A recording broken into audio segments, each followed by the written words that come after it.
Introduction. With a single stroke, the ice shattered, leaving an indelible mark upon my heart. Should I one day ascend to the throne as the Night King, I shall vanquish every last Stark in existence. Before you stands the harbinger of dread for the Seven Kingdoms, the sovereign of the vast icy plains, the protector of the tribes of ice, the resurrector of the dead, a connoisseur of javelin sports, the monarch who transcends the boundaries of life and death, the Night King, the warrior with a fragile exterior. Bow before me, mortals. Chapter 1. The Crossing. Ah, is that not the Night King? After a few days, he's become quite the spectacle. With a single strike, the ice is shattered. Yet, I crave more. What a shameless scriptwriter, forcing a departure. I demand to witness rivers of blood. On the oversized bed in the cramped dormitory, Yin commented on a video titled Night King. Borrowing 500 years again, a piece produced by a certain platform, a smile creeping onto his lips. Having been motionless for an entire day, he attempted to turn over. While his dorm mates were busy with their romances or leisurely outings, he alone had refused a girl's invitation to a movie, all in pursuit of the latest season of Game of Thrones. Oh dear. Ouch. Bang. No one could fathom how loud the thud would be when a 180-pound man fell from the top bunk, face first onto the ground. But now Yin understood with a crack. His soul departed from its earthly vessel. Where am I? Snow everywhere, snow. Gazing upward, he beheld an endless expanse of ice, devoid of any signs of life. Lowering his gaze to his hands, he was met with ice-blue skin and antiquated armor. Am I transformed into the Night King? He recognized the familiar visage, one he had seen time and again, the Night King, the world-class antagonist who had traversed 8 seasons without ever leaving the North, a being of grand stature, yet met with a most untimely demise. Something is amiss. Suddenly, a thought struck him as he glanced down at his legs. Ah, where has my G2 gone? Return it to me, he exclaimed, looking incredulously at his legs. What is this? Ice, devoid of any warmth. I had such a magnificent G2. I've yet to even hold a girl's hand. A scream echoed across the desolate ice field. After a considerable time, the Night King, now somewhat composed, wore a look of profound despondency, his ice-blue eyes reflecting palpable despair. Let the world be obliterated. Let feel the depths of my anguish. Ding! The ultimate boss support system is now online. Current host, Night King Yin. Primary ability, Resurrection. All corpses within a 500-mile radius are transformed into lowly undead, impervious to pain, eternally famished, consuming all in sight, and can only be slain by decapitation, obedient to the host command. Secondary ability, Extraordinary Strength. The host possesses unparalleled strength, capable of delivering a strike of 999 damage, and a single javelin can slay a dragon. Tertiary ability, Magical Resistance.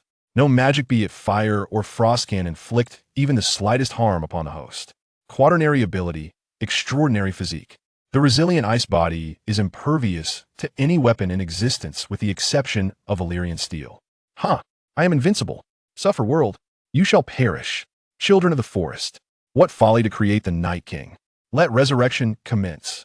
Minutes later, gazing upon several frozen wild chickens, a few hares, and a half-dismembered wild dog, our esteemed Night King fell into a deep silence.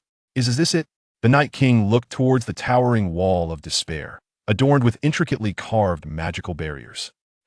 Foolish humans. You have no inkling of the entity you resist. Amidst the endless white, he stood alone, accompanied only by a few wild chickens, hares, and a half-dog that emitted a thunderous growl menacing. JPG. What manner of absurdity is this? With such meager remnants, do you expect me to end the world? With a mere watermelon knife, I could slice from Winterfell to King's Landing, and from King's Landing to Dorne, and still fail to slay many. What a dire predicament. The wall of despair is insurmountable, and within a 500-mile radius, this is all that remains. Can I not surrender and merely lose half? However, surrender was not an option. Even if I were to face 216, I would relentlessly press forward. Let us proceed. I recall there were wildlings in the original, and Jon Snow's girlfriend. Once I have slain her, Jon Snow, the traitor to Daenerys, shall be left without a partner, simmering in frustration. I, the Night King, the breaker of couples, the expert at severing bonds upon the icy plains. Come forth. My ultimate technique. A shadow fell across the bright sky as the Night King counted each step, reaching 100. A smile graced his countenance. unchanged for a millennium. In the vast expanse of the ice field stood a tree, as thick as a man, towering above the surrounding ice. The Night King raised his hands, invoking resurrection. The bodies buried deep within the earth felt the call of their master, and the sky began to darken. 1, 2. All the corpses rushed towards their master, giants, mammoths, and birds, all eager to pledge their loyalty. Forever hungry, these bodies endured an unending agony, yearning to drag the entire world and all living beings into their domain, to share in their suffering and revel in calamity. Step by step, he traversed an unknown expanse of time, through countless nights and days. Never weary, never fatigued, devoid of emotions and sensation, the Night King summoned those who had found eternal peace, repeatedly plunging them into everlasting torment. Upon the colossal ice field, the absolute chill ensured that these bodies would never decay. Hands, tattered and blackened with dried blood, reached from the depths of the earth. Time elapsed, the duration unknown, until a soldier's rusted sword clanged against the ice. The sound jolted the Night King awake. It had been far too long. This power was consuming him, and in that moment his consciousness was enraptured. Upon looking up, he beheld an endless line of figures. A giant with only half a face remained, leading a skeletal mammoth, brandishing a colossal club in homage to his master. Is this truly happening? The broken bodies were scattered chaotically around him, forming a protective circle. This truly is wonderful. The frozen bodies could barely express any emotion, yet a smile remained, and the despair that once filled his blue eyes had vanished. Ding! The system has detected that the host has summoned over 500 undead, automatically initiating the next phase of the task, Undead Guardians. The host may select the Undead Guardians at will. The Guardians may be transformed into one undead horse, and they shall automatically advance to intermediate undead, gaining a 10-year-old level of intelligence. Ding! The system detects that the host has summoned 500 undead. Please designate the Undead Guardians. The Night King pointed at the giant, beckoning it forth. The giant unsteadily approached, its remaining eye clouded. As the giant bowed before the Night King, he pressed his ice-blue nails against the giant's face, piercing through. In an instant, the giant's massive frame expanded, muscles shriveling, skin quickly tautening, hair turning white, and its form elongating. Roar! The giant let out a bellow, only to be met with a punch from the Night King that caved in its head. Stop that noise. It's unbearable. The Night King made a face of disdain. From today onwards, you shall be the supreme commander of my army, second only to me. Are you not delighted? Observing the bewildered expression on the giant's face, the Night King felt a pang of frustration. Look at that expression of yours. Never mind, never mind. From this moment forth, it shall be just the two of us in this world. Let's do our best. I look forward to your guidance, giant. The Night King continued. I must first bestow upon you a name henceforth. You shall be known as the Giant. However, do not be like those ceremonial guards from the original tale, who are utterly inept and merely stand there. The giant understood this, lifted a stick, approached a nearby tree, and with a single strike, the robust tree fell with a resounding crack. Dragging the tree, the giant approached the Night King and nudged it towards him, an unusual attempt at appeasement appearing on his half-melted face. Alas, it was a sight more grotesque than tears. The Night King sighed. Very well, you may serve as a mascot. Chapter 2, Castle Castor. The frozen earth revealed no sign of life save for towering trees. A woman, bow and arrow in hand, stealthily emerged from the thicket, aiming at a distant deer. She thought to herself that dinner was assured, just as she was about to release her arrow when suddenly, the deer turned to her. What visage it bore! One side of the deer's head was grotesquely decayed, flesh and maggots writhing in an unsettling display.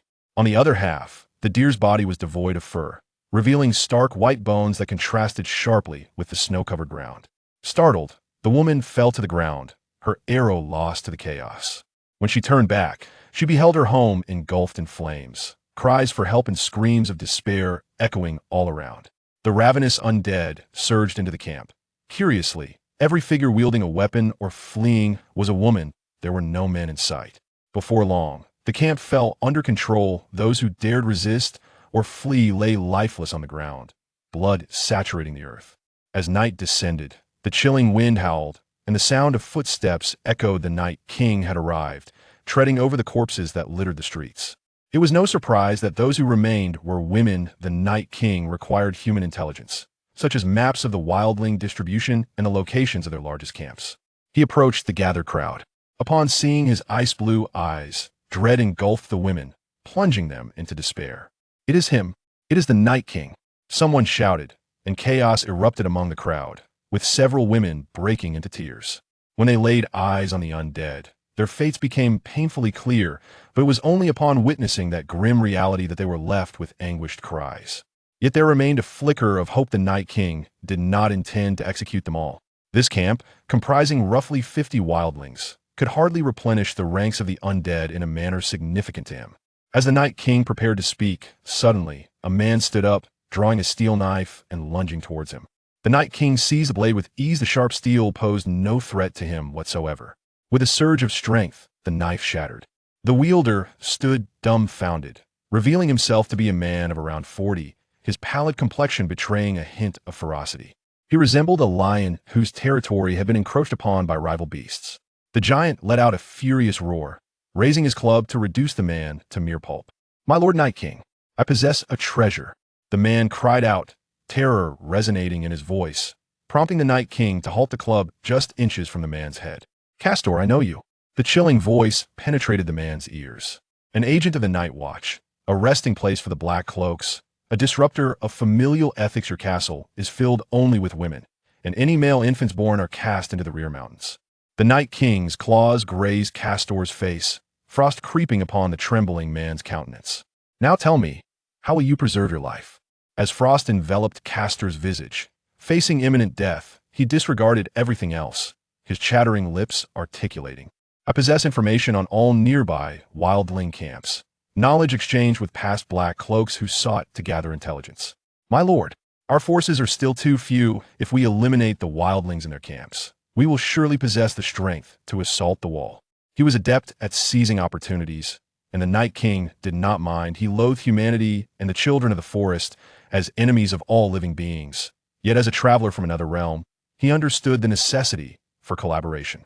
The Night King spread his arms wide, a wicked smile forming as the fallen, bloodied corpses around him opened their ice-blue eyes. The remaining dozen or so women gazed upon their former mothers, daughters, and sisters, rising in an incomprehensible manner, unleashing a roar of hatred towards the sky, their bloodied forms yearning for sustenance. In that moment, a more terrifying occurrence unfolded from the rear mountain thickets. Newly born infants crawled forth, their withered bodies and desiccated skin producing cries from their underdeveloped vocal cords with each laborious movement. Years of frost had preserved them, and the frozen ground ensured no vermin would feast upon their remains. Fathers, mothers, those whom you once deemed burdensome and cast aside, have now returned. The women present wept uncontrollably, some even fainting from despair.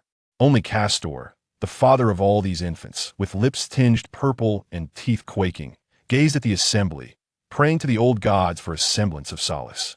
The Night King pointed at Castor. "You, command them, and those as well." The Night King gestured towards the undead and infants rising from the castle. "Go forth and slay all the wildlings in their camps. Let them become the fuel for my insatiable hunger for all life in this world." The Night King commanded. Yet Castor seemed oblivious, still engulfed in prayer, until the deafening roar of the undead jolted him back to reality. He hastily rummaged through a map. "As your reward, I promise you, should you successfully breach a wildling camp, I shall grant you one of these women." The Night King continued, and Castor's trembling hands steadied, his eyes revealing a thirst for life and a sense of superiority. He was a purely malevolent man, even as a captive or guide. He desired to be the leader of the pathfinders, the overseer of the prisoners. "At your command, my lord," Castor quavered, kneeling before the Night King, hand upon his chest, bowing in deference. "Now," the Night King grasped Castor's chin with his ice-blue hand. "Tell me, Castor, what shall you do?" At that moment, the undead encircled them, their unyielding gazes fixed upon him, a bone-chilling reminder that this was no human conqueror. He had no room for negotiation. In haste, he produced a map. "Master, there exists a camp of savages, approximately 30 kilometers away, with whom we frequently exchange resources. It is home to around 500 individuals, boasting a dedicated hunting party. I propose we set our sights there first. Their hunting party ventures forth at dawn and returns only under the veil of night. I suggest we strike when the sun hangs high in the sky." Castor, eager to demonstrate his loyalty, appears oblivious to the presence of his fellow humans. Yet, the Night King remains unmoved by his counsel. Castor, it is time for you to reconsider your perspective. The famished undead possess the power to obliterate all living beings in this realm. And those hunting teams are merely the finest kindling. Listen well, you lot do not ruin my precious treasures. Giants, you shall lead the way, following Castor to flatten that savage camp. Chapter 3. The Death of Cast in the Pitch-Black Night. The silent undead surged toward the wildling encampment. The gates of the camp stood resolutely closed, devoid of any sound. All within were fast asleep, save for one or two sentinels atop the tower, clutching their weapons, struggling against drowsiness. Suddenly, a series of thuds echoed, followed by the clanging of shattered weapons striking against exposed bones. Amidst the darkness, a giant dragged an immense tree. Even from a distance, beneath the dim sky, one could discern the colossal figure of the giant. My old gods, what is that? Towering nearly a third taller than an ordinary giant. The entrance to the encampment appeared dwarfed before him. Yet, he was gaunt, as if devoid of flesh, with thin skin stretched tightly over his bones. An enemy attack. The horns sounded, and the beacon blazed to life, casting a brilliant light across the entrance. At last, the guards could discern the approaching foes through the enveloping night. Come quickly, one guard's companion urged. Look below. His voice trembled like a leaf in the wind, overwhelmed by an unfathomable terror. A fear unlike any borne by the beasts of the icy plains. Before them surged a throng of bodies, heedless of their own safety, crashing against the gates in a desperate attempt to dislodge the towering structure, only to be mangled in the process. They rose again, colliding anew, oblivious to pain, unyielding in their torment. It is, the undead, the guard exclaimed, collapsing onto the ground, his spear clattering to the earth, unnoticed, as he felt only the biting cold. With a thunderous roar, the giant hurled the great tree, crashing it down upon the gates. The undead in its path were scattered aside, their already fragile forms rendered even more grotesque. With a resounding boom, the entire camp was awakened, yet the gates had fallen. The guard tumbled from the tower, striking the ground, oblivious to his injuries and the purple hue of his lips.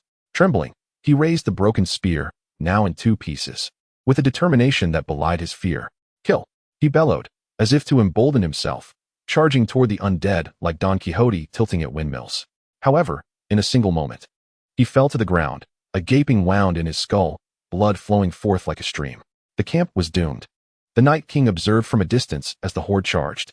Suddenly, he noticed that after the giant had breached the gates, he did not follow the undead into the fray but instead began dismantling the camp's walls, even tearing down the spiked barriers, trampling them underfoot to make them more level. Catching the Night King's gaze, the giant let out a roar, raising the wall as if it were a mere toy, saluting the Night King, as if to proclaim, "Look how powerful I am." The Night King forcibly diverted his gaze, observing the giant diligently fulfilling his task of flattening the camp. It was truly heart-wrenching. Yet, more mindless beings, driven solely by pain and hunger, surged into the encampment, and this time the Night King imposed no restrictions. Let the entire world experience terror. Before them stood the living, beings we envy, capable of feeling everything, while we are condemned to endure the incessant chill and hunger. The children of the forest created us in defiance of humanity, disrupting our tranquil and indulgent slumber. Now, we seek vengeance upon all. This is a righteous retribution. Now, my beloved undead, draw them into your realm. Let them feel the agony that we endure every moment. Hate them, O undead, hate them. They possess everything. The Night King gently raised his hands, and the guards along with all the lifeless beings opened their ice-blue eyes. A massacre ensued, overwhelmingly one-sided. The cries of women, the wails of children, and the men who had no time to don their armor were swiftly silenced by the undead's bite to their necks. Soon, the entire camp fell silent, the lifeless bodies rising once more, sorrowful and mute, forever consumed by pain and hunger that eclipsed all reason. Then, all the undead emitted a thunderous roar, paying homage to their sole master, their only king. A notification chimed, detecting over 1,000 undead under the host's command, activating magical perception privileges. The host can sense any magical surveillance and the whereabouts of all living beings within 500 miles. As the system activated these privileges, the Night King felt as though all his actions were being quietly observed by an elusive force. There was a power, or perhaps a person, watching him closely, yet remaining inactive. The Night King closed his eyes. Magical perception activated. He discerned a figure not far from him, clad in a black robe, gazing intently. The figure appeared to be in their 60s, with graying hair and a face lined with wrinkles. Despite being surrounded by the undead, there was no hint of fear. The figure moved through them unnoticed. It was you, the three-eyed raven. In that moment, a deep-seated hatred surged within the Night King, nearly overwhelming him. The source of all his suffering for a millennium stood before him, gazing intently. Even after 1,000 years, despite the many incarnations of the three-eyed raven, he recognized him instantly, though the consciousness of the traveler quickly subdued that hatred. Now was not the time for vengeance. The three-eyed raven was far too cautious. If he approached, the raven would swiftly return to his true form, an entity he could not pinpoint. Now, one must await a child. A child who will lead one to the whereabouts of the three-eyed crow and extinguish the last of the forest children. Meanwhile, Castor, concealed in the shadows, approaches the Night King and promptly kneels. Great King, I have eradicated a wildling camp for you and brought forth your loyal warrior. I beseech you to grant me a reward. I have not seen my family for a day. Castor prostrates himself, his head bowed as if it has descended into the dust. The Night King, with his icy blue gaze, casts a glance at Castor, and a smile flickers upon his lips. You seek a reward, do you, Castor? You must know I, the Night King, am a keeper of promises. With a wave of his hand, a dozen wights emerge from behind, and the Night King selects one at random. He thrusts the individual towards Castor. Now, I return her to you, Castor. Overjoyed, Castor hurriedly steps forward, only to suddenly witness a hand with ice-blue nails erupt from the woman's side, spilling forth a cascade of blood. Her eyes swiftly transform into a chilling blue. Castor's lips tremble. Now, Castor, come and accept your reward. She belongs to you, your unwavering subordinate. A voice, laced with frigid air, resonates in Castor's ears as a dozen shriveled infants encircle him, while the few women who survived in Castor's castle gaze upon him. Demon, you wretched demon, you promised me. Castor collapses, having lost everything in a single night, his kingdom, his castle, all that he held dear, reduced to this moment. He draws the only dagger from the sole of his shoe, a tool meant for those lost upon the icy plains. Yet, he lacks the courage to take his own life. He charges at the Night King, only to be halted by the massive figure beside him, stumbling in his wake. With a mere gesture, a wight retrieves the dagger from his side and presents it to the Night King. The Night King toys with the dagger, and suddenly, with a forceful grip, he twists it into a spiral. Women, I offer you a chance, the Night King declares. Kill him. Whoever can slay him shall be permitted to leave. In an instant, over 20 pairs of icy eyes fixate upon Castor, yet none dare to move. I require someone to convey a message to the realm of humanity, to inform them that the long night approaches, and they must prepare for my arrival. However, the number of messengers need not be excessive, perhaps, too. No sooner had he spoken than a woman drew an unfinished arrow from her chest and stepped forward, with more following in her wake. What are you doing? I am your husband. I am your father. What are you doing? Castor roars, yet he soon collapses. 1, 2, all advance merely to witness his demise. He falls to the ground, never to draw breath again. In a world sculpted from ice and snow, moss brings forth the solitary touch of green. In the midst of monotonous hues, a vivid scarlet hue graces the earth. Castor lies upon the ground, blood seeping from beneath him, resembling the solitary red flower amidst a sky filled with white. Chapter 4. Even the passing dogs receive 2 slaps. The Night King, with a cold smile, observes as everyone executes Castor. Now, having acquired the power of perception, he no longer requires a guide, rendering Castor obsolete. Let us go forth. Spread the word to the world. Tell them we have returned. The Night King spreads his arms wide, the undead parting to create a path. In the pale light of the moon, the undead line up, their weapons clanging against their pale bones, while the moonlight casts shadows upon them.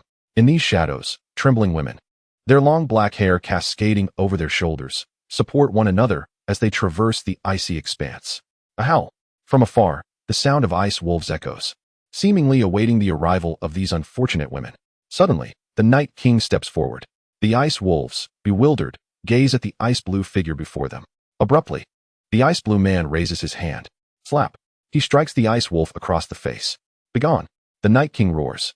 The wolf leader, howling in indignation, retreats with the pack. Despite their battered state after a night of turmoil, the women, in this cursed, frost-laden realm, where they battle against the heavens, the earth, and humanity, exhibit a natural resilience and mutual support. They struggle forward, step by step, under the moonlight, a chilling glow enveloping the ice field. Surrounded by the blood of their fallen kin, Thus, supporting one another, they emerge from the throng of the living dead, departing with a flicker of hope for life, yet bearing a singular message for the world. As the night's watch proclaims, the long night approaches.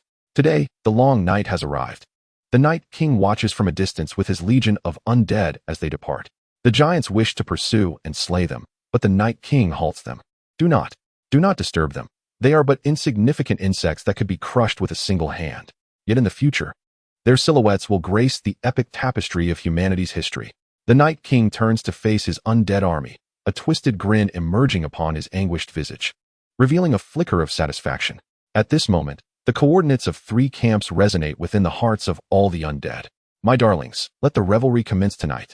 The undead roar, their voices piercing the stillness of the night sky. On this land, cursed by the gods, waves of unrest arise. The night sky brightens, the sun illuminating the ice fields, while moss quietly begins to flourish. Life stirs anew. 100 miles away, in the once silent wildling camp, a stream of blood seeps from within, merging with the trickling waters of melting ice, silently dissipating into the world. Yet more blood flowed as they surged forth from the encampment, relentlessly assaulting the stream, attempting to stain its crystal-clear waters with their meager strength. Much like their former master, they raised their broken swords, valiantly and recklessly charging at the ranks of the undead. A single blow felled one of the undead to the ground. Yet countless more advanced steadily, overpowering them with ease. In despair, they gazed upon these adversaries, these fearsome creatures that consumed their blood, devoured their flesh, annihilated their very essence. At last, those who still clung to life opened their bloodshot eyes and beheld the very undead they had slain, now upon them, ravenously feasting upon all that remained. The once extinguished ice-blue eyes emitted a piercing blue light. In the dimness, they rose again, possessing a pair of ice-blue eyes, reclaiming their shattered weapons. They followed in the wake of the horde, burdened by suffering, insatiable hunger, and an eternal, unbearable chill. Let the world feel agony. Let those who have relentlessly thrust them into torment, along with their progeny, be ensnared in a state of perpetual unrest and ceaseless suffering. Another encampment had fallen. The Night King observed from a distance, a rare glimmer of satisfaction flickering in his eyes as he witnessed the trickling blood coursing through the stream. Indeed, my precious ones, in this world of anguish, you are my sole reliance. You shall never betray me. You shall never tire. Most importantly, you endure the very pain akin to the original curse of the Night King, harboring eternal resentment, dragging the world into endless night. Chapter 5. The Wild King's Rebellion. The Night King smiled as he beheld his undead soldiers rising from the ground, howling in unison. The 3 encampments he sensed were reduced to ashes, and his ranks swelled to 3,000. Ding! The host's undead count has reached 3,000. Rewards are being dispensed. Congratulations. Host, you have acquired a new ability. Extraordinary creation. Ability description. The host can create ice crystal enchanted weapons, specifically the ice crystal spear, possessing the attribute of shattering upon a single strike. All other weapons encountered, save for those of the same magical caliber, will also shatter upon contact. Additional attributes include sharpness, keenness, and lightness. The weapon may be bestowed upon other undead, its attributes unique. Should any other being wield it, it shall revert to a mere block of ice. Ding! The host may enchant ordinary weapons, bestowing upon them any attribute of the ice crystal weapon. Ding! The host may enchant ordinary tools, granting them any attribute of the ice crystal weapon. Ding! The host may enchant any undead being, imparting upon it any trait of the ice crystal. Ding! The host may now designate the number of undead guards. 5. Ding! The undead guards acquire a new trait, capable of converting other undead. Able to transform up to 500 low-level undead. These newly transformed beings lack intelligence, possessing only primal instincts, and are subservient to their converter. The Night King gazed upon the newly manifested abilities, his heart as tranquil as a still pond. As he looked up, he beheld 5 undead emerging from their ranks. In a flash of azure light, these 5 pallid figures materialized, their long, white hair clinging to their icy skin, each bearing a frosty spear upon their backs. In unison, they knelt, paying homage to their sovereign. Standing amidst the ruins of the encampment, the Night King's senses were once again awakened. Within a radius of 500 kilometers, he could perceive the sounds of animals in flight and the quiet growth of moss breaking through the ice, all echoing in his mind. Yet, the wall of absolute despair seemed to shroud everything beyond it, creating an impenetrable barrier against the external world. However, the Night King remained unperturbed. He was merely biding his time, awaiting the day when the wall would fall, for it could not eternally shield the people of Westeros. At this moment, he transmitted the coordinates of the wildling encampment to the 5 undead guardians. Onward, my companions. Go forth and conduct a grand recruitment. For we require more allies to plunge the world into suffering.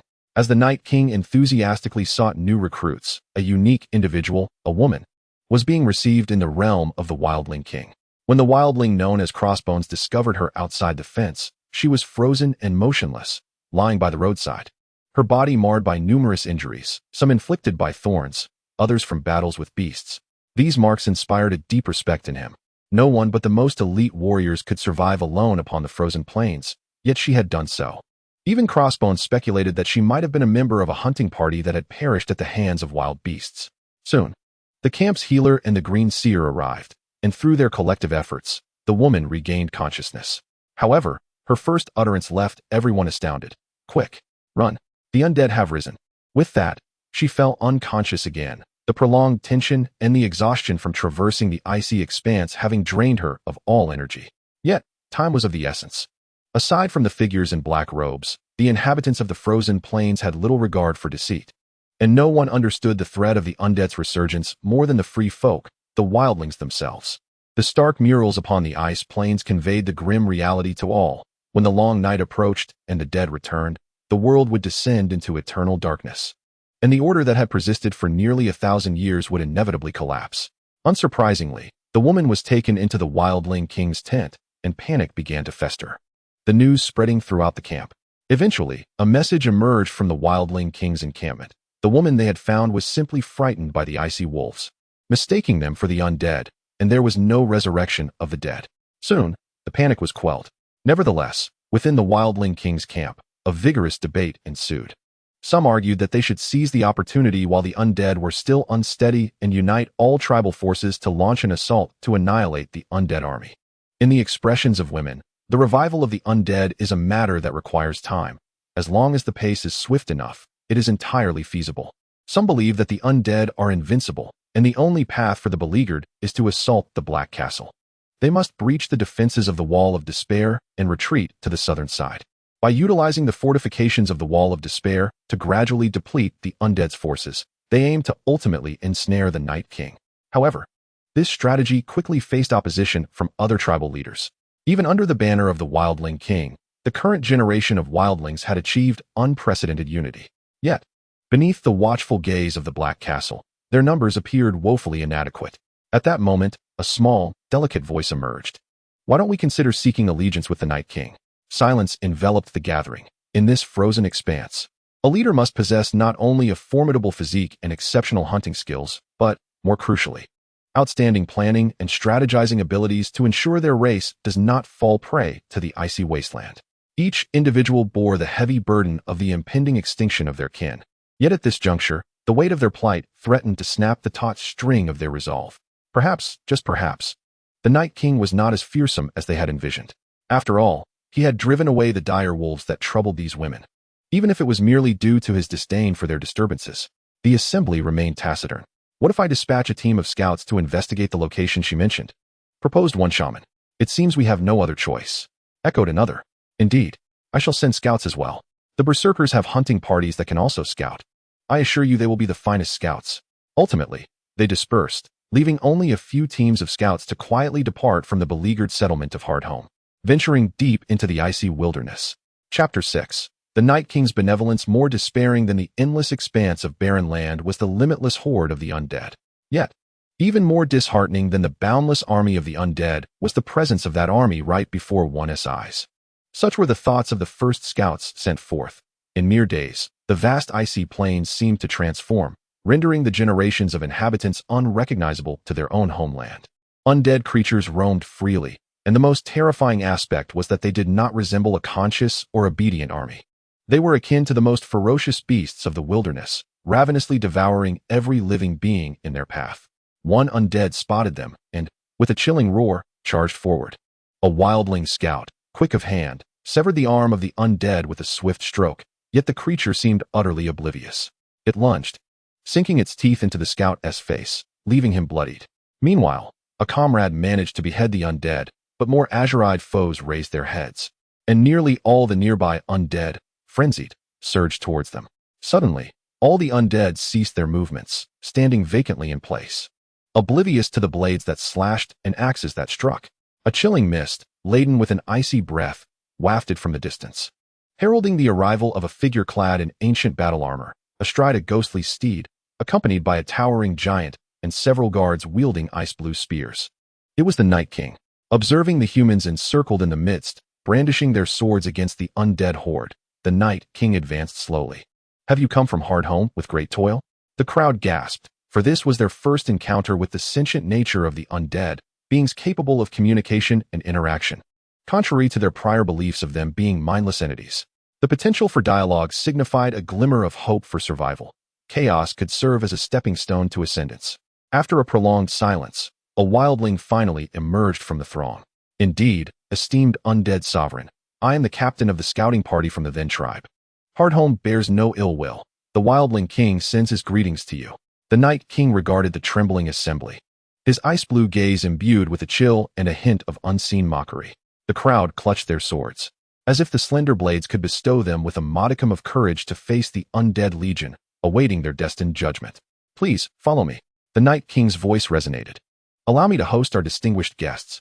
The assembly was led to an expanse of ice, where the Night King closed his eyes. 13 icy pillars erupted from the ground. A swirling mist began to envelop the area, revealing layers of intricate eaves, as 13 steps ascended towards a grand hall, culminating in the emergence of a throne of ice at the apex. The fog solidified, and one after another, frosty seats materialized. The crowd gaped in astonishment, having only ever witnessed men communicating with birds and mistaking that ability for magic. Now, they beheld a spectacle that could only be deemed miraculous, rendering them speechless in awe. At last, the crackling sound of hay igniting pierced the air as ice-blue flames blazed within the braziers of the hall. Yet, something remained absent. With a wave of his hand, the Night King commanded the undead to disperse, leaving only him and the undead guards. He brandished an ice spear, initiating a life detection. With his eyes shut, he cast the spear, which vanished from sight. It did not strike its target. The giant's naive voice echoed in the Night King's ears. Possessing the wisdom of a 10-year-old, he had acquired a few simple phrases through the Night King's hive mind teachings. "Don't rush, let the spear fly a while longer." After a lengthy wait, a roar resonated from afar, a black bear's call. Then silence ensued. A blue light flickered in the Night King's eyes as the ground trembled. Something was approaching. Soon, a white bear emerged before the assembly, the ice-blue spear lodged in its chest. The bear brought its paws together, reverently extracting the spear and presenting it to the Night King. The Night King raised his spear, pointing it menacingly at the bear, evoking a wave of terror among the onlookers. The bear's skin began to peel away, dragged off by its own weight, without a single drop of blood spilling from the exposed flesh, save for the wounds inflicted by the spear, from which crimson streams flowed. Soon, the entire hide had fallen away. With a mere gesture, the Night King conjured an ice rack over the flames, the azure fire unwavering against the structure. The still bleeding bear clutched the rack, rolling in the flames. Moments later, the chilling air was filled with the tantalizing aroma of roasting meat, yet none dared to move. Finally, the Night King removed the icy spearhead, slicing off a piece of meat, which he presented to one of the individuals. The stunned crowd, rendered nearly oblivious, watched as the man instinctively caught the morsel with his mouth and chewed hesitantly. The Night King's gaze, filled with longing, bore into him, his ice-blue eyes wide as he inquired, "Is it delicious?" The man, shivering uncontrollably, stammered, "Yes, it is." In the frigid expanse of the ice plains, the palace of ice and the bear on the rack challenged the limits of everyone's acceptance. Yet, the undead offered no alternatives. The Night King observed them, and after what felt like an eternity, a satisfied smile finally cracked upon his frozen visage, reminiscent of a cat revealing its best hidden fish, waiting too long for human praise. Nobody mattered to him anymore, and nothing could capture his attention. Endless suffering and perpetual cold had fused him with eternal night and anguish. He embodied the very essence of night, pain, and frost, the harbinger of the long night to come. Time, granting him immortality, condemned him to decay within its grasp. "Go back," informed the wildling king. "Tell all the clans of the wildlings that I come with goodwill, and our aims align. Once the barriers of the wall are shattered, you shall be the only humans on the entire continent of Westeros. The undead require no resources." With a wave of his hand, the bear, exuding the scent of roasted meat, descended from the rack. Just as it, once the wall's blockade is breached, all lands claimed by the undead will be surrendered to you. You may indulge freely, engage in slaughter, plunder at will. From that moment forth, all free folk shall never again suffer hunger. No longer shall they endure the cold in search of game. No more will they weep as they drown their newborns in the icy rivers to conserve a morsel of food. You will possess endless lands, boundless wealth, and all I require in return is the most trivial fealty. With another gesture, the Night King commanded the undead to part, revealing a path through the swirling mist, leading directly to hard home, devoid of obstacles, confusion, or hardship. Chapter 7. Departure. In the desolate stronghold, as the trembling multitude departed, the atmosphere fell into a profound silence, with not a single undead daring to utter a sound. At this moment, the Night King summoned the giants and all his undead sentinels, who began to shape colossal ice blocks under his command. These giants, accompanied by countless undead, ascended to the summit of the mountain adjacent to the stronghold. The smile that once graced the Night King's face had long vanished, replaced by an expression as frigid as if he had just emerged from the nearby palace. Taking a few deliberate steps forward, he gestured with his arm, and the undead sentinels followed suit. Suddenly, the Night King halted. "Do you reckon I have frightened them?" he inquired. The sentinels, however, remained silent, kneeling on the ground, for the hive's consciousness conveyed only one thought: absolute obedience to the hive. "Never mind. It's useless to ask you." With a wave of his hand, he mounted his steed. On the ice-forged earth, the sunlight began to wane, inch by inch, as darkness slowly claimed dominion over the land. Gazing down, one could see an endless expanse of undead, blanketing the terrain. The clattering of shattered weapons striking against pale bones echoing once more, reminiscent of an ancient battle hymn retracing their former path. Tireless and unyielding, they pressed on, day and night, advancing, ever onward. A legion, one that had been executing the mission bestowed upon them by their creator for 5 millennia. Awakened once more in this era of encroaching night, the Night King sat astride his spectral steed, flanked by undead sentinels wielding icy spears. He gestured towards the stronghold, and the spectral horse neighed, its hind legs firmly planted on the ground, while its forelegs rose into the air. The spear was hurled by the Night King, slicing through the air with a resounding whoosh. A thunderous boom echoed as the lookout tower of the stronghold collapsed in a cacophony of destruction. The sound of horns resonated, akin to the humans within the stronghold rallying their forces, yet it felt more like a signal for the undead's impending assault. A chill, an icy chill that penetrated to the bone, enveloped the scene as the Night King raised his left hand. From the distant ice mountain, countless ice blocks surged forth from the peak, racing towards the stronghold, accompanied by an endless cascade of snow.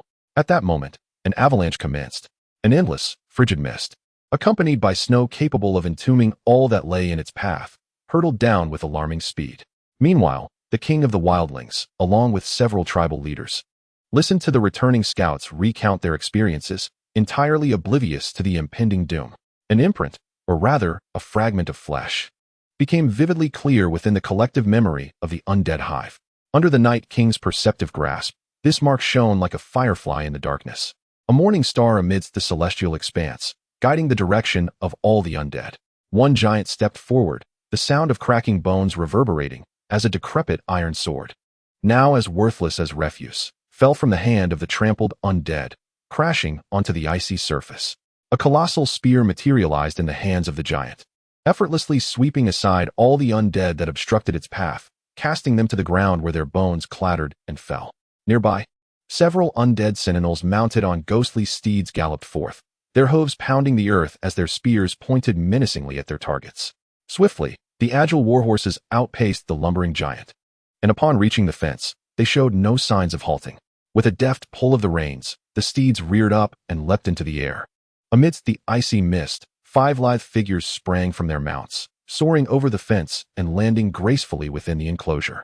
As their feet touched the ground, a cloud of dust erupted, mingling with the last vestiges of light in the darkened night, illuminating the treacherous terrain blanketed in relentless snow and the massive ice blocks cascading down from the mountains.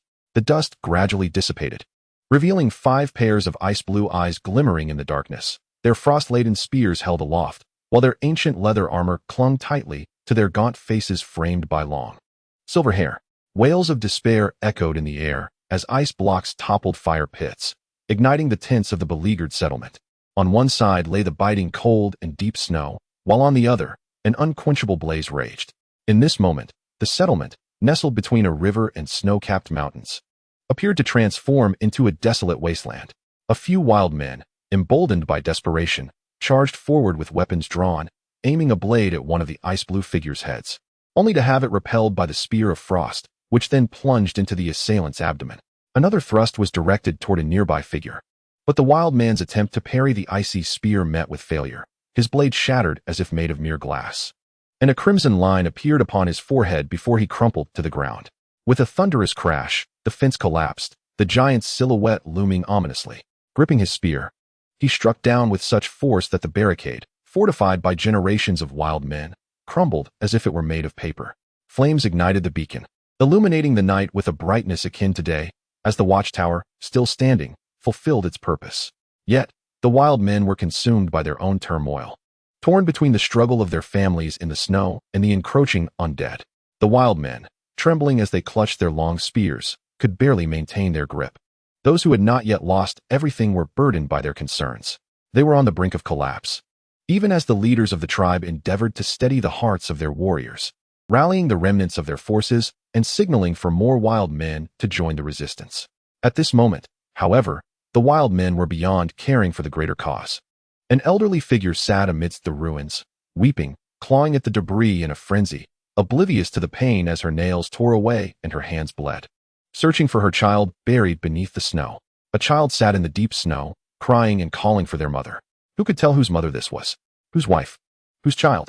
Perhaps it was their own mother, their own wife, their own child. At this moment, they all waited for their loved ones to return home. Even if at this moment I could offer them an embrace, it would be more preferable than facing the relentless army of the undead with a weapon so fragile it could shatter at any moment. If the history of the free folk were to conclude here, oppressed and driven into this desolate land by the lords of Westeros, then the free folk would wish to be united with their families. Blood flows, flames burn, and snow falls. The undead sentinels march towards their designated location. Occasionally, one or two figures armed with weapons or merely wielding sticks leap out from the alleys, launching futile assaults against the undead sentinels without hesitation. The sentinels respond, shattering their weapons with spears, and within moments, they are pierced through.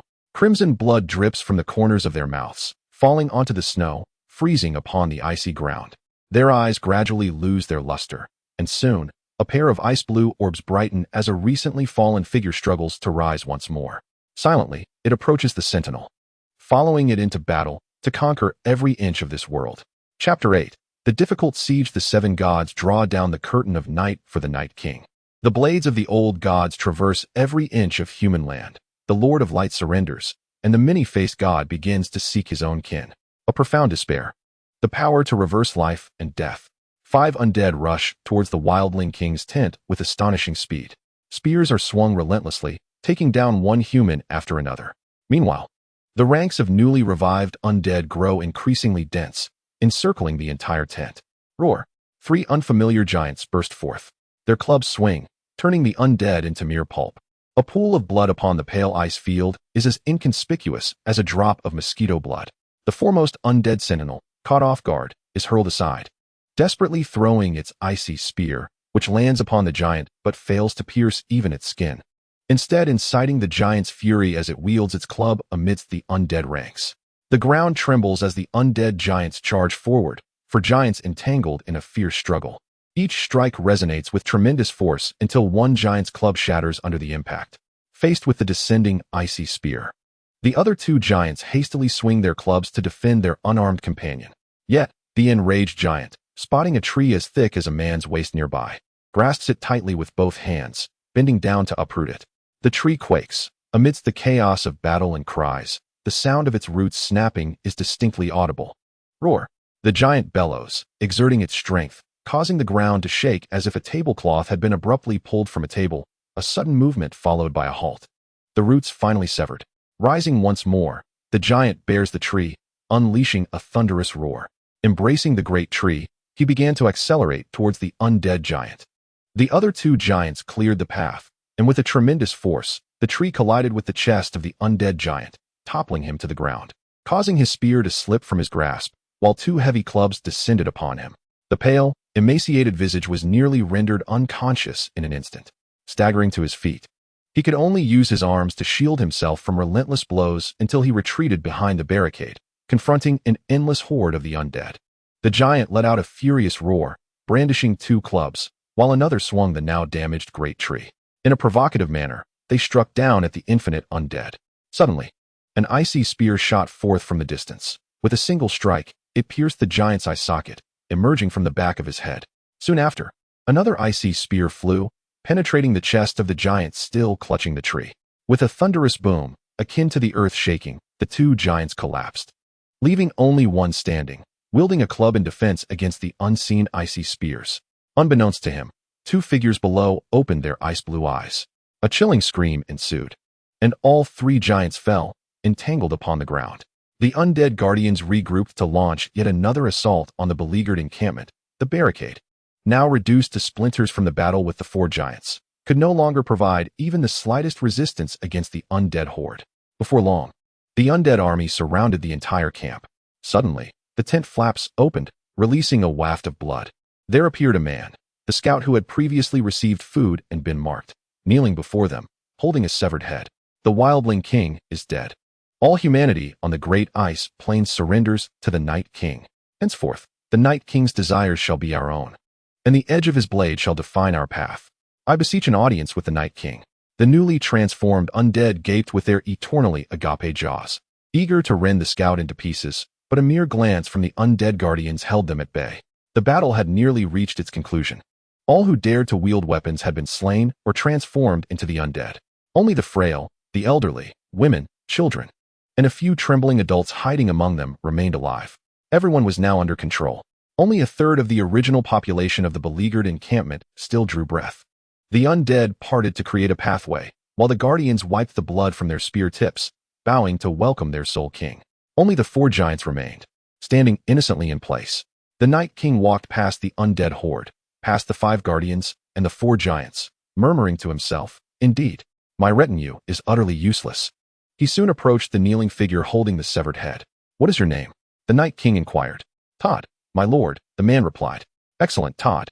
From this moment forth, you shall be the sovereign of all free folk upon the vast expanse of the icy plains. Take this." A small emblem in the shape of a frost spear appeared in the hands of the Night King, radiating an aura of chill. Todd grasped it, only to find his hand marked by an icy imprint. The emblem slipped from his grasp, yet the mark it left continued to emanate cold. The emblem clattered to the ground, and the Night King remained indifferent.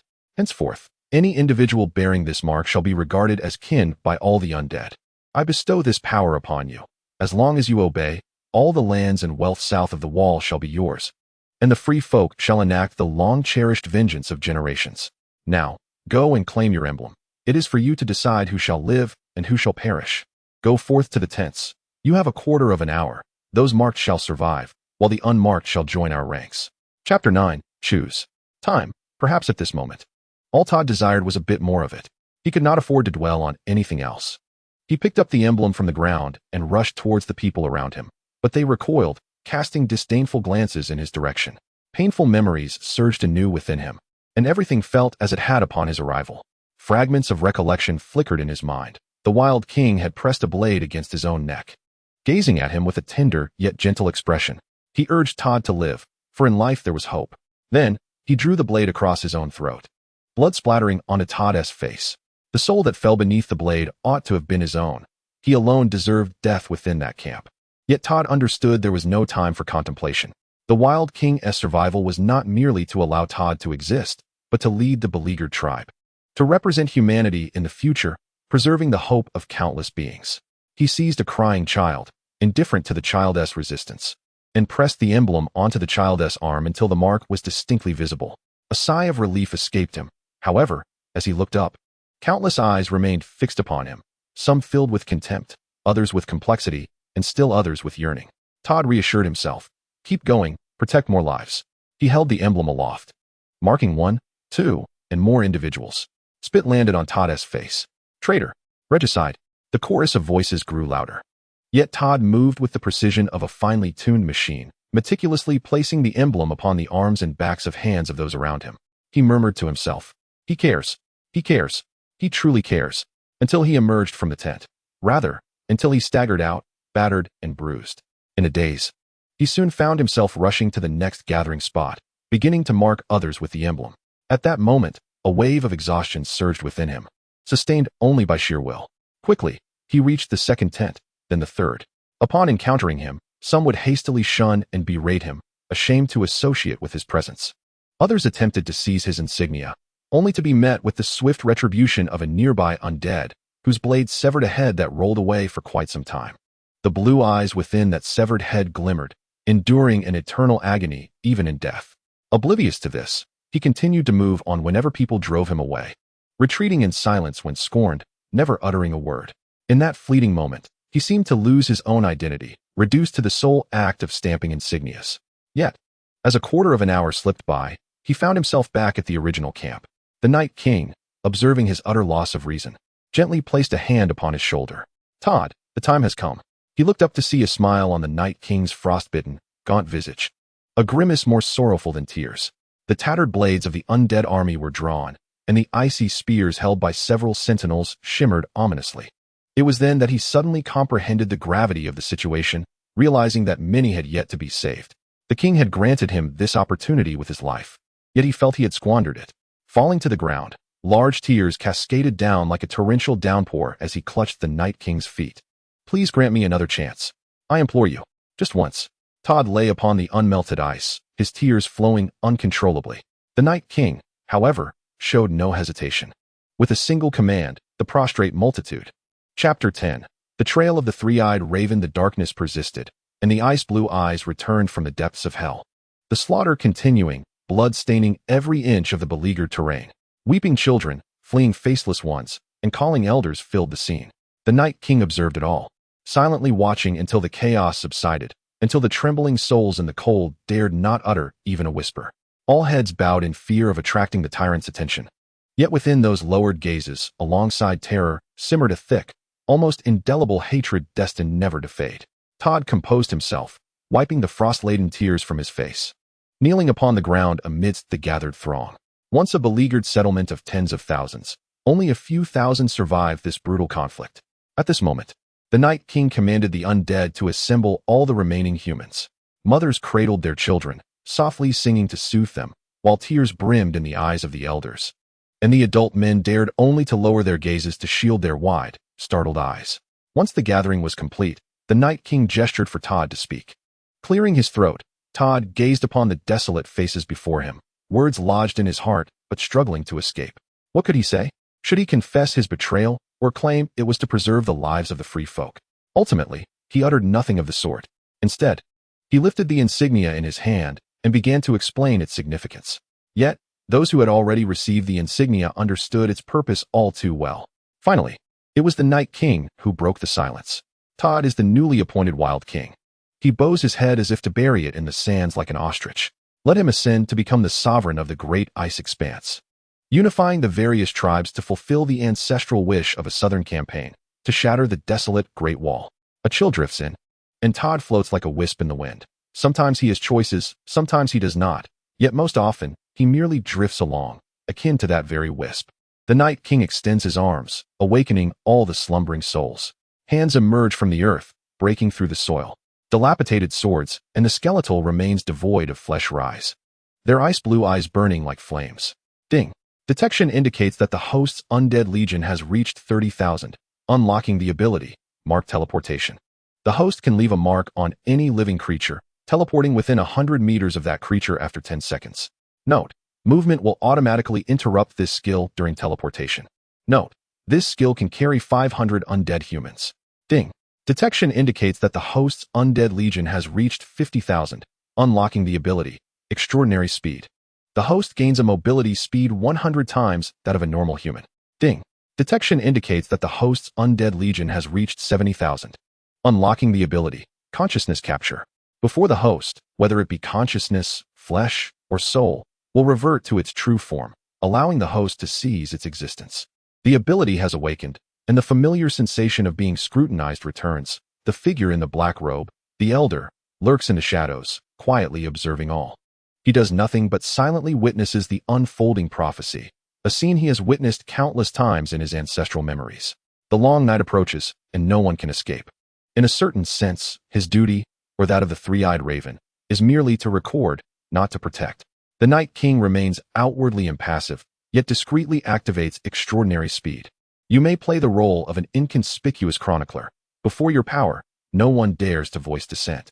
However, when you refuse to embrace death and merge with the trunk, you offend the old gods, losing their protection. Detested by the outsider, you forfeit the guardianship of the seven gods. When you shelter the children of the forest, accepting their care while offering them protection, you become the Night King's target. The three-eyed raven's consciousness has yet to register the threat when suddenly, a weight settles upon his shoulder. Just as he turns to look, a jolt of realization strikes him. He is a being of consciousness, and no one should be able to reach him. He has been discovered, or rather, he was discovered long ago. It is only now that he comprehends this. Panic spreads across his face, for he fully understands the enmity between the Night King and the children of the forest. Ancient memories etched in the hearts of the three-eyed ravens over generations surge forth. Now, this generation of the three-eyed raven must pay the price for his choices. All thoughts transpire in an instant. His consciousness has long returned to his true form. Yet the Night King reveals a subtle smile. The wind rose suddenly, and the snow aided its ferocity. The gust transformed with the snow, enveloping the Night King and the 500 men beside him in a swirling white tempest. In an instant, the storm ceased, and as they opened their eyes, they beheld the nascent sun, a crimson orb illuminating the icy expanse, casting a blinding white light that blanketed the surroundings. Amidst the interplay of white and red light stood a red-leaved fish-leaf tree, encircled by irregularly shaped stones towering to the height of a man. At the base of the tree lay a cavern, and within the Night King's consciousness, a delicate membrane veiled the entire tree, reminiscent of the protective barrier on the wall of despair. However, the Night King sensed a stark contrast. The immense resources and fortitude that sustained the wall's barrier were far beyond the fragile membrane before him, which served primarily to obscure his vision. Yet, at this moment, he discerned the marked soul residing within the tree, within the cavern. With a wave of his hand, the undead surged forward, only to be met by a spherical device that erupted beneath them, causing a thunderous explosion.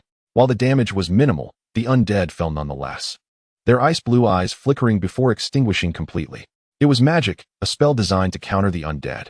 Nevertheless, the undead pressed on heedlessly, undeterred by the sporadic blasts that echoed through the ranks, bones shattering and limbs scattering in the chaos. Until, at a critical juncture, a diminutive figure brandishing a dagger positioned itself on the unavoidable path. With gray, shadowy skin, a diminutive stature, armor crafted from wood, and hair akin to that of an earthworm, the figure's resolute gaze clutched the dagger firmly. Upon sighting the blade, the Night King was consumed by madness, and soon all the undead were similarly driven to frenzy. It was Dragonstone, the same lineage, the same Dragonstone. After 5 millennia, 5,000 years, the dagger plunged into the chest, ushering in a millennium of solitude, a millennium of icy desolation, a millennium of suffering. The undead surged into the cavern, trampling the forest child beneath their feet. However, a tremendous force erupted from within, casting all the undead that had entered back out in a single moment. Severed limbs and bodies devoid of their ice-blue eyes were expelled by the shockwave, thrown from the cavern. Heads peered cautiously from the cave's entrance. It was the forest children. The earth trembled as creatures from the nearby woods descended into frenzy, racing toward the fishleaf tree. At that instant, all the undead received a signal, charging toward the Night King's location. Todd led a handful of humans closely behind. Soon, a horde of ice wolves, mammoths, and countless varied creatures jostled within the confines of the thin membrane, surrounded by innumerable undead. A skeleton cautiously extended a foot toward the membrane. Immediately, it lost control. The foot detached from the skeleton's leg, and upon retracting, only a flickering white light remained from the shank of bone. The skeleton collapsed, inadvertently landing within the membrane, shattering into a myriad of bones. A howl erupted. The howl of the ice-field wolf echoes like an ancient battle song, summoning all its kin to gather. Yet, in the face of the relentless tide of countless undead converging at this moment, it pales in significance. Within the cavern, the three-eyed raven, having closed its eyes to survey the entire battlefield through the perspective of a bird in flight, now opens them again. The weight of ancient memories has dulled its reactions. It witnesses the rise of towering structures, the feasting of guests, and the eventual collapse of edifices. Yet the three-eyed raven endures, destined for eternal existence. As it opens its eyes once more, The unchanged visage of the ancient deity upon the fishbeam would impart a revelation. The forsaken by the divine shall face retribution. Yet the three-eyed raven may retain its essence. A flicker of movement in its gaze reveals the forest child, once obstructing the entrance, now lies before it. A shattered form bleeding profusely. A single leaf descends from the heavens, gently landing upon the body of the forest child. The body begins to regenerate. Its heart pulsating with vigorous beats, blood surging forth as the old essence is expelled, giving way to fresh life, tinged with the hue of verdant vitality. The skin mends itself, culminating in a profound inhalation. As if emerging from the depths of terror, the soul of the forest child is summoned back from the abyss. The leaf rests in his hand. My child, the long night approaches, and even the three-eyed raven cannot escape its grasp.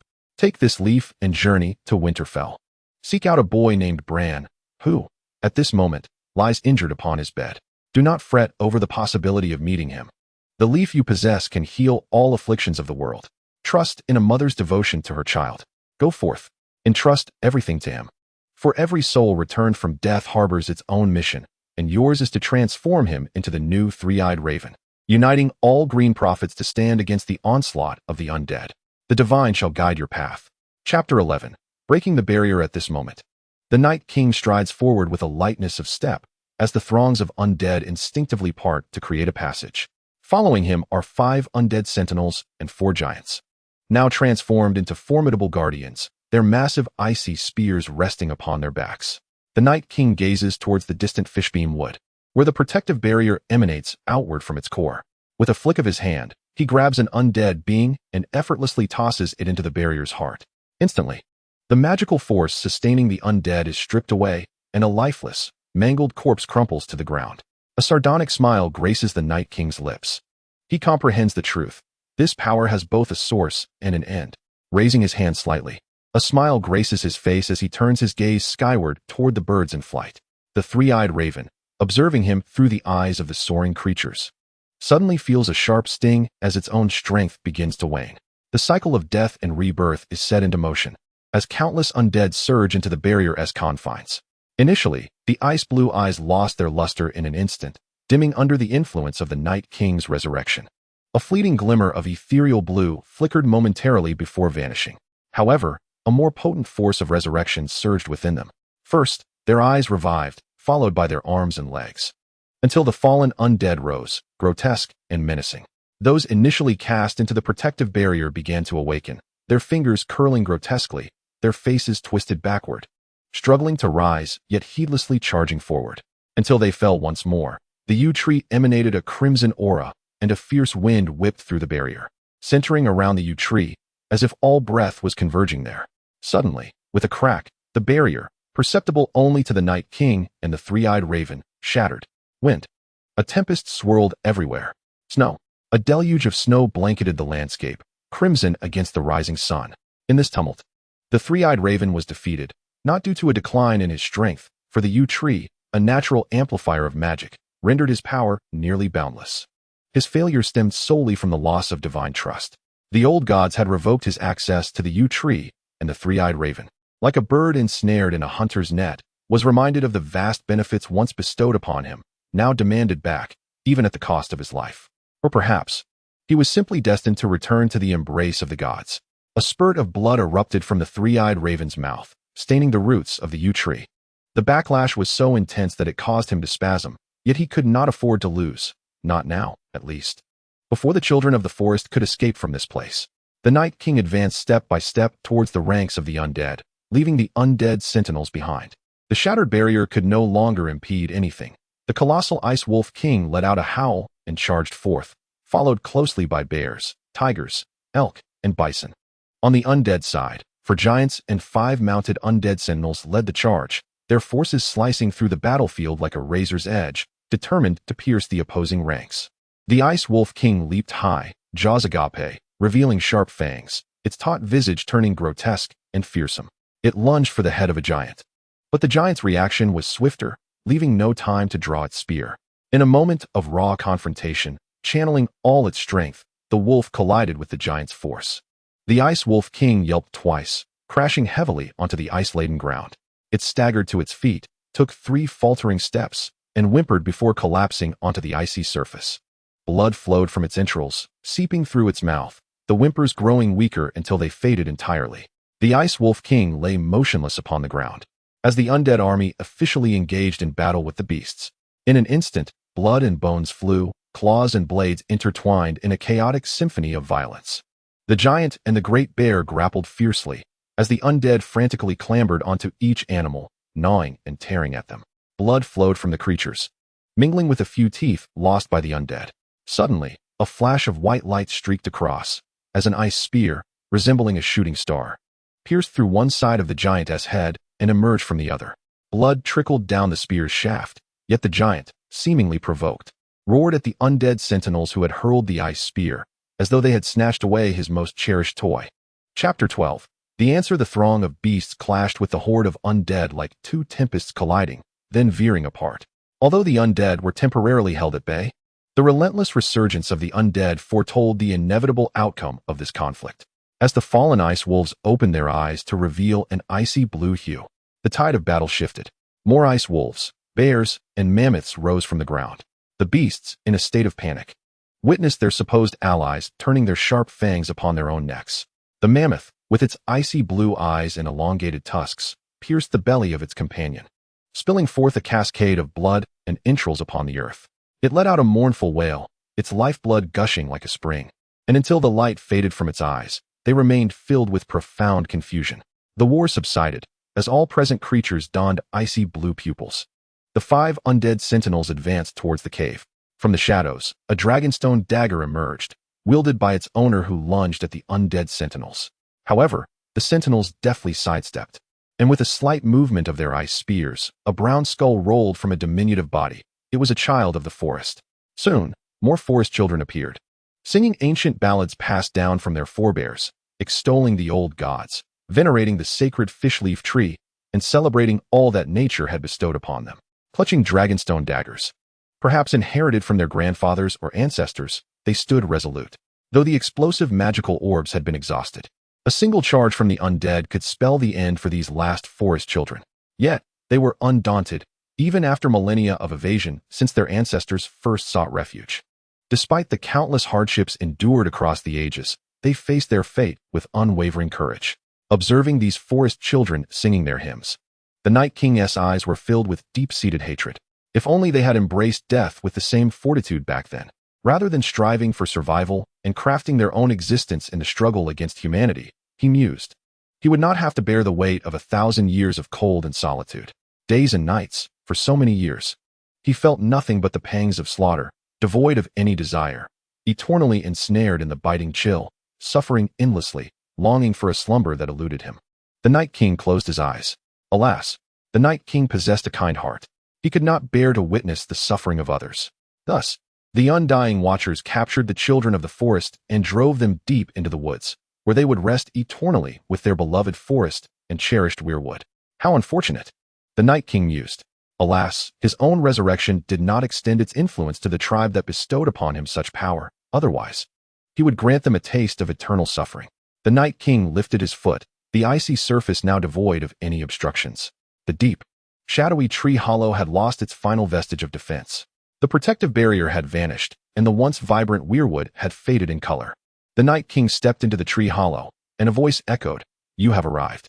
A characteristic false smile adorned the Night King's face as he advanced further, encountering an elderly figure cloaked in black, whose body was pierced by branches, merging with the roots, the three-eyed raven, whose consciousness he had encountered before. Yet now, he appeared exceedingly frail, the roots encasing him marred by signs of decay, though the vast roots still held a formidable presence. The Night King halted, gently caressing the roots. "Beautiful, I assent it. This is the first weirwood I discovered after traversing the entirety of Westeros for 11 years. Strangely, despite knowing his end was near, the three-eyed raven's voice bore no trace of fear. Rather, he seemed proud to have found this weirwood." The Night King shifted his gaze to the three-eyed raven. "It is said that the three-eyed raven possesses knowledge of all things. I wish to pose a question to you." The Night King began. The three-eyed raven fell silent, and after an extended pause, finally responded, "I already know the question you wish to ask, yet I must convey that there is no answer.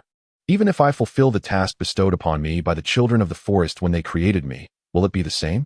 The Night King inquired. "Indeed. When you engulf the world, You may pursue eternal peace.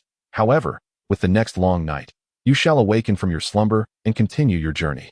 The moment you came into existence, they discovered you and granted you this power. Those cast aside into the annals of history refuse to be forgotten. Only fear, and nothing but fear, can resist the power of oblivion, the three-eyed raven declared with disdain. The Night King began to ponder. You speak of the old, stop. The three-eyed raven interjected sharply. The Watcher is ever vigilant. Do not utter his name, for you shall be seen. The Night King fell silent, fixing his gaze upon him. Were you merely stalling with your riddles? He asked. The three-eyed raven's relaxed demeanor faltered, and he regarded him intently. The Night King clapped his hands, summoning an undying watcher who brought forth a child of the forest, brown-skinned, with resolute eyes and disheveled hair, the same child captured moments before, writhing in an attempt to shake off his bonds. I deeply apologize, the Night King said, extending his right hand, revealing a dragonglass dagger that materialized within his grasp. He actually intended to assassinate me with that toy, but before he could reach me, my guards apprehended him. I wonder if you recognize him. The three-eyed crow closed his eyes and fell silent. Oh, ancient god, is it truly your wish to annihilate your most loyal servant due to a singular act of disrespect? The three-eyed crow pondered. For 20,000 years, he has served you, his reverence engraved upon his very bones. Yet, though you may forsake me, the lineage of the three-eyed crow shall not be extinguished. The Night King, however, paid no heed to these thoughts, advancing step by step with his ice spear. It is said that you possess the gift of prophecy. I wonder if you have foretold your own demise? The voice of the Night King resonated. The three-eyed crow opened his eyes, confronted by the glimmering spear, yet at that moment, he felt an indescribable tranquility. This moment, I have awaited for countless years, yearning for it for so long. I am too old and too weary. Suddenly, the Night King withdrew his spear, turning to sever the bindings entangling the child of the forest, causing the dragonglass dagger to tumble from his grasp, landing before the child of the forest. Depart. The Night King commanded his undead guards. He turned and exited the cave, with the guards following in his wake. The Night King moved with a unique lightness, the chill accompanying his ice spear. For millennia, he sought nothing but an answer, even though he wielded the fates of innumerable souls. His own destiny drifted like a leaf in the wind. The memories and aspirations of 1,000 years shattered at this moment, leaving only the consciousness of the traverser to endure suffering, to kill, to descend into madness, until the act of God-slaying. Within the cave, the three-eyed crow exhaled in relief, only to be pierced through the chest by an ice spear. The expression of shock would forever be etched upon his face. Chapter 13. The Night's Watch Castle. The sun has risen in the sky, yet the cold remains biting. There is something you ought to see. Todd approached the Night King and said. He extended his hand, revealing a white crystal alongside some yellow powder. In an instant, the consciousness of the traverser illuminated the Night King's understanding of what this was, as well as the nature of the orb held by the child of the forest.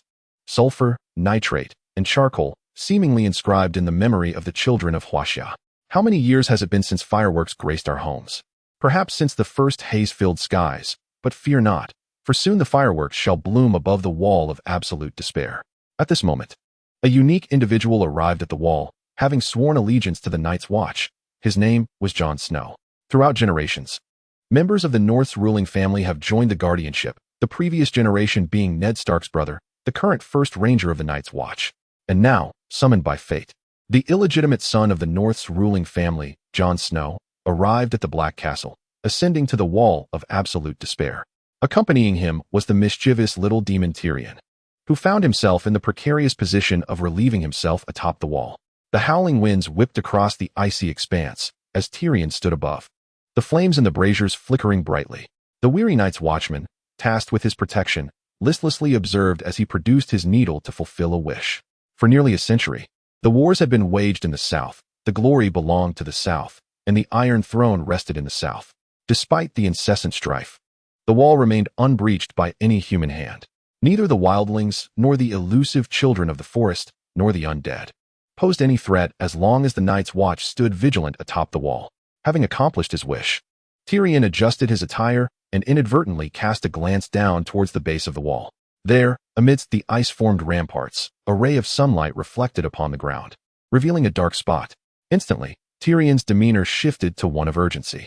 He pushed through the crowd and hastened towards the watchtower, only to discover a child, no older than 11 or 12, sprawled at the edge of the wall, seemingly devoid of warmth. Help! There is a child! Tyrion exclaimed loudly. A few Night's Watchmen turned their gaze, their outlines becoming discernible. It was indeed a person. With an unsettling creak, the massive gates of the wall swung open. Tyrion, accompanied by several cavalrymen armed with bows and swords, galloped forth towards the spot he had previously seen. However, as he drew nearer, something felt amiss about the figure lying on the ground. Small, frail, and unremarkable, he himself was often regarded as a monster, a dwarf whose ridicule fueled his resolve. Yet, the features of this child were strikingly different from those of a human. As they approached, Tyrion stepped forward and turned the child over. Upon seeing the face, gasps of shock filled the air. It's a child of the forest. Kill it! The accompanying Night's Watchman shouted. In truth, as time had progressed, the Night's Watch's ability to fend off the undead had significantly waned, and their primary concern had shifted to thwarting the wildlings' incursions. The rare sighting of a child of the forest had become a matter of life and death. Nevertheless, Tyrion raised a hand to halt their aggression. He scrutinized the creature before him. The fabled being had emerged from the pages of lore, appearing in his presence, bloodied and tattered, frail and weak. His initial assessment led him to the grim conclusion: something had transpired in the Frostfangs. According to the tomes, the children of the forest were the natural stewards of the woods, adhering to ancient tenets, taking only what they required, respecting nature, and loathing all that desecrated it. Even one of their kind should not be so wretched in the Frostfangs. Given the Night's Watch's depleted ranks, they had long since abandoned efforts to cleanse the Frostfangs, making it implausible that the Night's Watch were responsible. A calamity had befallen the Frostfangs, either wildlings or the undead. Of course, Tyrion leaned towards the notion that they had been driven from their homes by the former, as the latter had not been seen for many years. Soon, the group arrived at the Black Castle, south of the wall, bringing with them the unconscious child of the forest. Maester, Maester, here lies a frozen man. Upon entering the castle, Tyrion exclaimed, his voice brimming with excitement. Indeed, he felt a surge of exhilaration upon encountering this child of the forest, whom he had already envisioned as his personal possession. Even if it meant facing opposition from the Night's Watch, he was confident that the Lannister name would lend its support, as it was common knowledge that a Lannister always pays his debts. However, there was another saying, which was in truth the Lannister creed: hear me roar, without harming himself. Tyrion did not shy away from employing certain unconventional methods to achieve his aims. Nevertheless, he had misjudged some aspects. The trembling maester cast a glance at the child of the forest on the ground and bent down to assess its injuries. Waves of Night's Watchmen gathered, eager to catch a glimpse of this foreign being. This soon drew the attention of the Lord Commander, at which point the maester's expression shifted subtly. Though his astonishment was fleeting, Tyrion noticed it. Lord Commander, we may need to converse. After performing a rudimentary bandaging on the child, the maester instructed the others to carry it into a chamber to warm it up and address the commander. The two entered the command tent, and as Tyrion stepped forward, the maester halted him. My Lord Lannister, I meant to speak privately with the commander. Your presence may be somewhat inappropriate, the maester remarked. Turning to enter the commander's office, where two guards stood at attention, Tyrion slowly retreated, yet his resolve was already firm. A gold dragon slipped into the guard's pocket, the sound of coins jingling in his own pocket resonating as he pressed his ear to the door, clearly hearing the conversation within. Are you certain? Indeed. The ice damage is caused by the undead, just as recorded in the citadel. The sound of restless pacing echoed, indicating the owner of the footsteps was somewhat anxious. We must ascertain how many there are. What is their current strength? Do they possess the capability to cross the wall? This information would be crucial in deciding whether to seek assistance from the north and the southern kingdoms. No, perhaps we must seek aid. The Black Castle had fallen into disrepair, compounded by the loss of personnel. We cannot withstand this. Moreover, the commander interjected. Daylight grows shorter, and the nights lengthen. The long night approaches, my Lord Commander. We must dispatch someone to seek assistance. And before help arrives, we must thwart the advance of the undead. It is time for every member of the Night's Watch to uphold their vow. Suddenly, a diminutive figure sidled in, hand to ear, bursting through the main door and tumbling into the hall. Chapter 14. News from the Great Icefield Gentleman. Would you believe me if I claimed this was an accident? Tyrion spoke, his gaze directed at the two men before him. Their expressions sharpened momentarily before softening, a singular thought blossoming in their minds. The surrounding clamor intensified, faint echoes of cries for his demise reverberating throughout the chamber. Soon, the clash of steel rang out, and the commander's countenance shifted. Trouble was brewing. The children of the forest had not been contained in advance. Hastily, he rushed outside, where a throng of individuals, armed with swords and daggers, encircled the injured child of the forest, who lay incapacitated upon a bed. Several Night's watchmen, harboring enmity towards the wildlings, shouted vehemently, brandishing their weapons with the intent to slay the child. Yet, one figure stood resolutely before him, expertly parrying the onslaught of blades with his own, engaging solely in defense rather than offense. It was Jon Snow, the Night's watchman from House Stark of the North, who had come to Black Castle in this generation.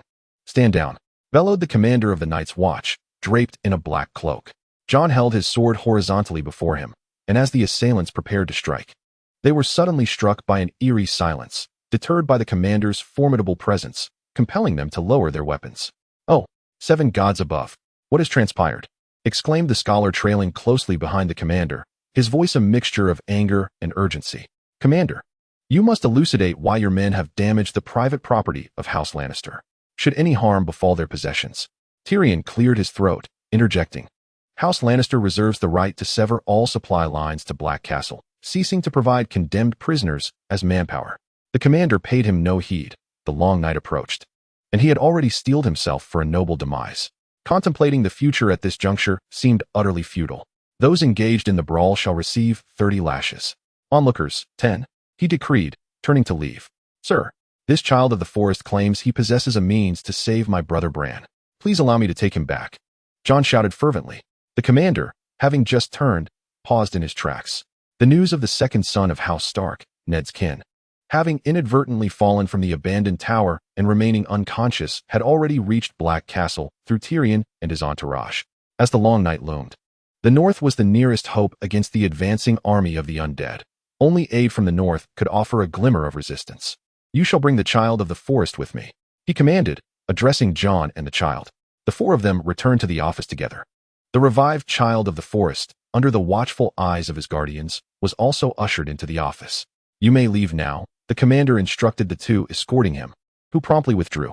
Faced with a being that existed only in the pages of legend, the commander felt a twinge of apprehension. At this moment, the child of the forest seemed to be ensnared in the anguish of witnessing the obliteration of his homeland and the demise of his kin. The piercing shot that had struck the three-eyed raven left an indelible shadow upon his heart. Before the leader could utter a word, a guttural, intermittent sound escaped his lips. In truth, he was not well versed in human language. The scant remnants of vocabulary he possessed had been imparted to him by the three-eyed raven with its final strength, akin to a bilingual dictionary. Thus, each word he articulated was merely a comparison derived from the lexicon within his mind. Night King, undead, resurrection, three-eyed raven, death, free folk. Death, child of the forest, death. Bran safe. He fixed his gaze upon the eyes of the Night's Watch leader, enunciating each word with deliberate clarity. The leader remained silent, while the maester grew agitated. "How many of them are there? How are their forces deployed? Do they possess the capability to breach the wall? How many high-level undead? Mid-level undead? Low-level undead?" The child of the forest displayed a look of confusion, his large, blinking eyes filled with uncertainty as he stared at Jon. Jon, running a hand across his face, expressed his helplessness. "My lord, he is not familiar with our language. You are speaking too quickly," Jon remarked. The maester, realizing something, hastily apologized. Yet, a sudden terror washed over his face as he urgently instructed Jon, "Have him repeat what he just said." Jon relayed the message. "Night King, undead, resurrection. Three-eyed raven, death." At this juncture, the trembling old maester appeared as though he might collapse, only to be steadied by Jon's support. "The three-eyed raven is dead? How can this be? The earthly representative of the old gods has perished? Have the old gods forsaken humanity? This is not merely a matter concerning the undead. It is divine retribution. How could he die? How could he possibly die?" A spark ignited in the old maester's eyes. "No, I must go. I must journey to Old Town and inform them of this news." The old maester groped about, oblivious to the expressions of those around him, as if he were a zealot whose faith had crumbled, utterly bereft of hope for survival. The citadel might be the only place where he could seek solace in his beliefs. Jon stepped forward to obstruct the departing maester. "Maester, calm down. We must consider the veracity of his words," Jon urged, and then turned to the child of the forest, inquiring, "How many undead are there?" "Numerous, countless," came the reply. "They are all dead. Everyone is dead. Wildlings, animals, the children of the forest. No, they have not perished. They have risen again, their eyes a chilling shade of icy blue." The child of the forest trembled. "I must find Bran. I must save him. He is our only hope." The faltering voice of the child of the forest trembled, his teeth chattering with fear. Why? Why is Bran our only hope? Jon, filled with urgency, seized the child of the forest and inquired about his close relationship with Bran, always concerned for his well-being. I cannot divulge anything unless I see him, and his mother. Upon uttering these words, the child of the forest closed his eyes, remaining silent as Jon shook him frantically. Jon, the Lord Commander of the Night's Watch, intervened, halting his actions. Confine the child of the forest. We require further information. Jon, you must go and inform Elysir to ride out and gather intelligence beyond the wall. The Lord Commander issued his orders, and Jon retreated, while the old maester excused himself to seek some records, departing as well. Only the Lord Commander and Tyrion remained, the former's gaze fixed upon Tyrion, causing him to feel quite uneasy. Just as Tyrion prepared to speak, the Lord Commander bowed before him, startling Tyrion, who felt a sudden chill. A bow signifies a request. This request would likely not be a trivial matter, yet now, within the Lord Commander's domain, he feared he had no right to refuse. With a quiet sigh, he said, "What is it you wish to discuss? I shall do my utmost." Chapter 15.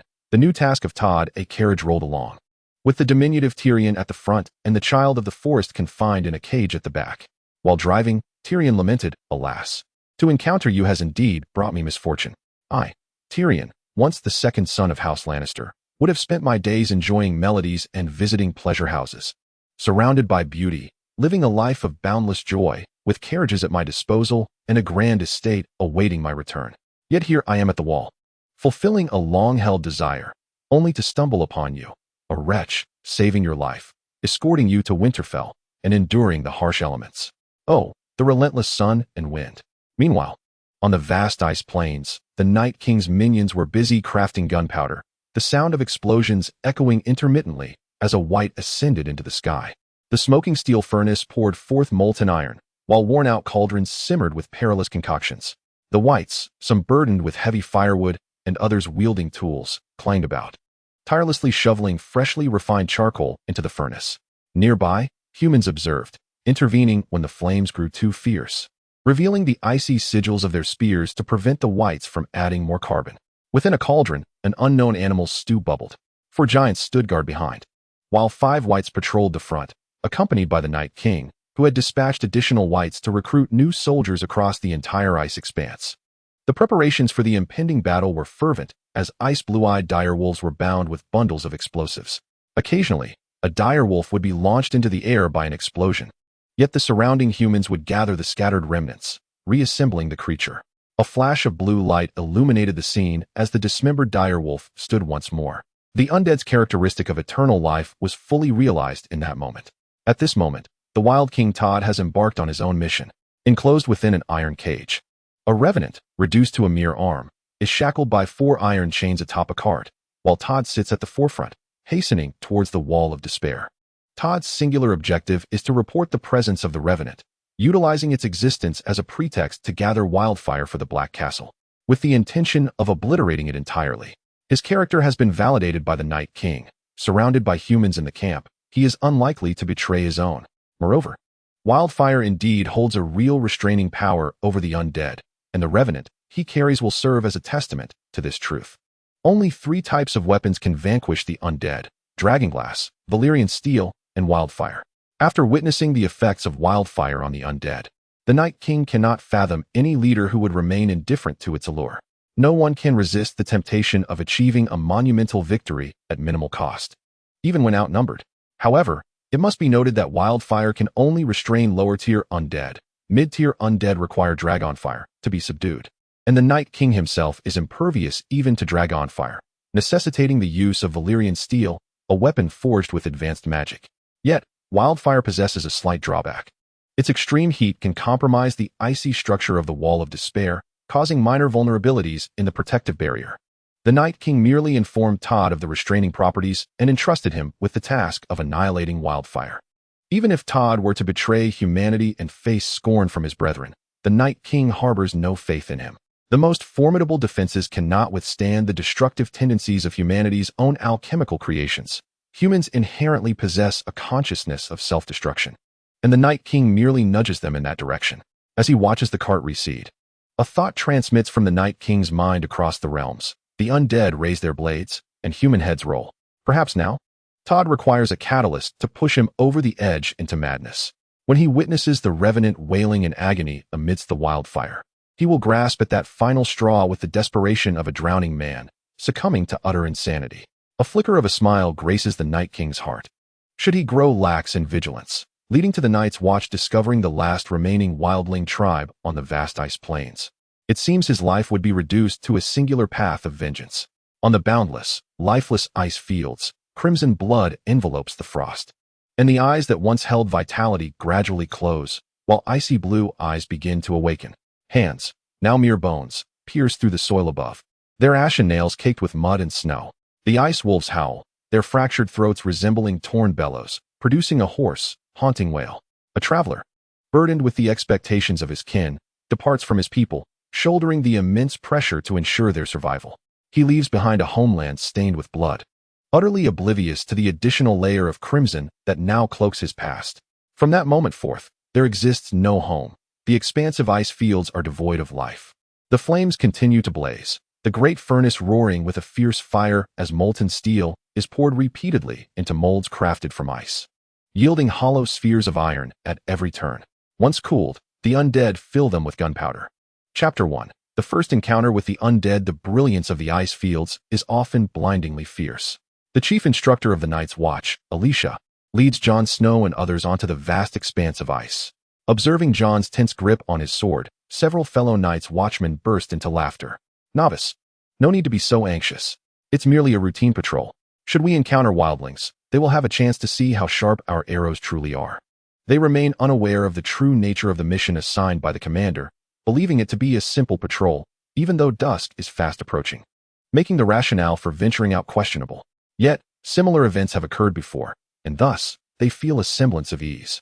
Suddenly, a massive bear appears, lumbering forward. The younger members of the group, intrigued, spur their horses and whip the air with their reins. Jon attempts to intervene, but is halted by Alicia. Let the lads enjoy themselves. Fear not, leader, we shall feast on bear meat tonight. As the young men ride and draw their bows, a sharp arrow swiftly pierces the bear's flesh. They hastily charge forward to encircle the wounded creature, yet the bear does not behave as a typical animal would. It does not flee in panic or charge at them in wrath. Instead, with an arrow embedded in its side, it turns its head, puzzled, revealing a skeletal visage where its head once was. A gash in its belly exposes its innards, now absent, with only a few intestines swaying in the wind. The Night's Watchmen immediately rein in their horses. A cacophony of frantic whinnies and the sharp clatter of hooves fills the air. The foremost guard finds himself unable to halt his steed, which is then toppled by the bear, its jaws clamping onto his neck. The sounds of struggle grow faint, and within moments, the fallen guard breathes his last. Alicia urges his horse forward, but to his astonishment, the once obedient animal refuses to advance, instead rearing back and bolting towards the wall in a panic. Alicia is thrown to the ground, blood streaming from his head as he rises, disheveled and bewildered. What in the world is happening? What transpired? As he strides forward, he is momentarily frozen in shock, for emerging from the forest are pairs of ice-blue eyes, gradually revealing themselves. Accompanied by the thunderous sound of heavy footsteps and the clanging of swords, a horde of undead ambles forth from the trees. Elijah was rendered speechless. As was Jon Snow, all present beheld the staggering, incomplete undead before them, their minds consumed by a singular thought. 7 gods above, this is far too many. Run! Jon Snow bellowed, pivoting to sprint towards the wall. Elijah and the surviving Night's Watchmen followed closely behind. The undead pursued them with frenzied intensity. 1, then 2. Night's Watchmen were engulfed by the relentless tide of the undead, vanishing without a trace. Raising their eyes, they could faintly discern the outline of the wall. But the once sizable group of over a dozen had dwindled to merely 3. Exhaustion had completely sapped their will to continue fleeing. Jon drew his sword, gripping it firmly, resolved to fight to the death. Yet, Elijah suddenly collapsed to the ground, muttering incoherently to himself. It's over. I am finished. I should have killed that child of the forest. He has brought me nothing but misfortune. Soon, the undead swarmed over the mountains, and Elijah was engulfed without resistance. Jon, in a futile effort, swung his sword as his comrades fell one by one, until he was utterly spent, his vision obscured by blood. Despair was mounting, threatening to drown him. In the haze, a voice suddenly called out, "Get in the cart." Jon rallied himself, squinting to see a cart resembling a prison carriage racing towards him. As he reached out, a tall, sturdy driver yanked him aboard. To Jon's shock, He found himself in a cart containing a prison cage, where 4 thick chains bound an undead being, resembling a captive. It was indeed Todd's cart. The undead, noticing Jon, let out a furious roar and lunged towards him, only to be restrained by the shackles on its wrists, unable to advance. "Stop dawdling. Raise your sword," Todd commanded, holding the reins in one hand and a sword in the other. An undead creature climbed onto the side of the cart, but Todd swiftly severed its arm with a single stroke, sending it tumbling into the wheel, where it was crushed with a sickening crack. Jon quickly grasped his sword, warding off the nearby undead. Strangely, the relentless pursuit that had characterized the undead moments before seemed to slacken, as if they intentionally eased their chase. The cart sped onward, and the grand gates of the wall became increasingly visible. "It's the cart," shouted one of the night's watchmen on duty, but soon, a profound silence fell over all as they beheld the densely packed, seemingly endless throng of undead frantically trailing behind them. "That's..." The first speaker's voice trembled, his teeth chattering as he stammered, "Undead?" As the cart barreled through the city gates, the guards forcefully engaged the mechanism to close the massive gate, which thundered down. Those undead who had not yet entered were caught beneath, struggling with only half their bodies remaining, desperately attempting to push through. Yet, a sword pierced one through the head, its icy blue eyes extinguishing gradually. At this moment, the Night King activated his omnipresent perception, resurrecting the fallen. The deceased wights, having lost all semblance of hive connection, could no longer respond to his summons. Under normal circumstances, even if he were pierced by a sword, he could awaken once more through his own call. However, now, he remained utterly unresponsive. The Night King chuckled softly, his objective achieved. He had sent Todd in while simultaneously probing the defensive array of the wall. What followed was the main event. With a mere wave of his hand, he departed from his hiding place in the woods, closely followed by the undead sentinels. The entire host of wights, as if receiving a signal, swiftly vacated the area. The entire operation transpired without the Night's Watch on the wall even realizing it, concluding just as the stones were positioned in the trebuchet. Chapter 2. Todd's plan. The dual purpose of this assault was to infiltrate Todd and to surprise the opposition. What delighted the Night King further was the successful reconnaissance of the wall's secrets. The wights, eternally hungry, cold, and lonely, felt no warmth even in numbers. Their loss of sensation rendered them incapable of experiencing any sense of community. They aimlessly carried firewood, oblivious to pain, their skeletal hands grasping the dried charcoal. The vast expanse of ice burned fiercely, preparing for the impending attack. Meanwhile, Todd, upon entering the wall, was immediately astounded. The warm, wind-proof stone walls and the ceaselessly burning hearth were realms he had never imagined, contrasting sharply with the perennial ice and snow of the frozen wasteland, where wind howled through fraying tents. Yet, he realized that this place would soon mirror the harshness of the ice fields. Todd reflected on the despair he had witnessed. If he were to extinguish their wildfires, they might face a despair deeper than his own. Yet he felt no hatred towards those south of the wall who had expelled the free folk and slaughtered countless lives. Rather, he felt a tinge of pity for them. After all, who could harbor animosity towards lifeless corpses? Before long, Todd's cart was seized, and he was escorted to the commander for questioning, accompanied by Jon. The commander, draped in a black cloak, eagerly commenced his inquiries. Much of the information had already been gleaned from the children of the forest. This was merely a matter of confirming what was known. Despite the dilapidated state of the Night's Watch's black castle and the insufficient number of men, the morning's battle demonstrated that the undead were not truly immortal. They could be slain with a severed head. He secretly rejoiced, for as long as the enemy could die. With the formidable walls of the wall and 1,500 Night's Watchmen, he merely needed to hold out until reinforcements from the north arrived. Todd twisted his neck and, in an audacious tone, addressed the commander. "Once you have finished your questions, I shall take my leave." As Todd spoke, the icy spear sigil slipped from his arm into his hand, swiftly slicing through the ropes binding him. The cord snapped effortlessly, and Todd clapped his hands before rising to his feet. "There is a matter that requires your assistance," he addressed the commander of the Night's Watch. Feeling a sense of absurdity wash over him, here he stood, a former free man who had spent the first half of his life opposing the Night's Watch, now conversing with their supreme leader. It felt akin to a capitalist who exploits his workers, speaking to the leader of a nation brimming with lofty ideals. Yet, Todd uttered not a word, instead gestured for the commander to lean closer, whispering softly while the icy spear's sigil emanated a chilling aura from his grasp. The commander leaned in, intent on discerning Todd's intentions. In an instant, Todd pivoted, his right arm tightening around the commander's neck, a frigid sensation enveloping the leader's throat. Todd's expression turned menacing. The Night's Watch swiftly reacted, the sound of drawn swords echoing in the air. Stay still. I will slay anyone who moves. Before anyone could comprehend the situation, the commander was taken hostage by Todd, leaving several members of the Night's Watch encircling him with their blades, hesitant to advance for fear of jeopardizing their leader's life. Todd spoke, "Return my cart and the undead within it." His voice, though not loud, resonated with authority. The commander attempted to respond, but Todd struck him on the head, rendering him unconscious. Soon, the reins of the cart were returned to Todd's grasp, but at that moment, Jon approached. Todd tightened his grip, the sharp sigil drawing blood from the commander's neck, provoking urgency among the onlookers.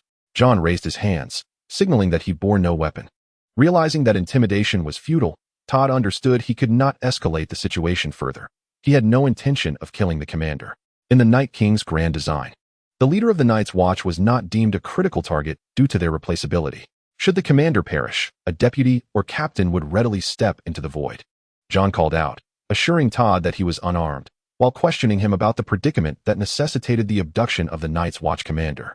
Seizing the opportunity, Todd revealed, "I am without a home. All the free folk on the Frostfangs have perished. I have exerted tremendous effort to secure the corpse of a comrade, locking them within a prison cart before they were transformed into the undead.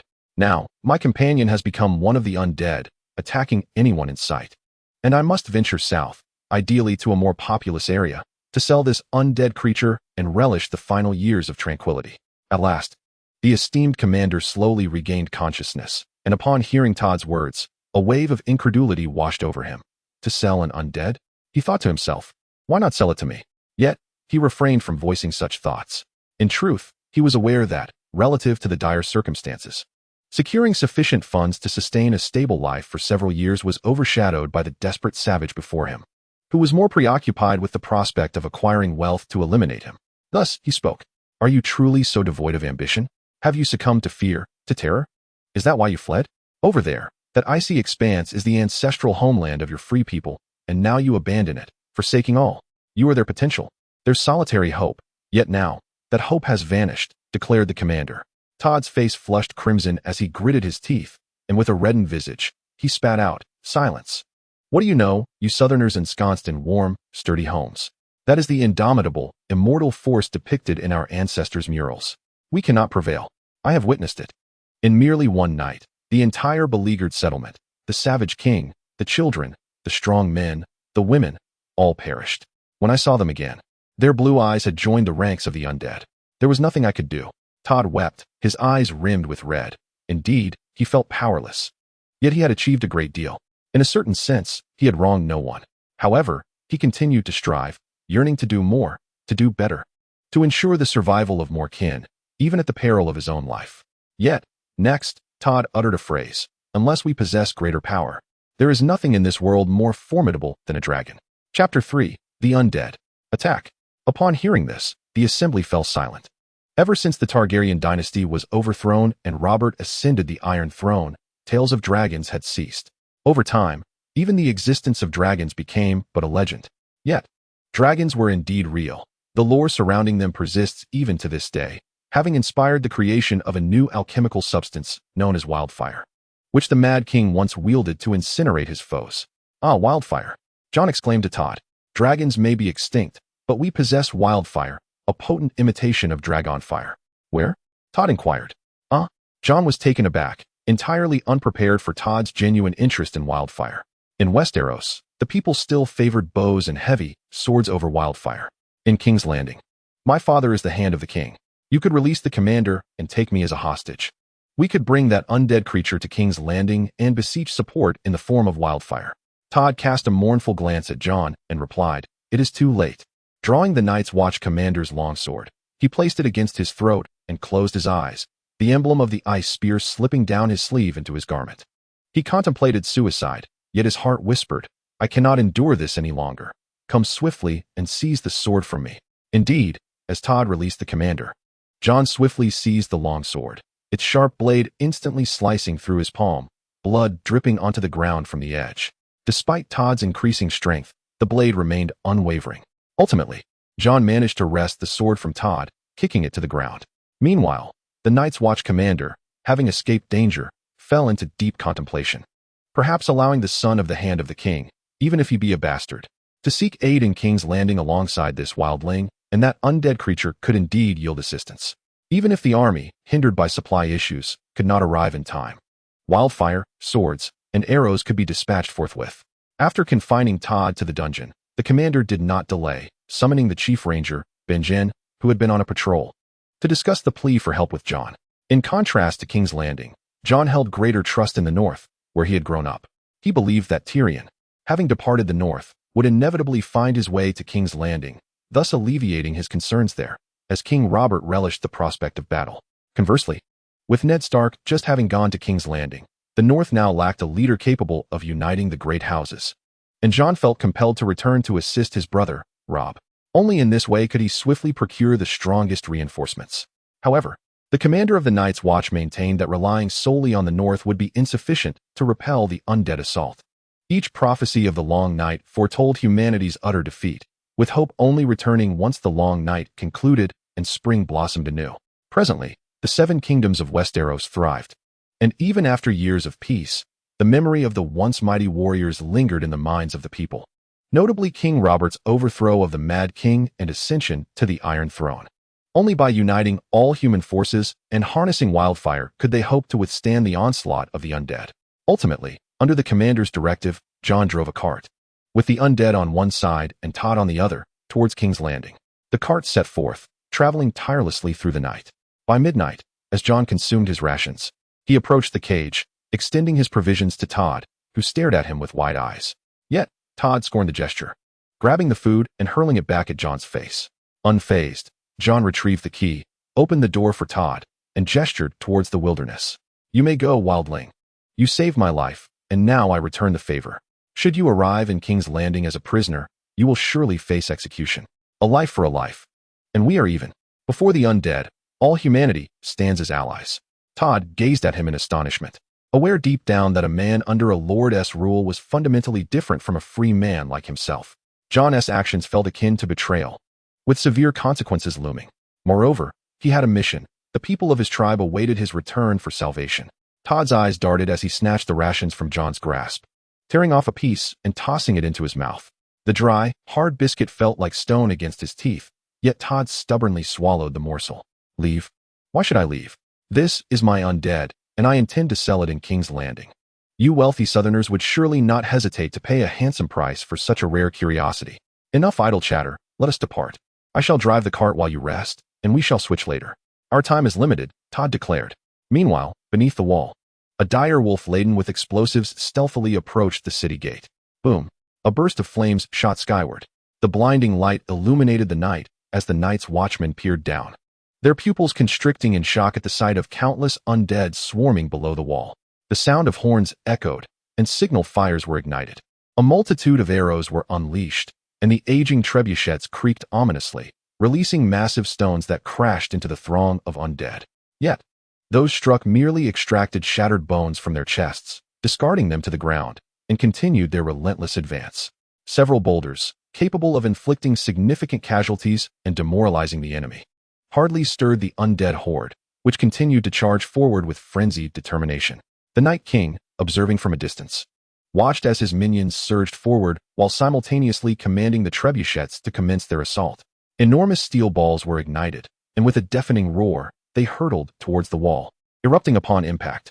However, a gust of wind swept through, leaving the wall unscathed. The Night King remained unperturbed. Even the powers of the gods have their limits, and this was merely a creation of theirs.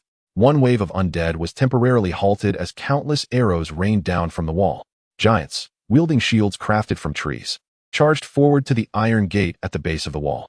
The gate was firmly pressed against by massive logs, leaving no gap. A giant, shield in hand, collided with the iron gate, stumbling backward without inflicting any damage. The Night King issued a command, directing the trebuchets to advance. The remaining 3 giants, each bearing a large shield, guarded the trebuchets as they moved forward, and soon another steel ball was launched towards the wall. A tremendous explosion erupted, accompanied by flames and anguished cries. Wounded Night's Watchmen plummeted from the wall, quickly engulfed by the horde of undead. Chapter 4: The Undead Assault Stalls. A rain of arrows descended from the sky, and clusters of undead fell to the ground. The Night's Watchman atop the wall took notice of the trebuchets below, and massive stones began to plummet downwards.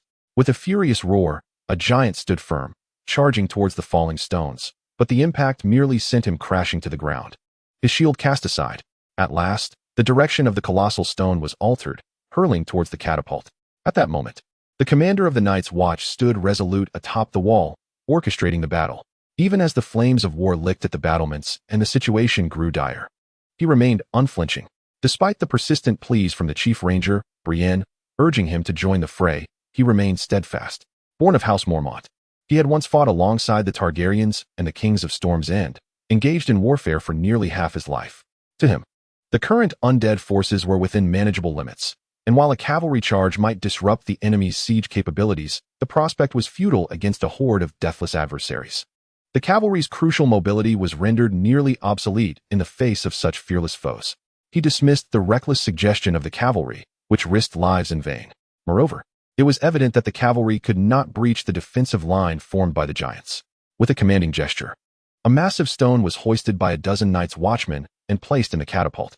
It was launched, crashing down upon the giant's shield with the potential to crush, yet merely sent the shield flying. The giants, quick to react, raised their shields once more as the catapult unleashed another volley. A thunderous explosion echoed, leaving the wall unscathed. Yet a multitude of Night's Watchmen fell, writhing in anguish. Some cried out, their internal organs damaged by the tremendous vibrations. Others were struck by flying debris. While those who remained silent had already perished, the commander issued a brutal order.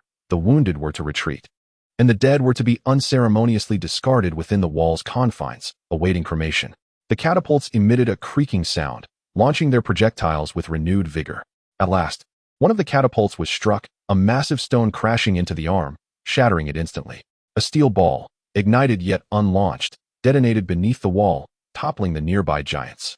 However, an even graver sight emerged. A giant, riddled with shrapnel, struggled to rise, as if provoked into a furious onslaught, seizing a steel ball and charging toward the iron gate.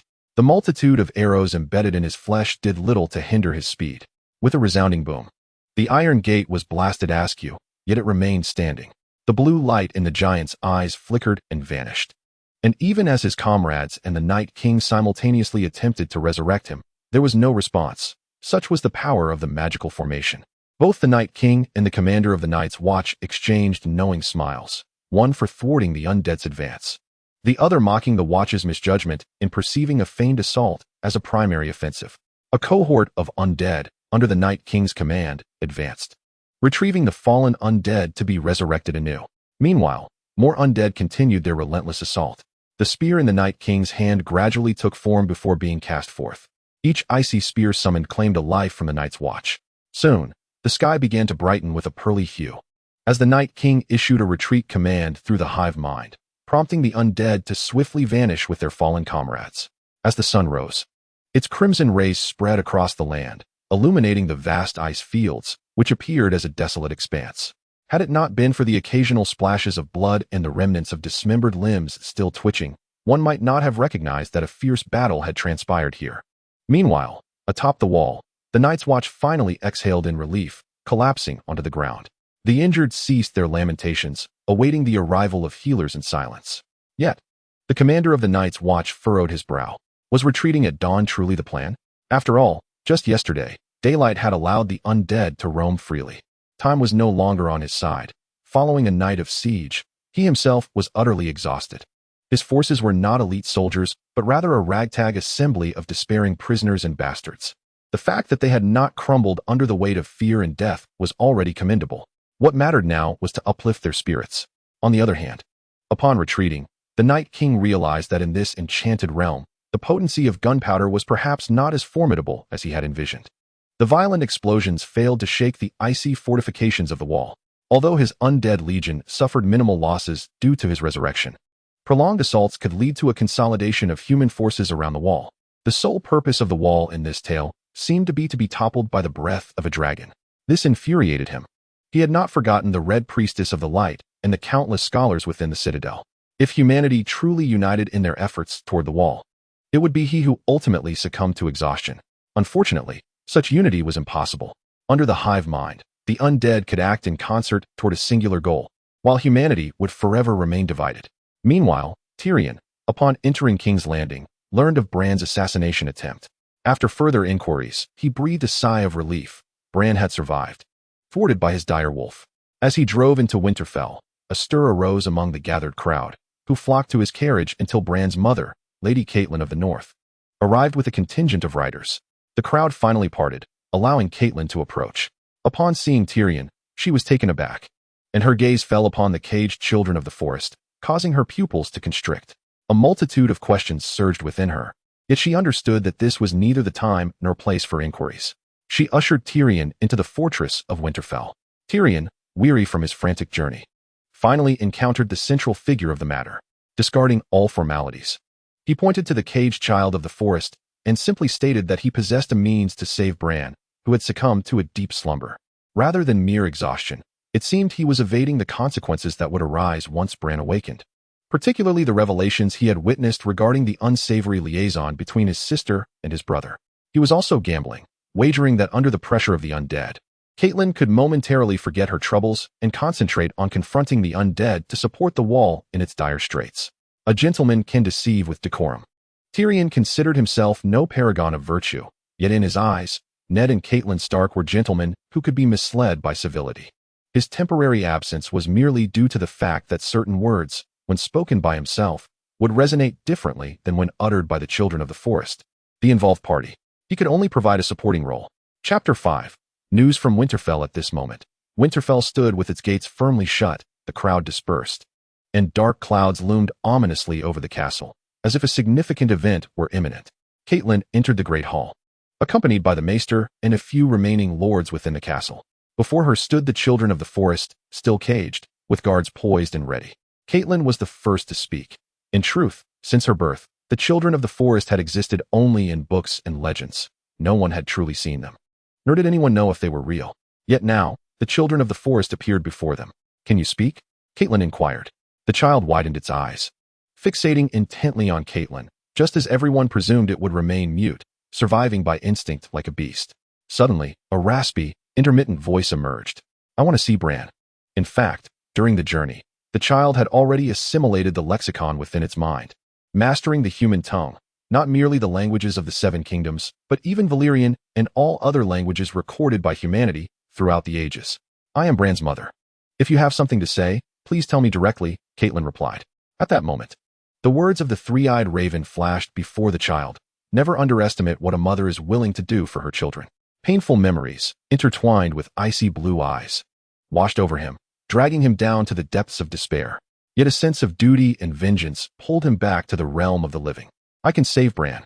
The proclamation escaped his lips, and he expelled a leaf of weirwood from his mouth, holding it in his hand, extending it toward Caitlyn. "Give this to him. He will awaken. Tell him the three-eyed raven sends his regards." The child declared, "I shall forever remain your enemy, even if I am the last of my kind." With that, the child fell silent, collapsing to the ground as the leaf danced in the wind, and a stream of blood flowed from his body. The guards rushed forward, flipping the child over, revealing a sharp dragonglass shard embedded in his chest, his heart now still. This sight astonished everyone present, until the guards presented the leaf on a tray before Caitlyn. Only then did she come to her senses. She reached out to take it, but was halted by the maester beside her. After examining it and ensuring its safety, he handed it to Caitlyn. She glanced at it and asked, "Why this? Does anyone know its purpose?" Those present shook their heads in unison, yet a flicker of evasion gleamed in the scholar's eyes. After much hesitation, he stepped forward. "If I heard correctly, the forest child had just mentioned the three-eyed crow. According to legend, the three-eyed crow is a terrestrial avatar of the old gods, immortal and eternal. As long as human history persists, so too does the three-eyed crow. He encompasses the might of nature, possessing knowledge of the past and future without undue interference, serving as the sentinel between what was and what shall be. However, recent studies from the Academy indicate that the three-eyed crow is not beyond death. Rather, he bequeaths his essence to the next generation. Upon the demise of each iteration of the three-eyed crow, his memories are encased within the fishleaf tree, awaiting the next crow to discover and explore. The key to unlocking the fishleaf and inheriting the power of the three-eyed crow is said to be a singular, extraordinary leaf from the fishleaf tree. The forest child mentioned that the three-eyed crow extends its greetings to Bran, perhaps having glimpsed something in the future that led to Bran being chosen as the new embodiment of the three-eyed crow. Nonetheless, the Academy remains silent on whether one who becomes the three-eyed crow retains their identity or merely transforms into this symbol, this representation. Yet, one thing is irrefutable. Compared to the vast magical prowess of the three-eyed crow, healing Bran and awakening him, even restoring his severed leg, would be a trivial endeavor. Caitlyn, upon hearing these words, was plunged into deep contemplation. A harrowing dilemma unfolded before her. Should she save her son at the expense of a stranger, or let her son remain in a peaceful slumber for the duration of his life? However, the world afforded her little time to ponder this choice. Tyrion had arrived. Upon awakening, Tyrion learned of the matters spoken by the forest child and recognized the moment for his own entrance. If possible, he even wished to become the three-eyed crow himself, even at the cost of certain sacrifices. Having been deemed a monster by his father, blamed as the cause of his mother's death during childbirth, and regarded as the family's disgrace, he yearned to accomplish something significant, to alter his father's perception of him, to proclaim to the world, to his father, that he could be the son of whom he could be proud, even if that person was no longer himself.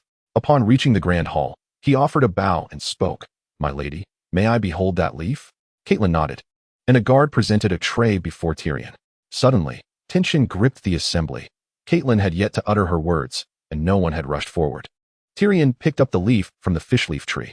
Unlike the fear and trepidation displayed by others, what filled Tyrion's eyes was disappointment. There was no reaction. The leaf appeared as an ordinary one, no trace of the extraordinary. It did not acknowledge Tyrion. The power of the three-eyed crow was beyond his grasp. Yet, this was not the moment for lamentation. Tyrion scrutinized the leaf, facing the peculiar gazes of the onlookers, and spoke. "There is no significant danger." Attempting to disguise her intentions, Lady Caitlyn was infuriated enough to command the guards to reclaim the leaves, which represented her child's sole hope for recovery, and to expel Tyrion. Tyrion offered no resistance. He calmly placed the leaves onto a tray and extended his hands, allowing the guards to seize him. Just as he was about to exit, he calmly uttered a phrase. "My lady, you surely do not wish for the undead to besiege Winterfell." Upon hearing this, Caitlyn halted the guards who were about to cast Tyrion out. "What do you mean by that?" she inquired. "I mean it in the literal sense. I have another identity, which I may have forgotten to introduce, an authorized representative of the Night's Watch from Castle Black. If I am not mistaken, the wall is currently surrounded by the undead. My lady, war has commenced. This is a battle that involves all living beings and the undead. One of my most crucial missions in coming to Winterfell is to seek aid." The mention of the undead sent shockwaves through the assembly, as they had just witnessed the fabled children of the forest and heard news of the undead. The world, through the eyes of those who had lived for 4 or 5 decades, had transformed entirely, becoming unfamiliar, unrecognizable. Previously, the most significant news had merely pertained to the succession of kings. But now, the world had irrevocably changed. Chapter 6. Caitlyn's dilemma. Tyrion stood at the doorway as the guards and vassals of the North entered the room, with Robb Stark, the eldest son of the North's protector, returning to stand beside him. At the far end of the room lay a small bed, where Bran rested, quiet as Sleeping Beauty, with Caitlyn seated beside him. A guard holding a tray bearing the leaves. "My lady, allow me to take over. This is far too cruel." Tyrion ventured inside, only to be obstructed by the guards. Caitlyn cast him a glance. "Please convey my gratitude to the Lannisters for their kindness, but I am his mother. I must bear this responsibility. The old gods have chosen him as their messenger in this realm, mercilessly taking a child from a mother's side. Yet, I hope he remembers that I shall always be his mother. Children must eventually leave the embrace of home, to face the winds and storms of nature." As she spoke, Caitlyn took the leaves and pressed them against Bran's delicate face. "I only hope that he will not resent me for this decision in the future." The leaves gradually lost their color and slipped from Bran's visage, as a surge of green energy erupted from him, forming a translucent, pale green shield. His broken leg began to visibly mend at an astonishing rate, a single tear rolling down his cheek. "Do you not think we adults are utterly useless? It takes a child to combat the undead." Caitlyn gazed at Bran within the green shield, tears streaming down his face, her heart wrenching in agony. As the child took steps away, one would not feel a thing, and might even smile as they watched him depart towards a broader world. However, when the child departed from her presence, her heart ached as if pierced by a dagger. Soon, Bran opened his eyes, and, upon seeing Catherine, his brother Robb, and several uncles, he shrank back like a frightened kitten, timidly calling out for his mother. Tears cascaded down Catherine's cheeks like a torrent, as she embraced Bran and wept. Witnessing this poignant scene, Tyrion let out a sigh of relief and beckoned Robb aside. We must provide support to the Black Castle, Tyrion informed Robb. The Night's Watch consists of only around 500 men. Even with the aid of the wall, they cannot hold out for long. Robb glanced at their mother, still holding her brother, and waved to Theon and several vassals, indicating that Tyrion should speak outside, allowing Mother and Bran some space. Once outside, Theon spoke first. I can seek aid from the Iron Islands. I am the sole legitimate heir to the Iron Islands. Relying solely on the North's strength may not suffice against the undead. The group fell silent, but Robb embraced Theon and replied, My brother, the situation has not yet deteriorated to that extent. The North can first dispatch cavalry, swiftly and lightly equipped to reach the wall. We can later summon vassals and subjects, while also sending messengers to King's Landing. Scholar, how many men do we currently have in our standing army? Robb inquired. The old scholar pondered for a moment. Approximately 5,000. Theon, summon the standing army. Theon and I will lead a contingent to the wall, and simultaneously issue a draft order for all men aged 15 to 60 from Winterfell and the surrounding towns to head to the wall. During my absence, all matters in Winterfell shall be overseen by my mother, Caitlyn. Before Robb could finish speaking, a resolute no rang out beside him. It was Caitlyn, having approached unbeknownst to him. I will accompany you, Robb, she declared. Robb looked at his mother, who had rushed out. Mother, Winterfell needs someone to provide supplies for me. Bran and Rickon are too young, and moreover. He glanced back at Bran's chamber, realizing that Bran had not followed. He said cautiously, moreover, we cannot ascertain Bran's condition. You must care for him. But now that your father is away, perhaps we should wait for news from King's Landing before proceeding to the wall, Caitlyn suggested. No, Mother, you know well that our family is the protector of the North. The North is under threat, and we must march forth, as always. Robb asserted. Then will you depart tomorrow or the day after? Provisions must be prepared, along with food. Clothing. The wall is bitterly cold, and you cannot go without warm garments, Caitlyn said, as she began to search through her eldest son's clothes. Eager to pack them for his journey, Robb seized Caitlyn's restless wrist, compelling her to calm down. At that moment, Caitlyn realized her child had grown taller and stronger than herself. Mother, now is the time for me to leave, Robb declared, his tone imbued with a quiet yet resolute strength. With a sigh, Caitlyn stood up and went indoors, retrieving the black cloak once worn by Robb's father, the current warden of the North, which had belonged to her husband. She draped it over Robb's shoulders. My child, have pity on the poor old woman who almost lost one child. Do not let her lose another. As she spoke, Caitlyn adjusted Robb's attire. When suddenly the sound of thundering hooves approached, it was Theon's horses pounding upon the ground. Robb, I went to the training grounds. The men are assembled, their lances, horses, and armor are all ready, and I instructed them to take 7 days' worth of provisions. As Theon entered, he sensed an unusual atmosphere and looked up to see Caitlyn's silhouette. Forcing a smile, he said, My lady, you are aware, I had already advised Robb to inform you sooner. No, Theon. Caitlyn wiped away the tears from her eyes. You have done well. Listen to your lord's commands, and you will survive the battlefield. Theon's expression shifted from concern to a smile. Indeed, my lady. Robb is my brother, he proclaimed, emphasizing the word brother, although Caitlyn paid it no mind. Having watched Theon grow up, Caitlyn believed she understood him well enough. She fastened Robb's cloak and made her way to the barracks, watching as he mounted his steed, the red ribbons fluttering in the wind. The oppressive dark clouds that had loomed over the city had dispersed, and though the weather remained gloomy, a glimmer of light was faintly visible, the radiance reflecting off Robb's armor. Robb grasped the ancestral banner of the dire wolf and handed it to the standard-bearer. As long as the wolf banner stands, the house of Stark endures. The North shall not falter, and the North shall never forget, whether in the past or the future. We will uphold the knightly code and carry forth the light of hope. Chapter 7. The death of Tarly upon the wall in dire straits. Flames roared fiercely, as another night was drawing near. Since the discovery of the undead, each night had been accompanied by the army of the living dead. With every nightfall, lives were lost, only to vanish without a trace come dawn, while wounded soldiers lay carelessly on the ground, their anguished cries echoing. The surviving soldiers took up their bows and spears. Another night has come, exclaimed the corpulent Tarly, reluctantly grasping the bow he had once resisted, and loosed an arrow downward. In an instant, a freezing spear came hurtling toward him, but the rotund man had already taken refuge behind the wall-less defenses, offering the icy spear no chance whatsoever. A thunderous roar echoed, reminiscent of the last flicker of light in the realm of the living.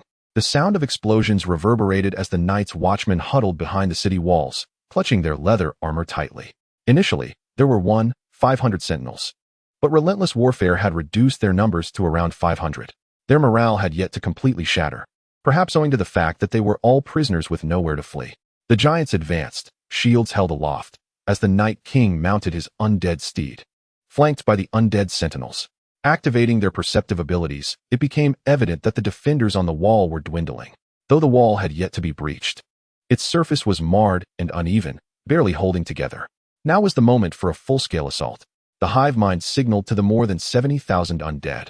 As the bomb-laden frost wolves howled beneath the moonlight, dozens of catapults gradually emerged from the forest, these wooden war machines brimming with small explosive charges. Utilizing the minerals left by the children of the forest, black powder began to reveal its potency. Magic was formidable, but once countered, it became utterly ineffective. Against a defense that humanity had maintained for millennia, the flames of gunpowder would obliterate all barriers. The 70,000 undead surged forward, undeterred by the rain of arrows from the wall, trampling over the fallen without hesitation. Amidst the chaos, the frost wolves, clad in explosive armor, charged toward the iron gates. With a series of resounding blasts, the gates trembled on the brink of collapse. Following this, over a dozen steel bombs were hurled from the catapults, crashing down upon the gates. The impact was immense, causing the already battered door to yield. A gaping hole, wrought by the gunpowder, emerged in the gate. The Night King's awareness surged through the hive mind, flooding every undead mind with a singular purpose as they converged upon the breach. Simultaneously, the Night Watchmen, under the command of their leader, gathered at the entrance. A brutal close-quarters battle loomed. The giant, brandishing a massive ice spear, led the charge. The gates were instantly obliterated, vanishing from sight. From the giant's perspective, countless humans drew their bows, ready to unleash their arrows. The giant raised his great shield to protect himself, charging forward. And none could withstand his might. Each adversary was sent flying by his colossal shield. With a couple of fierce swings of his ice spear, he issued a defiant roar toward those armed with polearms, instilling fear that sent them retreating. Soon, the undead surged madly through the city gates. The commander of the Night's Watch grasped his long sword, donned his armor, and secured the ties of his black cloak, descending calmly. All around him, Night's Watchmen were locked in desperate combat with the undead. One undead charged at him, only to be decapitated by a single stroke of his sword. He caressed the blade thoughtfully, reflecting, fortunately, it remained sharp. He resolved to apply extra force when the time came to take his own life, aiming to ensure he would sever his own head. With thoughts racing, the actions of the stout Willie pressed on as he advanced, only to be knocked to the ground by an undead assailant, peril looming. In a swift motion, his sword sliced through the air, severing the head of the creature, which rolled down his face. At that moment, the Night King commanded all the undead to intensify their assault, signaling an unsettling shift in the tide. A resounding rumble echoed, the earth trembling beneath them. What was happening? Had the undead siege engines been activated? Pondered the commander of the Night's Watch. From the rear of the wall, a cavalry unit approached at an astonishing speed, igniting a spark of excitement among the surviving members of the Night's Watch. In the distance, the banner of wolves fluttered. Leading the charge was the young wolf lord, Robb. The forces of the north had arrived. Brothers, hold steadfast and drive the undead back to the frozen plains. With renewed vigor, they surged forward. Even the giants could not withstand the onslaught of arrows raining down, the icy blue in their eyes beginning to wane. For a fleeting moment, the Night's Watch seemed on the verge of pushing back, yet the gate was narrow, barely accommodating a line of 10 individuals even when fully opened. The undead flooding in were but a fraction. The majority remained trapped at the city gates, some even struggling to advance due to the congestion. The Night King, sensing the battlefield's unfolding chaos, could not help but press his forehead in frustration. These undead were still terribly foolish, he mused, issuing a retreat command. He acknowledged that while the wall would ultimately fall, it would not be today. The magical wards continued to shield humanity, and the ancient wall stood as a bastion for mankind, impervious to all forces save for sorcery. There was no urgency. Robb would return, leading his soldiers toward King S Landing. The world of men had not yet descended into chaos. Should the burgeoning civilization of humanity face overwhelming oppression, it would merely rebound rather than collapse. Only the Night King surveyed the pitch-black night. Only when all rise in rebellion would they march to the ancient battle hymns, claiming city after city from humankind, leading to the demise of all noble houses. An eternal night would blanket every inch of land, encompassing ice, hunger, and suffering, all to be borne by humanity. The war between the first men and the children of the forest birthed the Night King. Now, the vanquished children had been entirely eradicated, and the descendants of the first men would inexorably fall into the graves they had dug for themselves. There was no hurry. The Night King's hand gently brushed the spectral steed beneath him, a tender chill prompting the creature to sneeze. Within the wall, conditions were improving.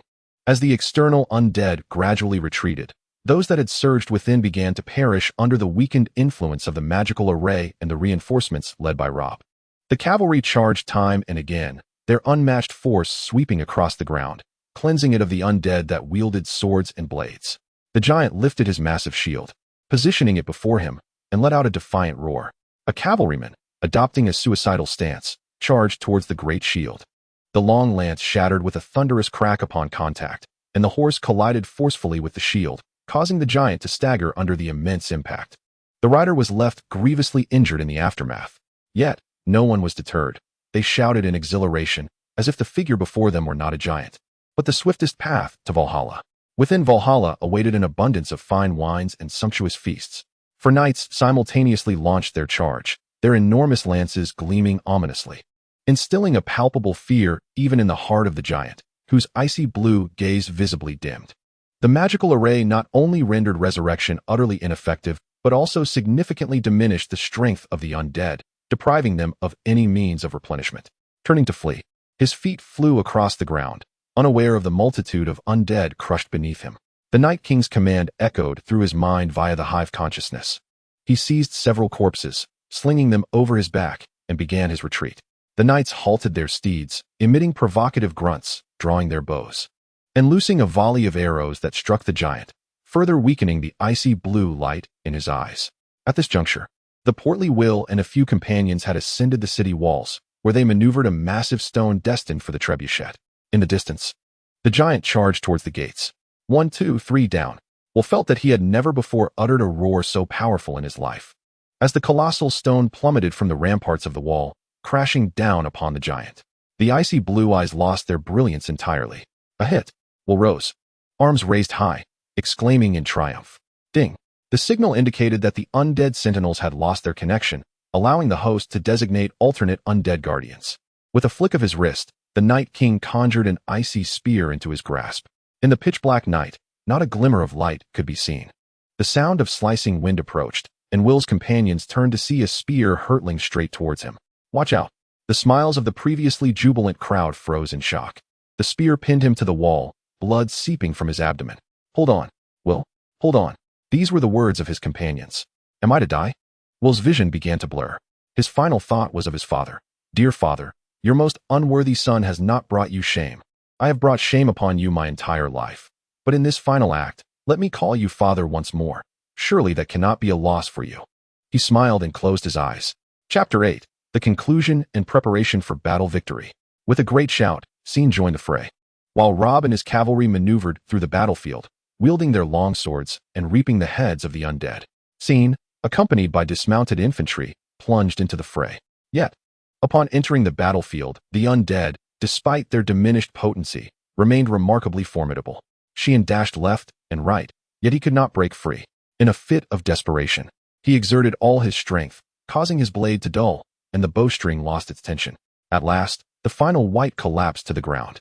He continued to brandish his blunted sword until Robb galloped towards him, exclaiming, Sheehan, we have triumphed. His hand stilled, blood staining the blade.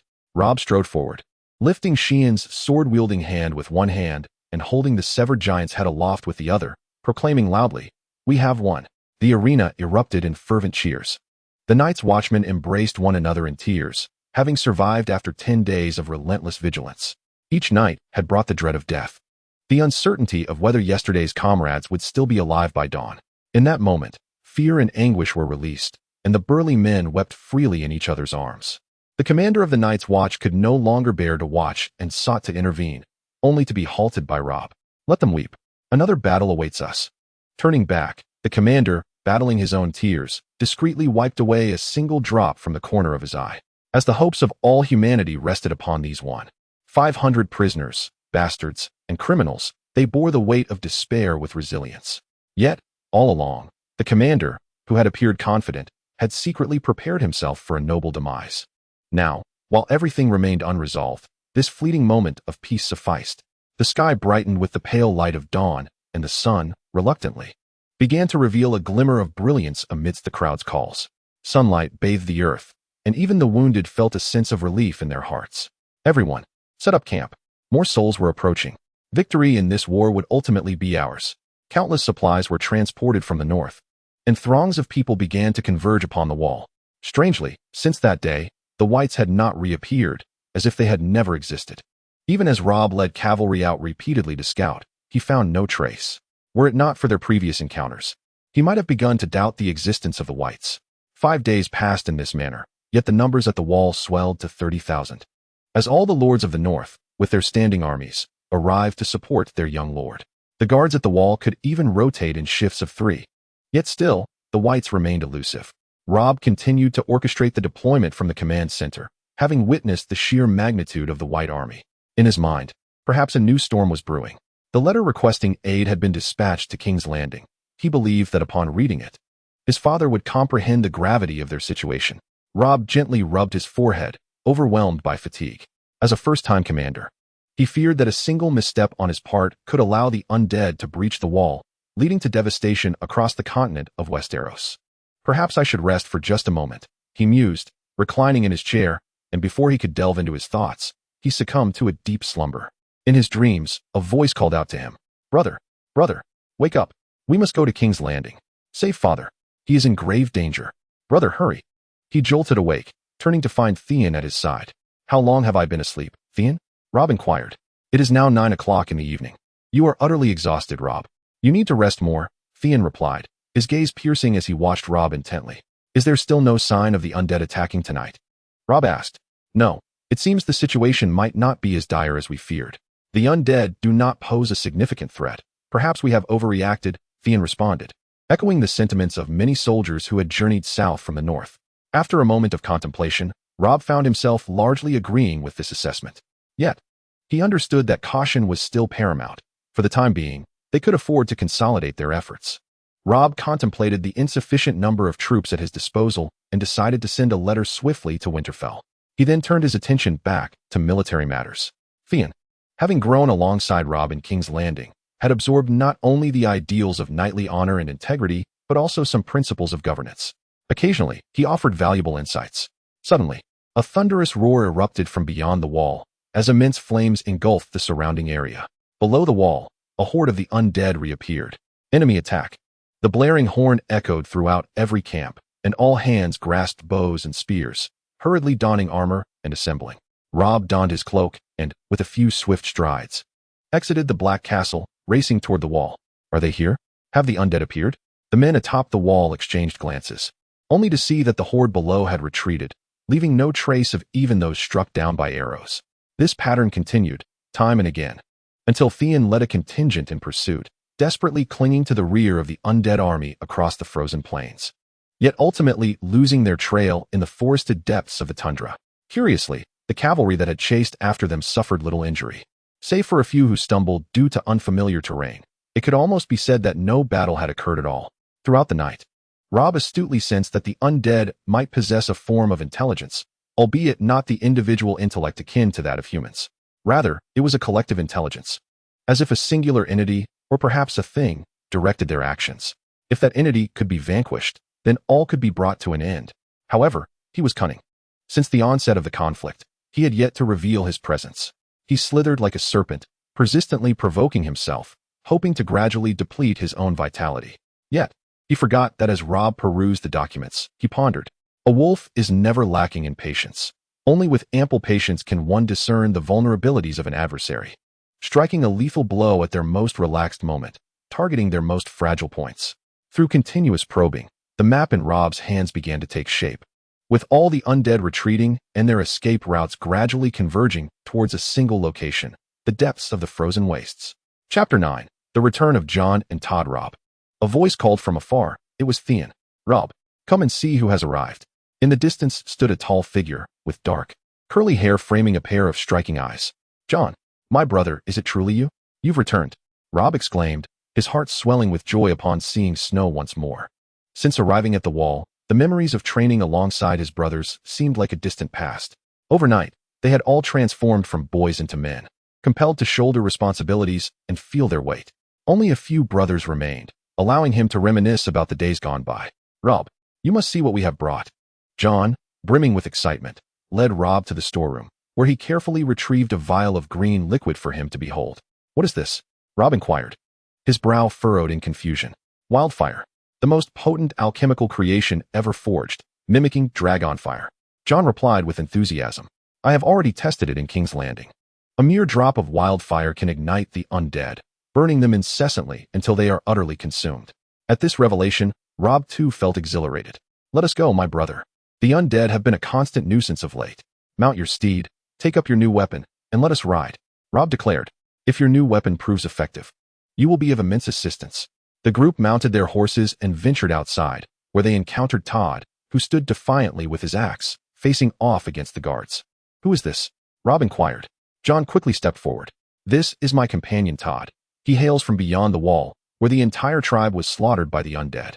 Thanks to him, I was able to reach King's Landing with utmost speed. It is also due to his capturing of the undead that I was able to demonstrate their threat and validate the efficacy of wildfire. Free folk. Are they not the wildlings? Theon shouted, having developed a rudimentary understanding of the various factions beyond the wall during their time at Castle Black. Todd's expression darkened, his grip tightening on his axe as he moved to explain, only to be restrained by Jon, who discreetly held him back. Indeed, no one wishes for their deceased loved ones to be referred to as wildlings. Under the looming threat of the undead, humanity is united, and it is believed that one should contribute to the collective effort. Jon remarked, offering a measure of comfort to Todd. For Todd, standing upon familiar soil and preparing to reunite with his kin should have brought him peace. Yet, an inexplicable sense of unease lingered in his heart, at times overwhelming him with anxiety. The four soon readied themselves. Jon, bearing a small box of wildfire, mounted his steed. As the assigned squadron to eliminate the undead prepared to embark, the recently repaired gate creaked ominously as it slowly ascended, allowing a cavalry to surge forth under the leadership of the four. Todd, familiar with the terrain, took the lead. Follow me. I know of a nearby tribe that was annihilated by the undead, all transformed into the very creatures that now threaten us. Todd shouted to his companions, who hastened to catch up.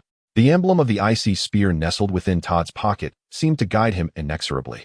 As they approached, the sight before them revealed 1,000 figures standing motionless, as if frozen in time. The foremost wild woman, upon spotting them, exhibited a flicker of excitement in her icy blue eyes before charging toward them with a deafening howl. Robb, invigorated by the sight, rushed forward, his massive lance gleaming as it pierced the charging wild woman, pinning her to the ground. She emitted feeble cries, her hands flailing in a desperate attempt to grasp something, yet finding nothing, neither life nor death, only the cold embrace of suffering. Turning back to Todd, he expressed his gratitude. Thank you, Todd. This is the largest wave of undead we have encountered in days. The knights behind them arrived, their lances impaling the bodies of the undead as they discarded them and drew their swords, plunging into battle. All joined the fray, save for Todd, who stood in a daze, feeling an icy chill deep within his soul. How could he dare? The Night King, how could he commit such acts? The question echoed relentlessly in his mind. Every face among the undead was hauntingly familiar. The distinct imprint of the icy spear upon their palms was a mark he had wrought himself. His expression remained stoic as he observed, witnessing each familiar figure succumb. There was Tormund, who as a child had often shared meals with him during times of scarcity, and this year had welcomed a son, a robust lad destined to excel in hunting. Then there was Ygritte, often seen at the door collecting laundry in exchange for meals, supporting her injured husband, who had once shared his first catch with her. This is Rig, this is Eric, and this one is somewhat unrecognizable, as half of her face has been gnawed away. He forces himself to avert his gaze from the woman who is still crying out in agony, impaled by Robb's spear. Unbeknownst to him, tears streamed down his cheeks. His lips quivered yet burst forth in laughter. Is it pain? Is it sorrow? This woman, who always ties her garments for him before they venture out with the hunting party. This woman, who continually urges him not to charge ahead during their hunts. This woman, who awaits his return home with a warm meal prepared. This woman, who cuddles with him in the dead of night, sharing tales of the day in an attempt to bring him joy. Now her icy blue eyes have lost their former luster, her frail form seemingly reduced to mere bones. When did she become this way? Was it after he remarked that beauty in the south lies in being slender? Foolish woman, we free folk find beauty in strength. Foolish woman, fool, woman. Todd cannot fathom how to cease the flow of tears, He laughs heartily, striving to stave off the collapse of his tear ducts. The smile before him melds with his own, as tears fall like droplets upon the frozen expanse, freezing into tiny beads of ice before they can even stir the surface. Gazing at the woman before him, Todd begins to hallucinate. The body impaled in the ground morphs into her silhouette, once waiting for him at the door. Anticipating his late return, his trembling hand transforms into her beckoning gesture, as if they are transported back to a most casual evening. He sees himself returning home, tossing his scarf upon himself, and scolding himself with exasperation. You still know how to come back. A joyful expression graces Todd's face as he strides towards the woman, the figure from his memories drawing nearer and nearer. Does he question its authenticity? No, he knows. Yet, he is weary, when the world holds nothing worth clinging to. What difference is there between this world and hell? He steps forward, slow yet resolute. My dear, let us go, just as we have countless times before. You grasp my hand and say, big silly bear. Let us go. Todd extends his hand, drawing closer. His palm is on the verge of touching his beloved's hand as he closes his eyes. Suddenly, a cold, viscous liquid splatters across his face like a blade. Rubbing his hand across his cheek, he finds it stained with darkened crimson blood. Lifting his gaze, he sees that his beloved has been severed. Sean stands with a knife, gleaming with fresh, vivid red. No need for thanks. This is what I must do, Sean declares. Chapter 10. The news from the Sovereign. The four quickly discerned that something was amiss. The undead beyond the wall and those within its confines seemed to belong to entirely different species. They possessed formidable strength, swift speed, and most importantly, the true essence of immortality. No matter how many times they were struck, unless their heads were severed directly, they would not perish. After a fierce charge, the cavalry suffered heavy losses, with half of their number fallen and their steeds wounded. Jon, use the wildfire, Robb commanded. Jon produced the wildfire, dousing it before him, and tossed a torch to the ground. Instantly, the undead in contact with the wildfire ignited, engulfed in roaring flames. In a brief span, they were reduced to ashes, leaving not even a bone behind. Robb rejoiced, realizing the efficacy of the wildfire. He drew his sword, plunged it through the flames, and struck at the undead. Although the effect was not as swift as before, it still held lethal potency. However, casting his gaze afar, he beheld a dark, endless horde of undead approaching relentlessly. Mount up, brothers. Retreat, Robb ordered, having achieved their objective. The group, having dealt with the immediate threat, hastily mounted their steeds and fled. Among them stood Todd, immobilized in confusion. Jon seized him, sensing something amiss. Todd appeared transfixed, haunted by memories of the undead. Urging him to mount quickly, Todd complied, and together they galloped towards the wall. The undead pursued doggedly. In the distance, the Night King smiled, for the stage was set, and the supporting cast had taken their places, while the main character would need to wait a while longer. Suppressing his impatience, he whispered to himself, just a little longer. Soon, not just these few, the entire realm of humanity will succumb to the icy grip. Robb and his companions soon returned to the wall. Spotting a cavalry unit on the ice plains, the Night's Watch recognized Robb's party and promptly opened the gates. The horsemen streamed in, but the guards wore expressions of sorrow as they regarded him. Unfazed, Robb reveled in his excitement, tossing his whip to a nearby guard and instructing him to tend to his horse, then hurried with the three into the depths of Castle Black. They encountered the commander of the Night's Watch, who seemed to have something to convey but faltered at the last moment. Robb, brimming with exhilaration after over 10 days of defense due to a lack of suitable weaponry, now felt hope as the means to combat the White Walkers had finally emerged. Without hesitation, he commanded the surrounding guards to summon the Lords of the North to the council chamber. Before long, the lords arrived, rallying under the banner of the wolf, each accompanied by their loyal men. The valor of the North had never been doubted. Robb enthusiastically proclaimed he had discovered a weapon capable of vanquishing the others. However, contrary to his expectations, the lords regarded him with pity and bewilderment. After a prolonged silence, Robb inquired, "Are you not excited? Consider this. We are on the verge of accomplishing a remarkable feat, extinguishing the White Walkers, a threat that has never been eradicated by our ancestors. The wall, once a bastion of despair, shall no longer be necessary, and the icy expanse will rightfully belong to the North." Robb excitedly recounted all of this, and only then did the crowd respond, erupting into cheers and fervent discussions, eliciting a satisfied smile from Robb. However, amidst this jubilation, there lingered an undercurrent of concealment. A commotion at the entrance drew Robb's attention, where he witnessed a confrontation between Theon and the guards, escalating to the point of drawing swords. Robb swiftly intervened. The guards, upon meeting Robb's gaze, lowered their spears, and stepped aside to allow Theon passage. At that moment, the entire hall fell into a deathly silence. Everyone held their breath, fearing the slightest sound, and the earlier lively discourse vanished as if it had pertained to trivial matters. Dark clouds began to loom over the land, and the once clear sky dimmed abruptly, casting a shadow over the hall, where not a single beam of light dared to enter. Theon, disregarding the guards who had halted him, hurried towards Robb, intending to greet him as he usually did. Yet, feeling the weight of the gazes upon him, he faltered and offered a respectful bow. Raising his eyes to meet Robb's, he was overwhelmed with a torrent of unsaid words, which were suddenly stifled. With an awkward smile, Theon began, "Robb, I have recently heard something, though it is merely hearsay and may not be accurate. They say there has been trouble in King's Landing. The king was injured while hunting and has died." "Enough," a middle-aged voice interrupted. "Theon, perhaps you should pause. Such matters are better conveyed by our lords of the north directly to our sovereign."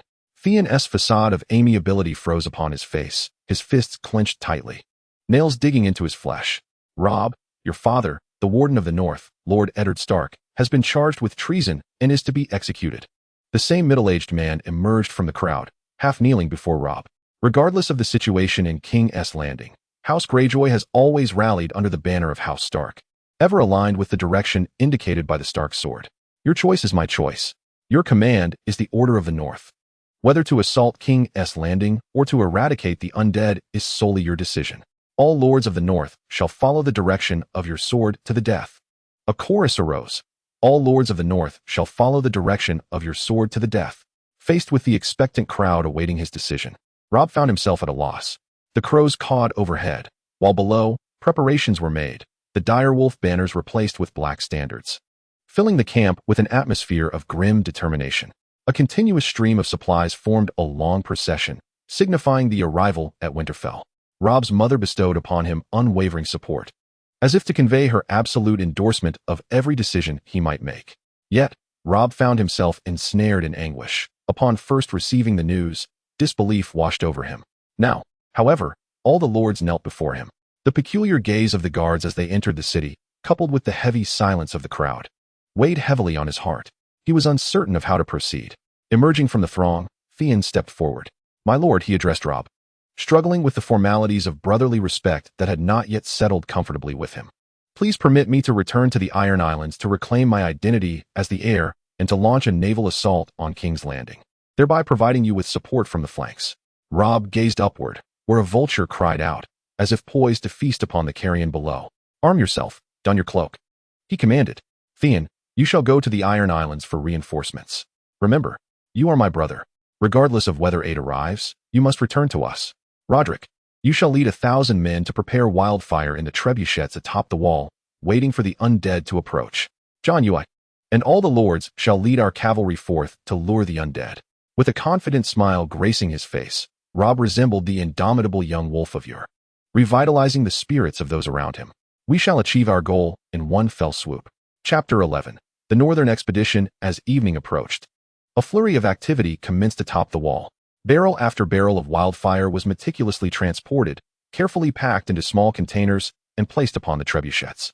Arrows soaked in pitch were stacked in boxes, untouched by any hand. Distant knights busied themselves with their armor and weaponry, while the archers on the wall readied themselves for the impending confrontation. The sound of hooves echoed as Robb led the charge, cloaked lords following behind him.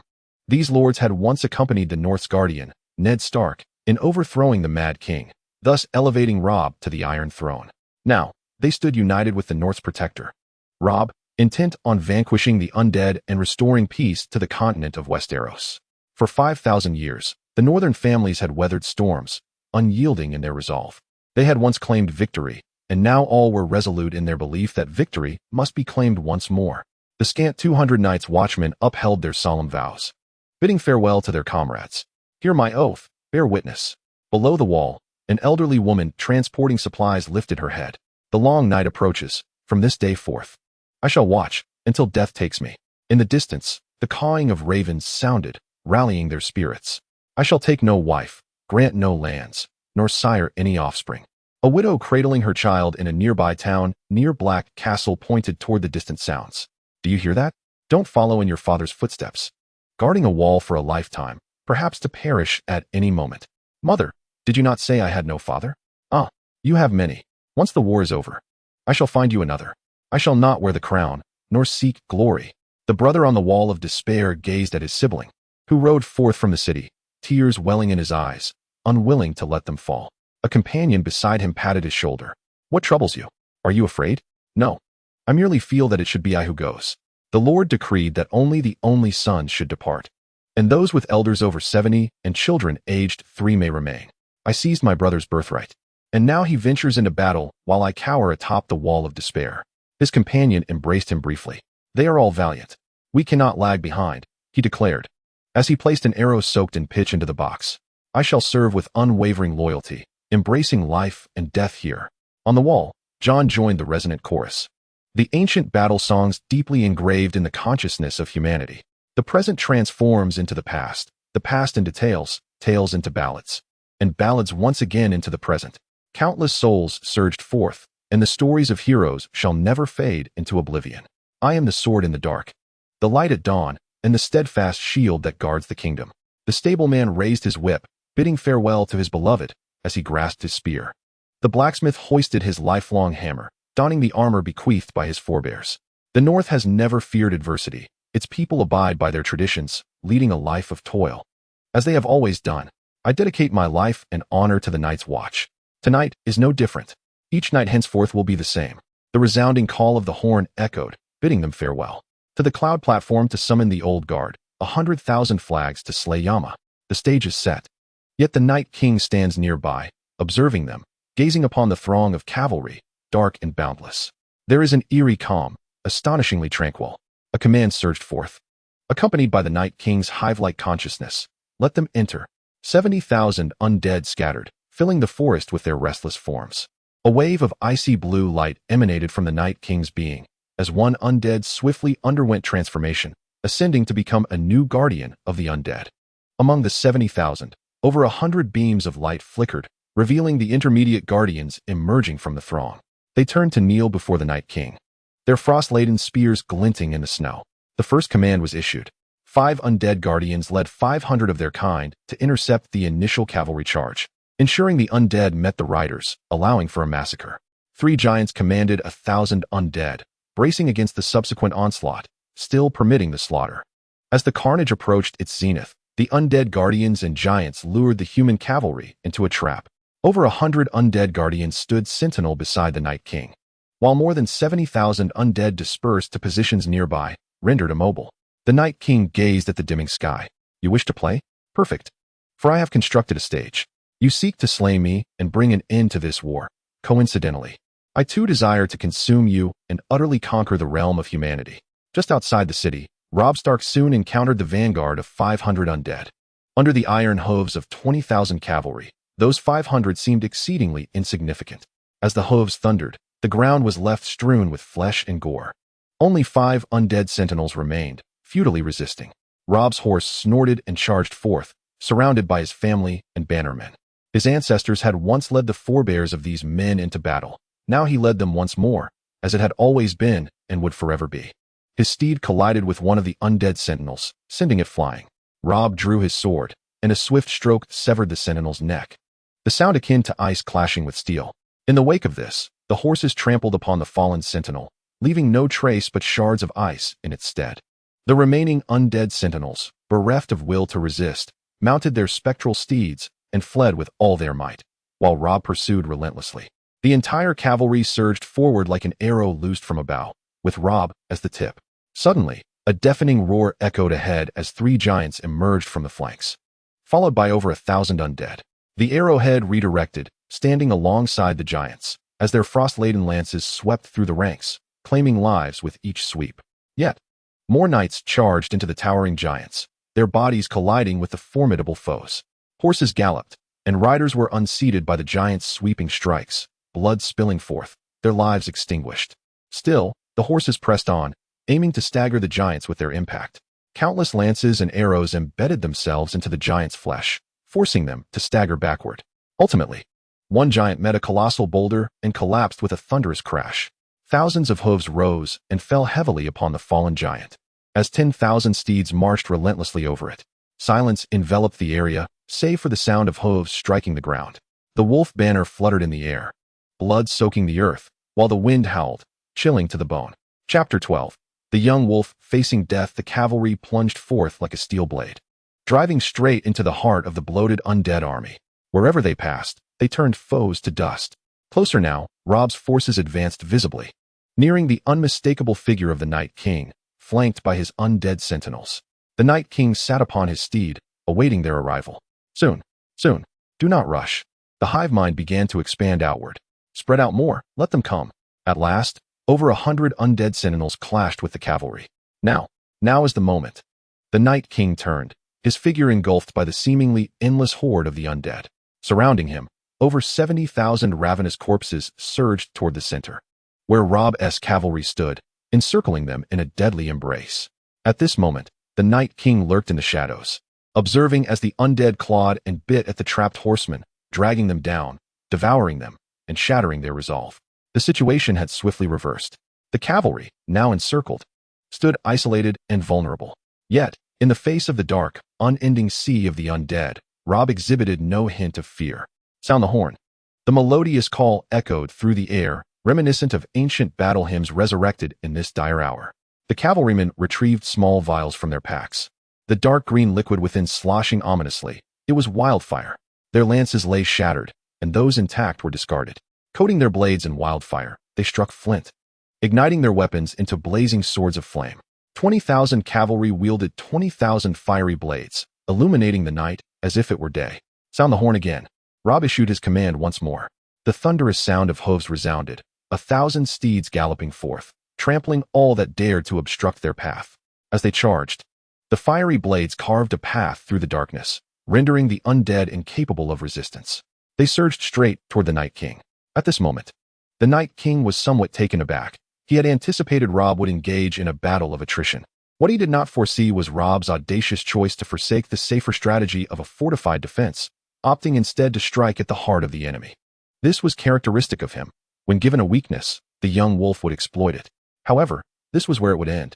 The Night King observed as Robb charged toward him, the glow of the fiery sword illuminating his youthful visage, which radiated the courage of one unafraid of death. With a single stroke, he aimed to cleave down upon the Night King. Clang! A sharp sound echoed as the Night King intercepted the flaming sword, effortlessly extinguishing the flames with a flick of his wrist. He raised his arm, twisting the steel sword into a spiral. Robb, wielding the sword, was unceremoniously thrown from his mount. A look of terror washed over his face, not from a lack of bravery in the face of death, but from the realization that the Night King had effortlessly vanquished the wildfire with a mere hand. If wildfire held no power over the Night King, then the intelligence he had relied upon was fundamentally flawed. With a spear in hand, the Night King lunged at Robb, who had no time to react. A vassal pushed him aside, only to be pierced by the spear. The encircled cavalrymen found themselves immobilized, their desperate attempts to break free only resulting in greater losses. Over 100 undead guards, brandishing long spears, surged into the ranks of the cavalry, killing mercilessly. Blades proved ineffective. Fire swords were futile. Every weapon known to humanity faltered in that moment. The cold, ice-forged spear swung with lethal precision, claiming lives with each arc. Its fragile nature began to manifest. Every piece of armor was pierced in an instant, every weapon shattered upon contact. The cavalry retreated again and again, until all directions were filled with the undead. Retreat was no longer an option. The sound of the horn resounded once more, as Robb, sword in his right hand and the direwolf banner in his left, stained with blood, mounted his horse once again. He turned to the hornblower beside him and commanded, "Sound the order. Charge towards the wall of despair." Hearing the call to arms, the knights, despite their numerous wounds, rallied behind their lord for yet another charge. The Night King, leading his army of the undead, pursued closely behind. Within the confines of the wall of despair, Jon Snow, anxiously waiting, witnessed Robb's forces breach the encirclement of the undead, his heart filled with dread. Rallying 5,000 infantry, he prepared to sortie in support of Robb. However, upon arrival at the battlefield, he found that Robb had already broken through, emerging from a host of over 20,000 cavalry reduced to a mere 5,000 battered remnants. Robb's first words were, "What are you doing here? Who is guarding the wall of despair?" Jon, about to respond, was interrupted by Robb's urgent command, "Go." Behind Robb, the Night King, mounted on a spectral steed and wielding an ice spear, surged forth at breakneck speed, flanked by 100 indomitable undead guards. With an inexhaustible horde of the undead in pursuit, Jon drew his longsword. "Return. I am a night's watchman. I must fight." With a wave of his hand, the 5,000 infantry raised their lances high. "We shall buy you some time. You still have Lord Ned to save. By the way, if you see Lord Ned again, please ask him for me. May I call him father?" He gripped his long sword tightly, crouched in a battle stance, resolutely turning to face his predetermined fate. In a fleeting moment, Robb seemed to behold, once more, the image of himself as a youth, practicing swordplay while others rested, and the figure striving to excel despite the scorn of his illegitimate status, the stain upon House Stark's honor. Now the true wolf bearing its legacy through the darkness alone. The relentless tide of the undead surged forward, most halted before the wall of despair. Yet, more of the undead raced past the 5,000 infantry, charging directly towards Robb. The Night King evaded Jon Snow's obstruction, pursuing the wall of despair with fervor, closely trailing Robb. As the silhouette of the wall emerged, he activated his senses, observing the frost that enveloped the structure. A colossal protective array that perpetually shielded the inhabitants within. The Night King regarded the wall, recognizing it not merely as humanity's greatest and oldest invention, but rather as a manifestation of humanity's own fears. "Advance," commanded the hive mind, as the undead charged madly towards the wall of despair. Robb's cavalry had already entered the fortress, while the sentinels atop the walls ignited arrows wrapped in pitch from the signal towers. 5,000 arrows were simultaneously unleashed, igniting a section of land before the wall that had already been drenched in wildfire. Countless wights writhed in agony amidst the flames. The dark night sky was illuminated as if it were daylight. In the flickering firelight, Todd beheld the Night King at the forefront, for the sake of allowing Robb's retreat. No wildfire had been laid in his path. The Night King and 100 wights stood resolutely on horseback, observing their comrades struggle in the inferno without a hint of intervention. As if sensing a gaze upon him, the Night King raised his head, locking eyes with Todd. In an instant, Todd's eyes turned crimson, a torrent of hatred flooding his heart. His reconnaissance companions, the Wildling King, the entire beleaguered encampment, and his beloved wife. "All units, heed my command," Todd bellowed. "Fire!" Barrels of wildfire cascaded down the walls of the wall, striking the ground below with precision. The green liquid inching closer across the smooth ice, approaching the burning front of the wall. Chapter 13. The wall has fallen. The green liquid splashed upon the Night King and his 100 white guards. The Night King strode casually through the green liquid, as if he were a carefree tourist on holiday. Todd's reddened eyes glimmered with the thrill of vengeance. He retrieved an arrow soaked in pitch from his quiver, knocked it, and ignited it. A messenger's voice echoed from behind him. "Report. The young wolf has commanded the abandonment of the wildfire trap. Regroup and assist Jon Snow." Todd, clutching the blazing arrow, turned a deaf ear to Robb's command. This time, no one could prevent him from releasing this arrow. The sound of whistling wind heralded the flight of the arrow, infused with Todd's hatred and hope, striking the green liquid before the Night King. Boom.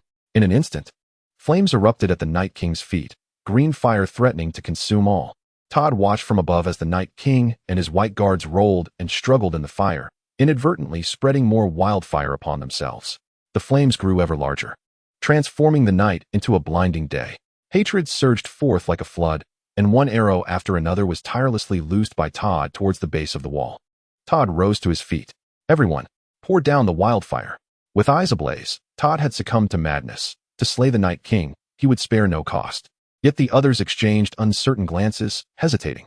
Finally, the messenger stepped forward. "General Todd, the young wolf has issued his command. Your duty is complete."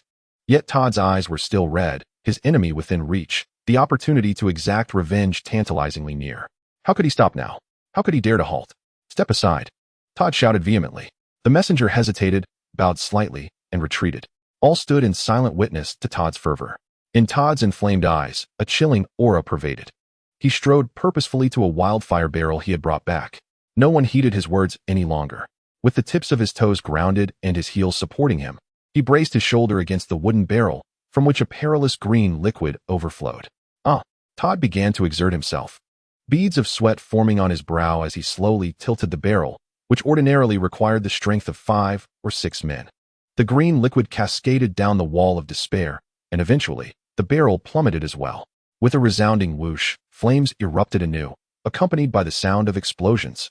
Everyone stood frozen, watching Todd propel the barrel, observing the sweat on his face, and noting his staggering steps after he had finished. With each subsequent barrel, this man had lost everything: his family, his beloved, and all that surrounded him. Life, to him, bore no distinction from hell. The sole reason for his continued existence was the thirst for vengeance. Each night, hatred gnawed at him, compelling him to grind his teeth, leaving him restless and sleepless. 1 barrel, 2 barrels. The wildfire surged even more ferociously. He resembled a soulless machine, mechanically pushing the barrels toward the precipice of despair. Finally, he reached a spot designated for the wildfire, only to discover it was devoid of anything. The general was gone. What? What was gone? The wildfire. It had all been extinguished. Oh, Todd gazed downward, witnessing an inferno below, where the undead, tainted by the green liquid, writhed in flames. A foul odor reminiscent of charred flesh filled the air. The Night King and all the undead sentinels struggled within the fire. Todd's eyes grew moist. This scene, which he had never dared to envision, haunted his dreams, where countless souls, including his wife, parents, and friends, called out to him. Kill him! Kill him! Kill him! Todd looked to the sky. Do you see this? I did it. A voice behind him, that of Robb, echoed. Who told you to pour out the wildfire?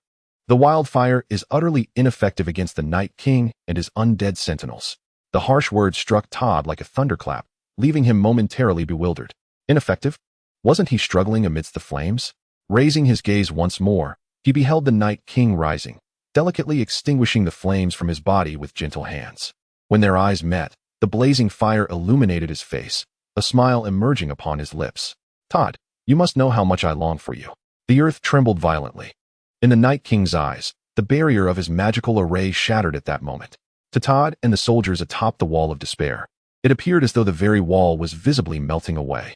Before the formidable wall of despair, the perennial ice that adorned its surface melted rapidly under the searing heat, revealing the somber gray-black stone beneath. Subsequently, the entire structure of the wall of despair collapsed. A cloud of dust enveloped the vast ice field before the Night King, as a few individuals, not completely buried beneath the rubble, struggled in agony. Yet, countless others lay entombed below, 5,000 archers, scattered in an instant. The strongest among them, Todd, was the first to emerge, subsequently pulling the unconscious Robb from the debris. Once he had entrusted Robb to his vassal, Todd drew his longsword, adopting a half-crouched stance, his hands gripping the blade tightly, his face a mask of hatred tempered by a long-awaited release.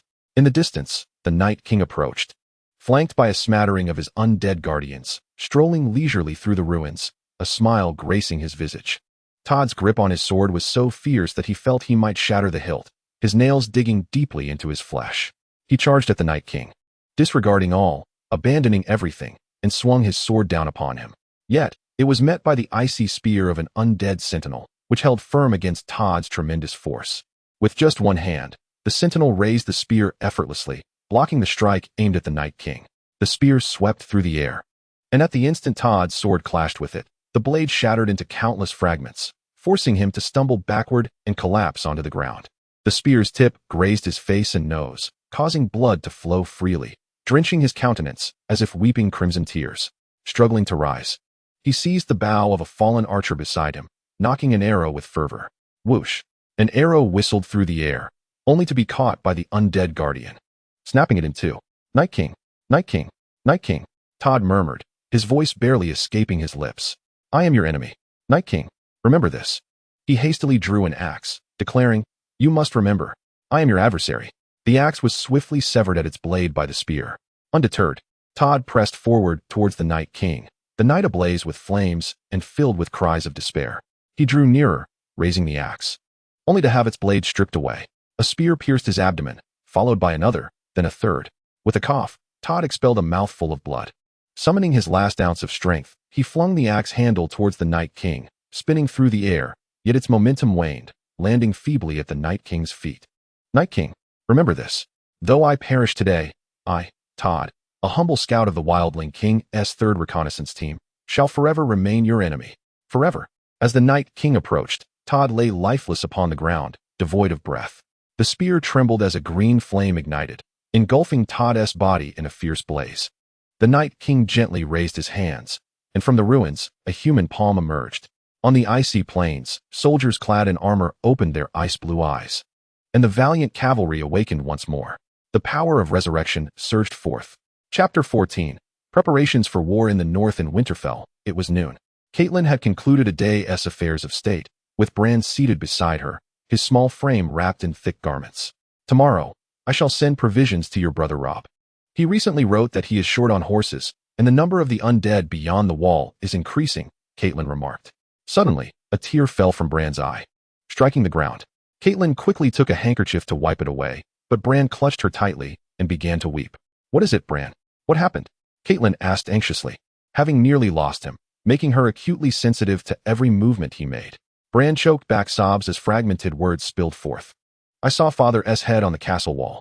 I saw Jon with a sword, surrounded by horrors, only half a face visible, revealing the bones of the undead.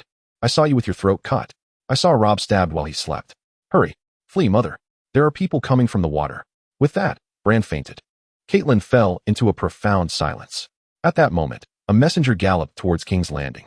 Dismounting, he hurried to Caitlyn's side. So, Robb has been defeated? The messenger's face was etched with sorrow. Yes, my lady. Lord Robb and 5,000 cavalry are in retreat, he replied. Caitlyn felt dizzy, the world spinning around her, barely managing to steady herself against a chair to avoid collapsing. Are you certain? 30,000 set out, and only 5,000 remain? She inquired. Yes, 5,000 might even be an exaggeration. In truth, some soldiers, having lost their spirit, have strayed, leaving perhaps around 3,000, the messenger explained. Lord Robb has ordered the packing of supplies. We may be embarking on a long journey. Enough, Caitlyn interrupted. You haven't informed anyone outside, have you? Not yet, my lady, but it is only a matter of time before they find out. The messenger responded. Then that is good. I need you to venture outside the city once more and inform Robb to return. We must regroup and prepare for battle. The Stark family has flourished here. The north is the very root of the Starks, and the banner of the dire wolf can only wave in this harsh land. Rising, Caitlyn declared, without men, we shall enlist women. Without women, we shall call upon the elderly and the children. He is dead. I shall take his place, if I perish. Bran shall take my place. If Bran dies, Rickon shall take up the mantle. The north shall never yield. We must fight to the last man, as we have always done. With these words, Caitlyn turned and departed, unflinching, commanding the guards to issue a summons to all lords of the north in the name of the North's protector, urging them to uphold the ancient oaths and bring their forces to Winterfell. Inform them that the long night has arrived. On Bear Island, under the dim light of midnight, the forest loomed dense, with peculiar rock formations and waterfalls cascading down. On the hill, the sole heir of House Mormont, the young Bear Lady, sat in the family council chamber. The summons from House Stark had been issued, yet the people of Bear Island remained entirely inactive. Instead, many were packing their belongings to flee southward to escape the undead. In the expansive council chamber, the young Bear Lady occupied the seat of honor, flanked by a maester, while before her sat those too weary to follow Robb on his campaign, mostly the elderly, as the young and able-bodied had perished on the battlefield. My lord, I believe we of Bear Island have shed enough blood for House Stark. My son perished in the war against the Mad King, and now my grandson has also fallen beneath the wall of despair. Even our Mormont line is now reduced to you alone. If this continues, Bear Island will be left without a soul, and House Mormont will be extinguished. An elderly man, perhaps in his 60s, leaning on a cane and clad in black robes, addressed the young Bear Lady. She surveyed the assembly, each individual representing a region or village. Do you all share this sentiment? Her voice, though youthful, resonated with a firm and piercing resolve. Indeed, my son also fell in battle, came a voice. Right, my grandson. He was merely 15. I had just taught him to ride before he departed. A cacophony erupted, the atmosphere thick with chaos, some weeping, others shouting. For the common people, war brings only indelible sorrow. While heroes may draw their swords, the suffering of the masses endures for years on end. Silence. The maester called out, noticing the young Bear Lady's distress. Uncles, you are all my elders. I am but a descendant, she said. Logically, I should remain silent. But I wish to ask, what has allowed Bear Island to endure to this day? This history, I believe, is well known to all. House Stark and the Iron Islands once contended for the sovereignty of Bear Island. Upon gaining it, Stark granted the island to their vassal, the Mormont family. Thus began our near-millennial loyalty to House Stark. We pledged our fealty, and they offered us protection. It was their safeguard that deterred the pirates of the Iron Islands from raiding our shores. The Boltons of Harrenhal, infamous for their cruelty, fashioned cloaks from the skins of Stark prisoners and eviscerated captured Stark men. However, after the Stark family conquered the Terror Castle, they still chose to remain as its lords. The North requires this banner. The Stark family must not falter. For millennia, the people of the North have recognized only the wolf banner. The royal standards of the Southerners falter here. It is this stubbornness, this unwavering determination that has allowed us to triumph over the Targaryen family during both the first and second conquests, even penetrating into their homeland. The North is eternally shrouded in ice and snow. The North is as unyielding as stone. The people of the North despise war, and before its arrival, they will seek every means to avoid it. Whether it is the Stark family forgiving the Bolton family of Terror Castle, or Torrhen Stark relinquishing his crown to the conqueror Aegon, we have strived to prevent the onset of war, even if it meant the crown fell, even if the king in the North became a mere duke. Yet now, war has become inevitable. My friends, the dead are upon us. This is a war that concerns all living beings, and we have no retreat.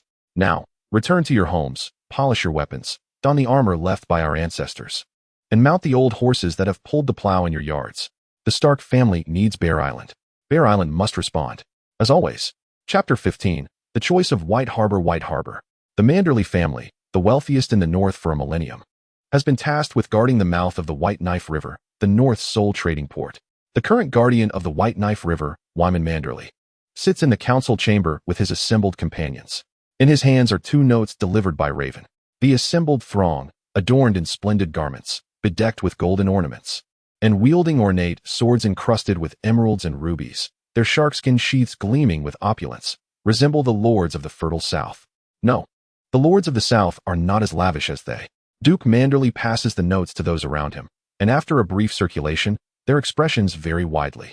The messages from the Raven contain 2 pieces of news. One is from my son, Wylis Manderley, still with Robb's army, reporting a disastrous defeat at the Wall. They are now regrouping at the last bastion of Hoothfire Castle. It was a calamitous loss. Of the 5,000 soldiers the Manderley family provided, only a few hundred have survived, and the countless supplies and provisions we supplied have gone to waste. The second note, dispatched by the Lady Stark of Winterfell, demands that the Manderley family honor their oath, rally the troops, and assemble at Winterfell for one final stand. The chamber erupts in chaos, with some cursing Robb and others weeping in despair. Silence. You all have family who followed Robb into battle. So do I. My heir. My finest son. The matter at hand is not sorrow, not tears, but Duke Manderley straightens his slumped figure in the chair, leaning slightly forward, his face emerging gradually from the shadows into the light streaming through the window. Yet, we must deliberate whether we shall proceed to Winterfell. The assembly fell into a stunned silence. For a millennium, the commands of the Stark family had been taken for granted, with no one ever contemplating the betrayal of their vows. Since the Mandler family was entrusted with the guardianship of White Knife's mouth 1,000 years ago, seeking aid from the Starks in times of adversity had become an established consensus. With the support of House Stark, they had repeatedly thwarted pirate incursions, preserving the port's commerce and ushering in nearly 1,000 years of prosperity. However, the Lord now presented them with an entirely different choice, a path previously unimagined. I have secured a ship from Theon Greyjoy of the Iron Islands. He has promised that for 1/3 of our wealth, he will take us far from the continent of Westeros, to the free cities. You must ponder carefully whether to uphold our oaths or to venture to the free cities, escaping the realm of Westeros. I must caution you that Greyjoy is no benevolent figure. He has chosen to engage in trade rather than direct plunder solely because our military strength is sufficient to inflict some damage upon him. Once we commit all our forces to Winterfell and to House Stark, we shall have no path of retreat. Victory is unattainable, for they are legendary beings, impervious to blades. Swift and frenzied. This war is one that House Stark cannot hope to win. I have received word that Lord Eddard Stark in King's Landing has been charged with treason and is to be executed imminently. King's Landing eagerly anticipates turmoil in the North to resolve their troubles. The North has no support left, and House Stark is bereft of any avenue for retreat. Yet we still have options. We may seek refuge in the free cities, on Dragonstone, retreating to a place where the undead cannot reach us, waiting for the long night to pass and the spring to bloom, with the Mandler family emerging as the ultimate victors. A profound silence enveloped the gathering, for the 3 ironclad tenets that pervade Westeros were well known: the Oathbreaker, the Regicide, and the Slayer of Guests at a feast, each transgression resulting in universal disdain across the continent. Now, the head of the family urged them to forsake everything, to betray their oaths. The weight of this decision bore heavily upon their hearts. Yet it must be said that their interest was piqued. From the intelligence gathered, it was evident that the undead had breached the wall, undaunted by any weaponry, and could summon all those who had perished. In this war, everyone arrived at the simplest and most rational conclusion. The North was destined for defeat without a doubt. The vast hall of deliberation was shrouded in an eerie silence, with none daring to speak first, despite the Lord's apparent inclination towards flight. Should they escape to the free cities and encounter challenges, the one who spoke first now would be the one to face the consequences later. Among the leaders, each patriarch was a cunning fox, seasoned in the art of commerce. The crackling of the firewood seemed to resonate with stark clarity amidst the oppressive quietude. Finally, it was Carmandler, the brother of Duke Mandler and the most steadfast supporter of House Mandler, who broke the silence. I support the withdrawal from the north, and my son is also among Rob's army. I have received word from the ravens that he perished under the assault of the undead. Rob, disregarding counsel, stubbornly insists on venturing beyond the wall to eradicate the undead, which has led to this catastrophic defeat. Initially, it was Ned who sought to overthrow the Mad King's tyranny. We, from White Harbor, dispatched our forces, and I lost one son in battle. Now, as Rob prepares to confront the undead, I have lost another. White Harbor is weary of further bloodshed, especially of a kind so devoid of hope and an end in sight. Let those who wish to go to Winterfell do so. I, Commander, shall never set foot in Winterfell again. Upon hearing his words, the murmurs of the crowd erupted. Indeed, my lord, it was House Stark that granted our ancestors their lands in White Harbor, but we have sacrificed much for them. Now it is the Stark family that owes us, not the other way around. This was asserted by one of the clan leaders, a branch of the Mandler family. Having diverged 5 generations ago and no longer belonging to the core, my son perished in the Stark-led war, and my grandson met the same fate. To hell with it. White Harbor no longer desires war. Why must we always serve as the sword for House Stark? As long as life endures, the sword shall shatter first. It has always been so. The crowd, in fervent agreement, raised their voices. Duke Mandler displayed a satisfied smile. Meanwhile, in a corner, a figure clad in coarse linen, adorned with a patched hat and wielding a tattered ceremonial sword, stood up. The assembly finally took note of this individual, typically a peripheral character at meetings, belonging to a family that toils in the fields while residing in a prosperous trading port. At every council, they often appeared with ingratiating smiles, humbly requesting support from these distant relatives. What was his name? The crowd pondered, struggling to recall. Yet this person approached the table, the ingratiating smile vanished, and the humble demeanor was replaced by a terrifying countenance. He unsheathed the ceremonial sword from his waist and placed it upon the table. A sudden silence enveloped the room, as the ancient ritual revived in the memories of all present. This gesture signified a request for the Lord to reclaim the lands and titles. I have heard tales of a bird in the south, as large as a horse, with 3 toes, capable of breaking a lion's ribs with a single kick, and swifter than the fastest cheetah when it runs. However, when faced with danger, it buries its head in the sand, pretending that the beast before it does not exist. I thought I would never encounter such a creature in this lifetime, as my family's resources could scarcely afford a ticket to witness such a marvel. To my astonishment, here I stand, surrounded by an entire room full of such birds. Truly, the world is vast and full of wonders. With that, he turned and departed. Upon the table lay the ceremonial sword he had left behind, devoid of rubies, sapphires, or the opulent sharkskin. Yet it shimmered resplendently under the rays of sunlight streaming through the window. It remained as an emblem of discontent for the Duke of Mandalore and the speechless chieftains of White Harbor. Chapter 16. The choice of the terrible fortress The Last Hearth. A soldier supported another whose leg was injured, while the wolf banner lay askew on the ground within the camp. An atmosphere of decay and impending twilight enveloped the entire encampment. Rob traversed the camp, accompanied by Roose Bolton. Everywhere he looked, despair reigned supreme. A great conflagration had consumed everything. The Wall of Despair, the annihilation of the undead, the rescue of his father, all appeared grotesquely absurd amidst the flames. Rob's gaze was desolate and evasive. In the absence of his father, he had become the Ward of the North. Yet what had this guardianship wrought? Endless cold and death. Countless souls had followed him for the honor of House Stark, expecting him to vanquish formidable foes, to secure glory for himself and the North, just as his father had done. Yet, he witnessed them rushing toward their demise. Valiant knights, mounted upon their steeds, charged fearlessly toward the undead, time and again, spurred on by a single command: forward. The North, this harsh and frigid land, had never feared death. The Reaper's shovel gathered the homeless souls upon the streets. What he would never forget was that day, when the Night King raised his hand amidst the unending flames, and countless fallen comrades opened their ice-blue eyes. The soldiers who had once stood guard beside him, now with ice-blue eyes, emitted anguished cries amidst the ruins. The cavalry he had once led, riding blood-soaked horses, surged through the inferno, brandishing long swords as they charged toward him. He recalled that fateful night before his departure, when his mother grasped his hand and solemnly urged him not to subject her to the torment of losing another child. Yet, unbeknownst to her, he had caused countless mothers to lose their children and innumerable children to lose their fathers. The dying rays of the setting sun bathed the camp in a melancholic glow. Robb surveyed the devastated encampment, witnessing injured soldiers wailing in agony due to lack of treatment, while tattered cloths simmered in large cauldrons. The moaning soldiers could only bind their wounds with the very strips of fabric meant to sustain them. He observed soldiers armed with long spears, standing silently. Haunted by the specter of death, he noticed two grizzled soldiers, their hair graying, leaning on each other, passing by him in silence, as if he were invisible. "Bolton, do you think I am utterly useless?" Robb spoke, his once vibrant spirit diminished. Present was not the spirited young wolf lord he had been, but a curled-up, tormented youth, his bright eyes pleading for solace from Roose Bolton. Bolton gazed at him and spoke. "Robb, a singular failure is of little consequence." When Lord Tywin rose against the Mad King, he stood alone, pursued by the king's edict across the realm, yet he managed to evade capture. Ultimately, he overthrew the Mad King and ascended to the Iron Throne. While he spoke these words of comfort, his gaze inadvertently drifted forward, fixating on the soldiers he had brought, the remnants of his once proud army.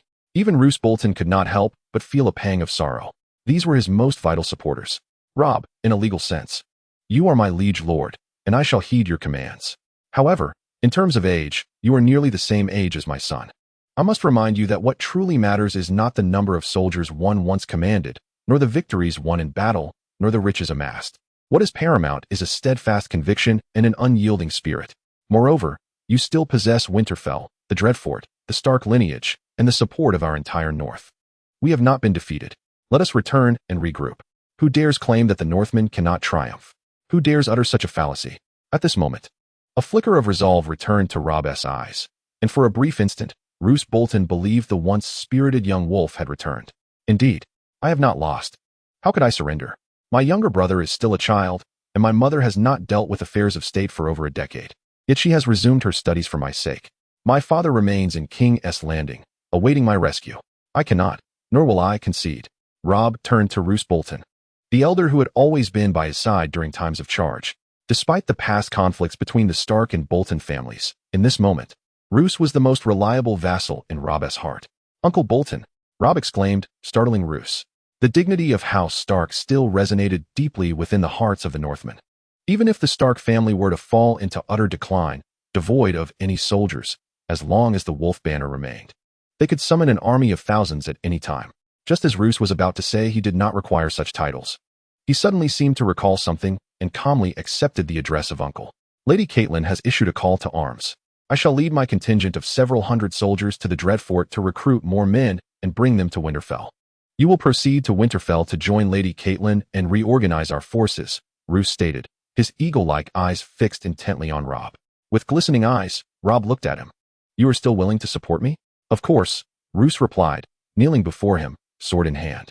"The Bolton family shall steadfastly uphold the oaths sworn by our ancestors to House Stark. We shall adopt the will of House Stark as our own and serve as the spear of House Stark, the bastion of the North. We will never betray our vows.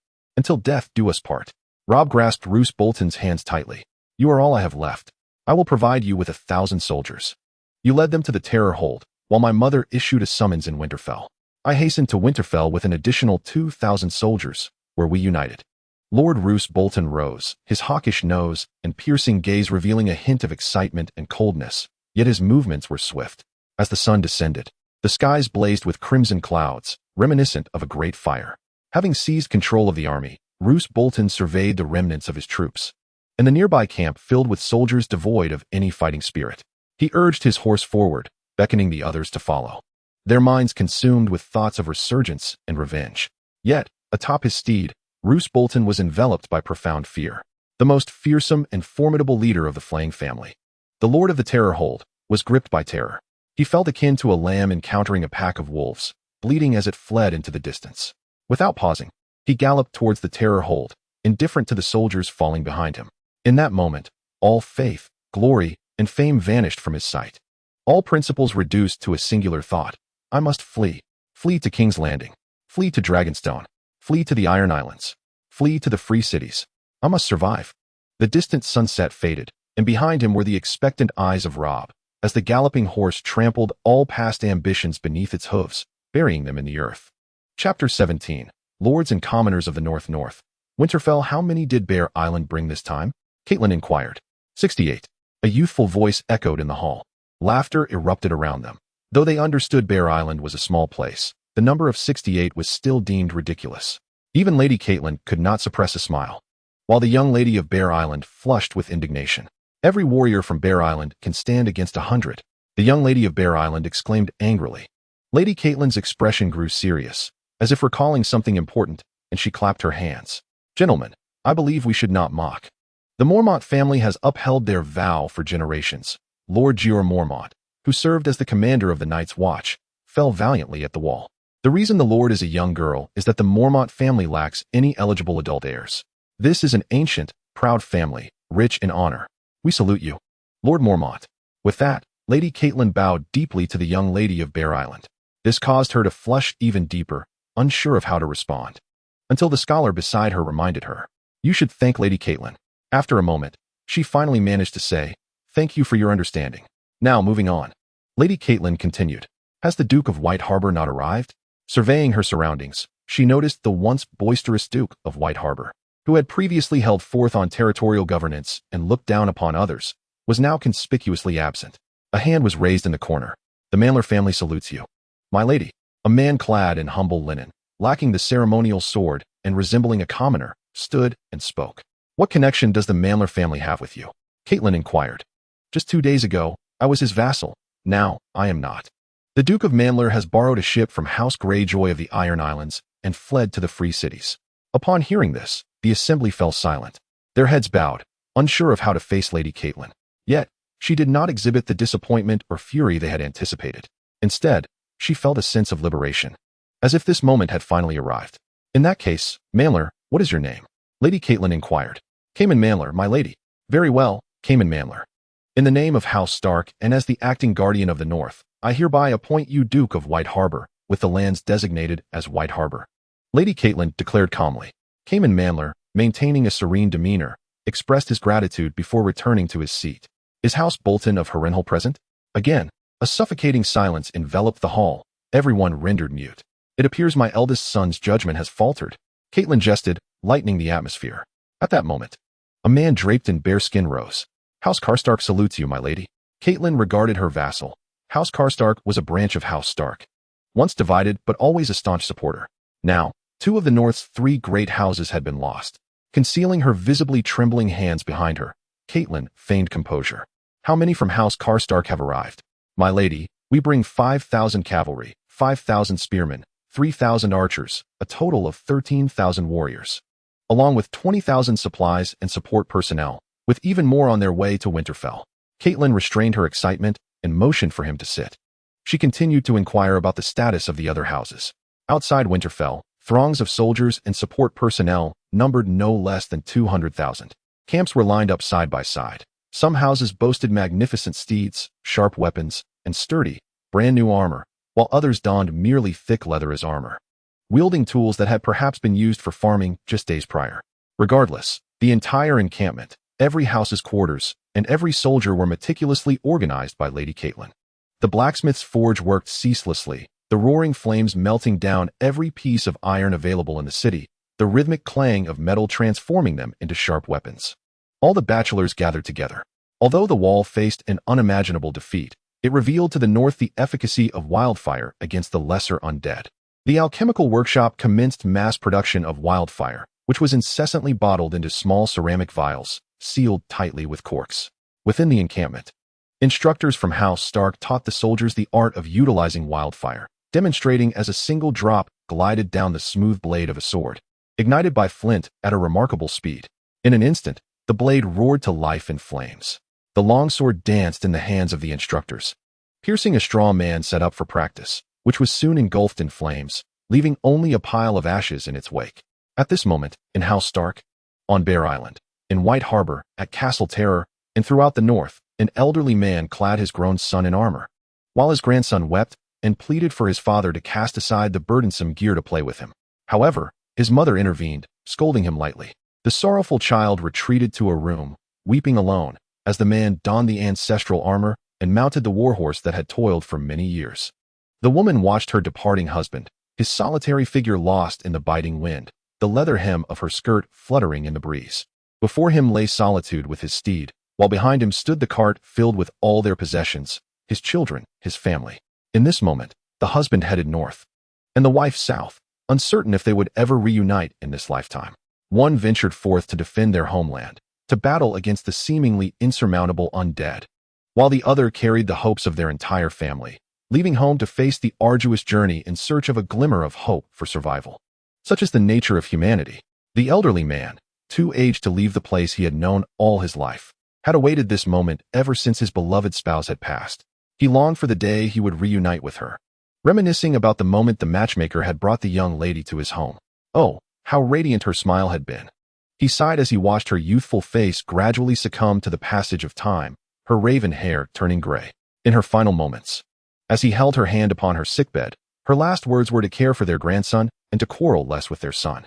How kind she was, just as she had been when they first met, remaining devoted to her family even in her final days. The old man closed his eyes, clad in his finest garment, lying within a coffin that had long been prepared. He had gazed at that coffin many times, finding solace in its presence. The space around it was filled with firewood, and within lay a bamboo toy he had crafted for his grandson.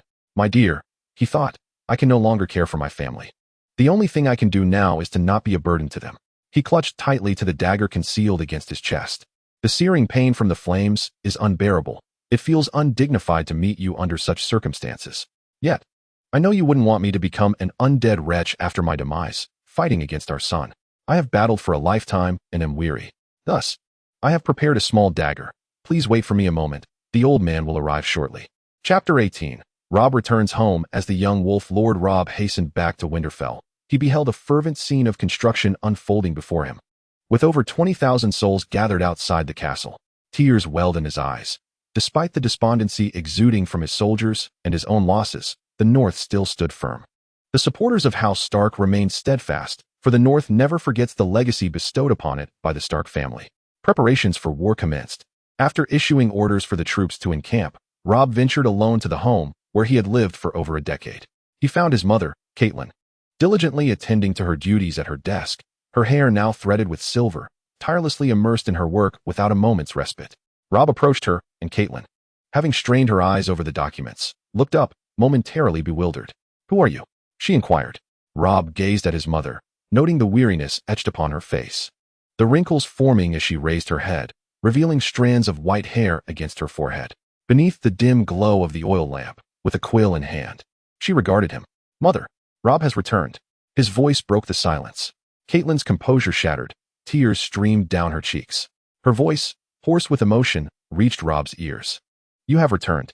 Robb has returned. Countless days and nights of worry flooded her memory, nights spent dreaming of holding his lifeless body in despair. Now, seeing her son standing before her, though armored in tatters, hair disheveled, and a beard grown wild, he seemed to have lost all his vigor. Yet, he stood before her, alive, calling her mother. Caitlyn sprang from her seat, enveloping her son in a tight embrace, her tears falling onto his battered armor. After what felt like an eternity, Caitlyn finally composed herself, rising to address Robb. My child, I have arranged a carriage for you. Take Bran and Rickon to King's Landing to seek out Lord Peter Baelish, the Master of Coin, and rescue your father. He is known as Littlefinger, an old acquaintance of mine. Caitlyn spoke with an air of calm conviction. However, Robb was taken aback by her words. Caitlyn's gaze pierced through him as he lowered his head in silence, pondering for an extended moment before finally lifting it. Mother, I do not wish to flee, Robb declared. Caitlyn regarded him, her eyes filled with pleading. Both understood that even if the North had prepared extensively and rallied all its strength, this battle would still be a perilous endeavor. My child, consider this a mother's plea. Go to King's Landing. If that fails, seek refuge on Dragonstone, or even align with the Iron Islands. Though we may be adversaries, Theon Greyjoy will surely seize the opportunity to encroach upon the North. Caitlyn urged fervently. Robb lifted his head, his gaze slow yet resolute. Mother, take Bran and Rickon and leave. I can no longer flee. Along this journey, I have witnessed the desolate, abandoned villages of retreat. I have seen the undead wandering amongst them, seeking out every last living soul. I beheld husbands valiantly wielding their hoes, tools once meant for tilling the earth, to defend their wives against the formidable undead. I witnessed teenagers brandishing spears taller than themselves, charging bravely towards the undead. They are all vassals of House Stark, to whom I and my ancestors pledged our oath to safeguard the peace of the North and protect their tranquil lives. Yet, I have failed. Now, countless souls rally beneath the banner of House Stark's wolf. I cannot flee. With my father gone, I am the wolf's banner. You are different. Your family is of House Tully.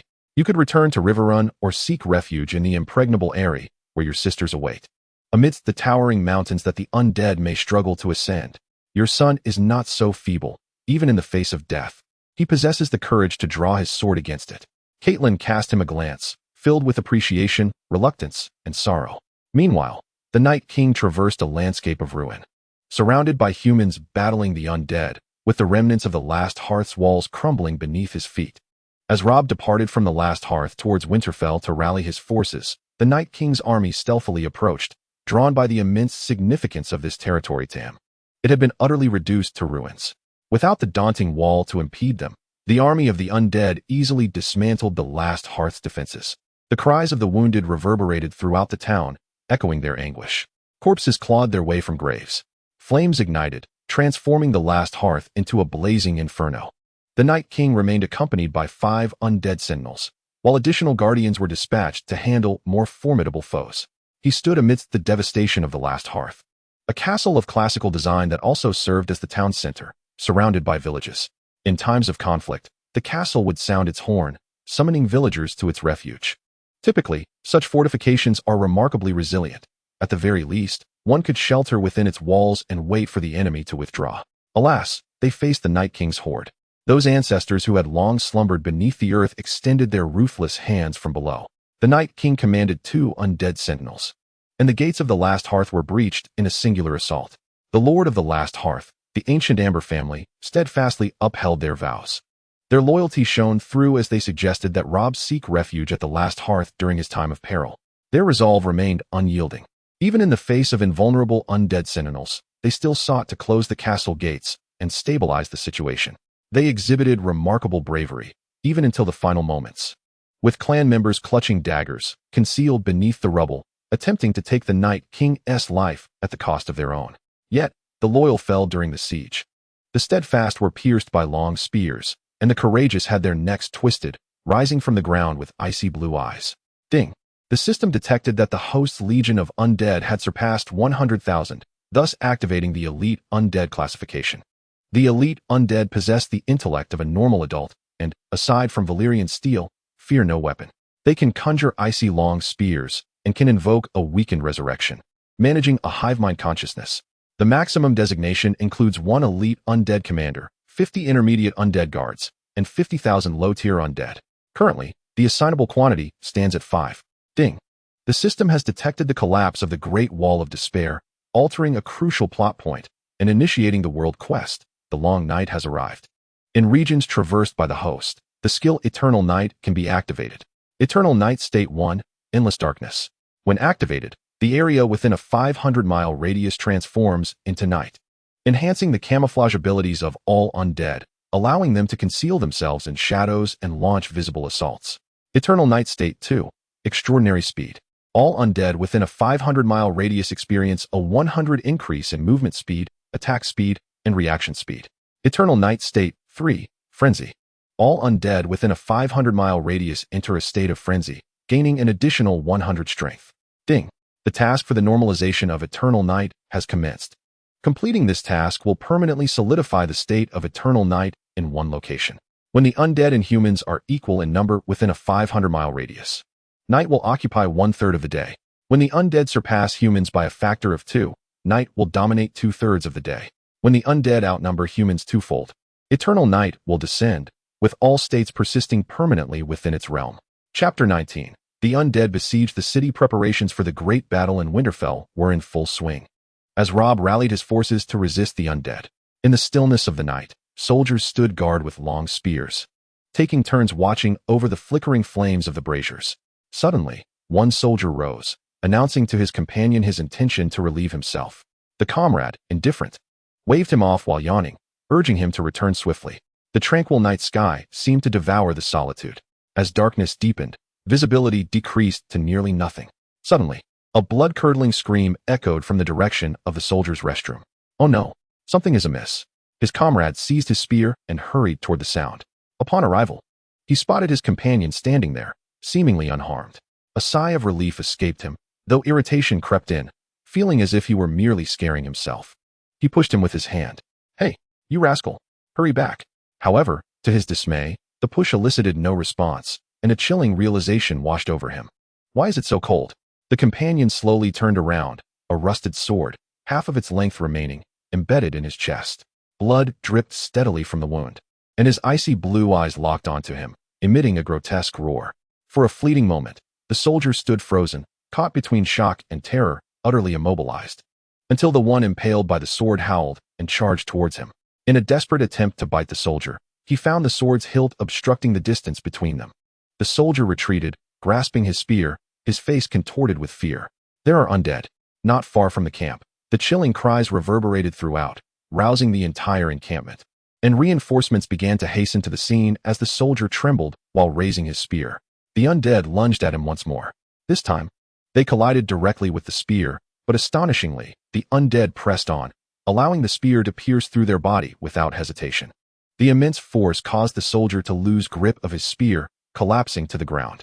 Seizing the opportunity, the undead advanced, only to find the spear lodged within them again, hindering their movement.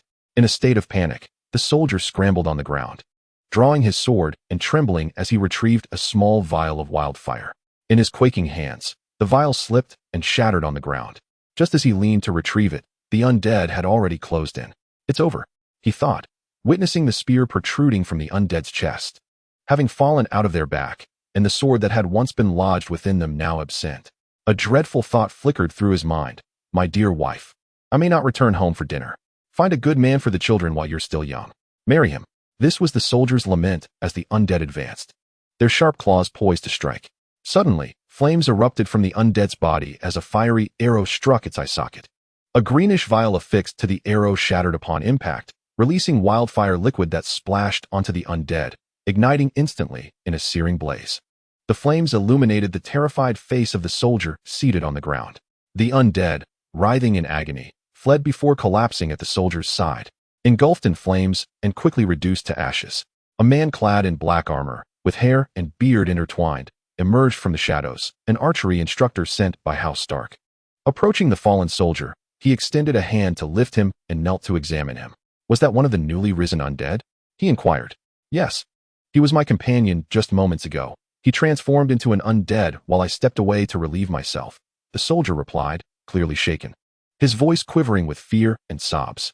Before long, a throng of soldiers arrived. I must report to the city, he exclaimed. This soldier was not converted himself. There must be other undead nearby, so remain vigilant. With that, the instructor mounted his steed and galloped toward Winterfell as the night deepened around them.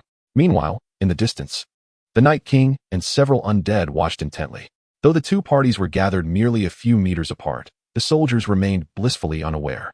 The Night King's piercing gaze fell upon the living beings before him. Eternal night has commenced. A shroud of darkness enveloped the position of these soldiers. My children, go forth.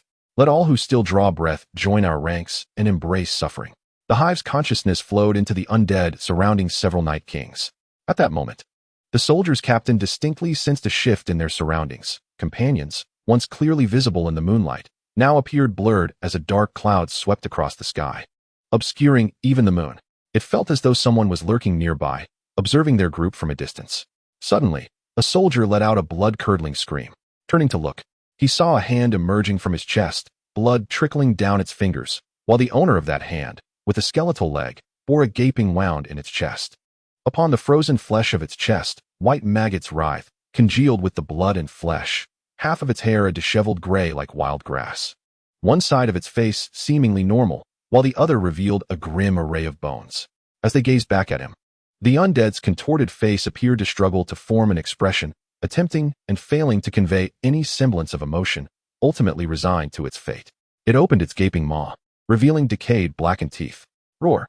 It bellowed at them, and as the soldiers reacted and aimed their rifles, the creature stepped back, retreating into the darkness, vanishing from sight. "Light the fire," commanded the captain, and the soldiers lowered their rifles, drawing long knives from their waists. They bit through the cork of an oak bottle, allowing a stream of green liquid to flow onto the blades, while flint struck against the steel, igniting the knives into flames. Yet, in the stillness of the night, there was no sound, no sight of the undead, no noise, no movement. The soldiers formed a circle, backs pressed together, holding their blazing knives. Suddenly, one soldier felt a chilling grip around his ankle. Looking down, he saw the hand of a fallen comrade grasping at his foot. Believing his companion had merely been incapacitated and could still be saved by a medic, he hurried to assist him. To his horror, the fallen comrade suddenly yanked him down to the ground. Crawling, the undead lunged at him, jaws wide open, sinking its teeth into his neck. "Ah!" the soldier screamed. Stirring the captain nearby, armed with a flaming knife, the captain plunged it into the undead's chest, the blade piercing through to halt mere inches from the fallen soldier's face. Flames erupted fiercely, and the soldier pushed the burning undead away. Breathing heavily, the terrified soldier gasped for air. Among them, one soldier began to pray fervently to the seven gods, his knife trembling in his grasp. Unable to contain himself any longer, he discarded his weapon and fled towards the camp. A single scream echoed, after which silence reigned. "Steady yourselves." The captain is still endeavoring to stabilize the morale of his men, but it is evidently a futile effort. These soldiers, mere days ago, may have been humble farmers wielding hoes. The mere fact that they stand here now, without fleeing, is a stroke of fortune. In the depths of darkness, the Night King observes the trembling crowd and quietly extinguishes the eternal night. The night transforms into brilliance as the moon graces the sky. The undead emerge one by one, a relentless tide that encircles the soldiers, rendering escape impossible. A crow, oblivious to the chaos below, flaps its wings with a broken leg, its icy blue eyes wide open. Gazing outward, the sentry camps around Winterfell have vanished, replaced by 100,000 undead surrounding the entirety of King's Landing, where a bloody bear howls towards the moon. A dire wolf, with a gaping hole in its belly, charges toward the castle gates, its matted fur billowing in the wind. Giants wielding massive shields and ice spears reappear on the battlefield, yet this time, they are markedly different. Their ice-blue skin glimmers like gemstones, and their colossal footsteps reverberate like earthquakes, surpassing even the speed of the direwolf's sprint. The captain, witnessing the undead encircling them, sinks into profound despair. Although the undead merely encircle and do not attack, he tears from his neck a small piece of fish bone, clasps his hands in prayer, kneels, and plunges a dagger into his own abdomen.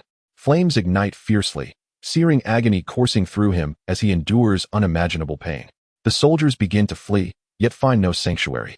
One by one, they collapse, their expressions twisted in anguish as their icy blue eyes awaken. Only the captain remains. When the flames extinguish, all that is left is a charred fragment of fish bone that falls to the ground, bouncing twice before shattering into two pieces. Chapter 20. The final battle at Winterfell. The sound of horns echoes as the beacon is ignited, and the slumbering lords don their armor, while cavalry mounts their steeds. The undead gather before the gates, and arrows streak through the fathomless night sky towards the castle below, illuminating the darkness as if it were daylight. The Night King stands at a distance, watching countless arrows rain down, flames erupting upon impact, only to be swiftly engulfed and rendered inconsequential by the undead.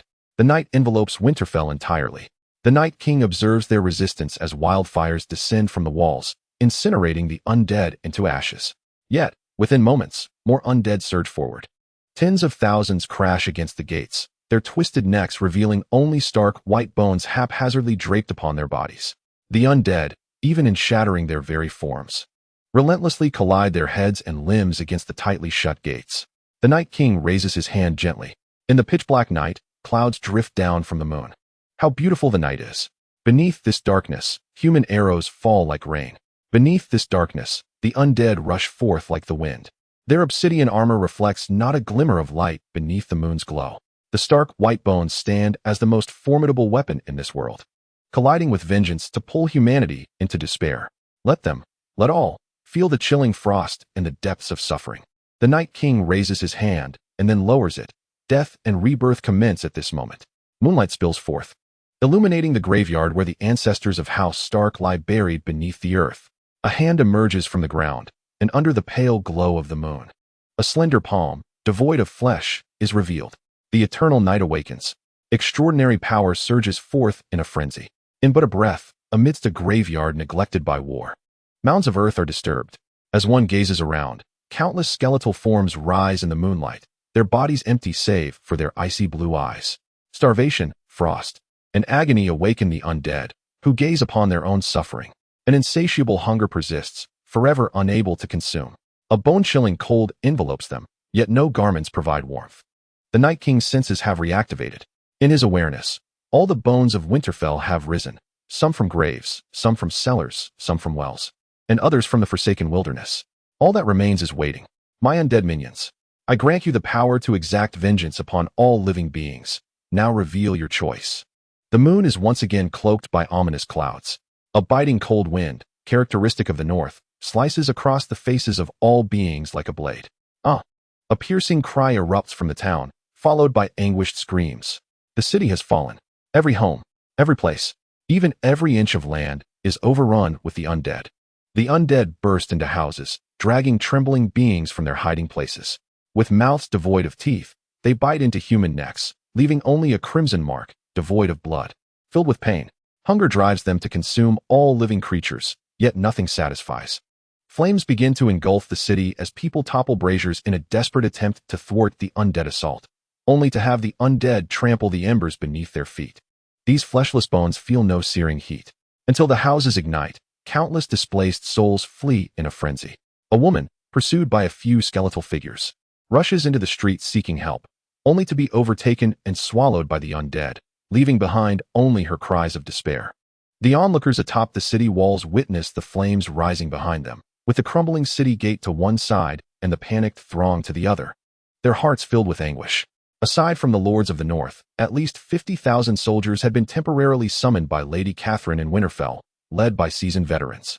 They anxiously ponder whether their parents, wives, and brothers are, like those on the street, helplessly fleeing into the chaos. Pursued and driven away, pain and terror intertwine. The most critical question remains, are they still out there? The archer's hand trembles, a man of imposing stature, once unyielding even in the face of the undead, now feels an unsettling stir within, causing his bow to shake. A smile creeps across the Night King's visage. It appears that Winterfell shall fall today. A cacophony erupts at the heart of Winterfell, where chaos reigns within the Stark household. The Night King's awareness extends to this very place, where skeletal hands emerge from the effigies, causing them to shatter explosively. In the silent cellar, the names inscribed include Bran, Stark, Lyanna. Stark, this is the hallowed resting place of House Stark. The skeletons cautiously unseal the cellar door, frantically lunging at anyone within sight, be they servant or maid. With Lady Caitlyn and Robb commanding the troops away from the Stark residence, the entire Stark household descends into disorder. Meanwhile, Bran remains ensconced in slumber, beads of sweat adorning his delicate visage, as if he is ensnared in a nightmarish vision. In his dream, he transforms into a bird, a wolf, a bear. He witnesses the prolonged 10-year night, devoid of sunlight, as the undead ravage the land, forcing humanity to cling to survival within forests and seas. The biting wind sweeps across the expanse of Westeros. In his dream, he oscillates between participant and observer. He beholds King Robert Baratheon ascending the Iron Throne. He watches a swordsman, wielding a great sword, trample all foes at a tournament. He gazes upon the House of Black and White, a coffin-like matchbox housing countless faces. He observes the faceless men, embracing death as their greatest gift. He sees the Red Woman of Dragonstone, gently caressing the blade, which suddenly ignites in flames. Yet, in the realm of reality, the skeletons converge upon his chamber. Countless souls wail in agony, while many flee in a frenzy. The wildling maid Mira, though still young, recalls her sole mission from her mistress, to safeguard Bran. Suppressing her rising fear, she rushes toward Bran's room. At last, while the undead pursue others, she arrives at Bran's sanctuary, witnessing him drenched in sweat upon his bed. Anxiously, Mira calls out Bran's name. The sounds of the undead grow ever closer outside the door. Finally, they sense the life force within the room. Thuds resound against the door. Mira, in a state of desperation, shakes Bran vigorously, calling his name in a bid to rouse him to escape with her. However, Bran, drenched in sweat, remains unresponsive. The pounding at the door intensifies, becoming more urgent and heavy. Boom. A tremendous roar erupted as grotesque skeletons surged into the room like a flood unleashed. Gazing outward from within, The scene revealed a landscape strewn with corpses, blood saturating the ground. Bran gently opened his tightly shut eyes. In that fleeting moment, those once clear, innocent eyes transformed into murky orbs, imbued with the wisdom of the world's tribulations, their depth akin to that of a three-eyed raven. Chapter 21. A millennium's dream. A visible wave of vibrant green energy surged forth as Bran rose, manifesting as a powerful shockwave. Wherever this verdant energy flowed, the small blades of grass pushed aside the heavy stones that had burdened them, flourishing in their newfound vitality. The wounds of the onlookers began to mend, and the once terrified expressions gradually softened. This green energy, akin to the gentle hand of Mother Earth, caressed the wounds of all living beings on the planet, bringing forth a lush, verdant landscape. In the north, this harsh and desolate land exuded an unexpected vitality. Within the sphere of this green energy, the undead collapsed as if their very souls had been siphoned away, their ice-blue eyes dimming. Yet, smiles graced their faces, reminiscent of weary souls who, after a lifetime of hardship and struggle, finally found eternal peace in that instant. The skeletons ceased their pursuit, no longer standing or chasing any living being. They crumbled into mere heaps of bones. Phosphorescent embers flickered atop the skeletal remains. At that moment, Bran finally sensed the omnipresent energy of the world, the ever-flowing vitality, and the unwavering strength of the human spirit. His younger brother, Rickon, entered the room, gazing at his transformed sibling. The timid boy stood frozen, his hands fidgeting as he sought solace from his own anxiety. He longed to call out to his brother, yet hesitated, unsure if this figure, who bore the visage of his brother but whose eyes were filled with worldly sorrow and divine scrutiny, was indeed still his sibling. Finally, a hand gently brushed over Rickon's head. When he looked up, it was Bran. "What's the matter, Rickon? If you don't sleep well, you won't grow tall," Bran remarked, a scrutinizing smile gracing his face. "Brother," Rickon exclaimed, throwing himself into Bran's embrace. In that moment, the two children felt as though they were the sole protagonists of this world. All the terror and pain of the previous night evaporated. For as long as family remained by their side, everything could be surmounted. Robb had arrived first at the Stark family home, engaged in a fierce battle against the undead. Just as he fought valiantly, he suddenly sensed the loss of strength in the undead around him, who now lay on the ground, smiling. One moment he was combating the skeletons, the next, they crumbled into a cacophony of bones. Bran, holding Rickon's hand, stepped forward, accompanied by the wildling maid Mira and the simple-minded servant Hodder, who had joined his side. Catching sight of her two young sons, Caitlyn rushed forward in worry and urgency, only to be halted by Robb's outstretched arm. Robb raised his sword, his gaze fixed warily upon Bran. "Rickon, come here," Robb called out loudly. Upon seeing his elder brother and mother, Rickon's heart swelled with excitement, yet he stole a glance at Bran, who had released his hold on Rickon's hand. A smile blossomed on Rickon's cherubic face. Like a bird returning to its nest, he dashed towards his brother and mother, only to be enveloped in her embrace. Robb's vigilance, however, remained unwavering. He gripped his sword even more tightly. At last, after 2 deep breaths, Robb spoke. "Are you the three-eyed crow, or Bran?" At his utterance, a profound silence enveloped the scene. Caitlyn seemed to recall that fateful day when she gazed upon the unconscious Bran, personally placing a green leaf upon him. Mira looked on in astonishment at Bran's silhouette, oblivious to the fact that her sole duty to protect young Bran had been complicated by his acceptance of the three-eyed crow's legacy. Only Hodder stood there, dazed, occasionally mumbling the name Hodder. A smile graced Bran's face. "Is there truly a distinction between Bran and the three-eyed crow?" he inquired. "There is a difference," Robb replied. "If you are my brother Bran, I will treat you as such, as a sword to protect my family, forever standing in front of you. Anyone who wishes to harm you must first step over my dead body. If you are the three-eyed crow that has consumed Bran's consciousness, even if I cannot contend with you for the moment, you may leave, even kill me to do so. However, from that day forth, the North shall have no place for you, and all the houses under House Stark will forever regard the three-eyed crow as an eternal enemy. A grudge that shall not fade, even after millennia." Bran surveyed the solemn faces around him, yet the mirth in his eyes seemed on the verge of overflowing. "Brother, I am back." The moment those words escaped his lips, Caitlyn's tears erupted uncontrollably. This woman, who had never suffered a grievance in her life, found herself weeping more since Bran's fall from the tower than in all her previous years combined. Robb could no longer restrain the overwhelmed Caitlyn. She stumbled forward to Bran, enveloping him in her arms. All the frustrations, uncertainties, loneliness, and helplessness of her time apart seemed to find an outlet in her tears. Bran yearned to explain, Yet Rob's sword remained unsheathed. Nevertheless, none of it mattered anymore. The sword was lowered, and Bran embraced his mother tightly. A millennium had passed. This dream had been 1,000 years away from home. From a lonely, helpless little boy who only knew how to cry, he had transformed into the three-eyed crow, quietly observing the tides of time. Just yesterday, he had seen his mother, yet it felt as though an eternity had passed. Bran closed his eyes, savoring this rare moment of peace he had long sought over the millennia. The hazy image of the north within his heart began to clarify once more. Where's this? He pondered. This is the north.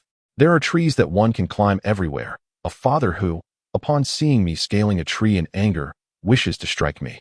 And a mother who stands protectively behind me when my father raises his hand. There is my elder brother Rob, who practices swordplay daily, and my beloved brother Jon, who dotes on me. This place, it turns out, is my home. Bran gazes at the familiar yet ever-fresh scenery before him, as if seeing it for the first time. Despite the passage of millennia, the vicissitudes of life, and the enigmatic nature of human hearts, he finds himself unchanged upon returning, still that youthful boy. He once traversed every corner of the world, experiencing countless farewells and losses. Time, relentless as a river, has smoothed the jagged edges of his heart, until it is no longer capable of inflicting wounds. He once relinquished all hope, secluding himself in a cave, awaiting death's embrace. An elderly man, nearing his end, leans on the cane he has used a lifetime, shuffling towards death in search of eternal peace. Yet, upon opening his eyes the next day, he finds himself in a new existence. Loneliness and suffering. Having tasted both splendor and ruin, he witnesses gatherings filled with guests engaging in grand discussions, observes the power he wields over the realm, and feels the weight of the world upon his shoulders. He has faced exile and defeat, endured solitude and hardship, and has known the despair of being a prisoner. He once led the Green Seers against the children of the forest and, at times, stood alongside the children, futilely resisting the humans who hunted them. At times, endowed with the power to alter fate, he languished in eternal night, alone until his end. At other times, forsaking his innate strength, he wielded a steel sword solely to protect a crying child, until he had tasted all the world's sufferings and shed every tear. He could finally return to his mother's embrace. He watches as tears stream down her face, gently patting her back and whispering in her ear, "Mother, your son has returned." Chapter 22. Outside Winterfell. Outside, the Night King. After a night of assault, this largest stronghold of the north stands besieged, with the walls adorned by the undead. Their icy blue eyes wide open. The rustling leaves of the weirwood resonate, and blood oozes from the mouths of the old gods' visages. The sky lightens with the first blush of dawn, heralding the imminent end of the long night's enchantment. The giants roar and surge forward, pressing against the castle walls, as countless undead scramble up their backs, only to tumble down, creating a mound of corpses beneath that rivals the height of the walls. Suddenly, an entire barrel of wildfire cascades from the ramparts, igniting the battlefield in an instant. The burning undead surge up the walls, only to be repelled by soldiers wielding shields, until they are reduced to ashes. The ground is littered with the charred remains of the undead, as well as the battered bodies of soldiers who had been pulled from the walls. The brutal reality of the siege now reveals its true ferocity. The giant, shield held aloft, begins to ascend, while arrows rain down, igniting the shield in flames, until finally, it reaches the summit of the walls. The blazing shield was hurled away, slipping from the giant's grasp, igniting countless souls who fell from the battlements, engulfed in the raging wildfire. At last, a breach appeared in the fortifications, and the undead surged forward, treading upon the heaps of corpses below. The ranks of the undead swelled upon the walls, heedless of all around them, attacking humanity with weapons, claws, teeth, and any means at their disposal. Human morale crumbled as the undead pressed forward relentlessly, forcing the living into a chaotic throng, trampling one another, and sending many tumbling off the walls to the ground below. Suddenly, the Night King sensed a tremendous surge of energy erupting from the heart of the city, a force of life, the essence of all growth. The core of the ancient gods of a bygone era. The three-eyed crow had found its successor, completing its legacy, and crucially, leveraging the power of the weirwood to transcend the boundaries of life.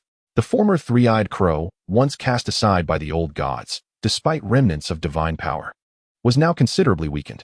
In stark contrast, the new successor radiated vigor, akin to the rising dawn. As this power manifested, it swept across Winterfell, expelling the undead within its walls, returning them to lifeless husks. The force of life began to awaken. The sun's ascent quickened visibly, and as life proliferated, the eternal night waned. Upon its emergence, the new three-eyed crow unveiled its might to the Night King, embodying the essence of life, the revival of all beings, and the cyclical laws of nature. The Night King gazed as the sun broke free from the nocturnal sky, its blinding light piercing, almost unbearable to behold. The resurrection of the fallen, akin to the Night King's own passive skill, had always empowered the undead to rise again. Yet now, the undead within the city succumbed to a deep slumber, and those outside, even under the Night King's protection, began to suffer. Their seemingly invincible forms were effortlessly pierced by the swords of ordinary soldiers, their flames long extinguished. Oak barrels were hurled from the battlements by catapults, bursting upon impact and spilling forth green liquid that ignited upon contact with the flames, turning swathes of the undead to ash. At long last, the sun reluctantly emerged from the heavens, dispersing the darkness entirely. In that moment, the Night King's eternal night ability was rendered obsolete. Stripped of the very foundation of the shadow, a cavalry force charged from the flank, clad in iron armor and wielding flaming swords. The undead below finally glimpsed the living and, in a frenzy, rushed towards them. The cavalry remained composed, each soldier brandishing a small ceramic vial, hurling them at the undead. Upon shattering on the ground, the vials released a green liquid, soon followed by the swift arrival of an arrow. Flames erupted with a cacophony of explosive sounds intermingled with anguished cries, creating a fiery barrier at the city gate. The undead, struck by terror, hesitated to advance. Time stretched, and the giants that had charged the walls began to face resistance. On the ramparts, prepared logs were hoisted by the crowd, aimed at the giants. With a thunderous roar, a giant pressed against the logs, initiating a fierce struggle. Although the humans were numerous, they found themselves lacking strength against the giants, enhanced by the Night King. With a powerful shove, several were sent sprawling to the ground. The logs came crashing down upon them, causing grievous injuries and rendering them unconscious. At that moment, the giant discarded its spear and shield, seizing a human from the wall, swinging it mercilessly. Bodies flew through the air as countless humans were hurled off the battlements. Yet, the crowd regrouped, and several massive logs were lifted, charging towards the giants atop the wall. Upon impact with the giant's icy blue skin, the colossal being was knocked down to the ground below.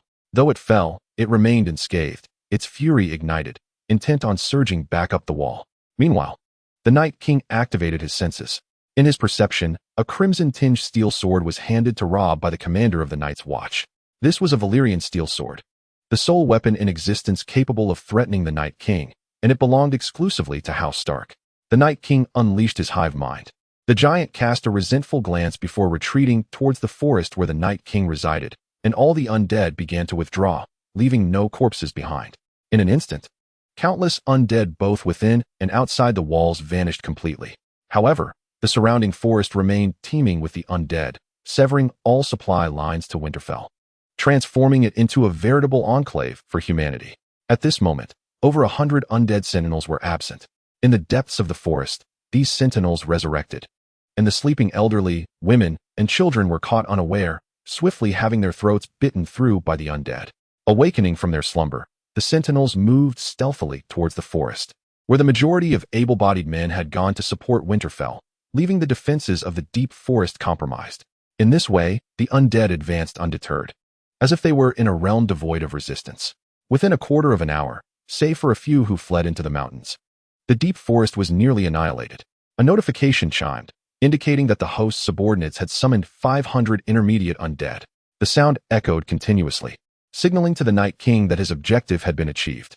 More undead gathered towards Winterfell, while his own sentinels guided the newly summoned undead within the range of his dominion. Once again, they will select a new bastion for humanity, launching their relentless invasion. Tireless and unyielding. Chapter 23. The search for Jaqen's planned daytime. Winterfell, the council chamber. Thus, if we wish to secure a decisive victory in this war, we must journey to Braavos and locate the priest of the faceless god, Jaqen. Robb inquired of Bran. Present, besides Robb, were Caitlyn and the various lords of the north. Indeed, to be precise, it is the worshippers of the faceless god, the faceless men.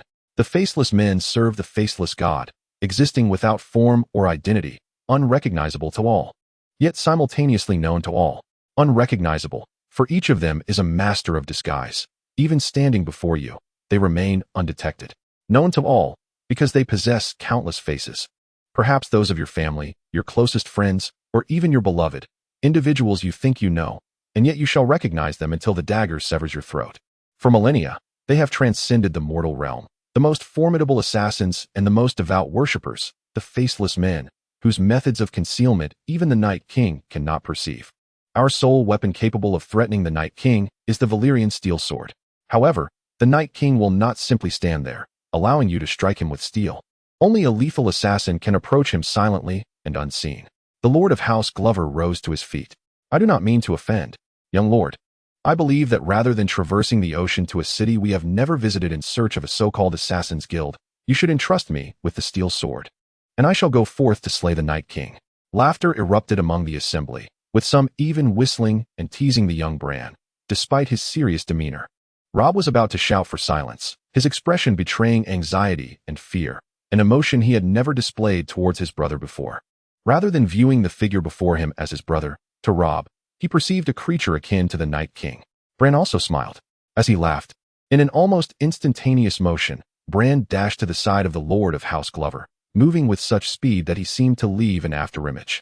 He drew his sword, placing it against the Lord's throat before he could react, feeling a sudden gust of wind and the chill of steel against his skin. Turning to glance, he beheld the blade glinting coldly.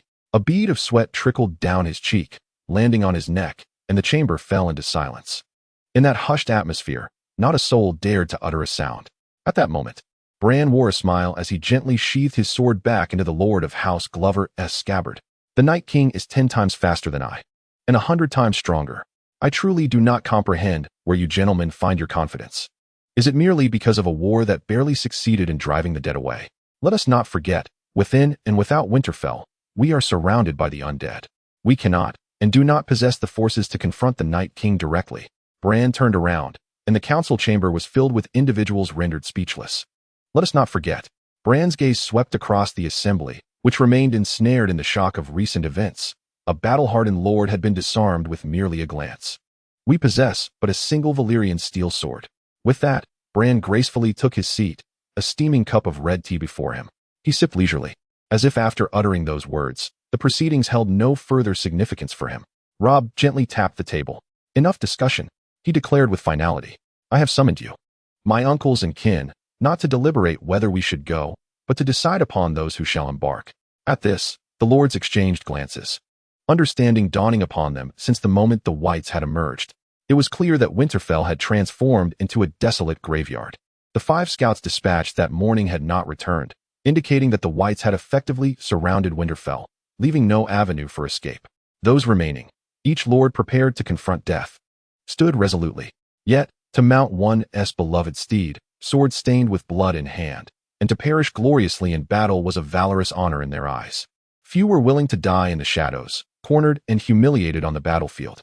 Robb's gaze swept over the assembly, and as they averted their eyes, he could not hide his disappointment. If he were not the only adult Stark male left in Winterfell, he would have preferred to face the danger himself. At last, a hand emerged from the corner. I possess some experience with sailing, came the voice from a figure clad in tattered linen, stained with blood from battle. And you are? Robb inquired, curiosity piqued. As a member of a family that valued honor above life itself, Robb was perplexed by the choice this individual had made to embark on such a perilous journey. Carmen Manor, sir. From White Harbor, the man replied. Robb understood now. Caitlyn had informed him on the journey that White Harbor had not contributed a single soldier to the cause. He recognized Carmen Manor, the sole representative of White Harbor present in Winterfell. I salute you, Duke of White Harbor, Robb said, bowing respectfully. Carmen Manor was taken aback, intending to clarify that he was not the Duke, but his thoughts drifted to Lady Caitlyn's recent proclamation. Rising, he returned the gesture of respect to the North's only heir, embodying the simplicity and unique cunning of a commoner. Bran observed the gathering with a discerning eye. He knew that this man would not reach Braavos. However, this did not deter him. Without offering the lords of the North a glimmer of hope, it was feared that the faltering lords would crumble by dawn. Thus, it was imperative to extend a modicum of assistance. Bran stepped forward, gazing at the stationary Carmen Manor, and gently placed his hand upon his head. A surge of verdant energy coursed through his fingers, directly penetrating Carmen Manor's mind. A crimson emblem manifested upon his forehead, reminiscent of the ancient fishleaf tree of the North. Simultaneously, Carmen Manor's eyes gradually rolled back, his consciousness soaring into the heavens. In that fleeting moment, he transformed into a bird, surveying the entirety of Winterfell from above. Gradually, he ascended higher and higher, until Winterfell appeared merely as a speck, and the north was engulfed beneath a veil of clouds. A voice whispered in his ear, "Remember this sensation." He shivered, instinctively committing every detail to memory. In the next instant, he felt as though his very bones had been extracted, plummeting back from the sky into his corporeal form. The first sight that greeted him was Bran's somewhat fatigued gaze. "I must say, Mr. Monla, your talent is rather lacking. Were it not for my guidance, your scattered thoughts would have surely prevented your return," Bran remarked without mercy, leaving Caminmantle visibly embarrassed. Chapter 24. The Night King's southern expedition outside the city. Daylight had broken, yet the icy plains remained shrouded in eternal night, the cold wind howling fiercely. The first rays of dawn barely touched the north before plunging back into profound darkness. Although the sky was no longer the pitch black it had been moments ago, gloom still lingered in the hearts of the people. The Night King observed the returning undead sentinels, their steeds kicking up dust, blood staining their spear tips, with an endless horde of the undead following behind. Over 100 undead guards knelt in unison, silent and foreboding. From that moment forth, save for the unbroken Winterfell, not a single living soul remained in the north. The Night King's countenance betrayed no emotion as he contemplated the next phase of his plan. With his current form, he feared he could not even breach Winterfell, let alone conquer the entirety of Westeros. He required armor forged from Valyrian steel. Among the known Valyrian steel swords, the first was the Stark family's colossal sword, Ice, which, at this point in time, still resided in King's Landing, yet to be reforged into Widow's Wail and Oathkeeper. The second was Heartsbane, belonging to House Tarly, stolen by Sam, who had since met his demise atop the wall. The third was the Valyrian steel dagger used by the assassin to strike at Bran, which should now be in Caitlyn's possession. The fourth was Longclaw, currently held by the Lord Commander of the Night's Watch, the very Valyrian steel sword he had perceived. It appeared that the most attainable were Heartsbane and Ice. Reforging either of them into a suit of armor would suffice.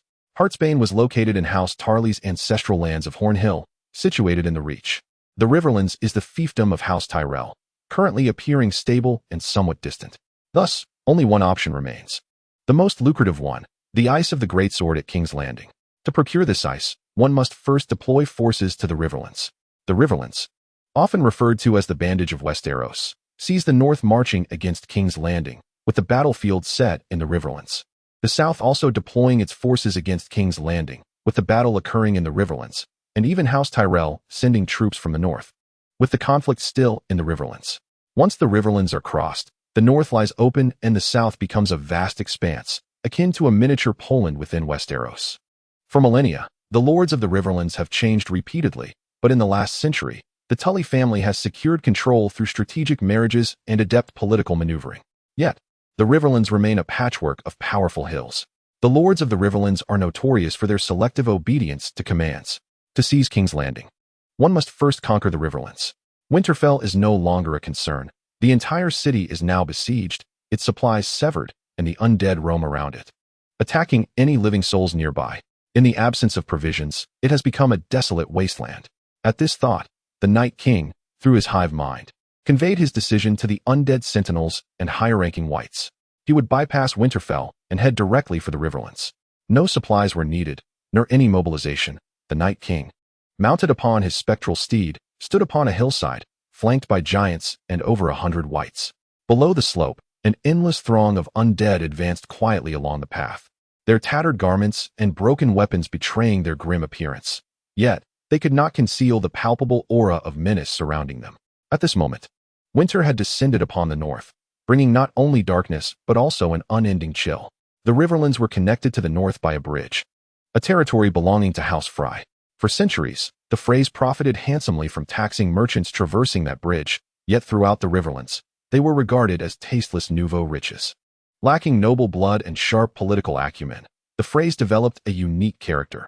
While other families sought integration, the Freys preferred obliteration if unable to assimilate, embodying an extremist disposition.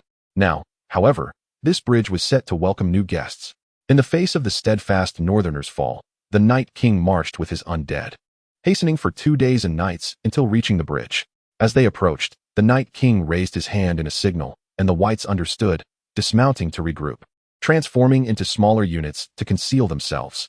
The Night King then activated his senses, Observing that the bridge was congested, under the threat of the undead, many northerners, laden with their possessions, hastened southward.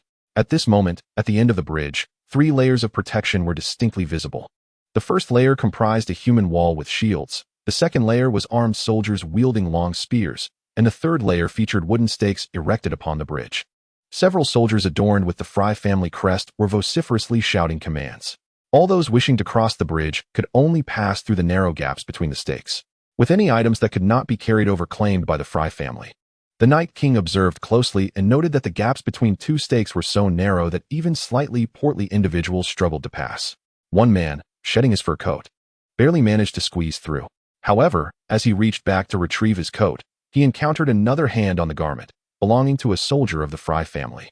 The soldier glared at him and forcefully attempted to seize the coat, pulling twice without success before delivering a punch that sent blood streaming from the man's nose, causing him to stagger back and collapse onto the ground.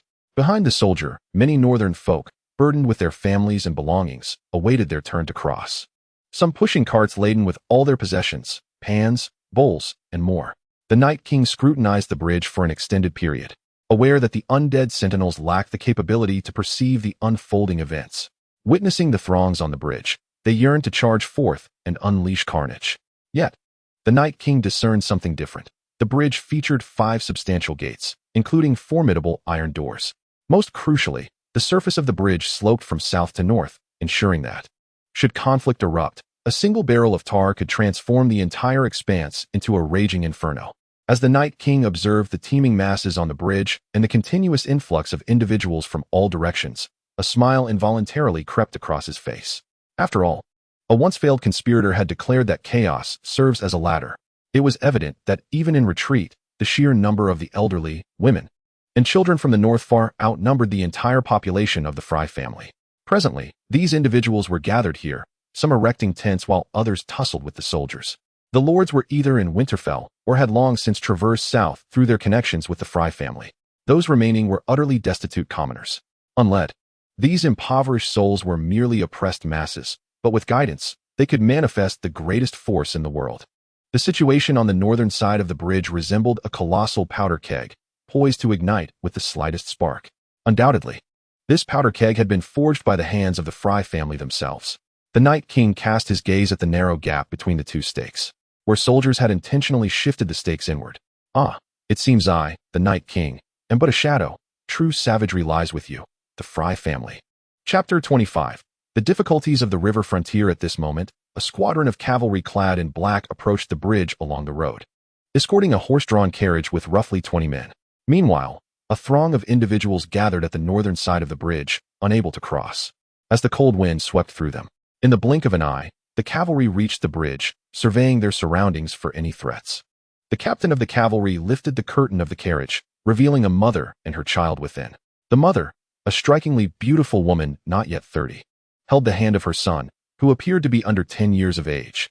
The boy wiped his nose, which had become frozen in the biting cold. With the fall of the north, long nights and frigid temperatures had begun to creep southward, gradually affecting the weather in the southern regions. The cavalry escorted the woman to the entrance, announcing loudly, "The Lady of House Amber and Count Amber request an audience with Lord Frye." However, the soldiers on the bridge erupted in laughter. One soldier pointed at the young heir of House Amber, exclaiming, Could this be Count Amber himself? I've seen many of you northerners claiming nobility, yet in the end, you all have to pass through the rail like the rest." The captain of the cavalry glared with fury, his anger palpable. Count Amber had perished defending against the undead at the last stronghold, and now, these people, who were supposed to be protected, treated the descendants of House Amber with such disdain. Yet, upon beholding the enchanting Lady Amber, the captain of House Frye harbored ulterior motives. "Brothers, bring me another steak," he commanded, leering at Lady Frye. "Today, I shall have that woman over there, stripped of her garments, crawling over this steak." As the captain's words fell, cheers of "Oh!" erupted from the ranks of House Frey's soldiers, accompanied by whistles. Several knights instantly drew their swords. Yet they faced the soldiers of House Frye, who had already leveled their pikes in readiness. At this moment, those unwilling to be exploited by House Frye gathered once more on the bridge, their fists clenched and expressions tense. To be frank, the northerners had never held the river frontier people in high regard. They considered them mere vultures on the battlefield, following the wolf banner in search of scraps. However, The avarice of House Fry astonished them nonetheless. A woman intervened, stopping several knights, asserting that now was not the time for desperate measures. If they were to expend their few remaining family knights, the path ahead would be increasingly perilous. Yet within the carriage lay the last vestiges of House Amber's wealth, the foundation upon which the restoration of their lineage depended, and it was absolutely indispensable. The child, who had been shielded in the back, spoke up, retrieving a small piece of gold from his pocket. The sight of the gleaming gold captivated the attention of all present, drawing their gazes irresistibly. Despite the soldiers' relentless efforts to strip every northern inhabitant of their possessions, they themselves were impoverished, for true nobility had their own raven channels. The Fry family had long since welcomed them into the city. Over the past few days, these soldiers had perfected the art of extortion, yet had only managed to procure a few leather garments and carts filled with pots and pans. A child, clutching gold, approached the wooden stakes. Faced with the ire of the crowd, the Fry soldiers had already retreated behind the stakes, brandishing their pikes in unison. The child spoke, beseeching, "Might I trouble someone to inform Lord Fry that the orphaned and widowed of House Amber seek his aid? I implore him, for the sake of our past ties, to allow us entry." As the pikes parted, a lecherous man emerged, weighing the gold in the child's hand. "Wait, I shall inform him." The Night King, observing this scene, found amusement almost spilling from his gaze. Grabbing an undead, he activated his extraordinary creation. After a chorus of agonizing moans, a figure, strikingly similar to the boy, materialized at the Night King's command. However, the attire was tattered, blood oozing from the body, appearing as though it had just met its demise. With a mere flick of his wrist, a steel sword was plunged into that form. Summoning another undead, he whispered a few words. "Eternal Night, activate." Instantly, the sky darkened ominously. However, it soon cleared, leading the onlookers to believe that mere clouds had momentarily obscured the sun. Unbeknownst to all, a Fry soldier had been slain by the undead, stripped of his garments, and discarded into the granary. The undead then donned the soldier's attire, swaying unsteadily as it approached the gathering. Soon after, the soldier captain emerged, looking down haughtily upon the people before him and the northerners behind them. He declared, "The head of House Fry requests an audience with Count Amber." Just as the woman was about to enter, she realized the soldiers had not moved aside the stakes. At that moment, the captain, his face twisted with a lecherous grin, spoke again. "Count Amber, I did not say please. I insist you accompany me." The woman shielded her child behind her, resembling a fierce beast protecting its young. "No, we will not go. He cannot go with you alone," she cried, frenzied like a lioness. Yet the child, having trained since the age of 7, mustered all his strength to push his mother aside. "Mother, you know I must go. Even if it means sacrificing something, we have no other choice. The House of Amber must not perish." Upon uttering these words, the woman fell silent. Her husband and family had perished in the war against the undead. Now, her life's desires were but two: to protect her son, who was not yet 10, and to restore the House of Amber. The woman paused for a moment, gently wiping away her falling tears with her fingers, mustering a smile of encouragement. "Take care and be cautious," she advised. The boy struggled to maneuver past the wooden stakes, following the cavalry captain away from the bridge. A collective sigh of relief swept through the crowd, as they believed that peace was soon to be restored. After all, the nobility thrived on compromise, often sacrificing some interests as leverage in negotiations. Even the soldiers on the opposite side of the stakes lowered their long pikes, quietly easing their aching wrists. "I need to use the restroom," exclaimed a soldier, deliberately pulling the brim of his hat down to obscure his face. Go on. A lazy donkey takes longer to relieve itself," the leading soldier replied, oblivious to the fact that the soldier had no intention of using the lavatory. Instead, he made his way to the storeroom, where lay the lifeless body of the boy created by the Night King. Gazing at the nearly identical pair before him, an idea surged through the hive network. The Night King has arrived. Chapter 26. The fall of the city. The soldiers remained locked in a standoff with the northerners on the bridge, unaware of the undead, disguised as soldiers, stealthily approaching from the distance. As one of them drew near, the leading soldier quickly inquired, "Where have you been?" "Get back in formation." Upon turning around, he was struck dumb. The approaching figure was dragging the very body of the boy who had just entered moments ago. "We're doomed. Something terrible is about to happen," the leading soldier thought, but before he could act, the disguised undead soldier hurled the boy's corpse over the wooden stakes. Blood pooled on the icy surface of the bridge, leaving a vivid crimson stain. The woman from House Amber, witnessing her son's lifeless body tossed before her, trembled uncontrollably. Her quaking hand brushed over her son's wide-open eyes. The sword that had pierced him had long since fallen aside as his body rolled. The emblem of House Fry on the blade stood out starkly against the scene.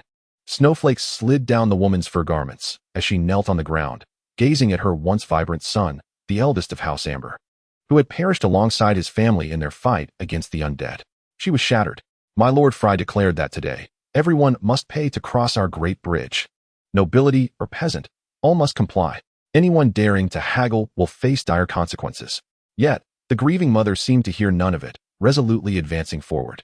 Several knights had long since forgotten notions of honor or resistance against the undead. The last scion of House Amber had been slain under their protection. Vengeance. On the bridge, every northerner clenched their fists. A frail old man, in his 60s, pried a wooden stick from the cart and shakily descended. A woman in her 50s handed her child to her daughter-in-law, shattering a clay bowl used for meals, tightly gripping the jagged fragments in her hand. The northerners may have been few, but they were unafraid to fight. The entire bridge fell into a profound silence, as if the very air had become heavy with stillness. The mother, bereft of her child, wandered aimlessly, moving steadily forward, trailed by the vast throng of refugees from the north. With each step she took, the soldiers retreated, until wooden stakes were toppled one by one, rolling before the city gates.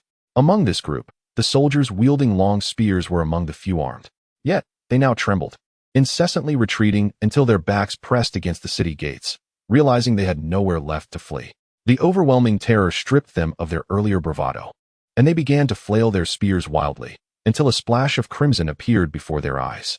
As their gaze fell to the ground, blood stained their vision, and upon opening their eyes again, they beheld their own headless corpses sprawled on the ground. Before them stood the soldier who had just discarded the child's lifeless body, now possessing a pair of subtly icy blue eyes. After slaying him, the soldier turned and vanished into the city gates. But there was no time to ponder the implications of his actions. Within the city, in the council chamber of the Forey family, the aged Count Forey, inquiring about the eldest son of the Amber family, was suddenly alerted by the commotion outside. He rushed to the city wall and was startled to see a soldier armed with oil and a torch, intent on incinerating the bridge along with everyone upon it. The old count struck the soldier's face with a whip, causing the torch to fall and the oil barrel to roll precariously without spilling. A crimson mark appeared on the soldier's face, yet he dared not utter a word, standing silently beside him. Are you mad? Burning this bridge will require at least half a month for repairs. What a loss that will be for me, Count Forey exclaimed. Looking down, he saw the crowd had already breached the city gates, surging into the interior. Let them all in. Humph. A pack of rabble. Prepare soldiers for suppression. Not a single one of them shall escape, the Count commanded, and those around him hastily set forth to summon the soldiers. Watching the ceaseless flow of people, Count Forey's heart ached. What a financial burden this would entail. There should have been no conflict. They could have been stripped bare under the guise of taxation. Now, summoning soldiers would cost money, and should there be any loss of weapons, repairs would require further funds. He quickly summoned a retainer named Fredo, who intended to gather the soldiers, and instructed, tell the soldiers to use swords instead of arrows. If arrows must be fired, ensure that every one of them is retrieved. For every arrow lost, once the suppression of the rabble is concluded, I shall demand compensation. Fredo, having fully grasped Count Forey's character, regarded his grim visage. Clad in the most fashionable silk attire of the realm, layered for warmth in this weather, at least 10 times over. He toyed with a piece of jade in his hand, and around his neck hung a thick gold chain, adorned with a golden heart-shaped mirror. Even among his flowing white hair, glimmers of gold thread could be discerned. The vassal clasped his hands together and descended to muster the soldiers. Only when one assumes the mantle of leadership does one truly comprehend the cost of sustenance, Lord Fry lamented, glancing towards the bridge. His murky vision could barely discern the figures upon it. Snowflakes drifted gently downwards, and amidst them, a streak of icy blue emerged upon the bridge.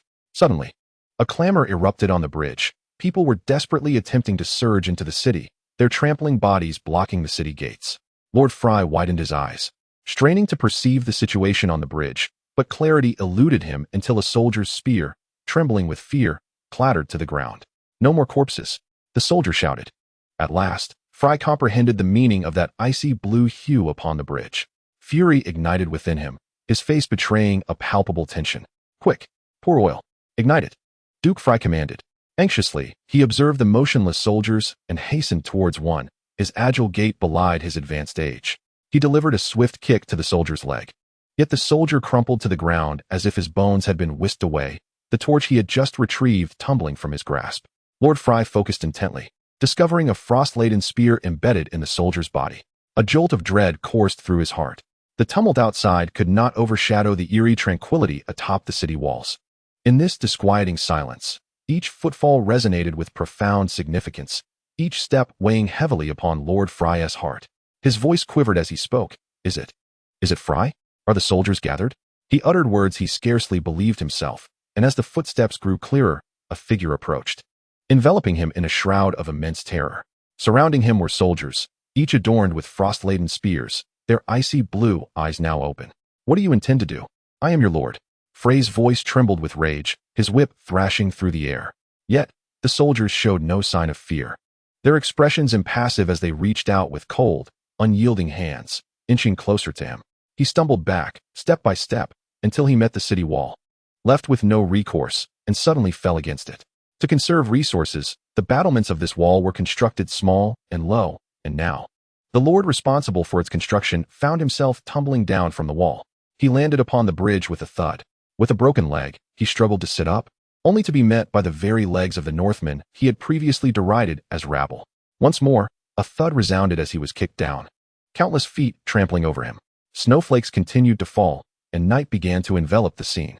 Beneath the bridge, the rushing and shouting Northmen obscured a vivid crimson beneath their feet. The city gates were obstructed by corpses, behind which the undead wielding icy spears drove the terrified refugees, who trembled as they clutched their fishbone pendants, offering futile prayers. The Night King stood atop the city walls, gazing into the distance. In the sky, the sun began its gradual descent, while the moon had already emerged. To the west, the sun, yet to set, cast its final crimson rays. To the east, the newly risen moon illuminated the night with its silvery glow. Snowflakes drifted down to the earth, blanketing the land in purest white, unmarred by a speck of dust. The moonlight tonight is truly exquisite. Chapter 27. The Night King's plan. After this night, the Fry family will vanish entirely from this world. That family, marked by insecurity, cruelty, and a propensity to flatter the powerful while oppressing the weak, will no longer exist. The undead trampled over the bones scattered across the bridge as they entered the city. And as they passed, the lifeless bodies on the ground opened their ice-blue eyes. A grand hunt commenced, with the undead as the hunters and humanity as their prey. And this night would see no one find solace in sleep. After this night, no living creature in the city would require rest. The Night King sat in the Fry family's council chamber, facing the young boy he had just used, while the boy's mother had long since vanished amidst the turmoil. The tide of time carries everyone along, regardless of whether they were once nobility or common folk. The Night King began to contemplate his next move. Having secured the vital northern entrance to the Riverlands, he had now surveyed the entirety of its beauty. It was evident that with a steady influx of undead crossing the bridge from the north, the conquest of the Riverlands was merely a matter of time. However, his true objective was not the entire conquest of the Riverlands. His singular aim had always been King's Landing, or more specifically, the Valyrian steel sword, Ice. At present, Lord Eddard had yet to face execution, and Ice had not yet fallen into the hands of Tywin in the south. It is crucial to understand that acquiring a sword from Cersei is of entirely different difficulty than obtaining one from Tywin. After a moment of contemplation, the Night King rose, only to notice the trembling boy cowering in the corner. With a swift motion, he lifted the boy with his slender hand. The boy remained silent, displaying an expression of resigned compliance. The Night King's nails pierced the child's skin, and as he prepared to invoke the power of resurrection, an idea seemed to strike him, prompting him to withdraw his hand. Perhaps he could play his next move with leisure. The hive mind began transmitting a singular image through the consciousness of all the undead. Go, find her, dead or alive, and bring her to me. It was the image of the boy's mother. Inside the city, within a dilapidated dwelling, several knights took refuge alongside the boy's mother. The dawn was slowly brightening the sky, while layers of dust blanketed the once abandoned home. My lady, it seems there is no sound anymore. A knight spoke softly, and the once bustling street fell into an eerie silence. Have the undead departed? He inquired, rising to investigate, only to be restrained by another knight. Are you seeking to embrace death? Do not implicate us, the other knight cautioned. The oppressive tension in the air was unsettling. It was the silence that truly drove one to madness. A lady stood up amidst the trembling crowd, all fervently wishing for the undead to pass swiftly. Yet this woman, already resigned to her fate, drew one of the knight's swords. By the time the knight realized her intent, she had stepped out from her hiding place, leaving several knights in astonished disbelief at their lady's audacity. Upon a blanket of pristine snow, the dawn's light shimmered, and a woman, grappling with a long sword, ventured forth, her delicate frame straining under the weight of her weapon. The sword scraped against the snow-laden ground, producing a sound that pierced the stillness like a knife. The knight attempted to rush forward to halt her, but was once again restrained by his companion, whose eyes brimmed with sorrow. Let her go? She suffers too greatly. Death will be her liberation, for this world is a hellish prison, he urged. The onlookers watched as the lady, burdened yet resolute, exited the dwelling, her struggle to carry the sword rendering her almost ghostly as she vanished from their sight. The knight who had first spoken, however, broke free from his companion's grasp. You may cower here for eternity if you wish, he declared, drawing his own sword. In the Ember family, we have soldiers who stand and face death, not those who hide away. He was poised to follow the lady into the fray, casting a glance back at his comrades, who mirrored his determination. In that fleeting moment, he comprehended the unspoken bond among them, and one by one, they rose, unsheathing their swords. The knight who had lost his weapon sought another, only to be halted by the captain. This will suffice. It matters not. They are all the same, the captain replied. They stepped out of the humble abode. The captain reflecting, I should have perished beneath the hearth. It was the Lord who saved me. He commanded me to escort the young master and the lady to safety. Thus I fled, despite my duties. I still consider myself a coward. As they advanced, silence enveloped them, each footfall heavy as if laden with the weight of their choices. Not everyone possesses the courage to confront death. Yet, those who choose to face it harbor something within that is far weightier than mortality itself. Now, I believe it is my time to die, the captain declared, a smile breaking through his somber facade as he cleared his throat, long and used to the sound of his own voice. Brothers, we are destined for death. Do you fear? He bellowed, and laughter erupted among the group. A brief flicker of defiance against the encroaching doom. Save your energy, Captain. Soon, I shall slay more of the undead than you. This was one of the spirited brothers, the vanguard of the cavalry, always leading the charge. Ha ha, Captain, what is there to fear? In the next life, I shall be the captain, and you will be my soldier. Together, we shall traverse through hell and remain brothers.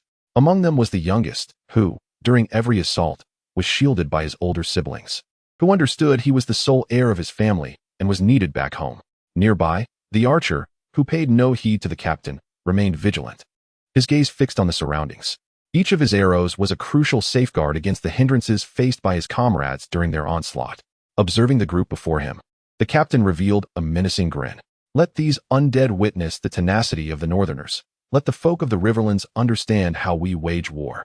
With purposeful strides, the captain led the way, followed closely by his band of brothers, with whom he had entrusted his life countless times. Upon exiting the estate's gates, they could see the solitary figure of a lady, dragging a long sword behind her. As they sprinted forward, a sudden stillness fell over them. In the sunlight, a blanket of snow spread out before them, and there stood a slender woman, wielding a long sword, methodically severing the head of an undead creature. Surrounding her lay 5 scattered severed heads and the dismembered bodies of the undead, lying silently in the snow. Long dead, the blood within the corpses had long since congealed, and the sound of her sword scraping against bone emitted an unbearable creaking noise that sent shivers down one's spine.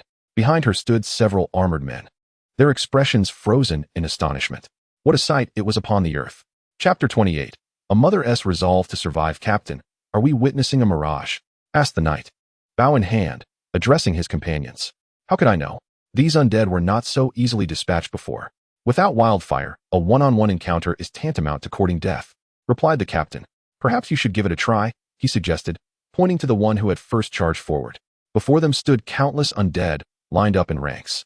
As the undead drew near, they swiftly encircled the group, yet made no advance, as if their sole intent was to keep the living in place, motionless. Watching the lady as she effortlessly felled another undead, which offered no resistance, the first knight to charge forth became exhilarated. Captain, hurry. These are a different breed of undead. They do not move. Ha ha. With that, he surged forward, sword raised, aiming for the neck of the undead. However, before the elation could settle on his face, a chilling sensation enveloped him, as if all warmth had evaporated in an instant. Looking down, he saw a hand protruding through his chest. He turned to glance back at the captain. So cold, he uttered, before collapsing onto the ground. The captain's eyes instantly reddened as he rushed forward to embrace the lifeless body of his fallen brother, urging a retreat. Suddenly, The undead that had previously attacked extended its clawed hand once more. Stop. It was Lady Amber who stood before the cavalry captain. The undead's menacing hand halted midair, frozen in place until Lady Amber, summoning all her strength, raised her sword and severed its neck. The icy blue gaze gradually dimmed. However, a despairing turn of events unfolded. The soldier who had just perished opened his icy blue eyes and stepped into the ranks of the undead. The circle of the undead tightened, enclosing them.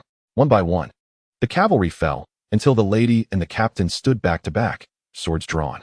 Suddenly, the undead parted, creating a path down the center, revealing a shadowy figure at the end, accompanied by a small boy. At this moment, the Night King spoke not a word, yet with quiet confidence, he strode forward. Though faced with the glint of a sword, it seemed as if the blade was aimed at the two standing there. Despite the absence of any sword before them, countless undead stood silently by their side, bringing with them an unending chill and a profound hatred for the living. Yet, the affairs of adults remained, in every sense, unrelated to the child. Spotting her mother ahead, little Amber broke free from the Night King's loose grip. Mother, her voice, tinged with tears, seemed to encapsulate all the fears she had harbored during this time. At that moment, Lady Amber, cradling little Amber, felt as if she had entered a dream. Amber, am I dead? At last I see you. Is your father in the realm of the unknown as well? I don't know how to face him. I failed to protect you. You must go. I don't know. Though her words were an apology, they belied the scene she had longed for yet dared not hope for. She urged little Amber to leave, yet her grip tightened more than ever. It was only when little Amber cried out in pain that she awoke from her reverie, looking around. In an instant, she gathered little Amber into her arms, vigilant as a mother hen guarding a newly hatched chick. The Night King, witnessing this scene, felt a wave of repulsion. These humans, their essence, their emotions, their senses, taste, touch, hearing, sight, even pain, were all alien to the undead. No matter how evolved the undead became, their singular sensation remained an eternal chill. If I had never known light, I might have borne the darkness, but I once dwelled in the light. Your war has drawn me into the shadows. Now, are all of you, all who still breathe, prepared to enter the eternal cold? The Night King reached out, grasping the collar of little Amber's clothing, lifting her unexpectedly, causing Lady Amber to stumble. The Night King held little Amber in one hand, while the other gently caressed his soft visage. A pale icy blue hue gradually manifested upon the child's face, freezing it into a deep purple in an instant. At that moment, Lady Amber was driven to madness. She bellowed, "Give him back," and frantically charged towards the Night King, only to be struck down by a nearby undead guard. The lone cavalry captain hurried to assist Lady Amber, who was in a state of utter disarray. The bloodstains on her fur garments clung together, and her pallid complexion was illuminated solely by her bright, expressive eyes. The Night King ceased his actions, gently placing the nearly frozen little Amber beside Lady Amber, who then embraced him tightly. Their bloodied clothing enveloped them both. Meanwhile, the cavalry captain found himself restrained by the undead guard, powerless to intervene as the Night King approached with measured steps. He regarded the two huddled figures on the ground. With a single hand, he delicately grasped Lady Amber's chin, redirecting her gaze from her child. Faced with the ancient figure clad in leather armor, adorned with horns and enveloped in an icy blue aura, Lady Amber wiped away a tear with her sleeve. She blinked her large, glistening eyes, casting a pitiful, pleading look towards the Night King. If one were to overlook her blood-stained garments and wan complexion, it would be undeniable that Lady Amber possessed striking beauty. Yet, to the Night King, this scene evoked a deep-seated revulsion, a fleeting thought that perhaps she was mocking him with her plight. However, he swiftly dismissed such notions. For the undead, coldness and resentment were the norm, and they were ill-suited to suspicion. The Night King held Lady Amber's face and spoke. "There is a task I require you to undertake. Fear not, for it is a mere trifle for your kind, albeit my status renders me somewhat unfit for the endeavor." Releasing her chin before elaborating on the task at hand, Lady Amber began nodding fervently, as if she would seize a sword to contest for the Iron Throne without hesitation. She merely clutched her child even tighter. The Stark family's great sword, Ice, now resides in King's Landing, as you have seen. My master, the undead giant, is in dire need of a suitable weapon. Upon hearing this, the giant standing behind the Night King recoiled in confusion. When did I become the master? The Night King manipulated the other undead guards, nudging the giant with the butt of his frost spear, prompting him to stand upright once more. My lady, the master has commanded me to send you to King's Landing to procure that great sword. As the Night King spoke, he extended his palm, revealing a solid gold ingot, the size of a hand. With a snap of his fingers, the Night King summoned several wights who bore a chest towards him. Upon opening it, a dazzling array of pearl necklaces, rubies, and sapphires lay within, while gold was relegated to a nondescript corner. Shortly thereafter, a cart appeared, the very one that Lady Amber had ridden when she reached the bridge. However, the horses pulling the cart appeared gaunt and emaciated, as if drained of life, their icy blue eyes betraying their plight. Witnessing this, the Night King sighed in exasperation and kicked one of the wights leading the horse to the ground. It should be a real horse, a living one. The men quickly departed in search of the scarce genuine steeds. Silence fell upon the group. The mounted captain, suspended in his bindings, gazed at the two before him. He yearned to warn Lady Amber not to trust the wight and to flee swiftly, but the words caught in his throat. Surrounded by the undead, he felt like a mere lamb to the slaughter. What could he possibly do? At that moment, Lady Amber rose, pointing at the captain and young Amber. I can agree to your terms, but I have a condition. A smile graced the Night King's face. Pray tell. My esteemed lady. Remarkably, the Night King performed an ancient ritual from times long past. I want them to accompany me. Lady Amber spoke resolutely. Yet the Night King was unfazed, responding, They are already with you, my lady. Meanwhile, two distant wights were mercilessly beating a trembling donkey. The Night King stole a glance at Lady Amber, feeling somewhat diminished, already plotting to siphon half of the icy energy from those two wights upon his return. He watched as the wights loaded the chest onto the cart, then turned to hand the reins to a bewildered Lady Amber. My lady, I wish you safe travels. With that, the Night King turned and departed, leaving Lady Amber standing in disbelief at her unexpected reprieve. Placing young Amber into the cart, the captain was also released. Approaching Lady Amber with a complex expression, suddenly, the Night King, having walked at least 10 paces away, turned back and spoke, leaving both of them frozen in place. You must hurry, for the cold poison I infused into young Amber's body will fully manifest within 10 days. Chapter 29. A veteran's decision to embrace death. The mounted captain watched the Night King's retreating figure, accompanied by his former comrades, their icy blue eyes shimmering in unison. They followed the Night King in a somber, regimented line. Lady Amber had already boarded the cart, beckoning him to join her. He tightened his grip on his sword, turning to half kneel before her. The lady, stripped of her will to live, appeared particularly alarmed at his gesture. My lady, I fear you shall have to traverse this road alone. Once I reach the stranger, I can only plead for forgiveness from the old master on my own behalf. As he spoke, the cavalry captain removed the wooden token he carried with him. Each soldier in the stronghold possessed one, inscribed with their name, rank, and place of origin. However, the most significant purpose of this insignia was to enable the retrieval teams to swiftly ascertain the destination of a fallen soldier's remains. The captain raised the token high above his head, bowing deeply, before placing it to his left. He then grasped his longsword. Lady Amber, observing his weathered silhouette amidst the swirling snow, tightened her grip on the riding crop. The captain dashed forward, the figure of the Night King becoming discernible in the distance. Halt! The captain bellowed. The Night King, hearing the human voice amid the snow-laden ground, felt a twinge of curiosity. The familiar voice reminded him of the earlier encounter with the captain, a man who seemed to him as insignificant as an ant upon the earth, or the roots of grass yet to sprout in the woods. A mere flick of his hand could obliterate him. The only reason he spared this man's life was due to the woman's plea. Yet here he was, approaching him again, truly lacking in awareness. A grimace forced its way onto the Night King's frozen visage. The vast army of the undead came to an abrupt halt. The Night King observing the man charging towards him with sword in hand. As the man neared, he suddenly stopped. With one hand gripping his sword, he raised the other to his mouth, deftly removing his glove with his teeth before switching hands with the sword. His hair, long neglected, had become matted with blood, grime, and oil, while his unkempt stubble bore no semblance of shape. All of this spoke to the man's disheveled state. Having journeyed from the farthest reaches of the north to the Riverlands, the dark circles under his eyes were evident, a testament to countless nights spent on watch. Yet, with one hand clutching his sword, he hurled the glove towards the Night King. It fell to the ground halfway through its arc. The Night King regarded him with an icy stare. The man, his face reddened from the cold, bellowed, on behalf of the last Earl Amber of the stronghold. The 3rd Cavalry Regiment, 5th Squad, I, Squad Leader Anahots, challenge you to a duel. This battle is under the watchful eyes of the 7 gods.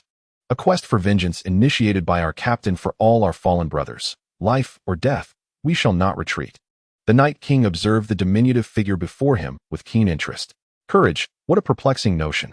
At times, when one knows that charging forward could lead to victory, they lack the bravery to do so. Yet, when faced with certain death, they are compelled to wield their sword. After all, who does not yearn to survive? To return home and watch their loved ones drift into slumber? How delightful it is. The Night King gazed up at the sky, where his non-existent family seemed to linger in the depths of the night. The Night King cast his gaze upon the approaching hordes, who struggled through the deep, uneven snow. Lowering his head, the Night King observed the arduous charge of his adversary, a flicker of emotion stirring within him.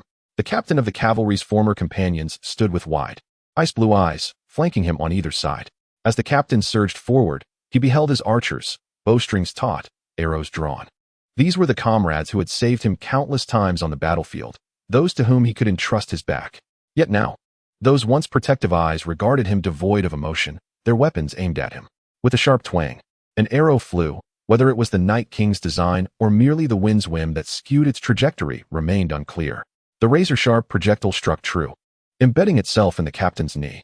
Like a horse that had stumbled, he collapsed to the ground, a considerable distance from the Night King, gritting his teeth against the pain. He crawled forward, inch by agonizing inch. "Forgive me, lad," he thought. "I could not bring you back after all. When I departed, your mother grasped my hand, urging me to teach you well. How could I fail to understand her intent?" In a moment of desperation, the knight, who had once wielded a table leg as a weapon, now raised it once more, striking down upon the prostrate figure before him. The force of the blow elicited a spurt of blood from the captain's mouth. "Huh, old man," he chuckled. "I once claimed that facing the undead with a table leg was akin to wielding a sword. Now, I dare not say so." The pain was excruciating. The long sword had pierced his thigh, through his limbs. As he crawled forward, his silhouette stark against the expansive white of the snow. The blood that flowed from him painted the ground a deep crimson, symbolizing loyalty and evoking a sense of dread within. With each movement, he felt his consciousness slipping away, the world around him blurring, even the sunlight casting a dizzying glow. Yet, in that moment, all reason, all thought, and the discomfort of his body faded into oblivion. There, charge forth. The agony and confusion that had plagued him coalesced into a singular command. There, charge forth. Like Don Quixote, brandishing his lance against the indomitable windmills, he pressed on relentlessly. However, akin to Don Quixote, he would never conquer the monstrous windmill that loomed before him. As he lifted his gaze, blood loss had induced hallucinations. He found himself transported back to that fateful day in the church, where he placed a ring upon that delicate hand, uttering the words, "I do." From that moment forth, their lives entwined in mutual devotion. He watched as her raven hair turned to silver, as the once supple, taut sword aged, its surface etched with wrinkles. It felt as though it were yesterday, as if it were now. The figure, once adorned with flowing black hair, gazed upon his own departure, while the silhouette with hair like wisps of white observed his return. Alas, how I long to bring along my brothers and share a meal at home. Yet, that is a return I cannot make. Raising my gaze once more, I saw a figure in bridal attire watching me from afar. With a sulky pout and a feigned anger, she appeared especially endearing as she complained, "What took you so long?" Grasping his hand, she pushed open the sunlit doors. The spring breeze was gentle, and the sunlight was just right. The Night King advanced, finding that the cavalry captain, having bled profusely, had succumbed, his face adorned with a serene smile and death. Chapter 30. 2 Letters of Appeal in the region of Riverlands. The city of Flowing Stone was constructed from immense stone blocks, surrounded by the Red Fork and the Tumblestone rivers. The sole entrance to this fortress was a drawbridge.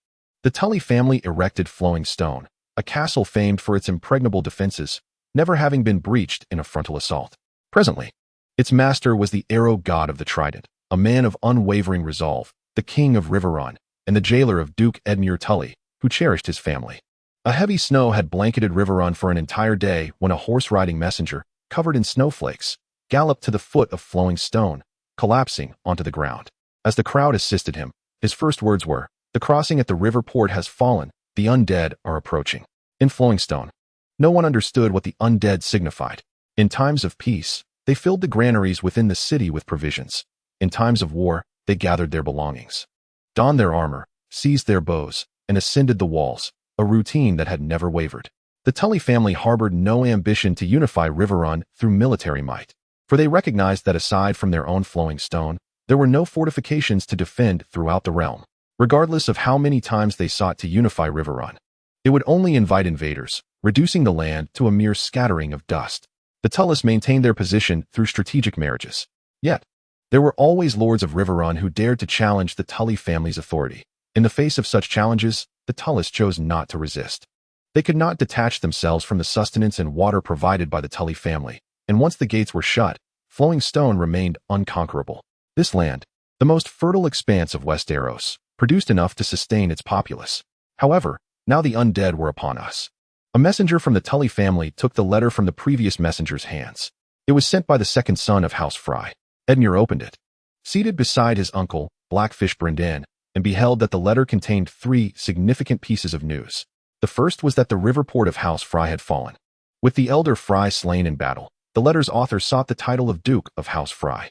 Edmure's excitement was palpable, for since House Fry had completed the bridge, merchants traveling north and south had been required to pay their tolls there. House Fry grew increasingly affluent, yet they increasingly disregarded their liege lord, Edmure. Even so, he had repeatedly expressed his intent to claim the city of Flowing River during the banquets. The misfortunes of others delighted Edmure. However, the second matter swiftly transformed his expression into one of gravity. The undead had emerged, and not merely 1 or 2, but a multitude sufficient to besiege and ravage.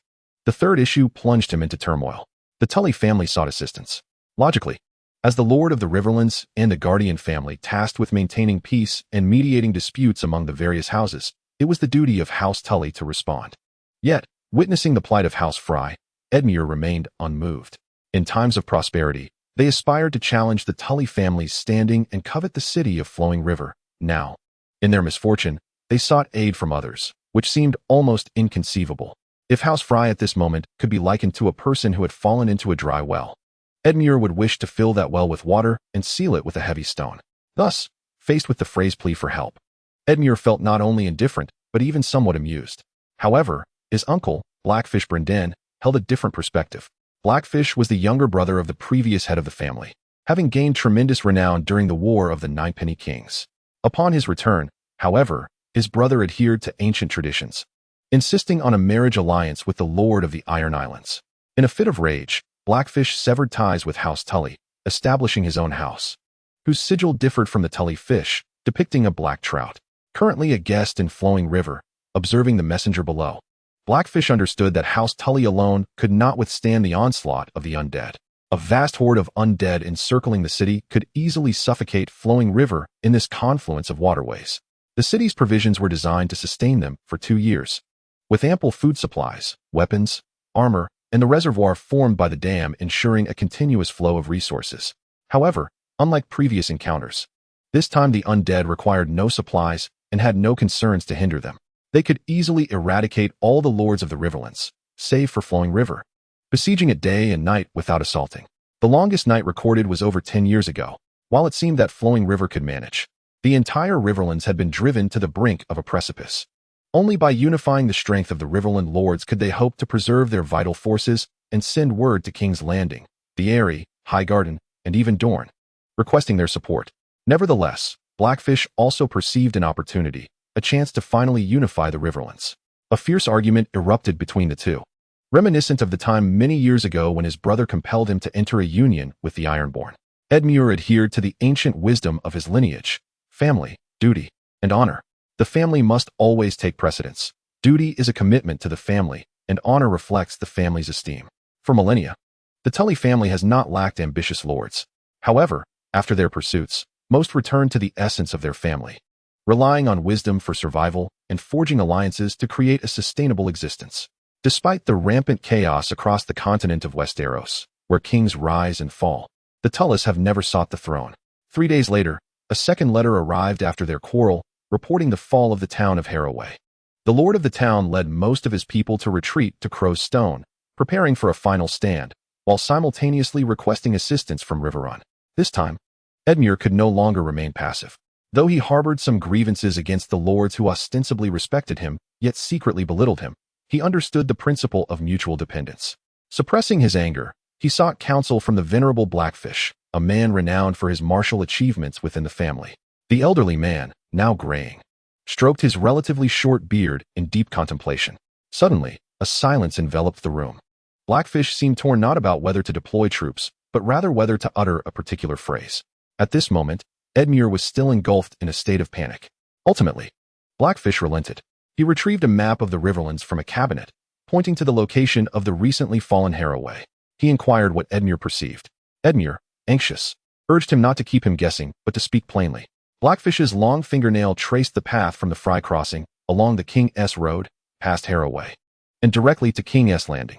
Reflect on this, nephew. There is no need for haste. You must mobilize every resource at the Tully family's disposal, gathering all available food to Riverrun.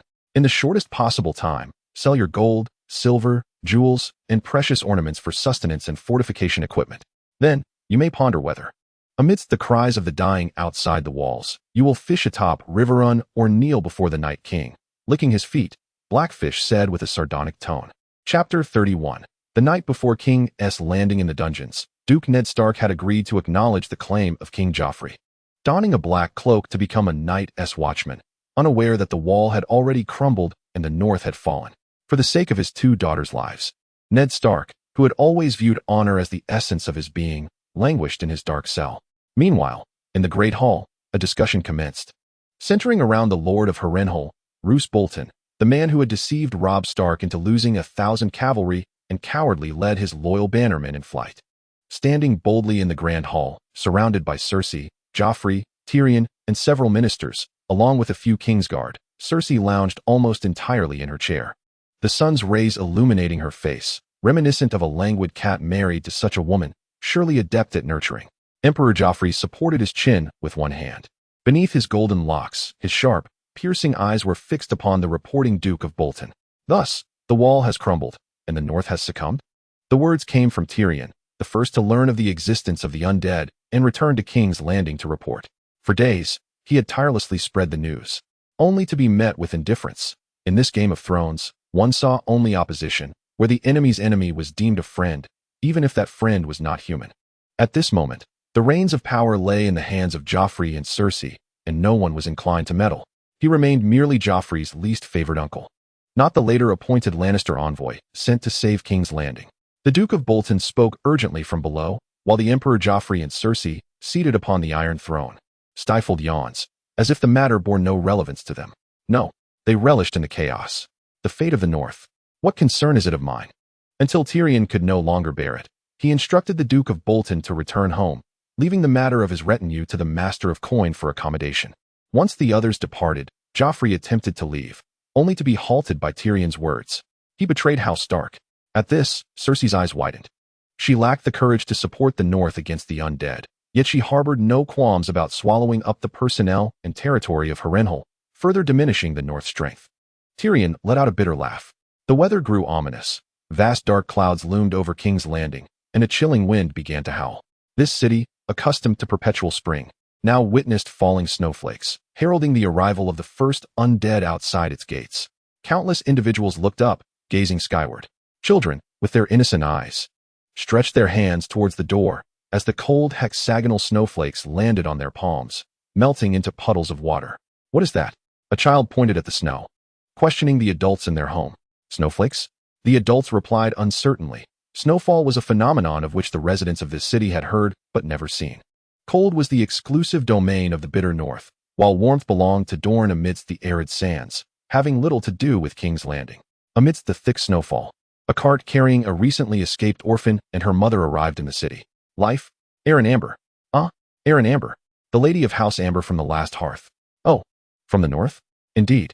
The guards did not take notice. The impoverished of the North often halted in the Riverlands, while most noble families made their way to King's Landing, allowing the two to enter after a brief exchange. At this moment, the Northern Guardian, Ned, remained imprisoned, sentenced for treason. Consequently, for the majority of Northern nobles, the guards were to be avoided like venomous serpents, fearful of being implicated and dragged into the same fate. The Night King, from a distance, observed this once thriving city where dragons once soared. Built of colossal stones, the bustling streets teemed with life, vibrant markets, grand cathedrals, and towering palaces. All of this stirred a deep yearning within the undead. No wonder the Iron Throne captivated countless heroes, countless ambitious youths, filled with dreams of transforming the world and nurturing the welfare of all, were entranced by this gentle haven. Such beauty, devoid of bloodshed, undeniably lacked something essential. The Night King amassed the power of eternal night. As the winds and snow intensified, blinding passers-by, casting the sky into darkness. As though a shroud of clouds obscured the sun, a quiet storm was brewing. At this juncture, a lady, having just entered the city, held her son's hand, temporarily finding lodgings in a modest inn. The accommodations in King's Landing were several times more expensive than those in Winterfell, the largest city in the north. As she gazed out at the encroaching darkness enveloping the sky, the lady understood that the undead were hastening her to act. At that moment, little Ember sat on the bed, swathed in thick blankets, his small face turning purple from the cold, his trembling lips quivering as he gazed innocently at his mother. The innkeeper brought warm water, but when Lady Ember placed a hot towel upon her son's head, it offered little relief. "Mother, I am so cold," he stammered, his shivering lips uttering words that pierced her heart. She could fiercely slay 5 or 6 undead. She could flee her homeland with the last bloodline of House Ember as the fires consumed the hearth, overcoming countless storms, days and nights, and innumerable hardships. The women of the north had always toiled in the fields by day and stitched by the dim light of oil lamps by night. Yet now, under her son's simple declaration, she held her trembling child close. A solitary tear slipped down her cheek. As a human, she understood the futility of fulfilling the Night King's quest. As a mother, her sole desire was to protect her son. Even if the entire city and world were to perish, as long as she could witness little Ember flourish into adulthood, it would all be worth it. The loss, once regained, was cherished all the more. The sky had succumbed to complete darkness. Since the onset of snow, King's Landing had not glimpsed a single ray of sunlight. The day seamlessly transitioning into night. Outside the city, signs of trouble began to surface. Hunters first detected the presence of a mysterious beast in the forest, undeterred by death. As each hunter who encountered it met their demise, in an instant, the Hunter Guild of King's Landing was thrown into disarray. Chapter 32. Countdown. 5 days. King's Landing. Ember and his mother. The heavy snow fell throughout the night, blanketing King's Landing in a layer of white. The unpleasant odor and cacophony of sounds roused Lady Amber and her son from their slumber. With her son in tow, Lady Amber ventured outside to a tailor's shop, her own garments long since tattered. She appeared in rags, her pallid face marred by streaks of blood, and her eyes were heavy with fatigue. As they approached the entrance of the tailor's shop, a figure was abruptly ejected from within. It was a young girl who, upon regaining her footing, said nothing and turned to leave, whispering the word scoundrel as she passed by Lady Amber. Lady Amber felt an inexplicable familiarity with the girl, as though she had encountered her before, but the memory eluded her. Just then, a corpulent man burst forth from the shop, hurling insults at the girl as he pursued her, grasping her clothing in his hand. "Where have you hidden the stolen goods?" he demanded. The girl, with her defiant, large eyes, stared back at him, her jaw clenched, refusing to speak, yet the tears welling in her eyes struck deep into Lady Amber's heart. "Ah, we are all but lost souls in this vast world. Who among us is truly better off?" A clear voice, tinged with a northern accent, reached the ears of the rotund man. "Sir, might I inquire if this is sufficient to compensate for the losses to your shop?" Turning around, he beheld a lady standing beside her son, her delicate hand holding a shining golden dragon coin. The girl's expression shifted to one of astonishment, as if she had recalled something significant. A flicker of surprise crossed the man's gaze. He had not anticipated anyone would offer payment for the girl. "That's enough. That's enough," he exclaimed. "She merely stole some food. Truly, a silver stag. No, even a copper star would suffice." His demeanor was somewhat sheepish, for in the presence of such an illustrious lady, a mere commoner of King's Landing felt a twinge of apprehension. Lady Amber regarded him with indifference, allowing the golden dragon to fall to the ground as she passed by. "Excessive," she remarked. "I still need to select a garment for myself and my son." The man released the girl, taking a few steps forward to retrieve the fallen coin, biting into it with fervor, leaving a mark of his teeth. He solemnly placed it in his bosom, for in King's Landing, 600 silver stags could procure armor to be passed down through generations. A single golden dragon could be exchanged for 210 silver stags, yet in the black market, its true worth far exceeded that. For no one would part with a golden dragon for lesser currencies, let alone silver stags. Even he, the proprietor of the tailor's shop, had only seen a pile of golden dragons at the tournament. The released girl gazed after Lady Amber, her expression rife with contemplation. Meanwhile, upon entering the tailor's shop, Lady Amber was immediately captivated by the opulent garments within. The corpulent man approached, his face alight with joy and excitement, infused with a hint of fervor. "Madam, please take a look. This garment, crafted from desert silk brought by Dern, is as delicate as a butterfly's wing and currently the most fashionable style in King's Landing." Lady Amber gazed at the seemingly fragile material, lost in contemplation. Could this truly be the favorite of the Silk Street maidens from Littlefinger's realm? Lady Amber pondered. Here, we have a coat made from the fur of the dire wolf, a creature of the north. Are you familiar with the dire wolf? It is the emblem of the esteemed Stark family, and donning it would elevate your status even beyond that of the Starks. As Lady Amber ran her fingers over the soft, white fur of the coat, she observed that it appeared quite appealing. Even if it did not seem to be genuine direwolf material, it should still provide warmth. Suddenly, as she brushed her hand against it, white fur flaked away, revealing the undercoat of indistinct black dog hair. Gazing at the portly man who continued his enthusiastic pitch, Lady Amber's expression turned frosty. She spun around and tossed the garment into his arms. You see for yourself what this is made of. The man was visibly embarrassed. He was well aware of the true nature of the garment, but there were no better options available in the shop.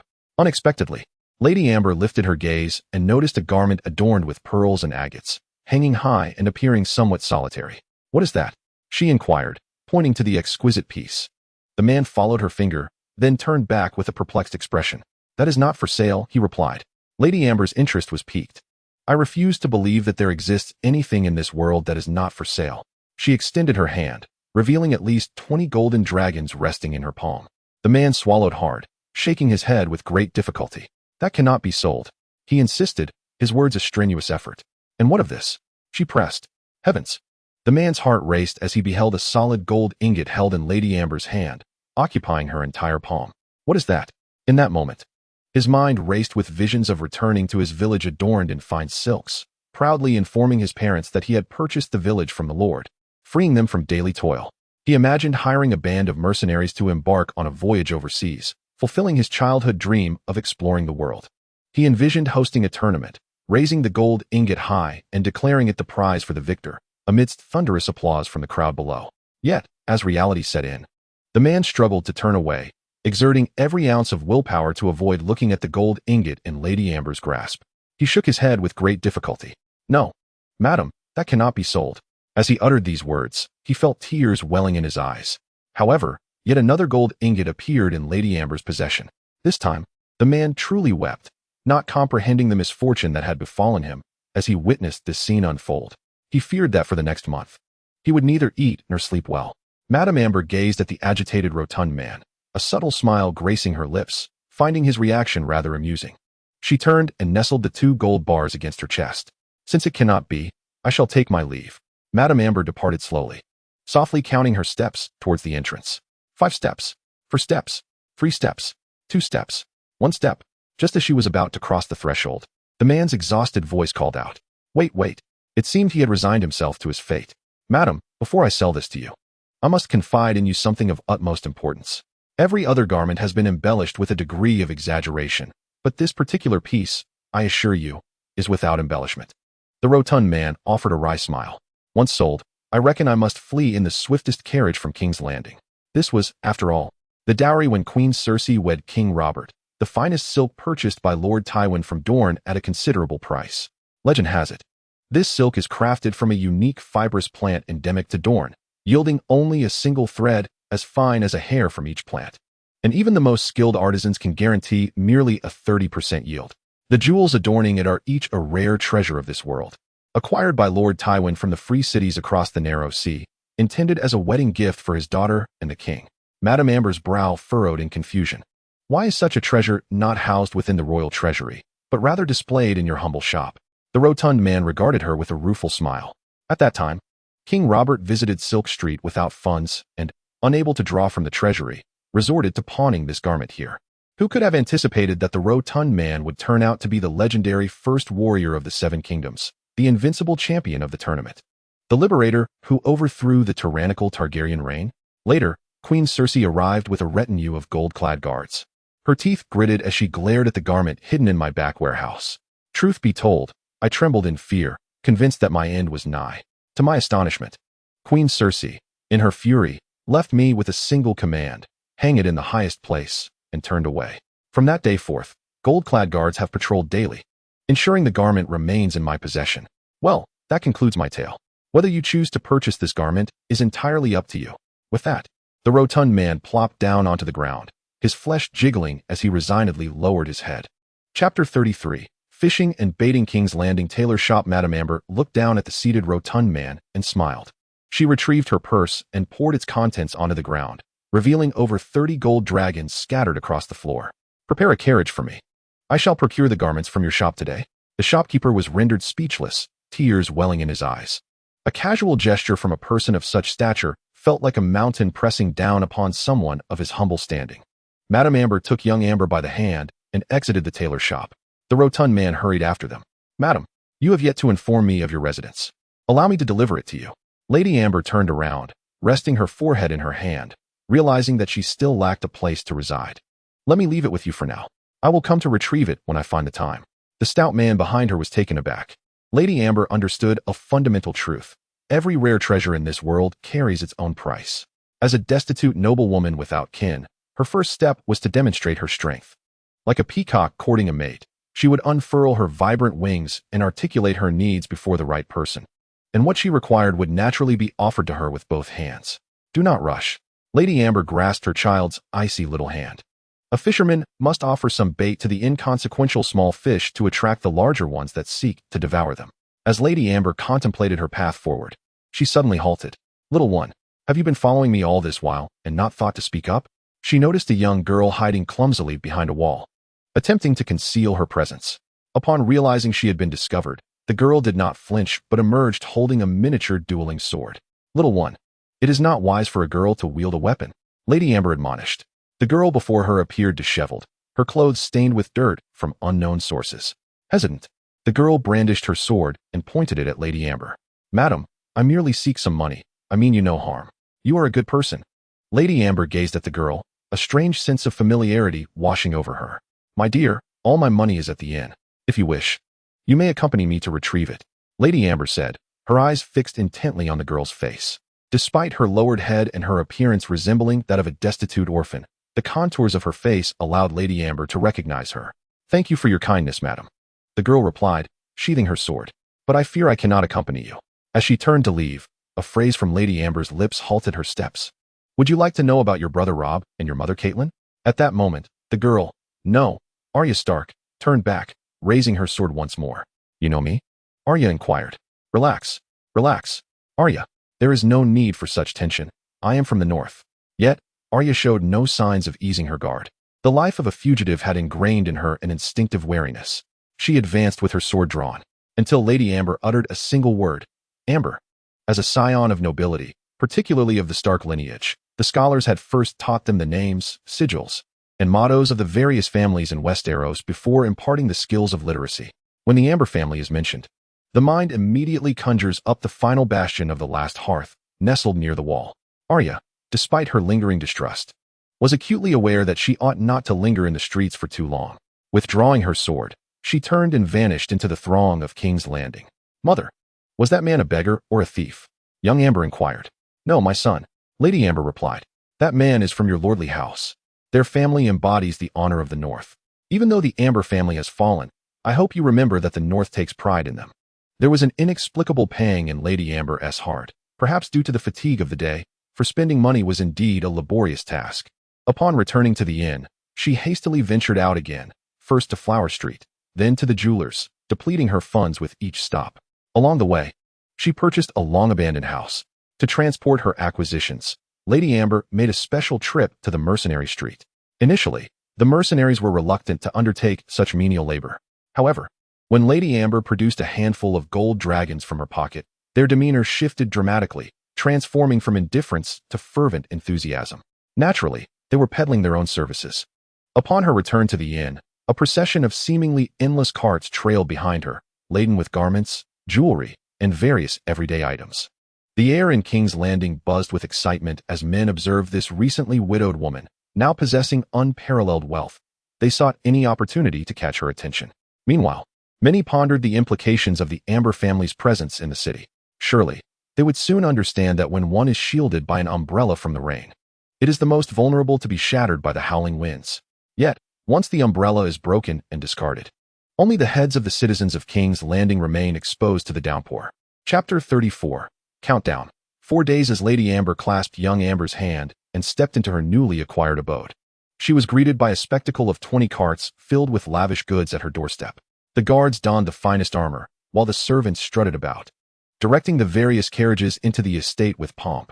The gilded nobles murmured amongst themselves, speculating about which aristocrat could command such an extravagant display. Simultaneously, the prominent families of King's Landing received an invitation in the name of the Amber family, beckoning them to a grand feast. Although the Amber lands had been lost to the nobility, the titles and wealth accumulated over millennia now resided in the hands of this widow. In the wild, a pack of wolves garners respect, with no creature daring to provoke them, not even lions, who shun hunting fellow carnivores. Yet, should one wolf stray from the pack, all benevolence transforms into a fierce thirst for prey. At this moment, Lady Amber stood within her estate, envisioning and planning her garden, seemingly preparing for an extended stay in King's Landing. Yet, within her heart, she had long departed from the surroundings that lay before her. A tempest was poised to sweep through King's Landing, with her at its epicenter. No one could withstand the allure of nobility. At that moment, every second son from families lacking inheritance rights adorned themselves in their finest attire, applying cosmetics and vying for attention. For those who could capture the gaze of Lady Amber at this banquet, it would be akin to ascending to greatness in their predetermined lives.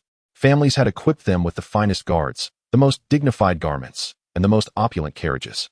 As the afternoon arrived, various families presented their invitations and entered in succession. The banquet hall was filled with animated conversations and subdued exchanges, featuring individuals of all ages, from teenagers to bearded men in their 30s. The luxurious carriages parked at the entrance congested the streets, forcing subsequent nobles to dismount and proceed on foot. Initially, the second sons of each family harbored discontent as they stepped down from their carriages. These young lords, spoiled by the lavish lifestyle of King's Landing, had always looked down their noses at others. However, with each step forward, their trepidation grew, and they became increasingly cautious. There were 3 shields, the emblem of the House of Mornvale, and there was a rose. Indeed, the Highgarden had sent representatives. At the forefront stood a figure, tall and resplendent, resembling a palace, adorned with a wooden carving of a majestic stag with its head held high. Yet, all of this was mere pretense. Highgarden would never deign to notice a destitute noble from the countryside. The wealth displayed was but a drop in the ocean to those who enjoyed the entirety of the Bay of Rivers. As for the Windrest Keep, any desire for an alliance would necessitate patience and waiting in line. The Eyrie, perched atop the Moonshadow Mountains, feigned fealty but took no further action, presenting an air of disinterest. Nevertheless, this did not dampen the spirits of the local families of King's Landing, who engaged in lively discussion, their excitement palpable, as if they were partaking in the feast alongside the noble families. Others believed that Lady Amber was dining with the elite lordly families in the inner hall, unaware that she was cradling her shivering child, her nails nearly digging into his flesh. Young Amber's curse had once again flared up, this time with greater ferocity than ever before. The child lay in bed, swathed in thick blankets, his face turning purple, his body icy cold. While Lady Amber clasped his hand, too fearful to let others witness his plight, she could only tend to young Amber alone. Slowly, young Amber opened his eyes, exhaling a breath of air that was markedly colder than his body temperature. "Mother, I am so cold." At that moment, Lady Amber's heart ached as if cut by daggers. Filled with resentment towards a cruel fate, she could face death without fear, yet she could not bear to witness his suffering. Voices called out from the entrance to announce names, some belonging to the nobles of King's Landing, others to officials, and some to the renowned Kingsguard. Suddenly, a statement seized Lady Amber's attention. "Grand Maester Paxil has arrived." The crowd erupted in thunderous cheers. The fish had taken the bait. Gazing at the young Amber before her, Lady Amber felt as though her heart was pierced by a dagger, the turmoil within her becoming almost unbearable. With great difficulty, she released little Amber's hand, wiping away a tear that had trickled down her cheek. A strained smile emerged, as if to mask her inner turmoil. The moment for the protagonist had arrived. Until now, everyone else had merely played a prelude. Lady Amber hurriedly made her way outside, and as she stepped out, the crowd's eyes were irresistibly drawn to her exquisite attire, a garment of immaculate silk, adorned with luxurious embellishments, each piece alone worth a fortune. She approached the door briskly, and the aged scholar, frail and in his 80s, appeared momentarily taken aback by her presence. She swiftly reached him, voicing her complaints about the servants' inadequate hospitality while supporting the venerable scholar, leading him into the inner hall. As her delicate fragrance wafted into the air, the scholar, still mingling in the silk district at his advanced age, felt a peculiar sensation reverberate in his mind. Despite her internal disdain, Lady Amber feigned warmth. drawing closer to the scholar, whose aged hands occasionally brushed against her majestic form, stirring his thoughts in ways he had not anticipated. Before long, she guided him to his seat, and he reluctantly watched as her alabaster arm slipped from his grasp, lingering in memory of that tender touch. The banquet commenced with the arrival of the main guests, countless young, handsome, and vibrant scions vying for attention. Yet, Lady Amber's gaze remained fixed on Scholar Pasher, engaging him in discussions about King Robert's amusing anecdotes, the recent trends, and the former wars of the Seven Kingdoms. When Scholar Pasher spoke of the imperial treasury he oversaw, filled with various treasures and significant artifacts, Lady Amber's eyes sparkled with admiration. She responded to his aggressive glances with a captivating allure, seemingly unfazed by his occasional advances, which elicited a sense of wistfulness from the aged scholar. Observing their intimacy, many hearts in the room shattered, for they could not fathom that youth and the promise of the future paled in comparison to the power of the present, even if it belonged to a mere old man. As the banquet drew to a close, the hall was filled with remnants of the feast. Lady Amber, with a smile, escorted Scholar Pasher to the entrance, the grand door slowly closing behind them. Yet, in an instant, the scholar seemed to shed his frailty, his legs more sprightly than those of the young, peering through the crack of the door to catch a glimpse of Lady Amber. She sensed a prying force, a voice resonating within her, urging her to retreat to the inner hall and seek an unoccupied room. Upon hearing this voice, Lady Amber was momentarily frozen, a chilling sensation coursing through her entire being. That was the voice of the devil, the Night King. Chapter 35, A New Task. As Lady Amber trembled and entered the room, every servant present discerned the fear that gripped her at that moment.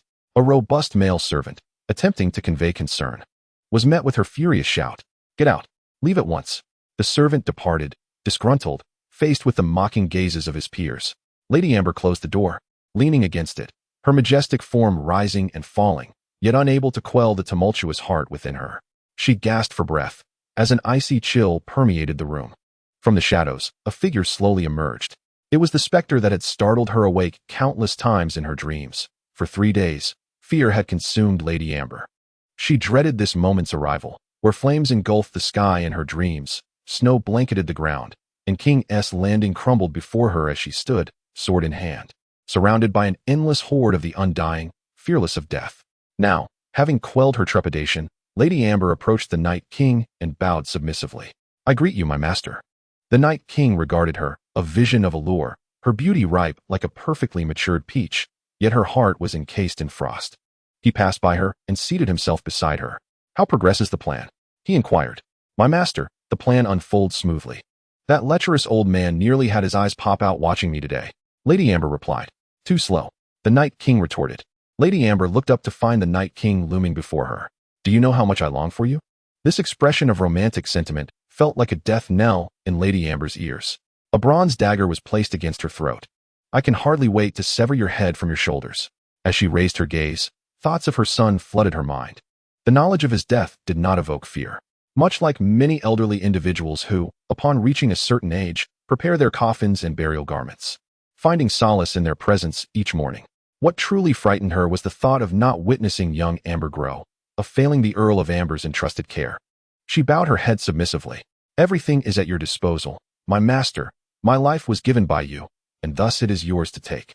She did not see the hint of a smile that graced the Night King's frozen visage as she lowered her head. The dagger vanished from her shoulder. Silence enveloping the room. Lady Amber remained bowed, kneeling until her legs grew numb, before she steadied herself against a chair to rise. She noticed that the Night King's figure had already vanished, leaving behind an ice-blue imprint of a bronze sword on the table. As she approached the mark step by step, a voice echoed in her mind. "Give it to your son. I trust you know how to proceed. You have 3 days to place the emblem, no larger than a fingernail, beside the Valyrian steel greatsword, Ice." The emblem, stained with blood, once embodied the hope of the entire wildling populace, now rests quietly at the side. The Night King has already teleported out of King's Landing. Night has descended, and the forest lies in serene silence. The howling wolf packs that once serenaded the moon have vanished completely. Beneath the moonlight, the silent dead bow their heads, wordlessly gazing at the ground. Under the hive mind's influence, the Night King need only issue a command, and they would obey without hesitation, even if it meant being dismembered or burned. Now, having eradicated all living beings from the forest, the sole command bestowed upon them is to remain in place, while he gazes at the vast expanse of King's Landing in the distance. He harbors a disdain for the city, where at least 500,000 souls reside. The very essence of the living repulses him. Their stench is akin to rotting flesh that has fermented for days, an unbearable odor. The natural energy within the living renders him powerless, making it impossible for him to act. Only the dead, those who rise again to endure the ceaseless chill and revel in suffering, can attain eternal peace. Thus, King's Landing must become a realm of the undead. However, the time has not yet come. Everything is yet to begin, the stage still under construction. It is not the moment for their entrance. All is a predetermined choice of fate, allowing the actors on stage to gradually emerge. After all, if they do not make their entrance soon, the opportunity will be lost forever. Let suffering envelop all living beings, drawing the world into eternal darkness. What was once an endless night marked the season's change, but this time, the endless night shall never fade. The Night King ventured into the forest, surveying his army. Calm and resolute, the undead are the most formidable force in this world. The hive mind dispatched a command to all the undead. They began to disperse, leaves cloaking them as if in natural disguise. Since Lady Amber's arrival in King's Landing, no vehicle or traveler has successfully entered the city. The frenzied undead have been tearing into every passerby, regardless of whether they came to conduct business or chase after elusive dreams. Ultimately, they have all transformed into heaps of white bones, their shattered eyes opening to hear ancient war songs and joining the ranks of the undead. Yet, time is truly of the essence. The Night King has granted Lady Amber 3 days, which is also a deadline for himself. The roads cannot remain forever blocked. Patrolling guards have already discovered large pools of blood outside the city. The residents of King's Landing, mourning their lost kin, search tirelessly throughout the night. They have arrived. The undead have come to King's Landing. This news will inevitably reach the ears of the living before long. If one were to forcibly invade King's Landing, amidst the ensuing chaos, it would be difficult to ensure that the Frostblade, the Valyrian steel greatsword, would not vanish without a trace. Ultimately, the singular objective remains the acquisition of the Frostblade. Reducing the grandest city of mankind to a hellish nightmare is merely a secondary endeavor. Patience is key. Wait a little longer. There is no immediate need for bloodshed. The Night King gently caresses the hilt of the bronze, short sword at his back, akin to a lover's tender embrace. His mind is filled with a cacophony of whispers, and his ice-blue gaze betrays not calmness, but sheer madness. A millennium of solitude, a millennium of frost, a millennium of torment. In this very moment, all of it resides within that sword. The instant it is drawn, slaughter shall commence.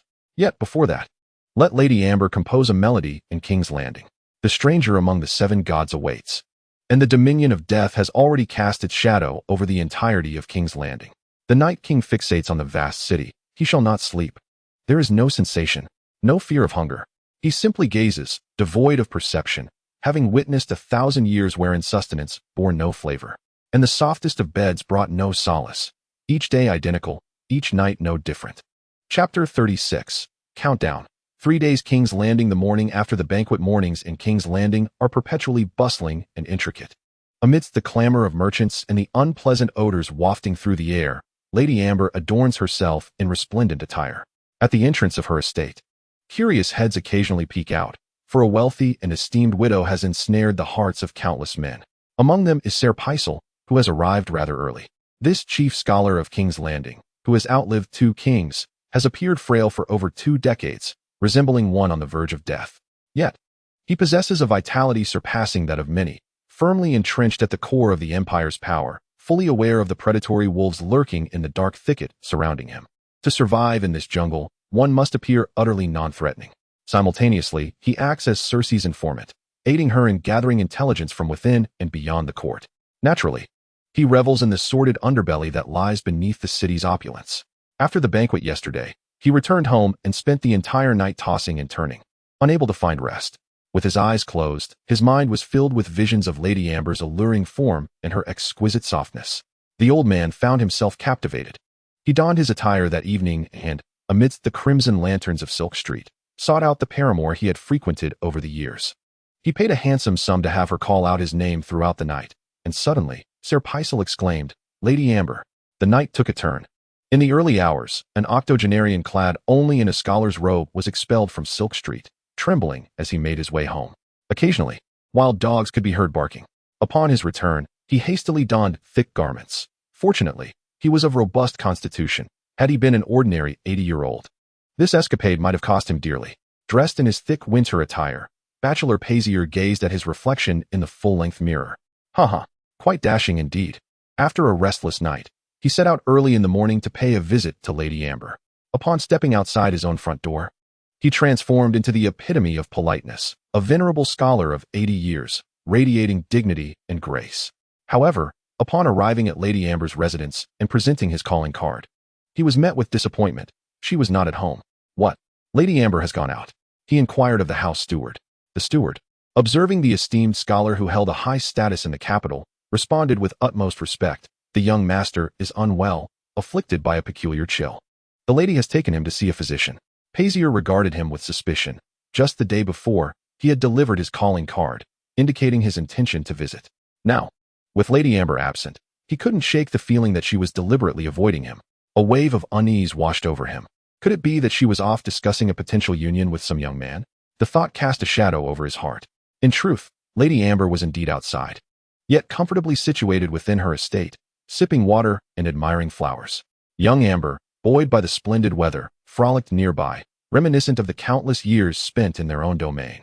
Moments later, the steward returned with news that Bachelor Pazier had already departed. Lady Amber shook her head in exasperation. The elderly are far too quick to concede. With that, she instructed the steward to deliver a calling card to the esteemed Chancellor Burish, for she intended to visit him that afternoon. As the steward made his way with the calling card, he turned a corner and unexpectedly encountered the trembling figure of the 80-year-old scholar, leaning on his cane. His gaze fixed intently upon him. What are you doing? Pazier demanded, his eyes ablaze with indignation, causing the steward to shiver. He hastily replied, the lady intends to visit Lord Burish, and I was sent to deliver this card. At that moment, Pazier felt a pang of sorrow. His sincere affections had been misplaced. The lady's true interest lay with the powerful chancellor of the realm.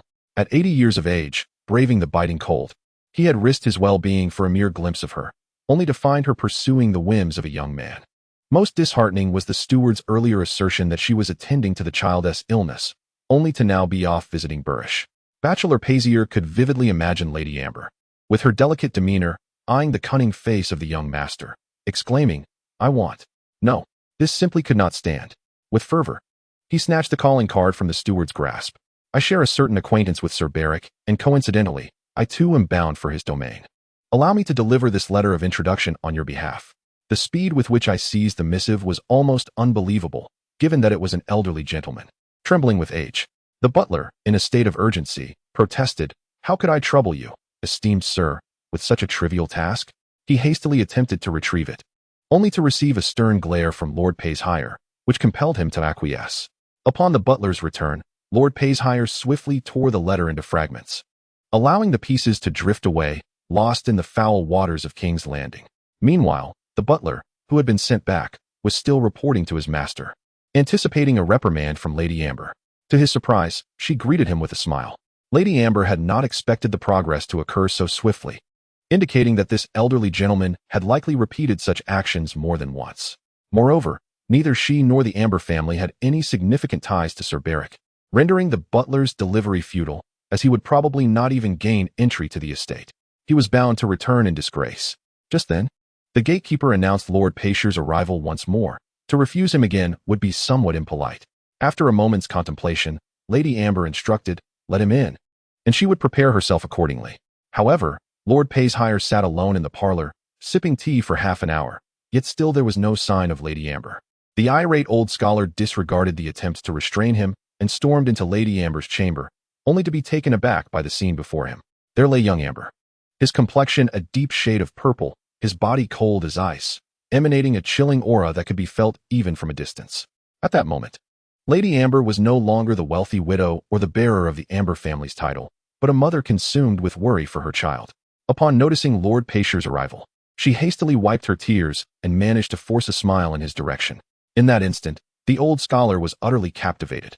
The carefully crafted scene revealed Lady Amber as a solitary leaf adrift in a chaotic world, a rose preserved amidst flames, igniting in him a fierce instinct to protect and possess.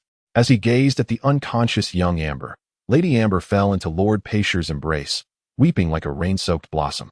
The warmth of her delicate form startled him, prompting him to abandon his pretense and support her with one hand. Through her tears, Lady Amber cried, Young Amber may not survive.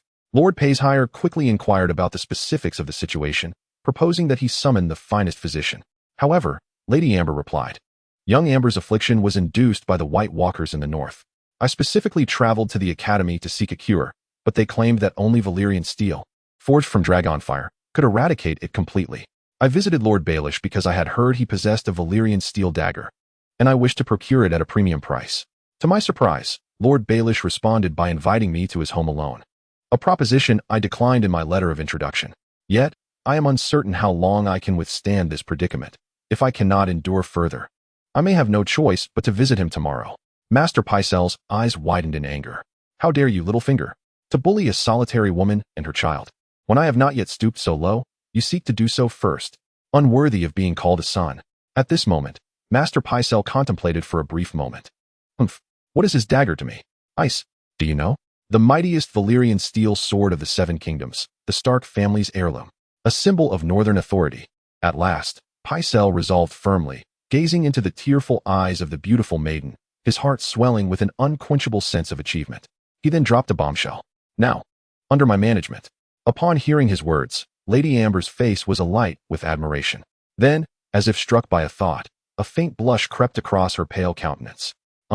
Master, could you let little Amber use it? Rest assured, for a day?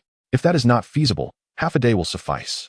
A glimmer of mischief sparkled in Pycelle's eyes as he considered his own robust physique and formidable agility.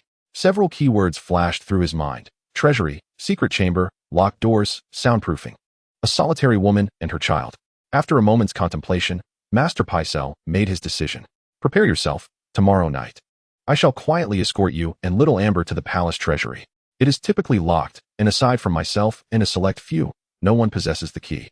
I will secure you and Amber within the treasury and return for you early the following morning." Lady Amber gazed at Master Pycelle's age-spotted face, forcing herself to suppress her inner revulsion, her large eyes blinking at him. Pycelle's thoughts turned as he noticed the absence of onlookers. With little Amber in a state of unconsciousness, and his hands began to wander down her delicate neck toward the grandeur below. Yet, Lady Amber blocked him with her hand. "Oh no." Her soft voice was more bewitching than the sharpest steel blade. Nevertheless, with her cheeks flushed, Lady Amber removed the aged man's hands from her form. Pycelle stared intently at her, his mind racing with thoughts of her striking beauty. Little did he know that Lady Amber, blushing profusely, leaned against his chest, whispering in his ear, her warm breath igniting a tantalizing itch in Pycelle's heart. "I truly have no inclination at the moment. Wait until the palace returns, and we shall resume. You see, I look rather splendid in a maid's outfit." Chapter 37 Countdown. 2 days as she gazed upon Arya kneeling below. Lady Amber's face was a portrait of astonishment. Arya had been brought in the morning by the butler, who recounted that this little beggar claimed to be a friend of the lady. Beyond that, she offered no further explanations. Upon her arrival, she had been unwavering in her quest to find the lady of the house, and the butler, aware of the lady's connections in the north, dared not impede her. With her head lifted, Arya beseeched, Tomorrow, my father is to face the executioner's block. Can you?" Her voice trembled with suppressed sobs, for she had endured calamities over the past few days that she had never known in her first 10 years of life. Yet, amidst her despair, a glimmer of hope lingered in her words. Lady Amber, however, could only manage a bittersweet smile. She stepped forward, striving to lift Arya, but found herself utterly unable to do so. The small frame of the girl erupted with a formidable strength. Beneath her tangled hair lay a face smeared with dust, clad in tattered garments that rendered her akin to the most destitute of beggars. It was nearly inconceivable to Lady Amber that this was the little princess of the north, the pampered second daughter of House Stark. Yet, Lady Amber, consumed by her own calamities, could scarcely contemplate rescuing Lord Ned. With the Lord imprisoned, their homeland in ruins, and flames of conflict raging, she felt like a tumbleweed caught in a tempest, drifting wherever the winds might take her, devoid of any semblance of autonomy. In truth, she realized that she and Arya were not so different. Perhaps she was even more wretched, for while Arya still had family in the north, Lady Amber was left with nothing but the solitude of a grieving widow. Ironically, Arya seemed to perceive the resplendent figure she had once been at the feast as someone who could aid her. Leaning down, Lady Amber spoke softly to Arya. "I am unable to save Lord Ned. No one in the north would believe that a man who holds honor above life would betray his country. Alas, I lack the power to rescue him, even at the zenith of House Amber's might. We were merely seen as a minor lord in the eyes of those noblemen of King's Landing, unworthy of their notice." Arya, you must leave. Depart from King's Landing. Do not return to the north. That place has become a desolation. Seek refuge elsewhere. Forget all that you have endured in your childhood, and live your life in peace. Trust me, you shall outlive everyone in this city. Nevertheless, Arya bit her lip, remaining utterly silent. Lady Amber sighed heavily. Summon the butler. Moments later, the butler arrived, carrying a substantial pouch of coins, which he placed into Lady Amber's hands. She then offered the money to Arya. To Arya, the pouch appeared as a harbinger of dread. In the depths of her despair, it was not a lifeline, but rather a price of rejection. Without uttering a word, she set the pouch upon the ground and turned to leave. Suddenly, she was halted by Lady Amber. The lady surveyed her surroundings with keen vigilance. Use the back exit. My child, you have suffered enough. Madame silently guided her through the back door, observing her solitary silhouette. When did I begin to wander? She murmured to herself. The steward nearby, however, failed to catch her words. Yesterday afternoon, he returned to the village, clad in resplendent attire and burdened with a plethora of provisions, garments, and even a suit of armor for his household. As he drifted into slumber that night, he dreamt of his unborn son charging into battle, securing a hereditary domain for his family. The villagers remarked on his success as the steward of a prominent family. Before his departure, his mother grasped his hand, urging him to work diligently, assuring him that in the future, the estate would hire more staff, including his brother. A throng of aunts and uncles eagerly approached him, introducing eligible young ladies they knew. To him, life appeared splendid and fulfilling. He envisioned marrying a country girl, perhaps not the most beautiful or understanding, and likely prone to complaints, but a devoted mother to his children and a loving wife. King's Landing, the stone fortress, despite its relentless storms, continued to harbor life and hope. What am I even telling you all this for? Truly, I must be losing my mind. Lady Amber smiled faintly, her expression hauntingly beautiful and tragically melancholic. That night, news arrived from Maester Pycelle. A shift was imminent in King's Landing. The opportune moment had come. By dawn, the populace would gather to witness Ned's execution, and the palace guards would be significantly diminished, presenting the perfect opportunity for her and young Amber to access the royal treasury. Outside the city, the Night King surveyed the road, witnessing yet another wave of slain messengers. The hive mind transmitted orders to all the undead. Over 100 undead sentinels converged with the giant, quietly awaiting the cloak of night. As darkness fell, King's Landing was enveloped in stillness, save for the guards atop the walls, with no other sounds to be heard. Tomorrow, most of the royal guards would be dispatched to the execution site to maintain order. With only a handful remaining to patrol the city walls, this was the prime moment for an assault. Regardless of the outcome, the greatest bastion of humanity was poised to meet its final chapter. Chapter 38, the last day at dawn. The following morning, in King's Landing, Maester Pycelle descended from his dilapidated carriage, his gait frail and unsteady. Although he belonged to the wealthiest echelon of the realm, he persistently donned tattered scholar's robes and traveled in a rickety cart. No one knew how many treasures he had covertly extracted from the royal treasury, for one could hardly expect the king to remember the number of pearls he possessed. As he emerged, he was accompanied by 2 attendants, one large and one small, both clad in scholar's garb like him. Outside the city, the Night King, having summoned most of the sentient undead sentinels, now found a breach in what had previously been an impenetrable encirclement. A cavalry unit, bearing the emblem of the Trout clan from the flowing city, broke free from the encirclement, aiming directly for King's Landing. A giant, wielding a colossal ice spear, knelt upon the ground. My king, shall I charge forth and retrieve them? The Night King regarded the imposing figure of the giant, his lips twitching involuntarily. A voice from the hive mind echoed in his thoughts. No, with your great stature. Even if you were to slay them all, the alarm raised by the city guards would be far more severe than their mere report. Furthermore, the Night King cast his gaze towards King's Landing. A small mouse had already stealthily slipped through the encirclement and entered the city. Advance, let us march towards King's Landing. Release all constraints on the undead, transforming the city into our paradise. In the execution yard, Ned Stark found himself bound, kneeling before an interrogating judge. Do you confess to the crimes of treason and the murder of the king, conspiring to overthrow his rule? Ned lifted his gaze, meeting the eyes of King Joffrey, Queen Cersei, and his own daughter, Sansa. Below, the multitude of citizens watched intently. The once beloved princess of the north, now cold and distant, gazed at her father with bittersweet sorrow, grappling with the harsh reality of her inability to save him. Do you confess to the crimes of treason and the murder of your king, conspiring to overthrow his rule? The judge's voice echoed once more. Ned, in agony, closed his eyes, breathing heavily, recalling the words Cersei had spoken to him the night prior. If you confess your sins, I shall permit you to don the black cloak and take the night's watch, and I will return your 2 daughters to the north. This man, who had fought a lifetime for honor, relinquished it in his final moments.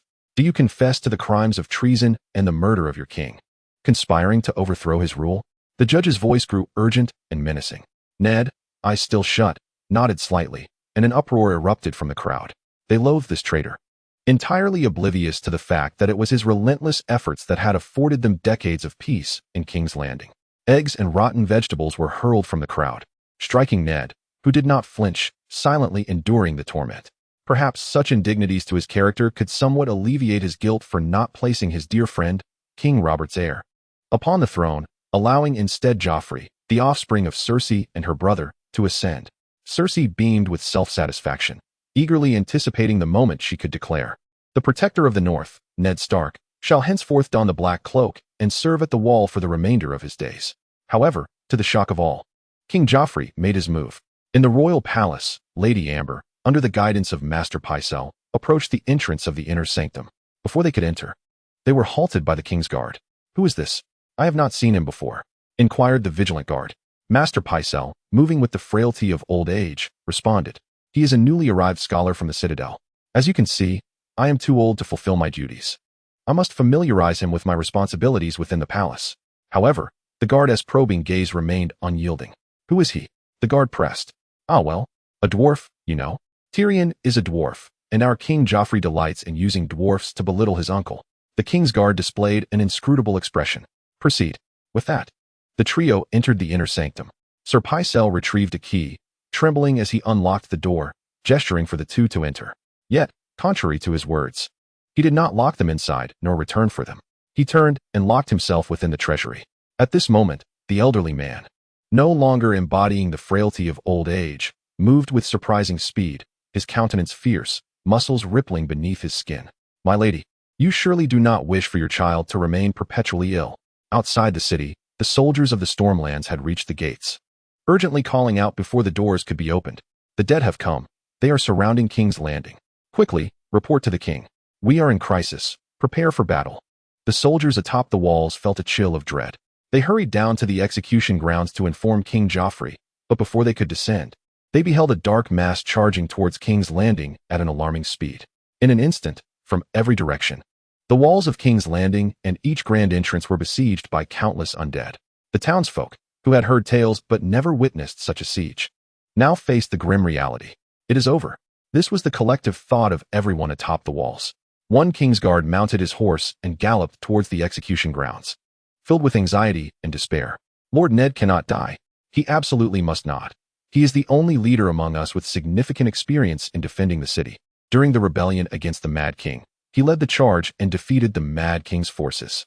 If he perishes, we are all lost." On the execution grounds, Arya hid among the crowd, watching her father. On the platform, amidst the astonishment of the ruling powers, King Joffrey issued the order for execution. Cersei was taken aback. She was ill-prepared for a rebellion from the north. Tyrion was stunned as well. He had long known his nephew possessed a political IQ nearing zero, but he had not anticipated his intellectual capabilities to be equally lacking. The executioner raised his blade, and Ned was forced down, the knife poised to descend. Arya unsheathed her dual sword, which she had named Needle, and in that moment, it was poised to accompany her into the embrace of death. Suddenly, a figure darted before her, deftly seizing her sword. He hoisted her onto his back and, without a moment's hesitation, plunged into the throng, enduring her futile attempts to strike him as he pressed onward. Chapter 39. The onset of chaos within the royal treasury. Scholar Pacer lunged forward like a ravenous wolf. Young Amber bravely extended her arms, standing protectively before her mother, only to be forcefully knocked down by Pacer's kick, struggling to rise. He shed his scholar's robes, revealing a physique honed by strength. "Madam, shout all you wish. This royal treasury is the safest place. The surrounding walls are at least 2 meters thick, and no one will hear you. The more you scream, the more I revel in your despair," Scholar Pacer declared. His face marred with age spots twisted into a grotesque expression. Gazing down at fallen Amber, he felt a perverse thrill surge within him. Yet Mrs. Amber regarded him with an unsettling calmness, as if she were looking at a corpse. Her gaze had already settled upon the Valyrian steel sword, ice, resting upon a shelf. This emblem of the North's supreme power lay silently among pearls and agates, exuding a chilling radiance. Beside it were countless oak barrels, glowing faintly with an eerie green light, wildfire. Clutching the emblem of the ice spear tightly in her hand, a frigid aura enveloped her, numbing her palm, yet she refused to open her fingers. She understood that if she did, the gaze of the undead would immediately fixate upon the royal treasury. Although she was unaware of ice's significance to the Night King, she was willing to use it as leverage to negotiate her and her son's escape from the clutches of the undead, even if it only caused them a modicum of trouble. However, there were no what-ifs. Sir Pacer charged at her, forcefully throwing Mrs. Amber to the ground. He grasped her wrists, pinning her down, and instinctively, she opened her palm. Within her hand, the emblem of the ice spear emitted an ethereal blue glow. Outside the city, the Night King bore a smile upon his face. Before him stood the undead guards wielding ice spears, and beneath him, a phantom horse. In front, a giant mounted on a spectral mammoth eagerly brandished an ice spear as thick as a tree trunk. The giant could hardly contain his eagerness to assault the human stronghold, seeking to trample and crush all humanity beneath his feet. Just as the legion of undead prepared to assault the city, a sensation stirred within the Night King's perception. The entirety of King's Landing radiated a repugnant life force. Yet, at that moment, a shadowy aura emanated from the depths of the city, bearing an edge of sharpness. It was the emblem of the ice spear. Without time for words, a portal enveloped over 100 undead and giants, clad in armor and mounted atop their steeds. The elite and intermediate undead vanished from the battlefield at the whim of the Night King. Meanwhile, the lower-tier undead relentlessly surged toward the city of King's Landing.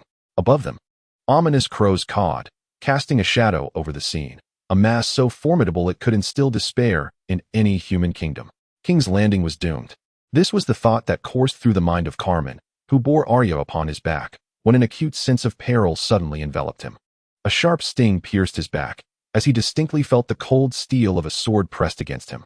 "Sir, turn around," came a coarse voice.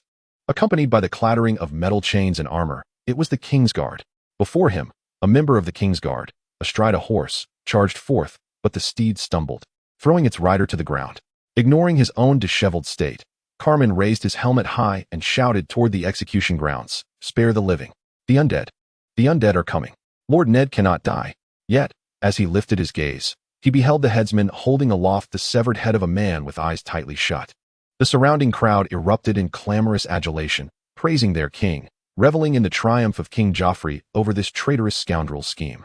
King Joffrey, sword raised, stood before the throng with a smug expression, basking in their accolades, while he cast a disdainful glance at his uncle Tyrion, wide-eyed in disbelief at his mother, Queen Cersei, and of course, his betrothed, the fairest princess of the North, Sansa Stark, the eldest daughter of House Stark. He could hardly wait to witness Sansa's agony and struggle. Yet, when he looked at her, she regarded him with an expression devoid of concern, as if she were an outsider, even with her father's severed head before her. Not a flicker of emotion crossed her face. In that moment, no one cared what a mere guard had said or done. The demise of this prominent figure had propelled the atmosphere of the execution grounds to its zenith. Suddenly, a tremendous explosion erupted, sending shockwaves that nearly engulfed the entire site, overturning countless tables and scattering numerous warhorses. The force of the blast knocked the helmet from the Kingsguard's head, momentarily blinding him, allowing Carmen to drive his sword into the guard's chest. "House Stark sends its regards," were the last words the Kingsguard heard before his life ebbed away. Arya, staring blankly at her father's severed head in the distance, ceased her struggles, allowing this unfamiliar stranger to carry her away from the city. Moments earlier, within the royal treasury, as Maester Pycelle decided to indulge in his perverse yet delectable feast, a chilling wave enveloped the treasury, causing the temperature to plummet dramatically. However, the exceedingly exhilarated Sir Pasher remained utterly oblivious, believing this secluded place to be perpetually cool. It was not until a frigid hand gently tapped his shoulder that he exclaimed, "Oh, do not touch me. Busy with that." Suddenly, he froze, a wave of icy dread enveloping his heart. This was the royal treasury, was it not? The key was in his possession, was it not? He had locked the door himself, had he not? There could be no one else here, could there? Turning around, he found himself face to face with a visage of icy blue skin. The ghastly 3 deep grooves on that individual's forehead, paired with a pockmarked countenance bearing a pair of ice-blue eyes, was clad in an ancient style of leather armor. Behind him lay an obsolete bronze sword, while his body radiated a ghostly blue luminescence, resembling ice frozen for millennia. as he wielded a spear of glacial frost. Yes, it was the Night King. In that fleeting moment, comprehension dawned upon him. Why had the spies of King's Landing received no word from the outside world for several days? Why was Lady Amber so immensely wealthy? Why did young Amber suffer from an incurable cold affliction? All was clear now. This elder, who had served 2 generations of monarchs and would serve a third, had finally paid the price for his sordid deeds. Cautious to his superiors, yet madly indulgent to his subordinates.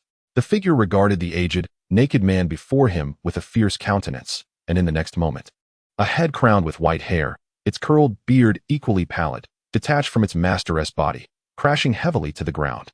The robust, yet filthy body of its owner followed suit, collapsing with blood gurgling from the neck. The Night King gazed down at the disheveled Lady Amber, extending his palm. "Congratulations, my lady. Cherish your time. You have secured an hour's reprieve for your son." As he spoke, the Night King picked up the emblem of the Frost Spear and placed it into Lady Amber's awaiting hands. This emblem would ensure that for 1 hour, no undead would take an interest in her. Moreover, I have endowed the emblem with a special trait. As long as your son wears it, his curse shall never resurface. This is my final act of forbearance towards the living. The Night King kicked the locked door, which, along with the surrounding walls, crumbled with a thunderous crash. The immense noise summoned the entire royal guard, who, upon witnessing the Night King within the royal treasury, drew their swords. These guardians, sworn to dedicate their lives to the glory of the king, charged fearlessly towards the Night King. A mighty roar erupted from the giant, instilling terror in all present. The palace was too low for him to stand upright, yet he bowed slightly, brandishing his frost spear as the royal guard stained the palace with blood. Chaos enveloped the palace. Fleeing maidens, opportunistic servants seizing valuables amidst the turmoil, rushed towards the treasury, while the royal guard, unable to maintain order, became overwhelmed. All those with command over the king's guard have congregated at the execution ground. King Joffrey, Cersei, Jaime, and even Tyrion are absent. The king's guard, now a disbanded assembly, finds some engaged in futile resistance, others hastening to report to the execution site, while a few choose to flee. In an instant, the royal palace descends into chaos. The bodies of the king's guard lie scattered before the royal treasury, their blood staining the inner sanctum crimson. The Night King, wielding the Valyrian greatsword Ice in one hand, gently opens an oak barrel filled with wildfire in the other. These instruments of death, remnants from the reign of the Mad King, aided him in breaching the defenses of the wall, and now they shall assist in the obliteration of King's Landing. A spark falls from the Night King's grasp into the wildfire, and a colossal mushroom cloud erupts, sending a shockwave surging from the palace to the furthest reaches of the city. This wildfire had been buried during the Mad King's reign, awaiting the arrival of Robb Stark to ignite it, intending to drag the entire city down with him. Robb had invested considerable effort over the years to gather these hazardous materials, storing them within the royal treasury. At this moment, they are ignited by the Night King. Almost instantaneously, the entire palace is reduced to ruins, while the site of the royal treasury becomes a massive pit, as though a divine hammer had struck the earth with ferocity. At the center of this abyss, the Night King reveals a faint smile amidst the unending flames. Flanked by the unscathed giants and the undead guards, people flee in terror, their bodies ignited, writhing in anguish. Yet no matter how they roll or struggle, those touched by wildfire cannot extinguish the flames, even if they plunge into water. They are left to roast, charred to mere cinders. The royal palace, along with the Iron Throne, burns in the wildfire. The countless souls who waged wars for that coveted iron seat now witness it transform into molten metal. Chapter 40. The fall of King's Landing. With a thunderous roar, the giant finally breaks free from the confines of the palace, unleashing a bellow that reverberates through the air. The undead guards, their ice-tipped spears raised, ride upon spectral steeds whose hooves strike the ground with a sound reminiscent of a death knell-esque countdown. The charge commences. At the execution ground, the populace that had moments ago been exuberantly calling for blood now finds themselves engulfed in sheer panic, scattering in all directions. Underfoot, countless souls perish beneath the feet of their own kin, while the King's Guard, originally tasked with maintaining order, are swept away by the tumultuous crowd. Ensnared in an ocean of chaos, rendered immobile, the Night King unleashes an eternal night. Though diminished by daylight, the power of eternal night swiftly darkens the sky, shrouding the sun in ominous clouds. Below this pall, at least 500 soldiers, armed with towering spears, encircle the giant. The soldiers fought fiercely, with King Joffrey and Cersei observing their valiant efforts to defend their homeland. Rows of long spears surged forward, thrusting repeatedly. Yet, despite the selfless bravery of these indomitable warriors who plunged their weapons into the giants, it was futile. To the formidable undead giants, the pain felt no more significant than a mosquito's bite, utterly imperceptible. With a thunderous roar, the giant grasped the end of a frost spear and swept it aside, sending soldiers tumbling in waves. Unfazed by the prospect of death, the spectral steeds bore the undead guardians into the throng, akin to tigers among sheep, relentlessly harvesting the panicked crowd. Meanwhile, Tyrion gazed at the distant figure of the giant, a colossal presence standing between heaven and earth, reminiscent of a celestial ice-blue pillar. A profound despair enveloped him. Jaime shielded Cersei and Joffrey, urging a retreat, yet escape was impossible. The spectators had encircled the execution ground, leaving no room for passage. Just moments ago, the once spirited Joffrey now cowered in a corner, trembling, having yet to relish the pleasures of power, facing imminent doom. In the blink of an eye, the execution site was strewn with corpses. The Night King summoned the dead. Lifeless eyes opened, glimmering with icy blue, searching for any living soul within King's Landing. The city resembled a hell on earth. The Night King, wielding his colossal sword, approached the execution ground, aware that he required a blacksmith to forge armor from his great weapon. He recalled that in King's Landing, this formidable ice sword had once been reforged into 2 blades. Thus, he deliberately commanded the undead guardians to spare the lives of those present, as he would find use for them. Bounding from the ground, he looked up to find Petyr Baelish, Varys the Spider, the Kingslayer Jaime, Tyrion, and Cersei gathered above. Perfectly assembled, he thought. These esteemed figures of King's Landing must possess knowledge of skilled blacksmiths. Gripping his great sword, he advanced toward them, ready to speak. Suddenly, Petyr Baelish knelt before him. And to his horror, he witnessed Baelish slit his own throat with a dagger. Blood poured forth, saturating the ground.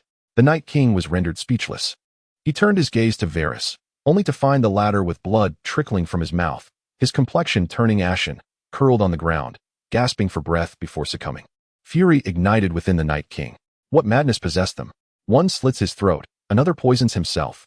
He charged toward Jaime, the Kingslayer, determined that this time he could not allow him to perish.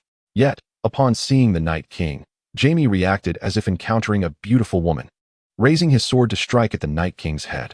Muttering to himself about glory, defending the homeland, dying on the battlefield, protecting the king, and perishing before the sovereign, not as a regicide, but to vindicate his grievances, he lamented.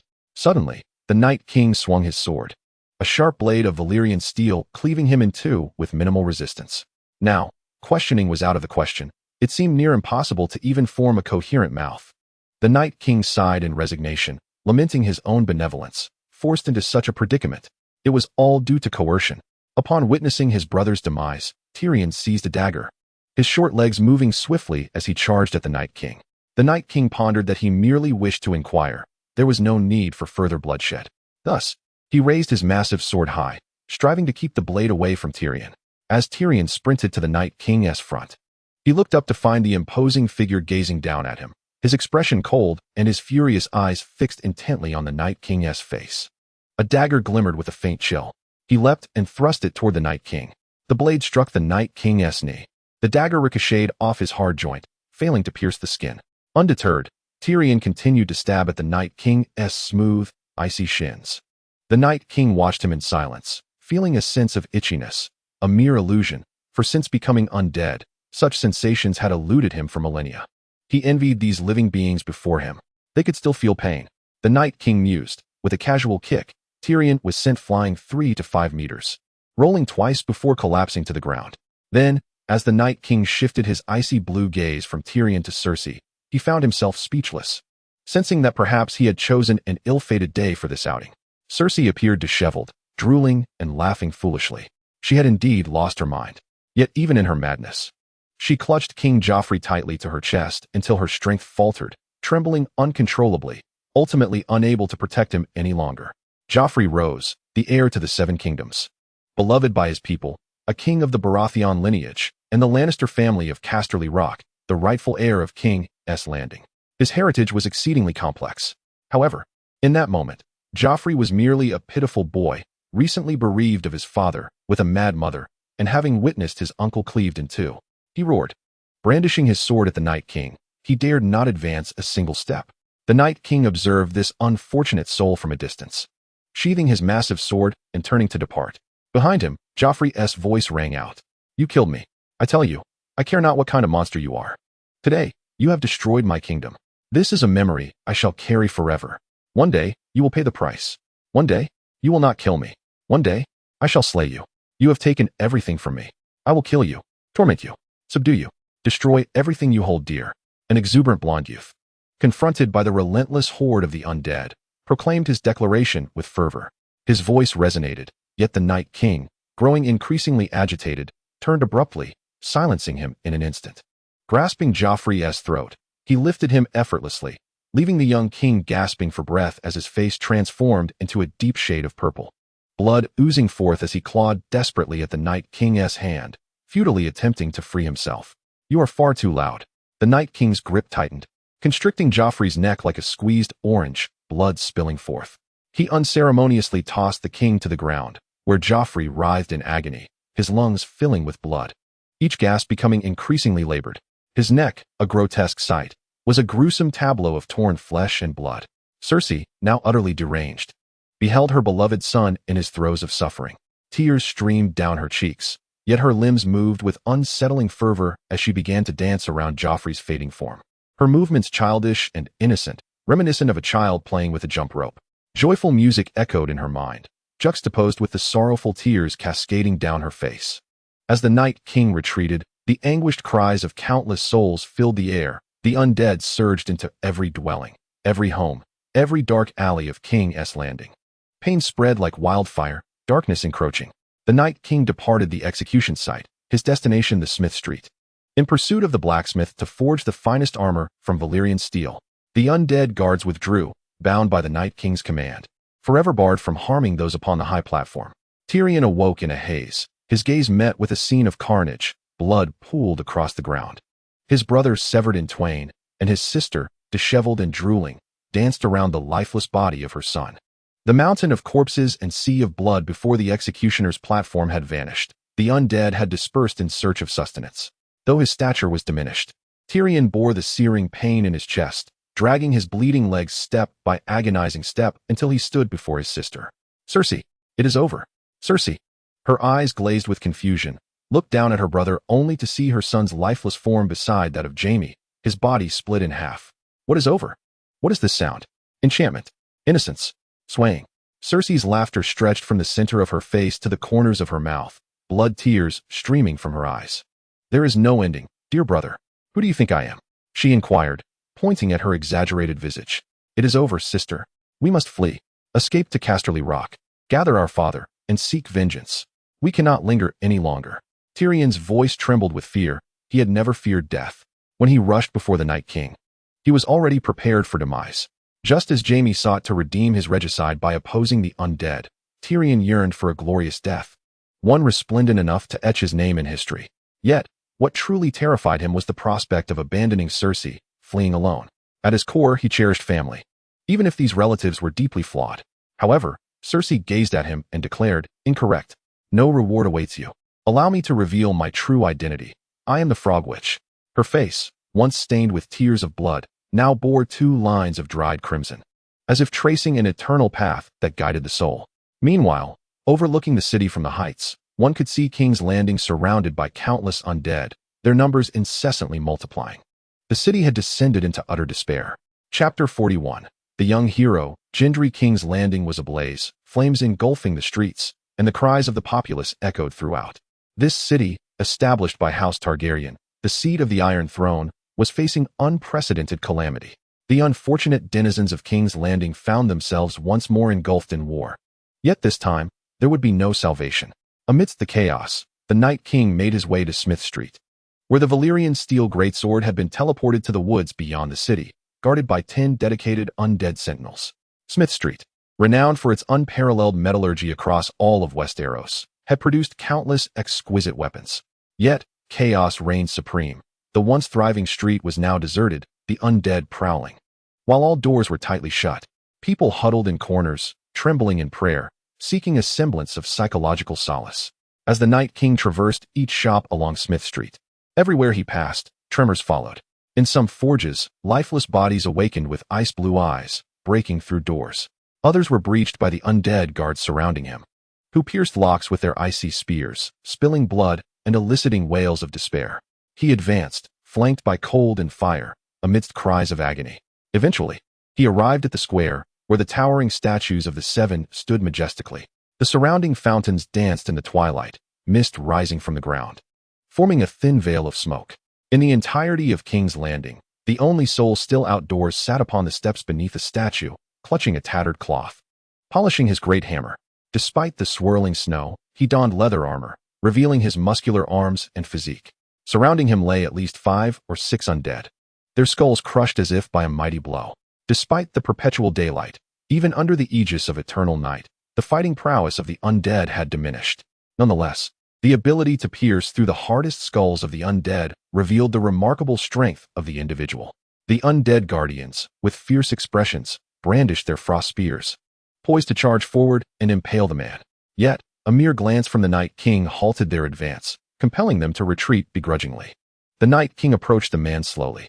Before he could utter a word, the man grasped his hammer and spoke in a low tone. "I once believed that my hammer would serve solely to forge iron. I never anticipated it would draw blood today." Rising to his feet, he gripped the hammer firmly, prepared for battle. The snug leather armor clung to his muscular frame, and his upright stance hinted at the immense power concealed within his not-so-tall physique.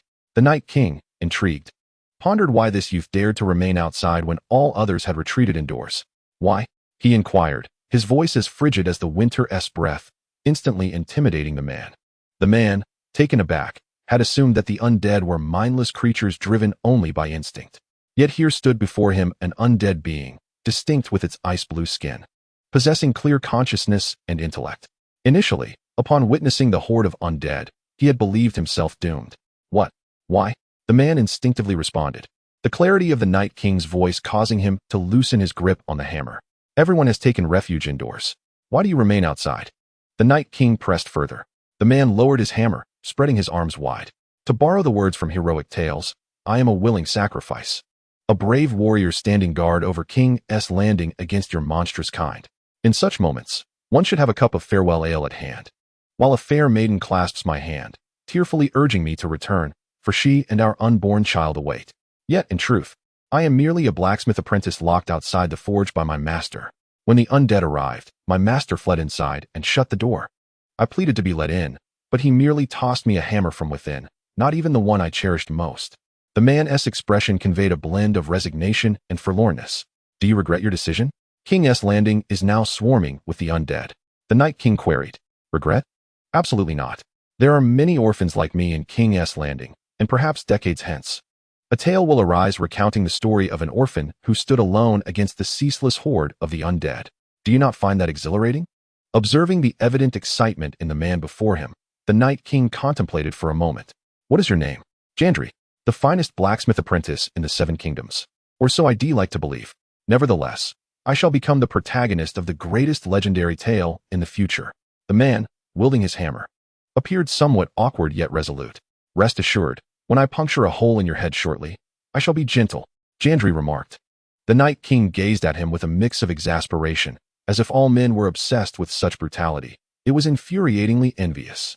Once he completed the forging, he would be castrated. A transaction was in order. The Night King fixed his icy gaze upon him. "Speak." Jandri, wielding his hammer, remained cautiously vigilant.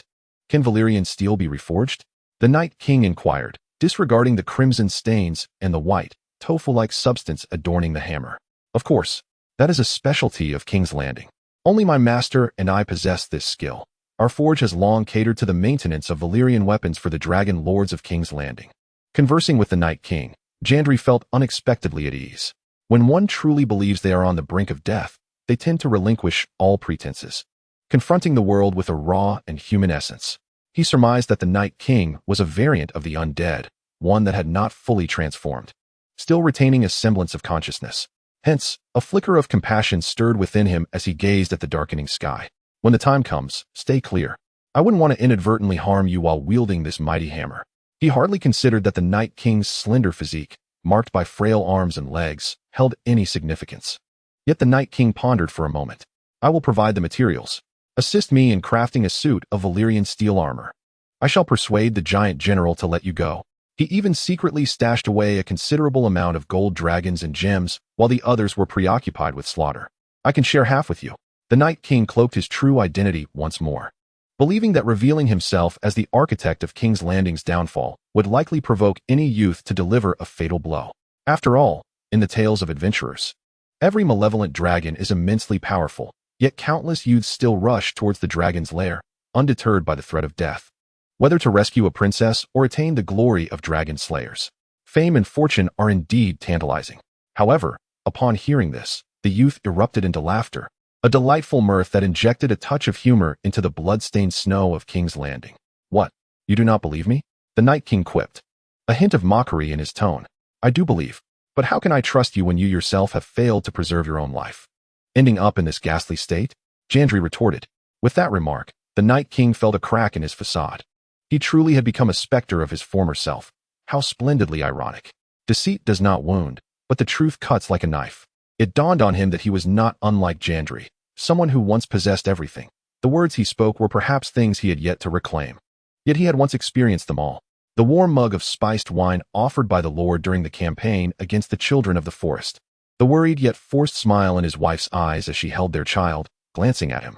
The piercing cold and anguish when the dragonstone pierced his heart, transforming him into one of the undead.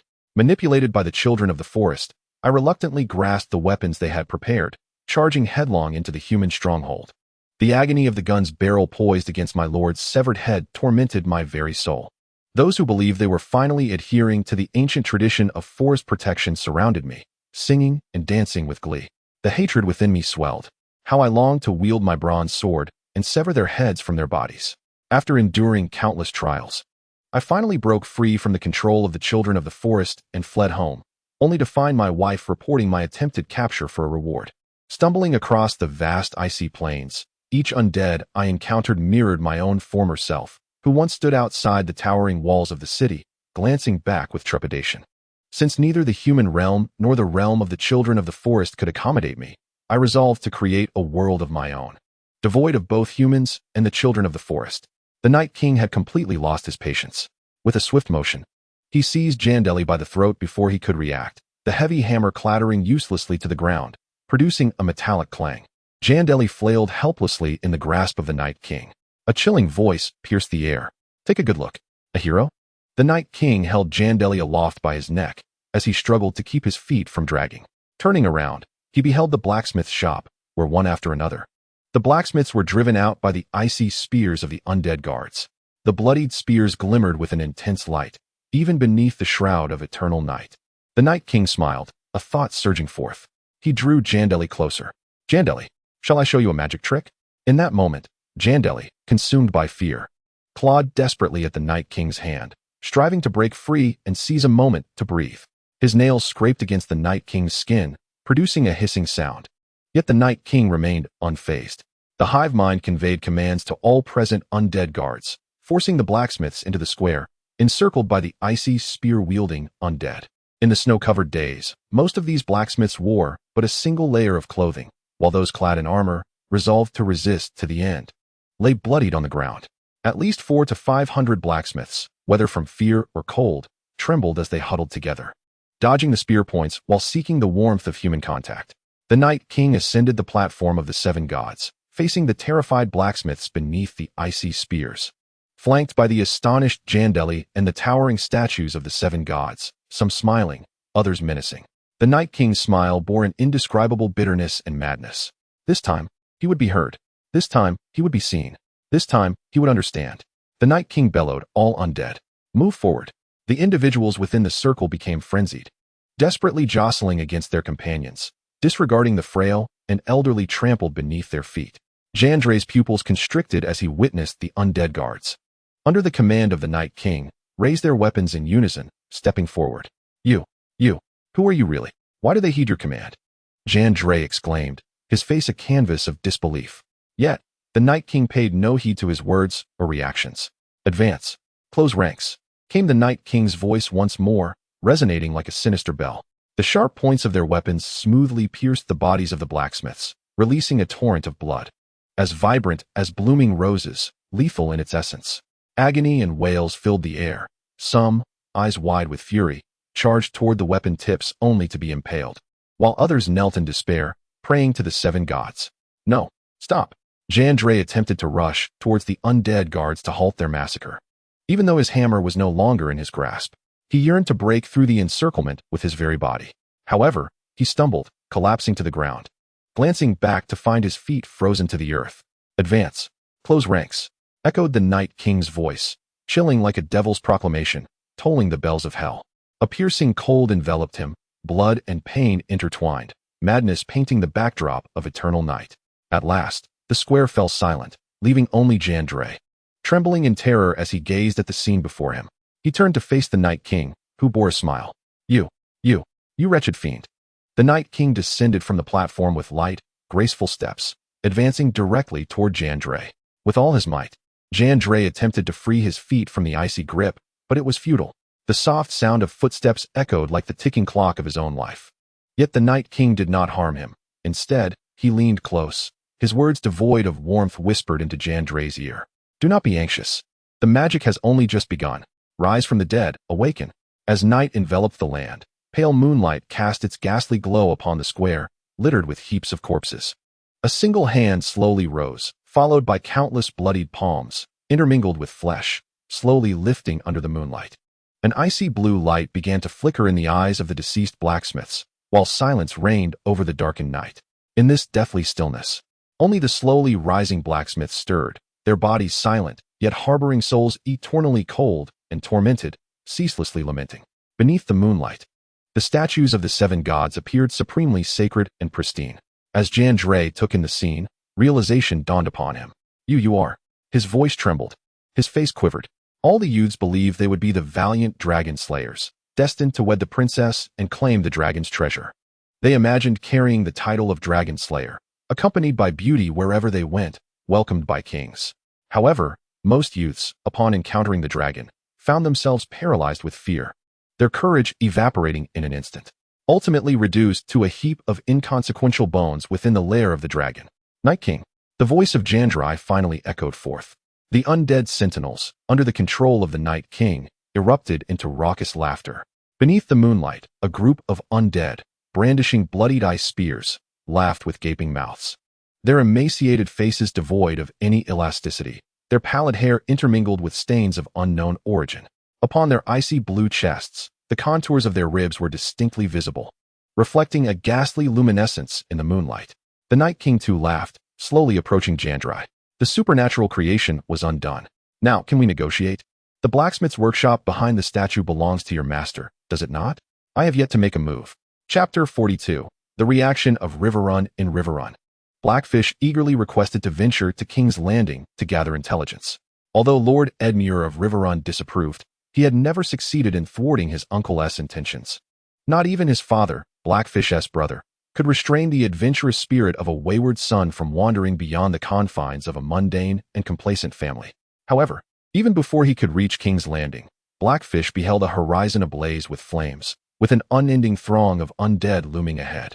He turned his horse around and galloped back towards Riverrun. This stubborn old man relied not on personal valor in battle, but rather on cunning and intellect. He understood all too well that King's Landing was doomed. The siege of the undead left no openings. Their overwhelming numbers ensured they could crush any formidable foe. Had there been walls to defend, given the circumstances of King's Landing, holding out for several days would have posed no challenge. Yet the inevitable outcome would still be the fall of the city. What he had not anticipated was that within mere days, King's Landing would succumb. Cursing under his breath at Cersei's incompetence and Joffrey's misguidance, he could only retreat to Riverrun. At Riverrun, on the city walls, the patrolling soldiers observed the return of Blackfish, cloaked in his dark mantle, puzzled as to why he had returned so swiftly, yet they gave it little thought. Upon his arrival, Blackfish, without even shedding his cloak, made a beeline for Edmure's study. At that moment, Edmure was engaged in a playful game of feeding grapes to a maidservant, and upon seeing his uncle, he felt a wave of embarrassment wash over him. Yet, Blackfish seemed entirely unconcerned, his countenance reflecting an unprecedented urgency. Just as Edmure was about to inquire into the matter, Blackfish's first words left him utterly stunned. King's Landing has fallen, and Joffrey and Cersei are nowhere to be found. Edmure's eyes widened in palpable shock. How can this be possible?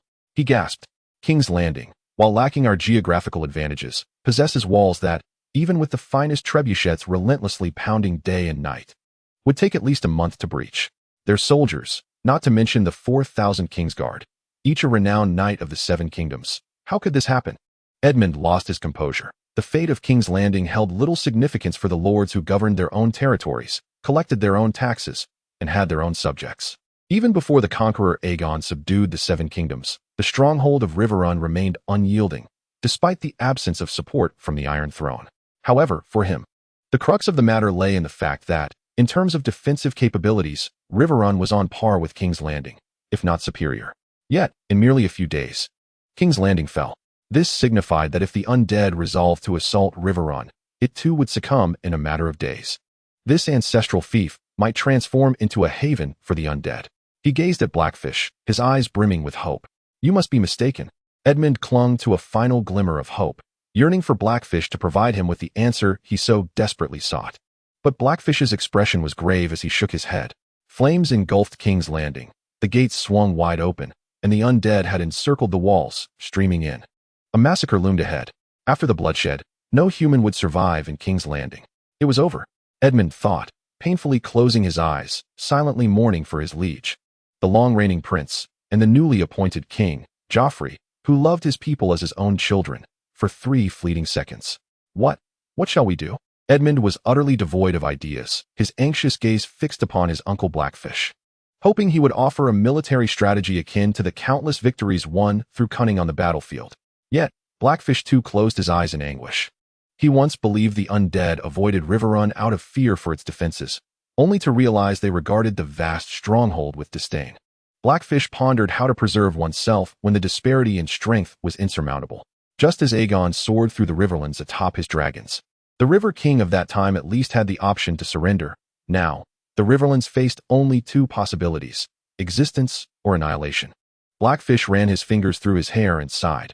After all, he was no longer the impetuous youth he once was. Had that spirited young man still been alive, he would have undoubtedly stood resolute against the undead, declaring that any who desired passage must first tread upon his corpse.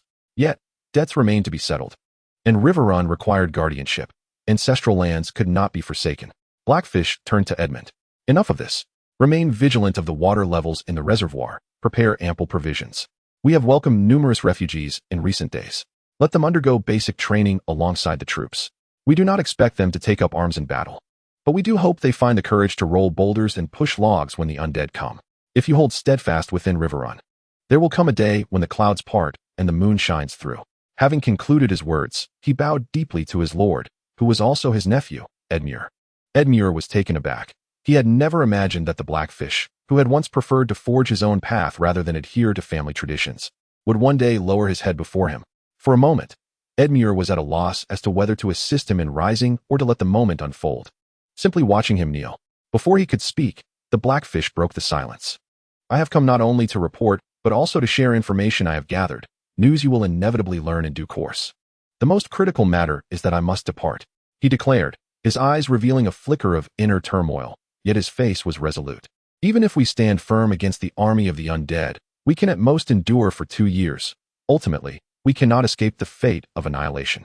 At this juncture, the Blackfish paused and surveyed his surroundings. Chapter 43. The Fall of Pink City. As dusk fell, the Blackfish rode out of Riverrun, driven by a singular purpose: to consolidate all forces in the Riverlands to resist the undead army. The Night King's primary objective was King's Landing, and apart from House Frye, the rest of the Riverlands had not suffered significant losses. News of the invasion had reached the ears of the various lords of the Riverlands, some aware of the Frye family's demise, while others, whose scouts roamed near King's Landing, had witnessed the undead besieging the city. This most affluent land in Westeros sprang into action with remarkable alacrity upon receiving the news. The populace of the Riverlands had long been accustomed to such mobilizations, from the ancient incursions of the kings of Casterly Rock to the more recent invasions by the Iron Islands, culminating in the War of the Ninepenny Kings and Robert's rebellion against the Iron Throne. Blood and tears had forged the very character of the Riverland people. Here, lords need not dissuade their vassals from abandoning the lands passed down through generations. Each individual understood that if they could not retreat to the safety of the tall castles before the invaders arrived, they would face only slaughter. The adversaries would ruthlessly eradicate all living forces in the Riverlands. For the people of the Riverlands, the passage of soldiers was as personal as the combing of hair. They felt it deeply in every generation. Yet, the Riverlands remained, within the Seven Kingdoms, the finest source of soldiers. The soldiers here obey orders, exhibiting bravery, intelligence, and resilience. At this moment, the Blackfish arrived in Pink City, the territory of House Tully, located south of Riverrun. Before entering Pink City, he was greeted by an oppressive atmosphere. The once thriving city was now deserted, as everyone had retreated into the fortress, having had ample time to prepare. After announcing his identity, the gates swung open, and the Lord of House Tully, clad in battle armor and in his 50s, personally came forth to welcome the Blackfish. Upon entering Pink City, the Blackfish beheld a scene of bustling activity, men donned in armor, horses saddled, and burning torches illuminating every corner of the walls. It appears that ample preparations for battle have been made. However, those familiar with the Blackfish and the Lords of Hugien know that this is merely a fade. Unlike Eagle's Nest City, which is shielded by towering mountains and is easy to defend yet challenging to assault, or like Torrent City, with its treacherous trident rivers flowing fiercely through, Red Powder City has for many years served merely as a defensive stronghold, flanking Torrent City. Any assault on Red Powder City necessitates vigilance against a potential rear attack from Torrent City. Without a tenfold numerical advantage and meticulous preparation, any attempt to besiege Torrent City would result in nothing more than witnessing the Tully family fishing atop the city walls, lamenting in futility. Before long, the Blackfish and Lord Pybwa entered the council chamber. Did you hear? The undead have arrived. The Folii family has fallen, Lord Pybwa exclaimed to the Blackfish, his expression suggesting that he considered this news a closely guarded secret. The Blackfish fixed his gaze upon Lord Pybwa, whose next utterance left him astounded. This afternoon, Junlin City has succumbed. It was the work of the undead, declared the Blackfish. Impossible. The excitement on Lord Pybwa's face morphed into sheer terror. How could Junlin possibly fall? It is impervious to surrender. The walls of Junlin are thick enough for a carriage to traverse. There are 500,000 souls residing there. By rotating defenders atop the walls, they could hold out for months at the very least. Lord Pybwa stammered, his mind racing as he regarded the Blackfish. For in his memory, Junlin was a city he could only admire from afar, never daring to dream of claiming it. This city boasts the largest population and a thriving economy, drawing the finest talents from all trades across the 7 nations. Indeed, every craftsman, whether a blacksmith or a leatherworker, upon achieving a measure of renown in their own territory, aspires to journey to Junlin. Only in Junlin is there a grand enough stage for their talents to flourish, a place of their triumph. Conversely, to mock a local master craftsman, one might say, if you are so skilled, why not venture to Junlin? Similarly, every knight aiming for glory first seeks to participate in the tournaments of Junlin, where strength and blood collide, the pinnacle of competition. Yet, with the finest knights, the best weaponry, and the strongest walls, Junlin was reduced to ashes overnight, the shock of which is beyond imagination. However, before this astonishment could settle, the Blackfish's subsequent words left Lord Pybwa in further disbelief. The war has long since commenced, Sir Pybwa. Gather the provisions, resources, soldiers, and populace from your territory, and accompany me to Torrent City for defense. Every bit of strength in Hugien is invaluable at this moment. This proclamation plunged Lord Pybwa into deep contemplation. If given the choice, he would prefer not to venture to Torrent City at all. Although the Tully family is nominally the suzerain of Hugien, the Lords of Hugien have never truly regarded this family, which relies on marriage alliances as its primary means of advancement, with any respect.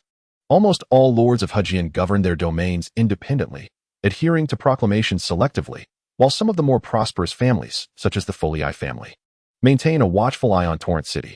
Entering the city of Benliuching signifies a formal entry into the jurisdiction of the Tully family, resulting in a complete loss of independence. Furthermore, the current feudal lord of the Tully family, Edmure, is far from an admirable choice. His indecisive nature is even looked down upon by Pybwa. It can be said that if the Duke of Benliuching were a Blackfish, I would hasten there without hesitation, as an early arrival would secure a favorable position. Benliuching would indeed stand as an impregnable fortress. However, the renowned archer Edmure remains entangled in a complex relationship with his uncle, the Blackfish, making any notion of united defense seem implausible. After a moment of contemplation, Pybwa fixed his gaze upon the Blackfish. The familiar look in his eyes instantly conveyed his thoughts and served as a warning. You would do well to dismiss any other ideas. With great adversaries looming, the land of Hugien cannot endure another internal strife. Only then did FireWho regain a semblance of his former enthusiasm, albeit laced with evident detachment. Whenever the Blackfish suggested retreating to Benley Utching, FireWho would deftly change the subject. Observing this interaction, the Blackfish recognized that persuading him in the short term was an increasingly unattainable task.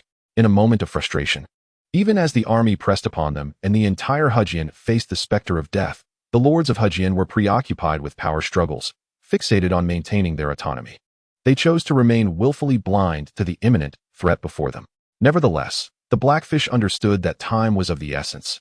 Each fleeting moment was a race against death. After concluding his conversation with Lord FireWho of Hongfen City, he mounted a fresh steed and hastened to other fortresses. He dispatched other knights to relay messages to some of the smaller lords. However, after a thorough circuit, aside from the small lords already closely allied with the Tully family, he garnered little success among the major lords of Hudgian. Even those who agreed to assist him requested several days for preparation. For 2 full days and nights, the Blackfish remained sleepless and unyielding. In his youth, he could march thousands of miles with troops. Now, he was essentially wagering his life to secure a glimmer of hope for Hudgian. By the time he completed his visits to all the lords of Hudgian, the sun had set on the 3rd day, and darkness enveloped the world. As he returned along the same path, the Blackfish mechanically gripped the reins of his galloping steed. The biting cold wind could not rouse him from his profound fatigue. It was not until he beheld flickering flames ahead that he jolted back to awareness, his previously unfocused gaze sharpening instantly. Before him lay Hongfen City, the very first place he had visited. The gates stood wide open, and the watchtowers blazed with fierce flames. The few catapults that remained had been rendered useless, while beneath the walls, the relentless undead surged into Hongfen City, ravenously devouring every living soul within. Fully armed soldiers, bewildered, brandished their long rifles as they found themselves encircled by an overwhelming horde of the undead. They surged forward, a chaotic mass, some with their throats slit, others disfigured beyond recognition. It was pandemonium. Everything had descended into chaos within the Scarlet City. Too swift, too swift. A profound ache stirred in the heart of FireWho. Oh, 7 gods, grant humanity but a fleeting moment. Even if your intent is to eradicate mankind entirely, allow them at least a few days to perish with dignity. Flames erupted within the city, the scattered wooden structures rapidly coalescing into a blazing inferno. Vivid red flames licked the sky. At that moment, a cavalry unit burst forth from the city, pursued by an endless wave of the undead. The cavalry, clad in iron armor, their steeds adorned with chainmail and spiked iron bridle, were relentlessly chased by the undead, who clung to them with fervor, pulling knights from their mounts. The undead, upon catching sight of the living, were driven to madness, racing after the horses, even underfoot of galloping steeds, grasping desperately at the chainmail. Though they were crushed to pieces, their shattered limbs scattered like broken fragments, they refused to relinquish their grasp, their yearning for life sending chills through all present. Through the emblem on the banner and the indistinct figures, FireWho recognized the leader at the forefront as Lord FireWho, whom he had visited 3 days prior. Summoning his resolve, FireWho pulled on the reins of his steed and raised his whip. His long-serving knights, understanding his intent, also tightened their grips on the reins, awaiting his command. The 7-man squad, akin to arrows loosed from a bow, formed a sharp tip and surged forth. At that moment, the majority of the undead had entered the Scarlet City, leaving but a meager few outside the city walls. With no protection and requiring no preparation, FireWho's knights, exhibiting remarkable horsemanship, sliced through the thin layer of undead surrounding the city of Jinlin as effortlessly as a steel blade through butter. The howling undead, caught off guard, were skewered like candied hawthorn, almost simultaneously. These cavalrymen, specially trained by FireWho, discarded their lances and retrieved their shields. One hand gripped the reins while the other held the shield, their mounts galloping forth, crashing directly into all the undead that stood in their path, trampling them beneath their hoofs. Any undead that dared to charge forward were swiftly knocked down by the cavalry's round shields. FireWho carved out the last sliver of escape for Lord FireWho's cavalry, as the elite reconnaissance squad pierced through the most vulnerable point of the undead. Together, the two forces, without the luxury of extensive explanations, instinctively understood the formations for cavalry charges, their years of camaraderie ensuring a seamless execution of their battle strategy. The armored Lord FireWho served as the sharpest spearhead of the entire cavalry unit, flanked by the Blackfish, tasked with safeguarding Lord FireWho from interference during the charge. His loyal vassals formed a protective barrier on the flanks. Behind them advanced a formidable battalion of heavy cavalry, undeterred by the undead that approached. their singular purpose being to break free from the encirclement. The heavily armored horsemen surged forth like arrows released from a bow, resolute in their mission. Forward was the only direction. Retreat was not an option. They would not relent until they pierced through the ranks of the undead. As reinforcements among the undead began to gather, a hive mind emerged. Once one undead detected the cavalry, it was as if all were alerted. Some even abandoned their immediate prey, rushing from the city to intercept the horsemen. Yet, they were a moment too late. The cavalry's pace not only remained unyielded, but intensified. Despite some riders being pulled from their mounts, those behind surged past their fallen comrades, pressing onward. The undead not only failed to halt the cavalry's advance, but found themselves trapped at the narrow entrance, unable to proceed or retreat.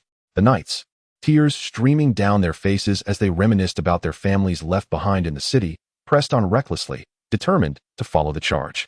Soon, a breach in the encirclement was forged, the ground trembling beneath the thunderous sound of hooves pounding against it. Chapter 44. Perseverance amidst flames. The steeds galloped away, gradually leaving the undead pursuit behind. The tranquil night was shattered by the rhythmic clatter of hooves, causing birds in the forest to take flight. As the Paibwa family cavalry and the black fish escaped, the exuberant young men tossed their helmets into the air, celebrating their hard-won victory, while the middle-aged men, burdened by family concerns, wore expressions of bitterness. Lacking food, supplies, and their loved ones, they felt they had lost nearly everything for which they had fought a lifetime. Yet, they found solace in their survival, having successfully broken free from the undead encirclement, leaving their pursuers behind. However, the black fish began to ponder.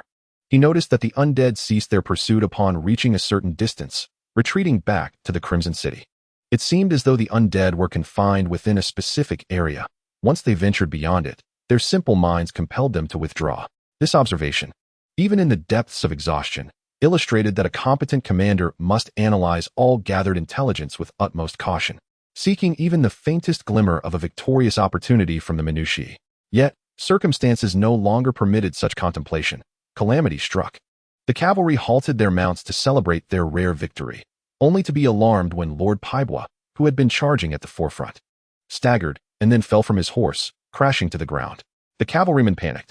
Never before had the robust Lord Paibwa exhibited such weakness. His loyal subjects dismounted their steeds and assisted him to a nearby tree, where he sat down, yet remained with a pained expression, clutching his abdomen.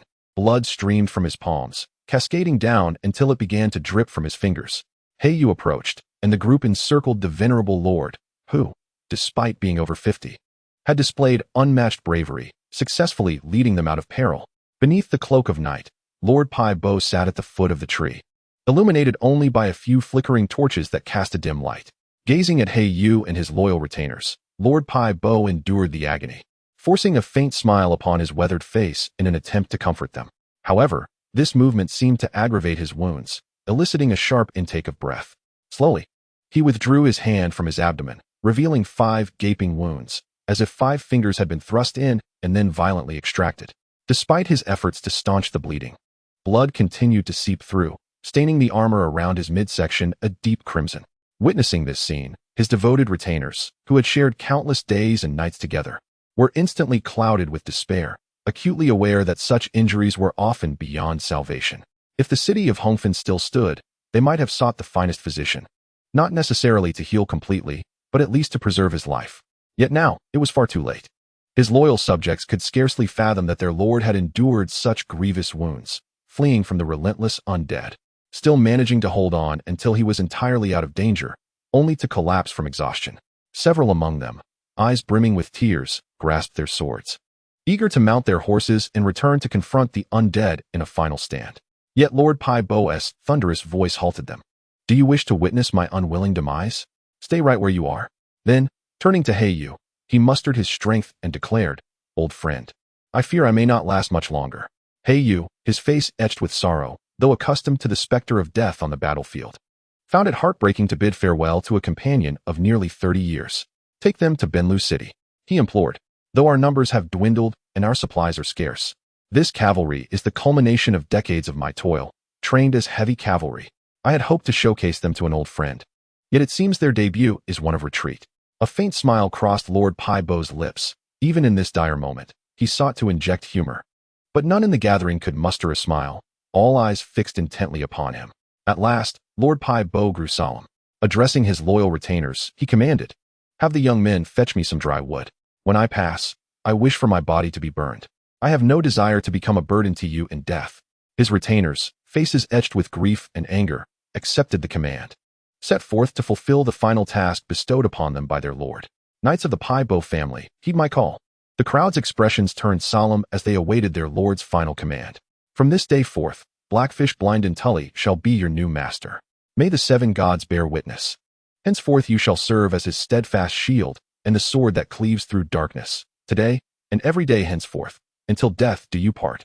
Ignoring the sorrowful gazes of those around him, Lord Paber cast a triumphant glance at Blackfish.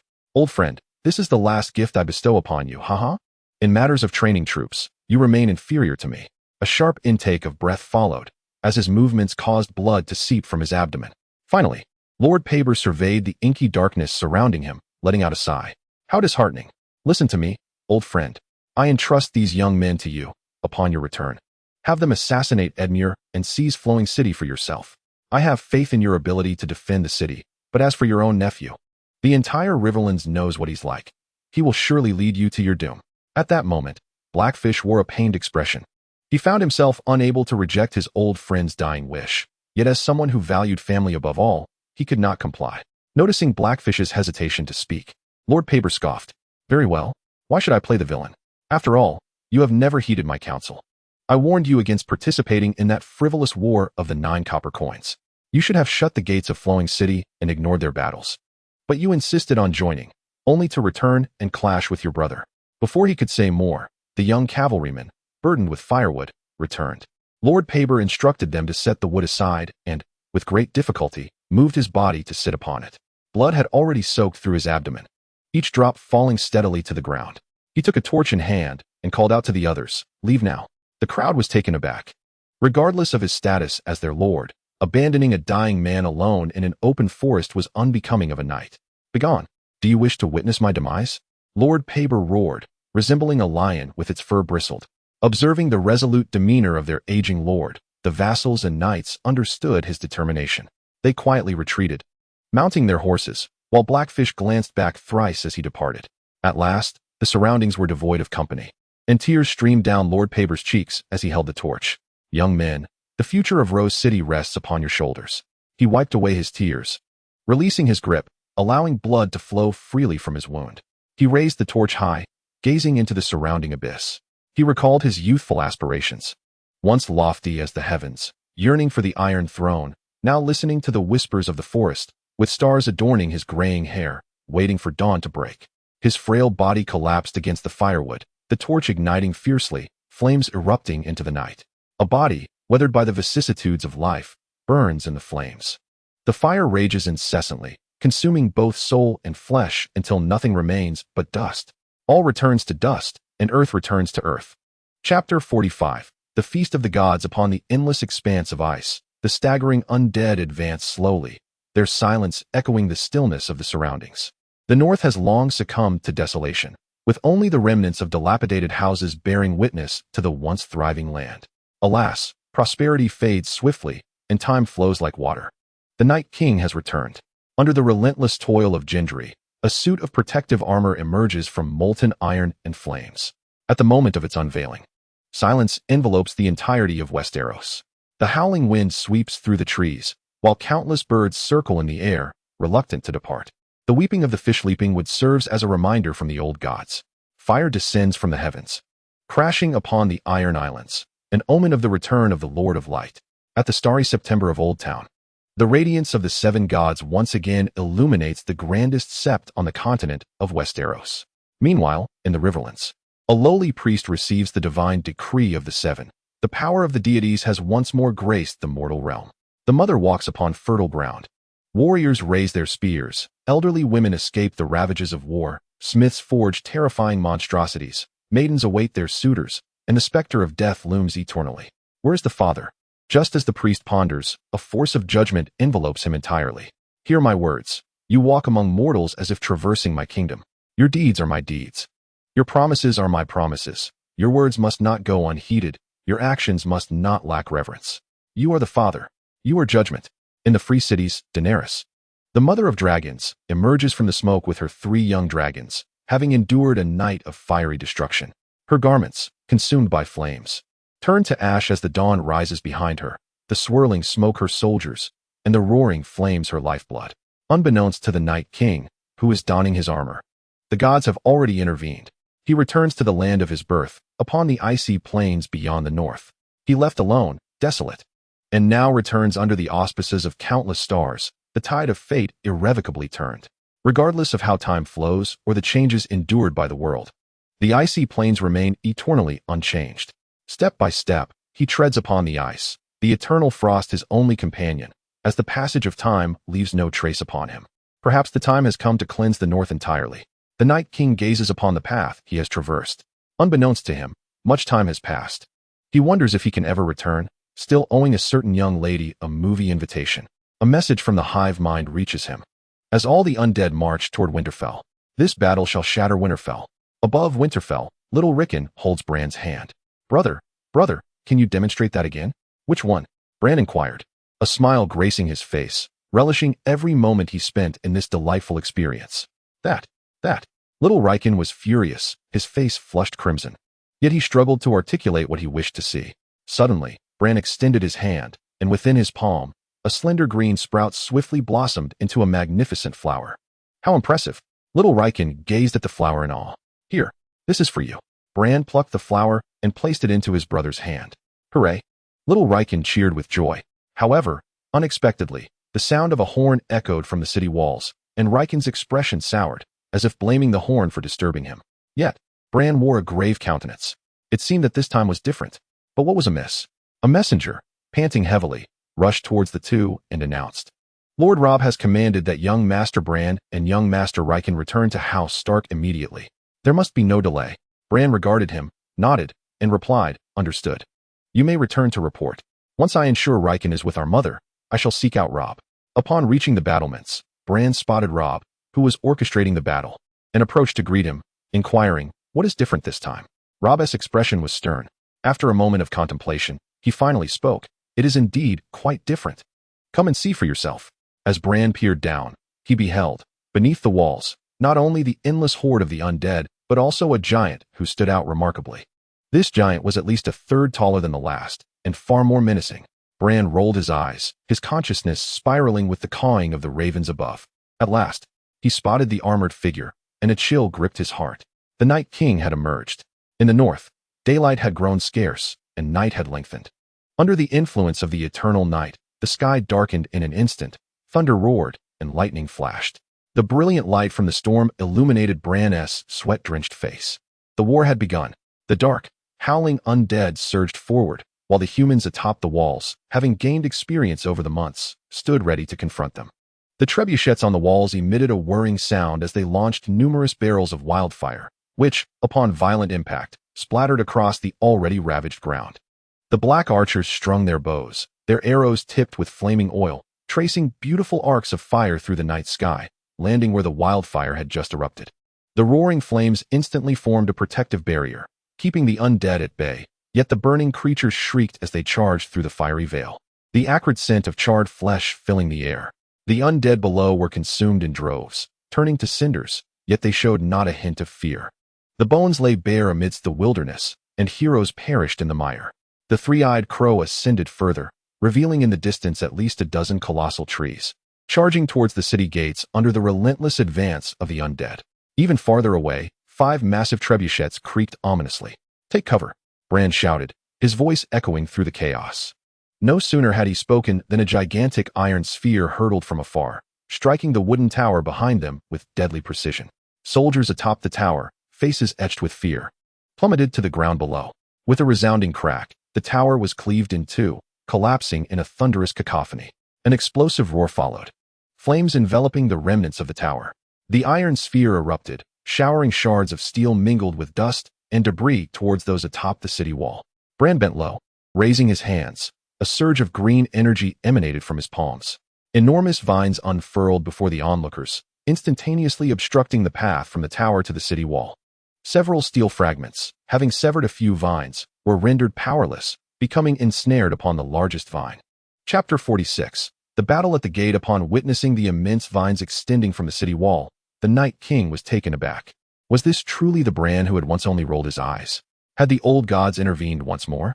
A spear of ice materialized in his grasp, soaring straight towards the vines, crackling with lightning, illuminating the spear's icy blue form. Yet, having had time to react, those atop the wall had already taken refuge behind the sturdy fortifications. Even the ice spear, unimpeded as it pierced through the vines, was of no consequence.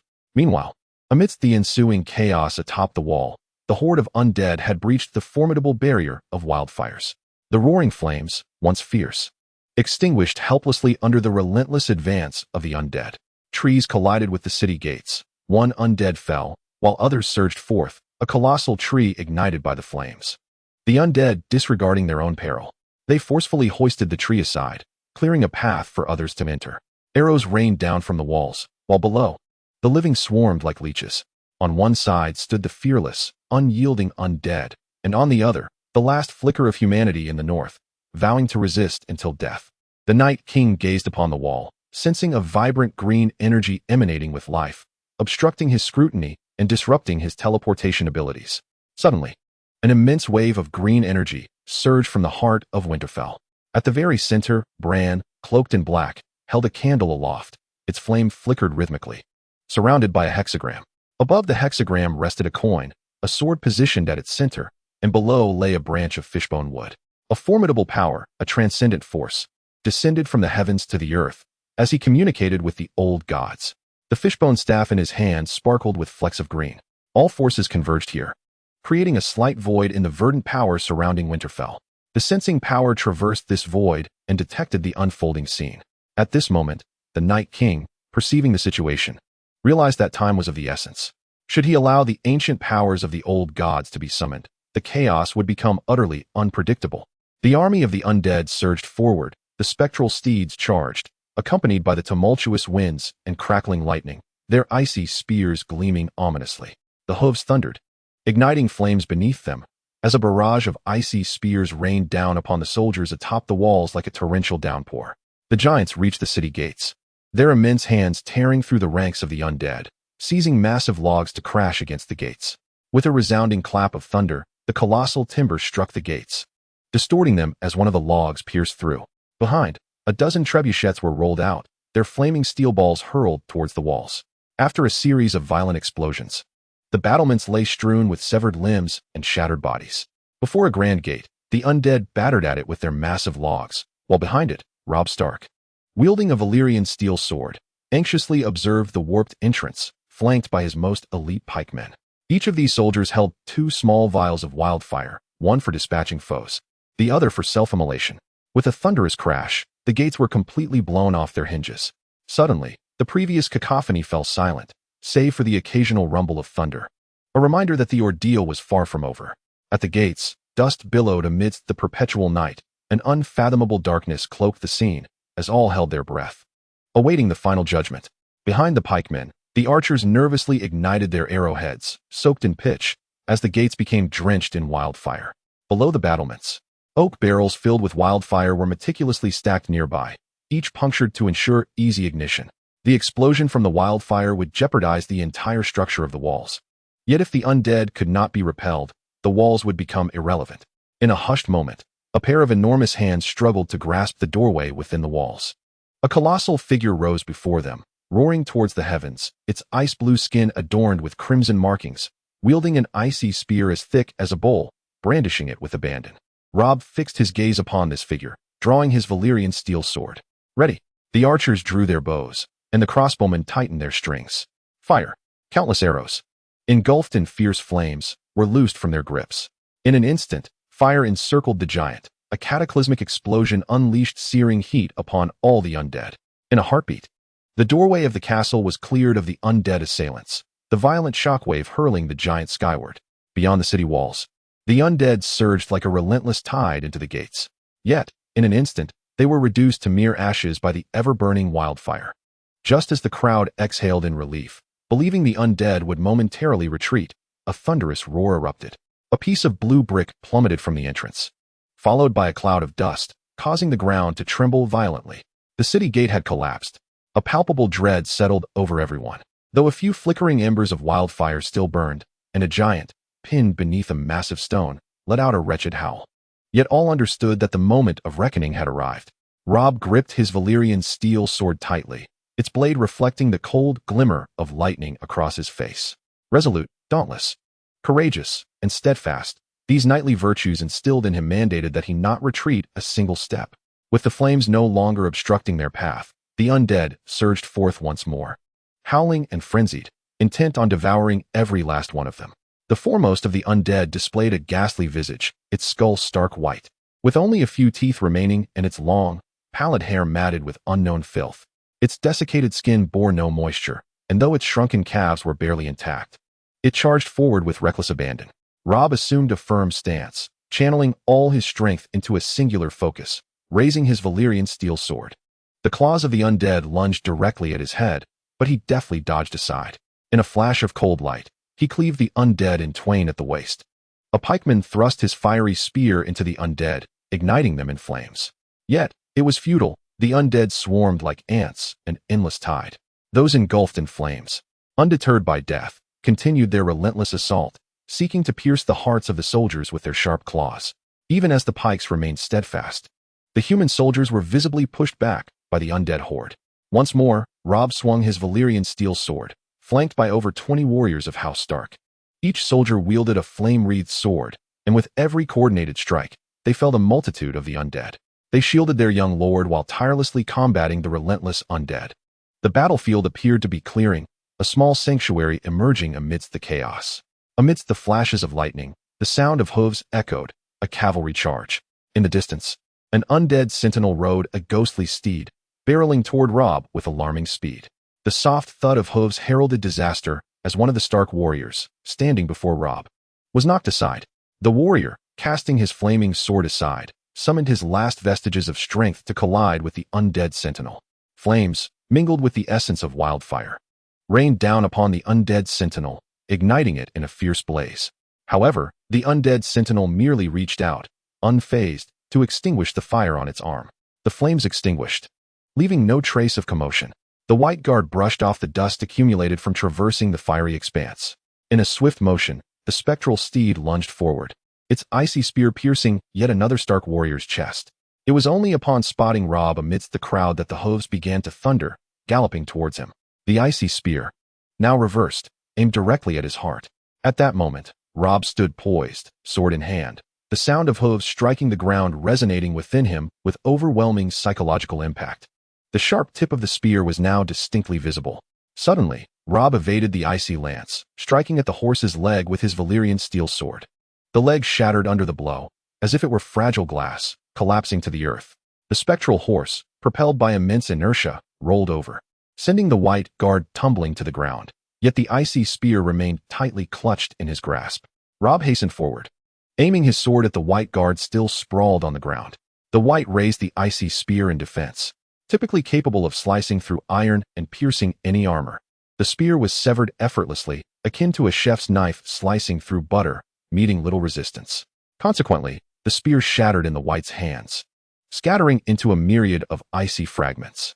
In a moment of peril, the white narrowly dodged the Valyrian steel blade. Before he could rise, another strike came forth. A radiant green light flickered upon Robb's chest, a manifestation of the old god's grace, bestowed by Bran with his last vestige of energy prior to the ritual, serving as protection for his brother. The green luminescence erupted with blinding brilliance, the forthcoming strike surpassing all conceivable speed. The sword plunged downward, its unimpeded blade embedding itself into the white skull. The ice-blue eyes gradually dimmed, the ravages of time etching upon the white's aged visage as the Valyrian steel sword dismantled the magical force sustaining his existence. A resonant shattering of ice echoed, the white crumbling into a heap of icy debris, slowly vanishing into the earth. The cold wind howled once more, tousling Robb's disheveled curls, while lightning illuminated the beads of sweat dotting his face. The blood upon the Valyrian steel had long since dried, yet the cold gleam remained piercing, showing no signs of wear despite years of battle. The blade remained unblemished. Robb steadied his sword, flanked by the last 9 warriors of House Stark. In the distance, the polearm soldiers lay in a cacophony of wails, overwhelmed by the whites. Flames intermittently erupted, igniting clusters of whites, The very wildfire they had used to end their own lives now consuming them along with the whites they had borne upon their shoulders, reducing them to ash. The archers loosed arrow after arrow, their efforts yielding scant results, yet the bows remained steady in their grip. In a moment of tension, one archer reached behind to retrieve arrows from his quiver, only to find it empty. Just then, the leader of the archers turned to his companions, a wry smile gracing his lips, as he produced a vial of wildfire, pouring its contents over his head. The corrosive liquid seared his skin almost instantaneously, transforming his once vibrant visage into a desolate mask, as streams of green liquid cascaded down his face. Flesh and blood mingled with the wildfire as it coursed down his body, rendering him a ghastly specter. He turned his blood-soaked head toward his comrades. "Brothers, I shall take the lead," he cried, discarding his longbow and seizing a torch, charging toward the horde of undead. The other archers watched as he was engulfed by the throng of the undead, their bodies piling upon him like a small hill. A thunderous explosion followed, accompanied by roaring flames. The entire mound of undead was ignited, countless of them fleeing the battlefield, engulfed in flames, only to be reduced to ash. The remaining archers gazed at their fallen comrade, his remains entirely consumed, their expressions betraying no emotion, until one among them quietly uncorked a vial of wildfire. "Captain, if we are to be heroes, let us not leave you to bear the burden alone," spoke a voice. "When I joined the army, the village girl, Suihua, looked down upon me. This time, let her see my prowess." A man, robust as a bear and clearly of giant lineage, cast aside his bow and drew the cork from his vial. "My brothers have always looked after me, placing me in the center during battles to shield me. This time, do not stop me. I shall take the lead." Beside him, a noticeably younger man also uncorked his vial. Flames surged among the undead as one after another, the humans, bearing tattered faces and broken bodies, charged into the throng of undead to ignite themselves, until a vast expanse of ground lay scorched before them, with no undead daring to approach. Finally, when the last archer, battered and broken, surged into the inferno, he discovered that no undead remained. Surveying the fallen undead, their bodies still ablaze, he fought back tears, desperately searching amidst the chaos. Ultimately, he collapsed to the ground, the torch igniting the wildfire on his body, flames consuming him amid sporadic bursts. Yet, within the flames, he seemed oblivious to the excruciating pain, murmuring softly, "You lot, leave me some. When the stranger comes to take me, my wife will mock me for this." With his final whispered words, the flames enveloped him entirely. Robb and his 9 Stark warriors stood as the only figures remaining in that desolate expanse. Before them lay a vast expanse engulfed in flames. The collapsed city gate, a poignant symbol of desolation and decay, illuminating the sky beneath the eternal night. In the face of apocalyptic threats, they used their bodies as kindling to dispel the shadows of the undead. Amidst the cacophony of thunder and lightning, pure white hexagonal snowflakes descended from the heavens.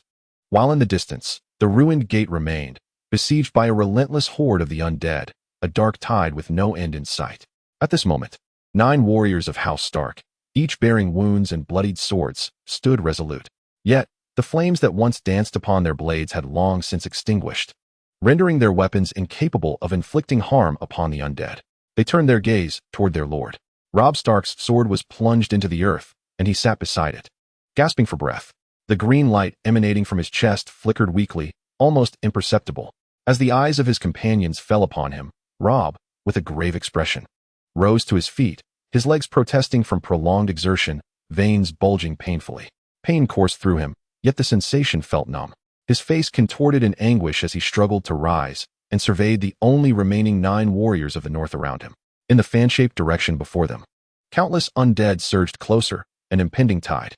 They stood like a solitary vessel tossed amidst the stormy seas, on the brink of being engulfed by the tumultuous waves. Robb gripped his Valyrian steel sword tightly, a symbol of the Stark family's millennia-long reign over the north. Reminiscent of an old man futilely paddling against the relentless tide like a shark pursuing its prey. With fierce resolve, he charged towards the seemingly endless horde of the undead, the 9 behind him following closely, forming a sharp arrowhead around Robb. Though weary and bloodied, they pressed on. Suddenly, the advance of the undead came to an abrupt halt. Chapter 48. The death of Robb. The once howling undead fell silent, plunging the battlefield into a deathly stillness, the only sound being the occasional crackle of flames. A bolt of lightning illuminated the scene, momentarily brightening the battlefield, revealing a pathway through the undead. First, 100 or more undead guards parted, and then a figure emerged. Illuminated by the lightning, with ice blue skin and radiant Valyrian steel armor, the Night King had arrived. Robb gazed into the distance at the Night King, tightening his grip on the Valyrian steel sword. This blade, capable of slicing through iron as if it were clay, imbued him with the courage to face any undead foe. He knew that any undead beneath this sword would either be cleaved in twain or shattered into shards of ice. Though his strength was waning, Bran's words echoed in his mind. Only Valyrian steel can harm the higher undead. Robb thought to himself, "Brother, perhaps we need not summon the Faceless Man after all. He is far too arrogant." The Night King regarded Robb, who raised his sword, with a keen interest. In his estimation, endowed with extraordinary power and speed, Robb posed no threat whatsoever.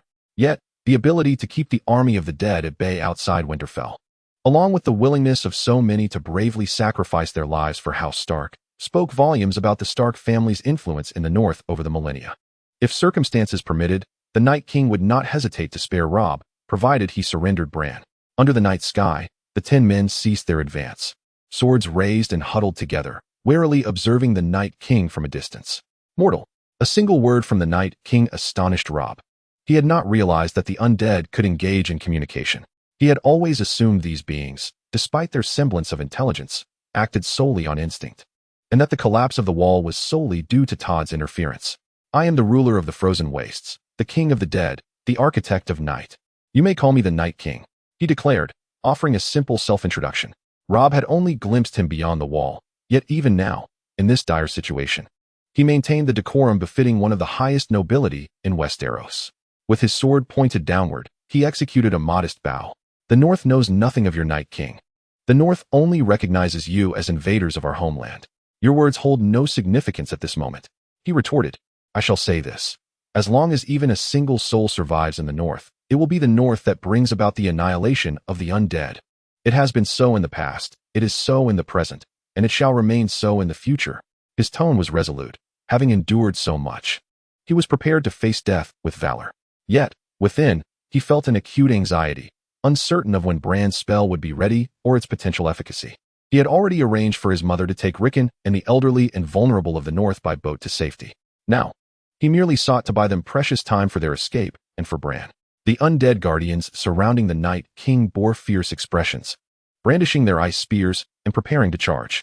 However, the Night King stayed their advance. He observed the 10 men at the center and, with a single hand raised, unleashed a surge of icy blue energy that enveloped the battlefield. With a roar, a giant emerged from the ruins. Countless corpses, still unkind led by the flames of wildfire, clawed their way up from the earth, their hungry ice-blue eyes wide open. The Night King turned his gaze toward Robb. "Now, I offer you an opportunity for surrender, albeit at a small cost. Deliver Bran into my hands, and I shall spare your Winterfell and its 300,000 inhabitants." Robb glanced around, witnessing the fallen friends and brothers rise, blood streaming from their wounds. Some with their blood turned a dark purple. Yet, they still joined the ranks of the undead. Robb was initially inclined to agree, hoping to buy some time. However, he could not ignore the hopeful gazes of the 9 Stark warriors surrounding him. A profound realization dawned upon him. For millennia, the Stark family had not ruled the North through sheer force or fear, but rather through a legacy of honor, responsibility, and a touch of stubbornness. In the eyes of House Stark, the concepts of right and wrong were always distinctly clear. All who supported them believed that their actions were just. Thus, where there was righteousness, life and death were intertwined. Yet now, if he were to acquiesce, or even if the slightest hint of relaxation or indecision were to seep into his tone, the faith of the Stark family, and indeed, the entire North, would shatter. There would be no room for negotiation, Robb declared, wiping his Valyrian steel sword with his battered armor, steeling himself for battle. The Stark family would never abandon a single soul of the North, regardless of whether they bore the Stark name. None of them would yield until the last drop of blood had been spilled. Upon hearing their lord's words, the 9 Stark warriors silently raised their trembling swords, worn from exhaustion. As Robb spoke, the Night King's expression turned grave. He had intended to spare Robb, but the obstinate young man showed no sign of yielding.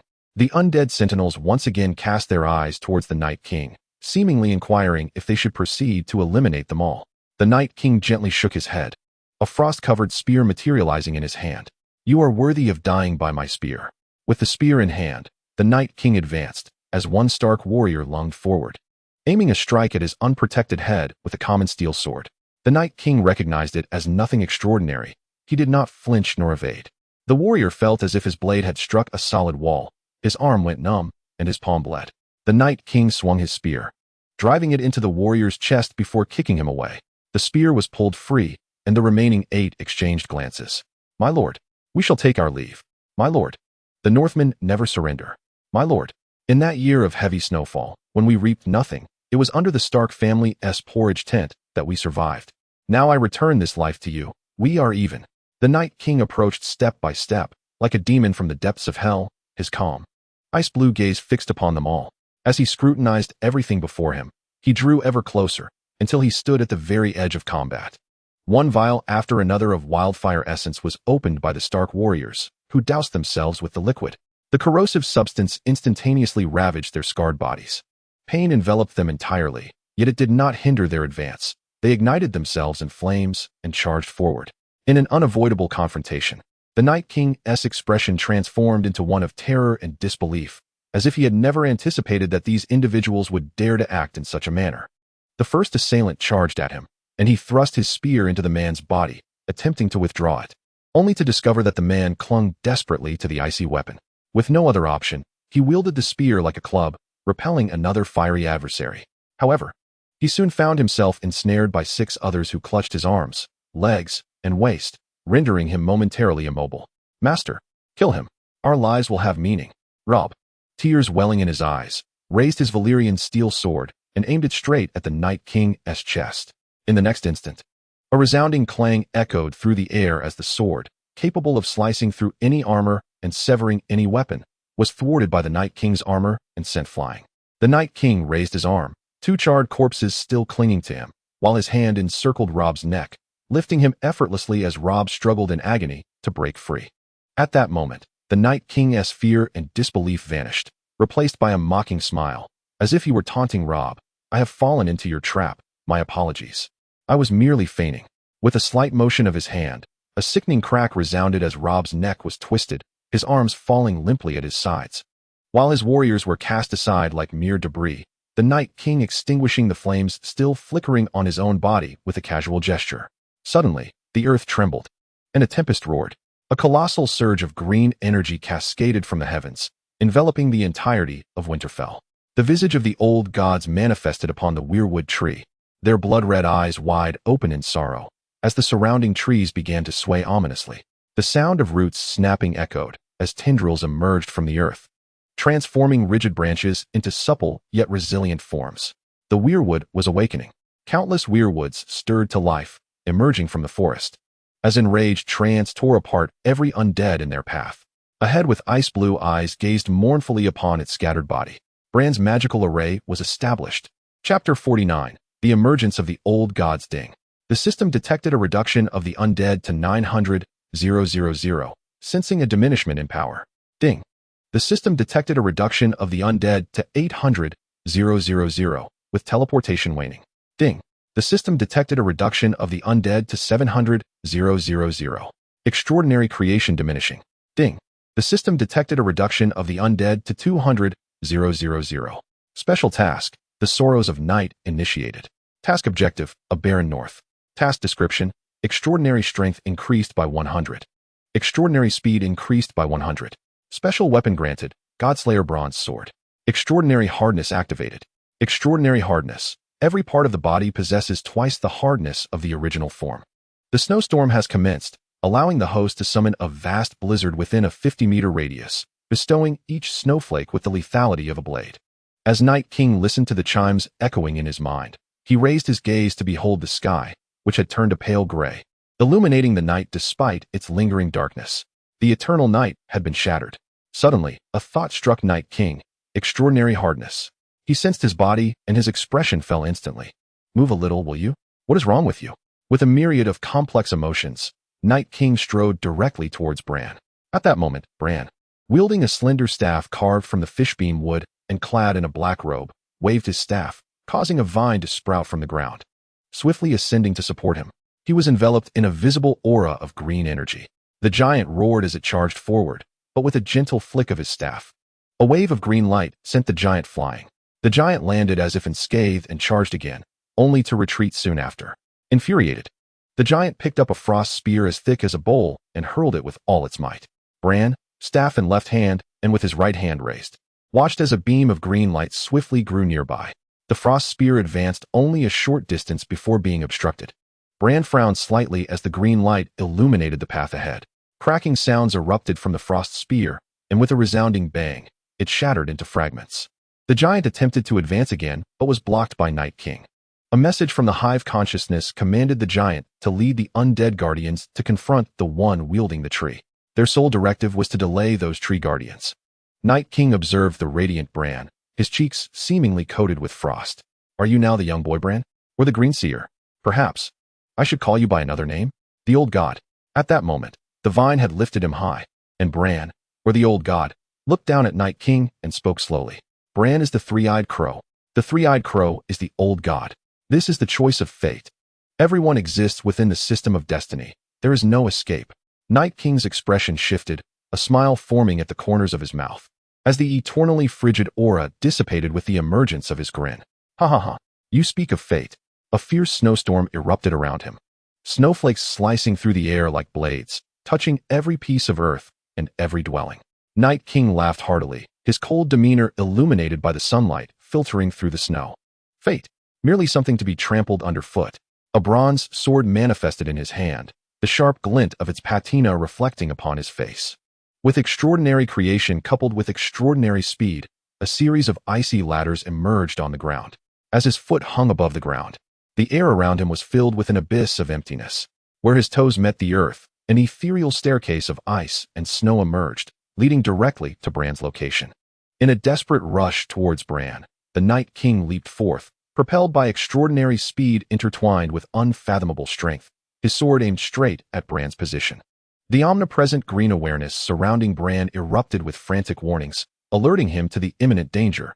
Yet, the doubled extraordinary speed afforded him no time to react, and the bronze sword was upon him in an instant. Bran thrust his staff heavily forward, and before him, a green protective barrier materialized. However, the Night King's blade did not strike the shield he had prepared. Instead, it pierced the ground beneath him, carrying with it an unyielding chill, and the vines below instantly froze into an icy sculpture. Get down here. The Night King's menacing visage loomed before Bran. In that moment, the frozen vines shattered with a thunderous crack. A surge of green energy lifted Bran, gently lowering him to safety. Meanwhile, the Night King, deprived of his foothold, was engulfed by a tempest of ice and snow, and with a fierce gust, one foot propelled straight towards Bran's location. Chapter 50. The demise of the Old God's emissary. Bran forcefully slammed his staff into the ground, and from within, a green protective barrier emerged outward. The Night King's foot collided with the shield, causing the area of impact to shift from a pale green to a profound dark emerald. Evidently, Bran had intensified the energy output at that precise location. A chime resonated, indicating a reduction of 10 undead sentinels under the host's command. The system's voice echoed once more, informing the Night King that time was running short. The bronze sword materialized in his grasp, and with great ferocity, he thrust it down towards the barrier. The previously unyielding shield shattered like fragile glass. Upon raising his gaze, Bran had already evaded to one side. The Night King activated his extraordinary speed to rush towards Bran, intent on cleaving him asunder. Yet, from the ground, vines began to sprout. Even with his remarkable swiftness, he could not outpace the rapidly growing tendrils. With each swing of his sword, the vines fell beneath his strikes, but at their severed ends, an unseen force restrained their regrowth. Bran sensed this power, a force of profound silence that enveloped all. In a state of sheer panic, he exclaimed, "You are not the Night King. Who are you truly?" The Night King, sword in hand, faced a relentless onslaught of rising vines, each one swiftly severed by his blade. The robust tendrils tumbled to the ground, uncontrollable yet caught in a violent clash of conflicting forces, transforming the earth into a vast ocean of green ripples. Suddenly, the Night King withdrew. Snowflakes, sharp as blades, encircled him, while countless green vines, unable to emerge, were sliced to oblivion by the flurry. Countless snowflakes, propelled by the tempest and under his command, surged towards Bran. With a flourish of his staff, Bran conjured a wave of green energy that swiftly dissipated the snowflakes before him. As the other snowflakes broke free from the Night King's control, they collided with the houses behind him. At this moment, most of the inhabitants of Winterfell had already evacuated, and those who remained had sought refuge, leaving the homes eerily vacant. The sharp, blade-like snowflakes whirled through the air, many houses riddled with damage. In a nearby block, buildings collapsed with a thunderous roar, and the ancient city of Winterfell, having stood for a millennium, was reduced to mere rubble. Ding! The system detected a decrease in the number of undead guardians under the host's command. Undead guardians, 80. The situation grew increasingly dire. The Night King raised his hands, initiating his extraordinary creation. Amidst the swirling snow and wind, countless icy spears materialized, their sharp tips radiating a chilling light. Harnessing the force of the wind, the spears surged forth with a whistling sound, aimed directly at Bran, shattering into a cascade of ice upon impact. Bran brandished his staff, unleashing a fierce beam of green light toward the Night King. This luminescence resembled blades and swords, embodying the essence of life itself. Wherever the light passed, a vibrant green emerged, awakening dormant seeds long frozen in the earth, as if summoned by an unseen force, rapidly sprouting and breaking through the soil in a miraculous transformation. As the green light spread, life flourished. The Night King, witnessing this, felt a surge of exhilaration. He was eager to test whether his enhanced body could withstand a divine strike. He stood resolute, his Valyrian steel armor glinting ominously, raising his arms to brace against the green light, while subtly tilting his body in preparation to evade if necessary. A blizzard materialized behind him, shielding him from the onslaught of the verdant energy. In this moment, one side was engulfed in relentless snow and ice, the ground coated in a thick layer of frost, while the other blossomed with the vitality of spring, where tender shoots began to sprout and flowers released their fragrant essence, illuminated by the fierce green light. Soon, the Valyrian steel armor on the Night King began to crack and splinter, fragments scattering from his form. The green energy collided with his arm, but he transformed his palm into a fist, striking down upon the radiant force. The two energies clashed, causing cracks to form in the green light, which ultimately shattered with a resounding crash. As the dust settled, one side remained cloaked in ice and snow, while the other brimmed with verdant life. Amongst the blooming flora, Bran raised his staff, surrounded by flickering bursts of light, as countless green rays danced around him. Yet, the Night King perceived a troubling message. His energy reserves were dwindling, even the most basic illumination becoming increasingly strenuous to maintain. It was a sobering thought. The old gods were summoned by Bran, whose primary intent was to save Winterfell. Consequently, he had called forth an army of treants, who, if not swiftly dealt with, would render the Night King incapable of advancing southward, even should he emerge victorious. Instead, he would find himself retreating back to the vast ice fields, staring into the jaws of the Great Bear once more. Furthermore, the current circumstances have shifted drastically. Every major city has implemented defenses, and the deceased are now cremated in advance. It is no longer feasible to effortlessly muster a formidable army, as in times past. The most critical aspect is that the deities possess their respective contingencies to ensure a complete closure against any threats. The long night has ceased to resemble a natural cycle. Instead, it has metamorphosed into a scenario where divine beings select their champions to descend upon the mortal realm in corporeal forms. The Night King, evading left and right, narrowly escaped the grasp of the green light. However, a thunderous footfall resounded, and not far away, a tree being, grotesquely bearing the dual visage of ancient gods, charged towards him. A sense of dread enveloped the Night King. This is dire. The system's notification chimed at an opportune moment. Ding. The number of undead guardians under the host's command has dwindled to 50. The tree being bore several bodies of undead guardians, who clung desperately to its roots, striving to halt its advance. They were willing to be dragged along the ground, crushed into fragments, yet their efforts proved futile. The tree being's progression remained unimpeded. Steadily moving forward, even the immortal giants were helplessly towed along behind, in a wretched state. A green radiance once again emanated from Bran's side. As long as there remained individuals chanting the names of the ancient gods, Bran's energy could be replenished infinitely. With the green light ahead and the tree being behind, the Night King found himself on the brink of despair. The hive mind activated. A message accompanied the Night King's thoughts, transmitted into the minds of the undead.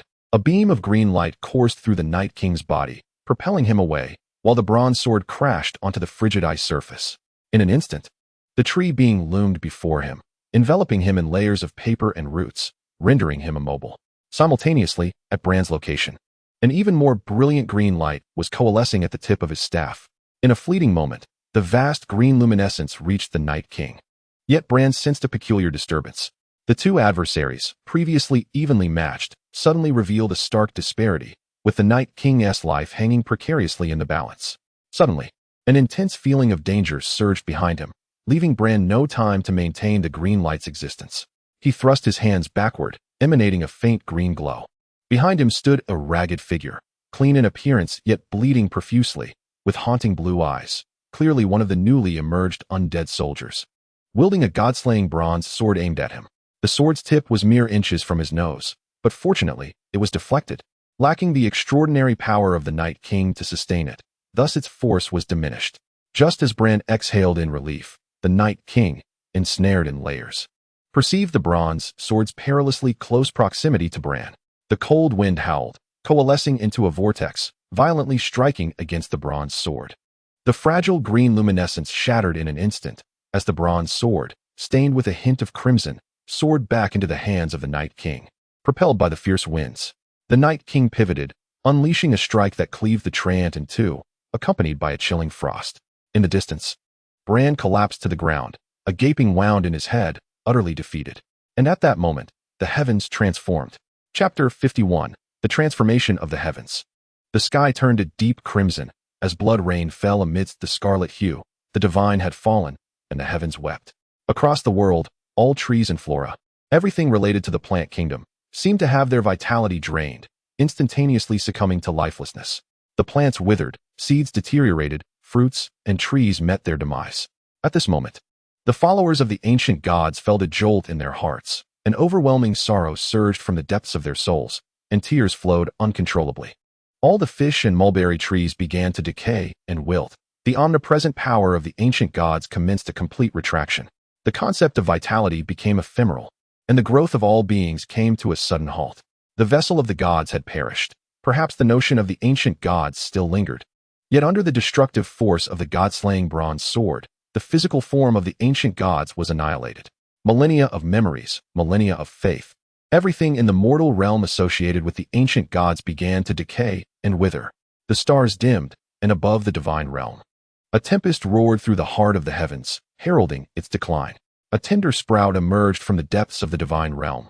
The gods may never perish, but when they next manifest, they may very well take the form of a newborn deity. Even if they bore the name of the ancient gods, wielded the authority of nature, and symbolized divinity through the fish and mulberry trees, they would be entirely new deities, with fresh memories and diminished powers. Now, amidst the tempest, the sapling strained with all its might to take root in the divine realm. The nascent god's meager strength was insufficient to survive in the remnants of its predecessor's realm, swaying perilously in the storm, as if it could be uprooted at any moment. If no one were to utter the name of the ancient gods again, if no one were to pray to them, the ancient gods would fade into oblivion. Fortunately, there remained those who, with tears streaming down their faces, called upon the divine, yearning for the return of faith. The growth of a god requires the passage of millennia, traversing the realms of both the forest kin and humanity. Yet, the demise of a god can be accomplished with a single strike. However, in the sky, the morning star shone brightly, the power of 7 stars coalescing to form a magnificent divine realm that appeared in the depths of the heavens. In that moment, within the grand cathedral of the learning city, all clergy knelt in prayer. The long-lost divine realm of the 7 gods, vanished for nearly 1,000 years, re-emerged into the world. The radiance of the 7 gods' realm penetrated the forsaken domain of the ancient gods without obstruction. The majestic father cast forth his brilliance. The compassionate mother showered the sprout with bountiful strength, while the valiant warrior brandished a colossal sword, shielding the sapling from the tempest. The venerable matron cradled the tender sprout in her hands. The blacksmith forged eternal vessels, placing them atop the tender heads of newly sprouted seedlings, safeguarding them. A maiden sang for him, while a stranger banished death. The decayed realm of the gods exuded a radiant aura. The 7 incarnations of the deities merged into one, a singular entity with 7 facets, embodying the unity of the 7 gods. Concurrently, a message was transmitted from the divine realm to the ears of his proxy. The Great Sparrow, the old gods have fallen. Upon hearing this news, the Great Sparrow's initial reaction was disbelief. No being could slay a god. Deities may weaken, yet they never perish. As long as mortals remember the gods, they remain eternally present. However, now, gazing at the blood rain descending from the heavens, he was compelled to believe, a chill seeping into his heart. since the faith in the seven gods had taken root in the land of Westeros. The belief in the old gods had consistently waned. Even the essence of the old gods' natural dominion had been seized by one of the seven gods, the crone, who appropriated the most vital concept of abundance. It appeared that the seven gods had preserved the nascent old gods, yet in truth, they safeguarded the concept of nature, ensuring it did not fade away. However, it seemed unlikely that the seven gods would grant the old gods another millennium to flourish and propagate their faith. Nonetheless, the repercussions of the old gods' demise had yet to fully unfold. The swiftness of their fall had left no divine being able to inherit the concept of nature. This force was overwhelming, burdensome, and no god dared to uphold it. In such circumstances, all that was related to nature on earth would inevitably endure prolonged agony, lasting from centuries to mere decades. The seeds sown by farmers would yield nothing at harvest time, ushering in famine. Fruit growers wept in their fields, while shepherds watched their starving lambs slowly perish. If the situation persisted, humanity itself would face extinction. This is the impact of a fallen deity, particularly one that held such a crucial ecological niche within the divine hierarchy. Yet, what intrigued the Great Sparrow further was the identity of the slayer of the old gods. Was it the Night King? After all, he was also one of the old gods' emissaries, bearing the paramount dominion of decay over all things. Indeed, the decay of all things. It was unexpected that decay held such a meaning. The old would completely wither, and the new would supplant the old. Below, a struggle between the seven gods and the Night King was likely unfolding. The Night King would not relinquish the dominion of decay, as it essentially referred to him. Conversely, the seven gods would never permit such a force of nature's dominion to remain uncontained. This would lead to an incomplete natural authority, and in turn, the seven gods, having absorbed this incomplete authority, would also be rendered incomplete. However, the Great Sparrow is now preoccupied with a different thought. If the Night King, as a divine messenger, is capable of slaying gods, might he too test the limits of his own judgment and ascend to the throne of divinity? Certainly.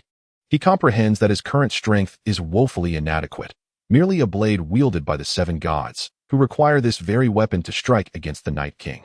Yet, the seven possess seven such blades. Should these blades be sequentially broken, the power of the seven in the realm would ultimately revert to him. To avert failure, the seven will undoubtedly augment their strength through him, perhaps even manifesting in person.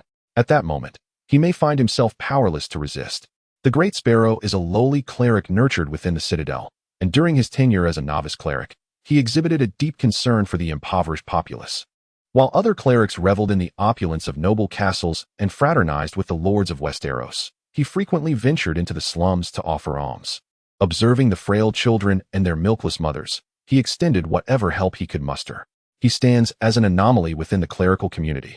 While nobles generously bestow vast sums of gold dragons during charitable acts, he presents a meager handful of tarnished copper coins to the bishop. Others deem him misguided for squandering time in the slum. Yet, he alone understands that a few gold dragons hold little significance to the nobility, whereas a handful of copper coins constitutes the entirety of wealth for those in the slums. The essence of the Citadel's philosophy can be distilled into the words of Dr. Marwyn. In the world the Citadel strives to construct, there exists no place for sorcery, prophecy, or glass candles, let alone dragons. Chapter 1. The Vale Conference at the pinnacle of the Moonshadow Mountains. Resplendent and steadfast white stones form the foundation of 7 white towers, beneath which lie white castle walls, surrounded entirely by sheer cliffs. The Eyrie, the stronghold of the Vale, has long been deemed impregnable, encircled by the Moonshadow Mountains, with its sole access point guarded by the Knights of the Blood. Aside from Aegon the Conqueror's fabled ascent with his 3 dragons, it can be said that for millennia, the inhabitants of the Eyrie, and indeed the entire Vale, have lived their lives in unchanging routine. Even when enemies dared to invade, the daunting cliffs would often deter them. At this moment, following the demise of Jon Arryn, the Guardian of the East and the foster father of King Robert, the nominal ruler of the Vale is his 9-year-old son, Robert Arryn. However, in reality, all matters within the Vale hinge upon his mother, Lisa Tully. At this juncture, the lords of the Vale have convened. Their lord, young Robert Arryn, obstinately insists on tugging at the beard of the lord who serves him. The lord, indulgent, lifts him into his embrace, only to be met with a sudden tug of his beard that causes him to startle, inadvertently sending the boy tumbling from his lap. Robert, my heavens, my dear son. Lisa Tully spread her arms wide and rushed forward, enveloping her son in a tight embrace, tears streaming down her cheeks. Glaven, look at what you've done to your lord. The little boy, unscathed, nestled in his mother's arms, covertly observed the elderly man whose beard he had just tugged. The elder stood awkwardly, a patch of beard missing from his chin, caught in a limbo of uncertainty, neither standing nor sitting, his hands fidgeting inelegantly in front of him or behind his back. This venerable figure, capable of leading the valley's cavalry against foes tenfold in number and governing the largest city and port of the valley, was now rendered speechless by this mother and her orphan child. With a heavy sigh, he relinquished his dignity and offered an apology to the pair. Yet, the crux of the day's proceedings lay elsewhere. Though Lisa Tully was timid and small-minded, she possessed an overwhelming desire for control. Nevertheless, she could discern the gravity of a situation. Soon, a fresh wave of attendees filled the hall, every seat occupied by the valley's nobility and their kin. Lisa Tully proclaimed the commencement of the valley's Lord Assembly. The first agenda item was introduced as a creature, barely discernible, was carried onto the table. The attendant cradling the animal was stained with blood, punctured by numerous small wounds, as if assailed by a sharp object. As he set the creature upon the table and covered it with a cage, the onlookers peered closely, gasps of astonishment erupting from the crowd. My heavens, what is this? The creature surveyed its surroundings, unflinching, and emitted a sharp cry warning everyone to keep their distance. Its massive head contrasted sharply with its frail body, lacking any feathers, unmistakably indicating that it was a cub, yet, astonishingly, the size of a dog. More precisely, it was a fledgling giant eagle. The atmosphere ignited with fervent discussion. Heavens! I always believed the giant eagle knights were mere legends. By the seven, a miracle has graced our realm. How could this be? The giant eagle truly exists. Lisa Tully regarded the astonished assembly, her brow furrowed. She thought to herself, these people have disturbed my son. I wonder if he will be able to sleep soundly tonight. Raising her voice, she commanded, silence. Instantly, the room fell quiet, not merely due to the Aelin family's formidable cavalry, but also because of the long-standing tradition of obedience to the Aelin family's leaders. Mercenary Balin had discovered this nest of giant eagles to the north of Eagle's Nest City, comprising 5 chicks, yet their mother was nowhere to be found. This is a divine gift from the seven, bestowed upon us to withstand the formidable foes of the north. The Eagle's Nest Valley Cavalry shall take 3 of these, and the remaining 2 may be distributed at your discretion. The crowd appeared troubled, pondering the implications of such a division. Your method of allocation is far less effective than simply assigning it to your cavalry. Yet, no one dares to voice their thoughts. For who can truly predict the actions of a widow, bereaved of her husband and left with only a son, particularly one as obstinate as she? If there are no objections, let us proceed to the next agenda. The assembly hesitates, and ultimately, silence prevails. Behold the documents sent from the academy. The attendant steps forward, bearing a tray laden with a thick stack of papers. Each individual receives a copy, and they begin to scrutinize the contents. Despite having received varied reports regarding the incursion of the undead through different channels, the stark reality laid bare in these documents is still shocking. The north lies desolate. King's Landing has witnessed a massacre, and the Riverlands have been shrouded in darkness for 10 days. Each line, each account weighs heavily upon their hearts, suffocating them with dread. As they set down the papers, a shared thought emerges among them. This is disastrous. Although the Vale is naturally fortified by mountains, capturing the Riverlands would bring the Bloodgate perilously close. The land routes to the Vale now stand wide open, with the Bloodgate Knights stationed there. Even if faced with an overwhelming enemy, the lords feel confident in their ability to repel the assault. Moreover, they need only to delay for a day or 2, igniting the signal fires, and reinforcements shall swiftly arrive. However, these are not mere foes. They are the undead, a nightmare that has plagued Westeros for millennia, harbingers of the long night, and ominous signs of a harsh winter. Furthermore, with the north fully engulfed, the passage to the Vale, now faces the threat of the undead directly, and the maritime routes are also wide open. No one possesses the confidence to confront the ceaseless tide of the undead. At this moment, Lisa Aaron speaks up. There is another piece of news that I know will be hard for you all to accept, yet it must be shared. Most importantly, you may have already sensed it. The animals have ceased to thrive, vast areas of flora and fruit trees have perished, and the land yields no harvest. I trust you have observed this. The starry September brings forth news of a divine revelation from the seven. The Lord sit upright, for belief in the seven is predominant in the Vale. Following the destruction of the headquarters of the Seven Faith in King's Landing, the second largest starry September in Westeros has officially become the new headquarters of the Seven Faith. The old gods have fallen from grace.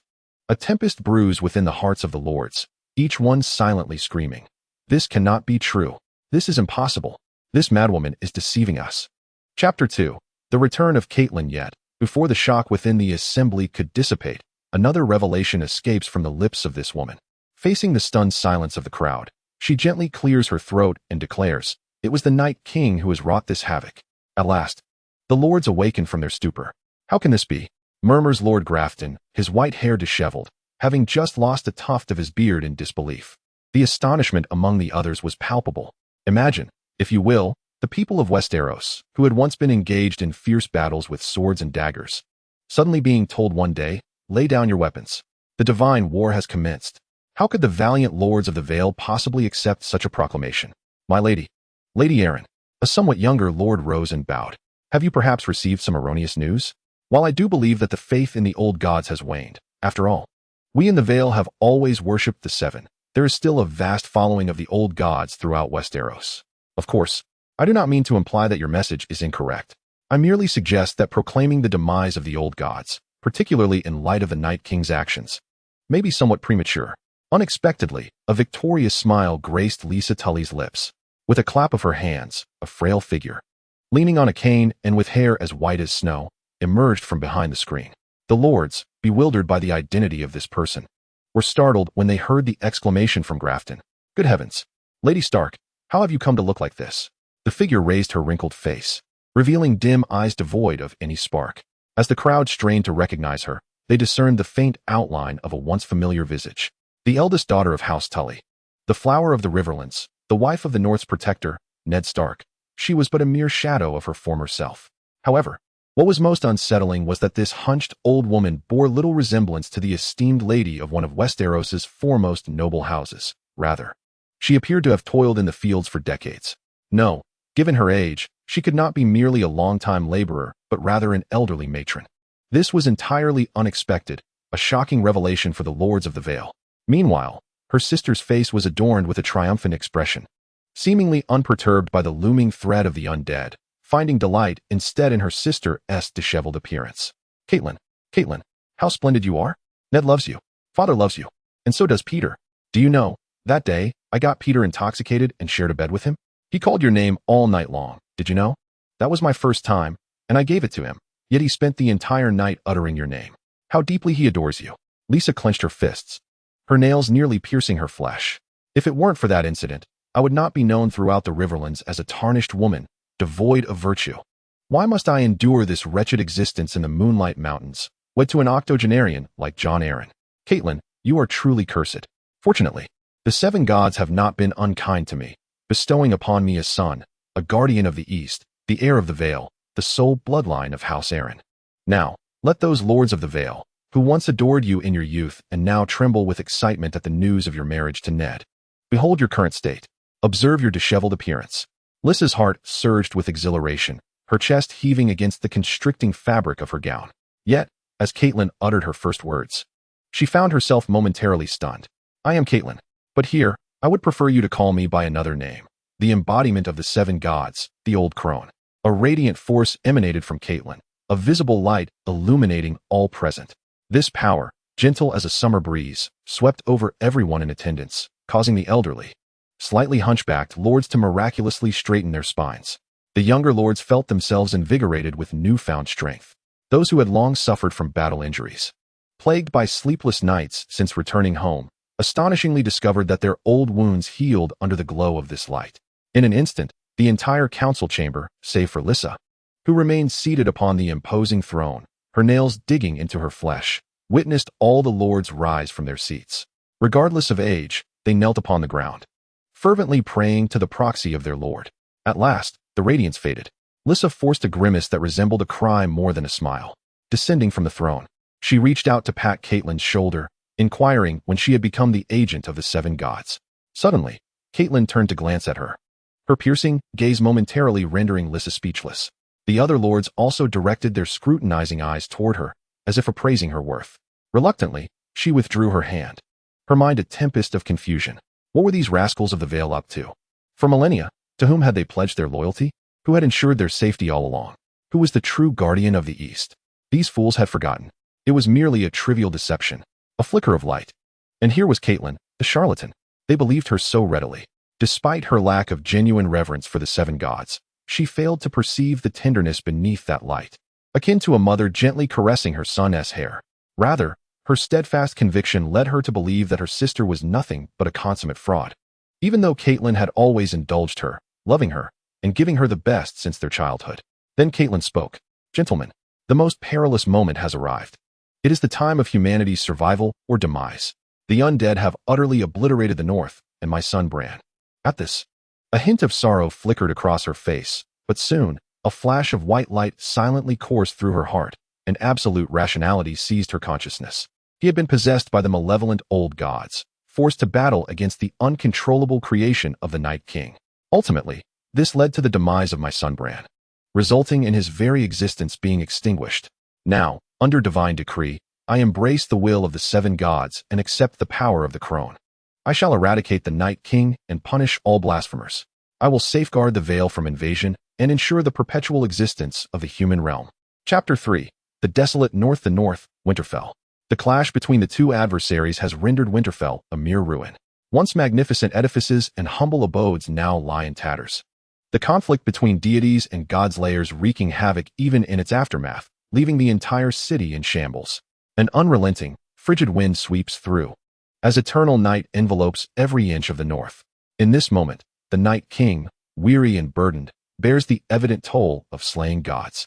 Countless treants have nearly obliterated his painstakingly assembled army of the undead.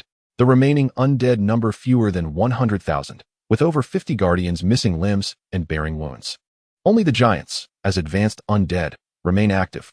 Yet, he has fulfilled his purpose, a transcendent being and the Night King, realizing a millennium-old desire for vengeance. He seeks retribution against the entire world and the very force that birthed him: pain, ice, eternity, unending and relentless. For millennia, he has known only forward motion, step by step. Now, the enslaved have overthrown their master and brought about his demise. Fewer than 100,000 undead remain, and the north is devoid of humanity. The north is desolate, and his task is complete. Ding. Special mission, the Lament of Night completed. Ding. Reward, extraordinary ability, ice summoning. Ding. Enhancement of extraordinary constitution. Congratulations, host, for acquiring a new ability, Indomitable Ice. Ding. Enhancement of extraordinary speed. Congratulations, host, for acquiring a new ability, A Whisper Away. Ding. Reward, special ability, Ice Manipulation. Ding. Snowstorm enhancement. Congratulations, host, for acquiring the special ability, Frozen Earth. The Night King gazes into the unfathomable darkness ahead. A profound sense of solitude, lingering for millennia, wells up within him. System, do you say I can return? The system remains silent, offering no reply. The Night King looks to the heavens, where countless stars shimmer with brilliant light, seemingly unchanged throughout the ages, yet also ever-evolving. At this moment, the north, under the influence of eternal night and the frozen earth, is entirely encased in ice. With snowflakes falling incessantly, the sun can no longer cast its light upon any part of the northern lands. A massive disk of ice materializes beside the Night King, an extraordinary creation, more resilient than most weapons in this world. The Night King steps upon the disk, activating his ice manipulation. The disk carried its master towards the stars, where he beheld the clouds in the high sky and the solid ice upon them, seemingly within reach, yet eternally elusive like the celestial bodies above. He was aware that the palace of the divine resided atop those heights. However, he felt indifferent now. The seven gods, the King of Light, the God of 1,000 faces. Whosoever you may be, you gaze upon the ever-changing earth from above, yet at this moment, the north is beyond your sight. Looking downward, he saw a vast expanse of white and black, the frozen ground that is the north. Countless mountains interlinked, towering peaks that are insurmountable, all forming the valleys. Small hills abound, their rocky forms diverse, that is Caitlyn. Rivers converge and crisscross, the land fertile yet predominantly shrouded in darkness, known as the Riverlands. Blossoms stand tall amidst greenery, that is the High Court. Deserts stretch endlessly, clad in yellow, adorned with silken ribbons, that is Dorne. Storms gather, the tumultuous waves rise, that is Wind's Rest. The Night King closed his eyes, allowing the forces of night and ice to envelop him. He was weary, after millennia of existence. Every being yearns for rest. Even humanity, after 100 years of toil, subconsciously longs for eternal peace. Yet, since his tranquility was shattered, he had relentlessly moved forward for 10,000 years. The ice bore him higher and higher, his ice-blue skin encrusted with frost as the temperature plummeted. He was gradually encased in ice. Despite this, he could still distinctly perceive the world around him. He emptied his mind, letting thoughts drift through, erasing them completely without leaving a trace. He relinquished the power controlled by the ice. The icy form plummeted from 10,000 meters, speeding faster and faster. The seven gods. I concede. The Night King thought. Grant me peace. Let me vanish. Allow me to die a natural death like an old man. His frail body crashed to the ground, creating a large crater in the icebound earth. Within the pit, the Night King curled up, seemingly enveloped in eternal tranquility. Snowflakes continued to fall tirelessly in the north. Scattered undead stood rigidly, while the nearby undead guards remained motionless, wielding their icy spears. Giants gazed into the distance. The undead legion awaited, anticipating their leader's return to unleash their famished, tormented beasts upon the world once more. At this moment, they were as quiet as sleeping infants. Chapter 4. The death of the giant. At this moment, a troop of cavalry emerged from the Bloodgate, heading straight for Winterfell. The cavalry was small in number, barely exceeding 20, mounted on powerful steeds that galloped forth. The riders donned the most agile leather armor, appearing to be a reconnaissance unit dispatched to gather intelligence. The cavalry, having traversed the rugged terrain, finally arrived at the edge of the north. Before them loomed towering glaciers and snowdrifts that could engulf a manhole. Advancing further, they encountered the castle of the north, now shrouded in utter darkness. Observing this bleak scene, the captain of the cavalry commanded his men to dismount. They proceeded on foot, leading their steeds, while brandishing long swords that shimmered with a luminous white glow. In no time, they cleared a path and swiftly reached Winterfell. The Night King, sensing their presence, paid them no heed. The entirety of the north lay under his dominion, and these mere mortals would soon fall prey to the relentless assault of the undead without his command. He empathized with the insatiable hunger and anguish of the undead. Yet, while man may harbor no ill will towards the tiger harbors a heart that can inflict harm. The cavalry raised their radiant lances and charged towards the silent giant in the distance, empowered by the strength of the seven gods. Their lances pierced through the giant's chest without resistance. With a thunderous roar, the giant, impaled by the lance, lifted his icy spear and hurled it towards the mounted knights. The spear arced gracefully through the air, only to vanish without a trace. Enraged, the giant, still bearing the massive lance, began to pursue the knights. The riders fled desperately, with the giant's bare feet pounding behind them. As they rounded a corner, they were met by 19 additional knights, clad in full armor and wielding enormous, glowing lances. They stood ready for battle. The giant, in a fit of rage, extracted the lance embedded within him and struck one knight down from his steed. However, several lances thrust straight into his leg, and the giant, unable to evade, sustained a grievous wound. Meanwhile, the knights, emboldened by the moment, charged repeatedly at the giant. He retaliated with his fists, but they deftly dodged his blows. A long sword grazed the giant's skin, leaving a mark. Swift steeds raced past the giant, evading his grasp. Yet as one knight fell back, another surged forward, striking the giant anew. Right side, left side, everywhere. In an instant, the giant's body was marred with numerous cuts. Two horses, tethered together, gallantly surged towards the giant's position. With a resounding crash, the giant fell to the ground. Struggling to rise, he lifted his foot, only to have a sword cleave through it, severing it completely. He raised his arm, but a blade severed it as well. Utterly powerless, he let out a furious roar, sending a plea for help through the hive mind. Yet all the undead stood motionless, awaiting the Night King's command.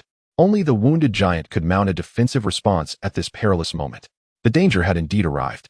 Ropes flew through the air, dragging the giant across a dozen horses towards the valley, until the impenetrable ice upon him was chipped away by the relentless stones. The solid ice, all composed of his flesh and blood. The giant's powerless wails echoed hauntingly through the surroundings. A knight, brandishing a longsword, swung it mercilessly towards the giant's neck. Yet, despite the enhancement bestowed by the seven gods' magic, the sword's quality remained questionable. The blade shimmered with starlight, cleaving halfway, lodged firmly in the giant's neck. The giant could emit no sound. His neck, with only a fragment still connecting, rendered his head incapable of bowing any longer. Until another sword severed the giant's head completely. A net was cast towards the decapitated head, as a cavalryman dismounted to claim the giant's head as his trophy. He reached for the giant's head, only to be seized by its jaws. In a moment of agony, he violently shook his hand, attempting to dislodge the giant's head. But upon succeeding, he beheld his hand with horror, discovering 3 fingers severed at the base. Blood gushed forth, as if his entire arm had emerged from a pool of crimson. Ah! The man's piercing scream filled the entire forest. Meanwhile, the icy blue light in the giant's eyes began to fade slowly, until not a glimmer remained. After an agonizing wait, none dared to retrieve the giant's head. It was only the cavalry captain who, with his lance, lifted the giant's head and hung it upon his steed. Over 20 scouts, shielded by eternal night and frigid ice, raced desperately towards the valley. The whip lashed out, leaving trails of blood. At this moment, the Night King, still reveling in the rare tranquility, heard a sound. Ding! The system detected the demise of a high-level undead under the host's command. Current count of high-level undead: 0. The Night King opened his eyes, which he had vowed never to open again. The night deepened, and the snowflakes danced with greater speed. The wind, a fierce gale. Everywhere, there was wind. In the north, there was no place untouched by it. The ice and snow were knives, and the wind was the arm wielding them. The cavalry charged towards the valley, the blood gate now within sight. They were filled with anticipation, eager to inform the emissaries of the 7 gods that they had slain the most formidable giant among the undead. They longed to assure the Lord that the undead posed no fear. As long as one wielded weapons blessed by the 7 gods, they could easily withstand them. They envisioned a future where, in their old age, they would hold their grandchildren and regale them with tales of their heroic deeds.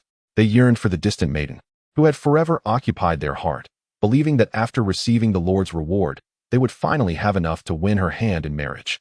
Suddenly, their vision turned blood red. What is happening to me? Am I flying? Why is the world turned upside down? The last thing they perceived was their own decapitated body still seated upon the horse. Ah, so I am dead. Chapter 1000. The conclusion of this tale originally. The intention was to conclude this narrative at 500,000 words. However, I humbly request your understanding, for the author's mind has become barren.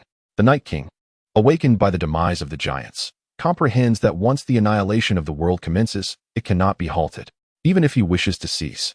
The deities will not spare him, for they are intent on preserving the integrity of the old god's dominion.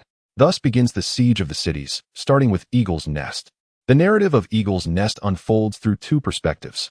One is the aged crone, an incarnation of the 7 gods, who possesses Caitlyn, embroiled in a power struggle with her sister, Lisa. This aspect will delve into the conflict between royal authority and divine power, with Lisa and her son, alongside the lords who follow her, representing the crown, while Caitlyn, the Knight of the Giant Eagle, embodies the faith of the 7 gods.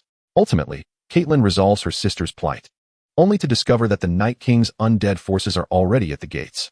The final battle commences, and though she is vanquished, a token representing the crone's power, still to be determined, is seized by a scholar and handed to the Great Sparrow. The next city to fall is the Riverlands, home to the Tully family. The primary conflict here lies between the capable Blackfish, Brynden, and Lord Edmure.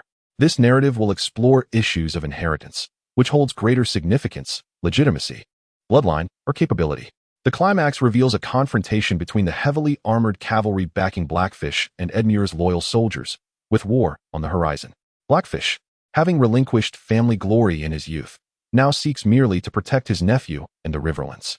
Yet, Edmure, witnessing the armored cavalry, fears Blackfish's intentions to seize the castle for himself. Taking the initiative, Edmure dispatches troops to besiege Blackfish's residence, capturing him and expelling him from the Riverlands, while the cavalry brought by the Red Women are systematically slain. Nevertheless, 5 survivors launch a coordinated assassination against Edmure within a single day, resulting in his immediate demise. With the Riverlands leaderless, a heavy snow descends. The Night King unleashes a blizzard, freezing the 2 rivers before the castle, allowing his undead army to surge forth, leading to the downfall of the Riverlands.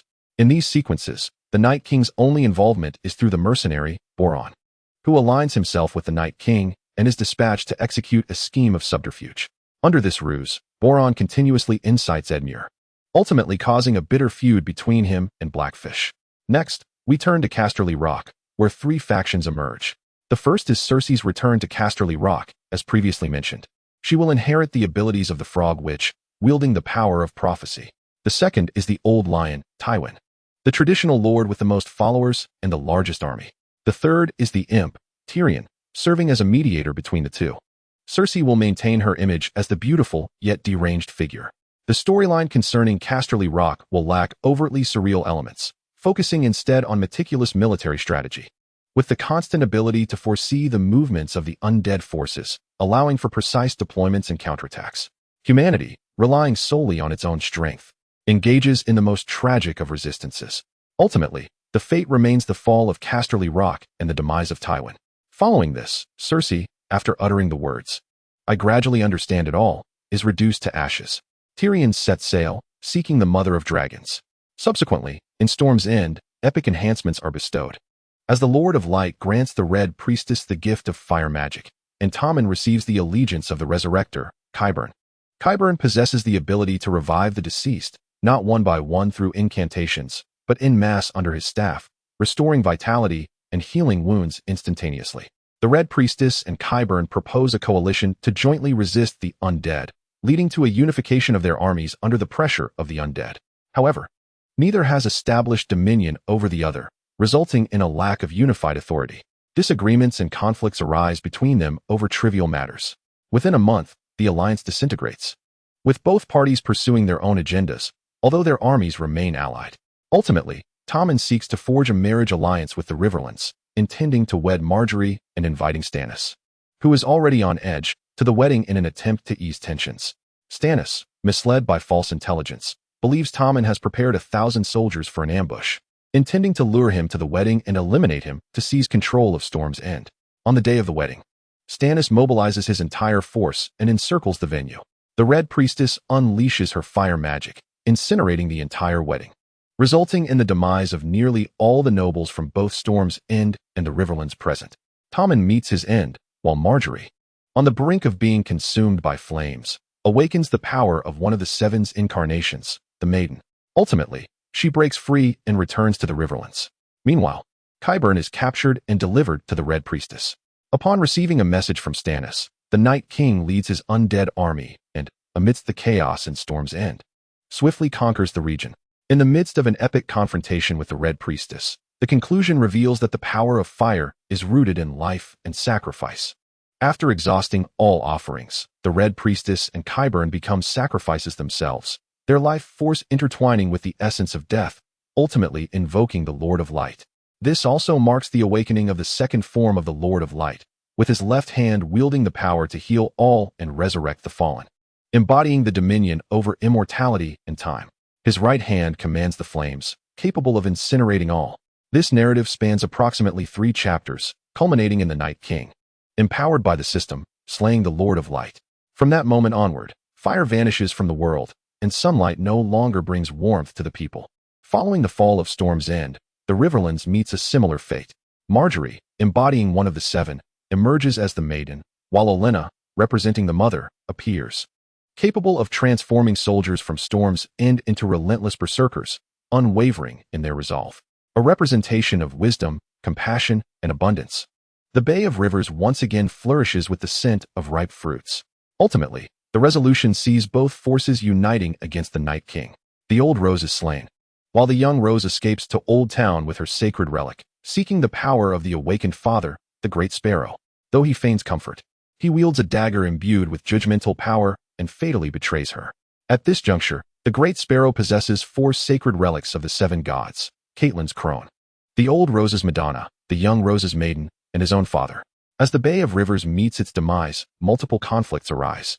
The first involves the transformation of the Undead, as the technology from the final season's climax is deployed en masse to combat the living dead.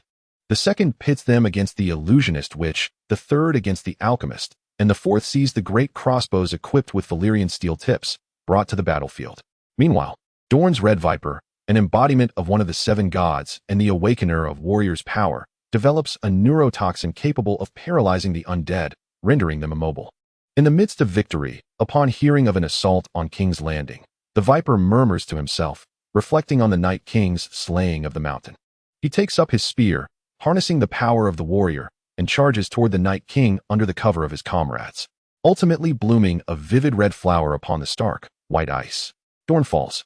In a brief interlude, the Night King bestows Dorne upon Balon, who, accompanied by a young blacksmith, meets their end at the hands of the surviving Dornishmen before they even reach Dorne.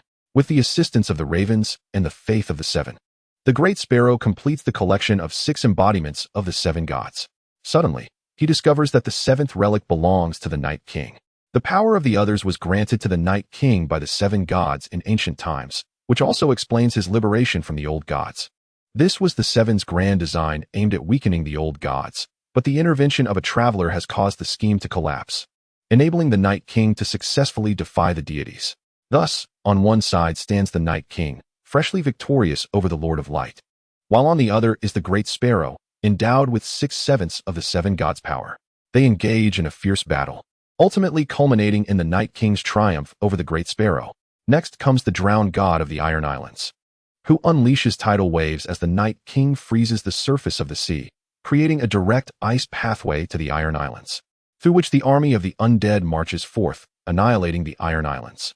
The drowned god's heir, Theon, leads a portion of the populace to escape by sea. The final confrontation is set to unfold. On one side, Daenerys Targaryen, who has unified all forces of the free cities along with her 3 dragons, and Theon, inheritor of the drowned god's powers, alongside the last remaining seedlings of the old gods and the 7 gods themselves. On the opposing side stands the Night King and the entire undead legion of Westeros. In the climactic finale, the Night King emerges victorious. After this battle, an eternal night descended, and the entire world was encased in ice. The traveler believed they could return to their school, only to realize that what awaited them was an everlasting solitude.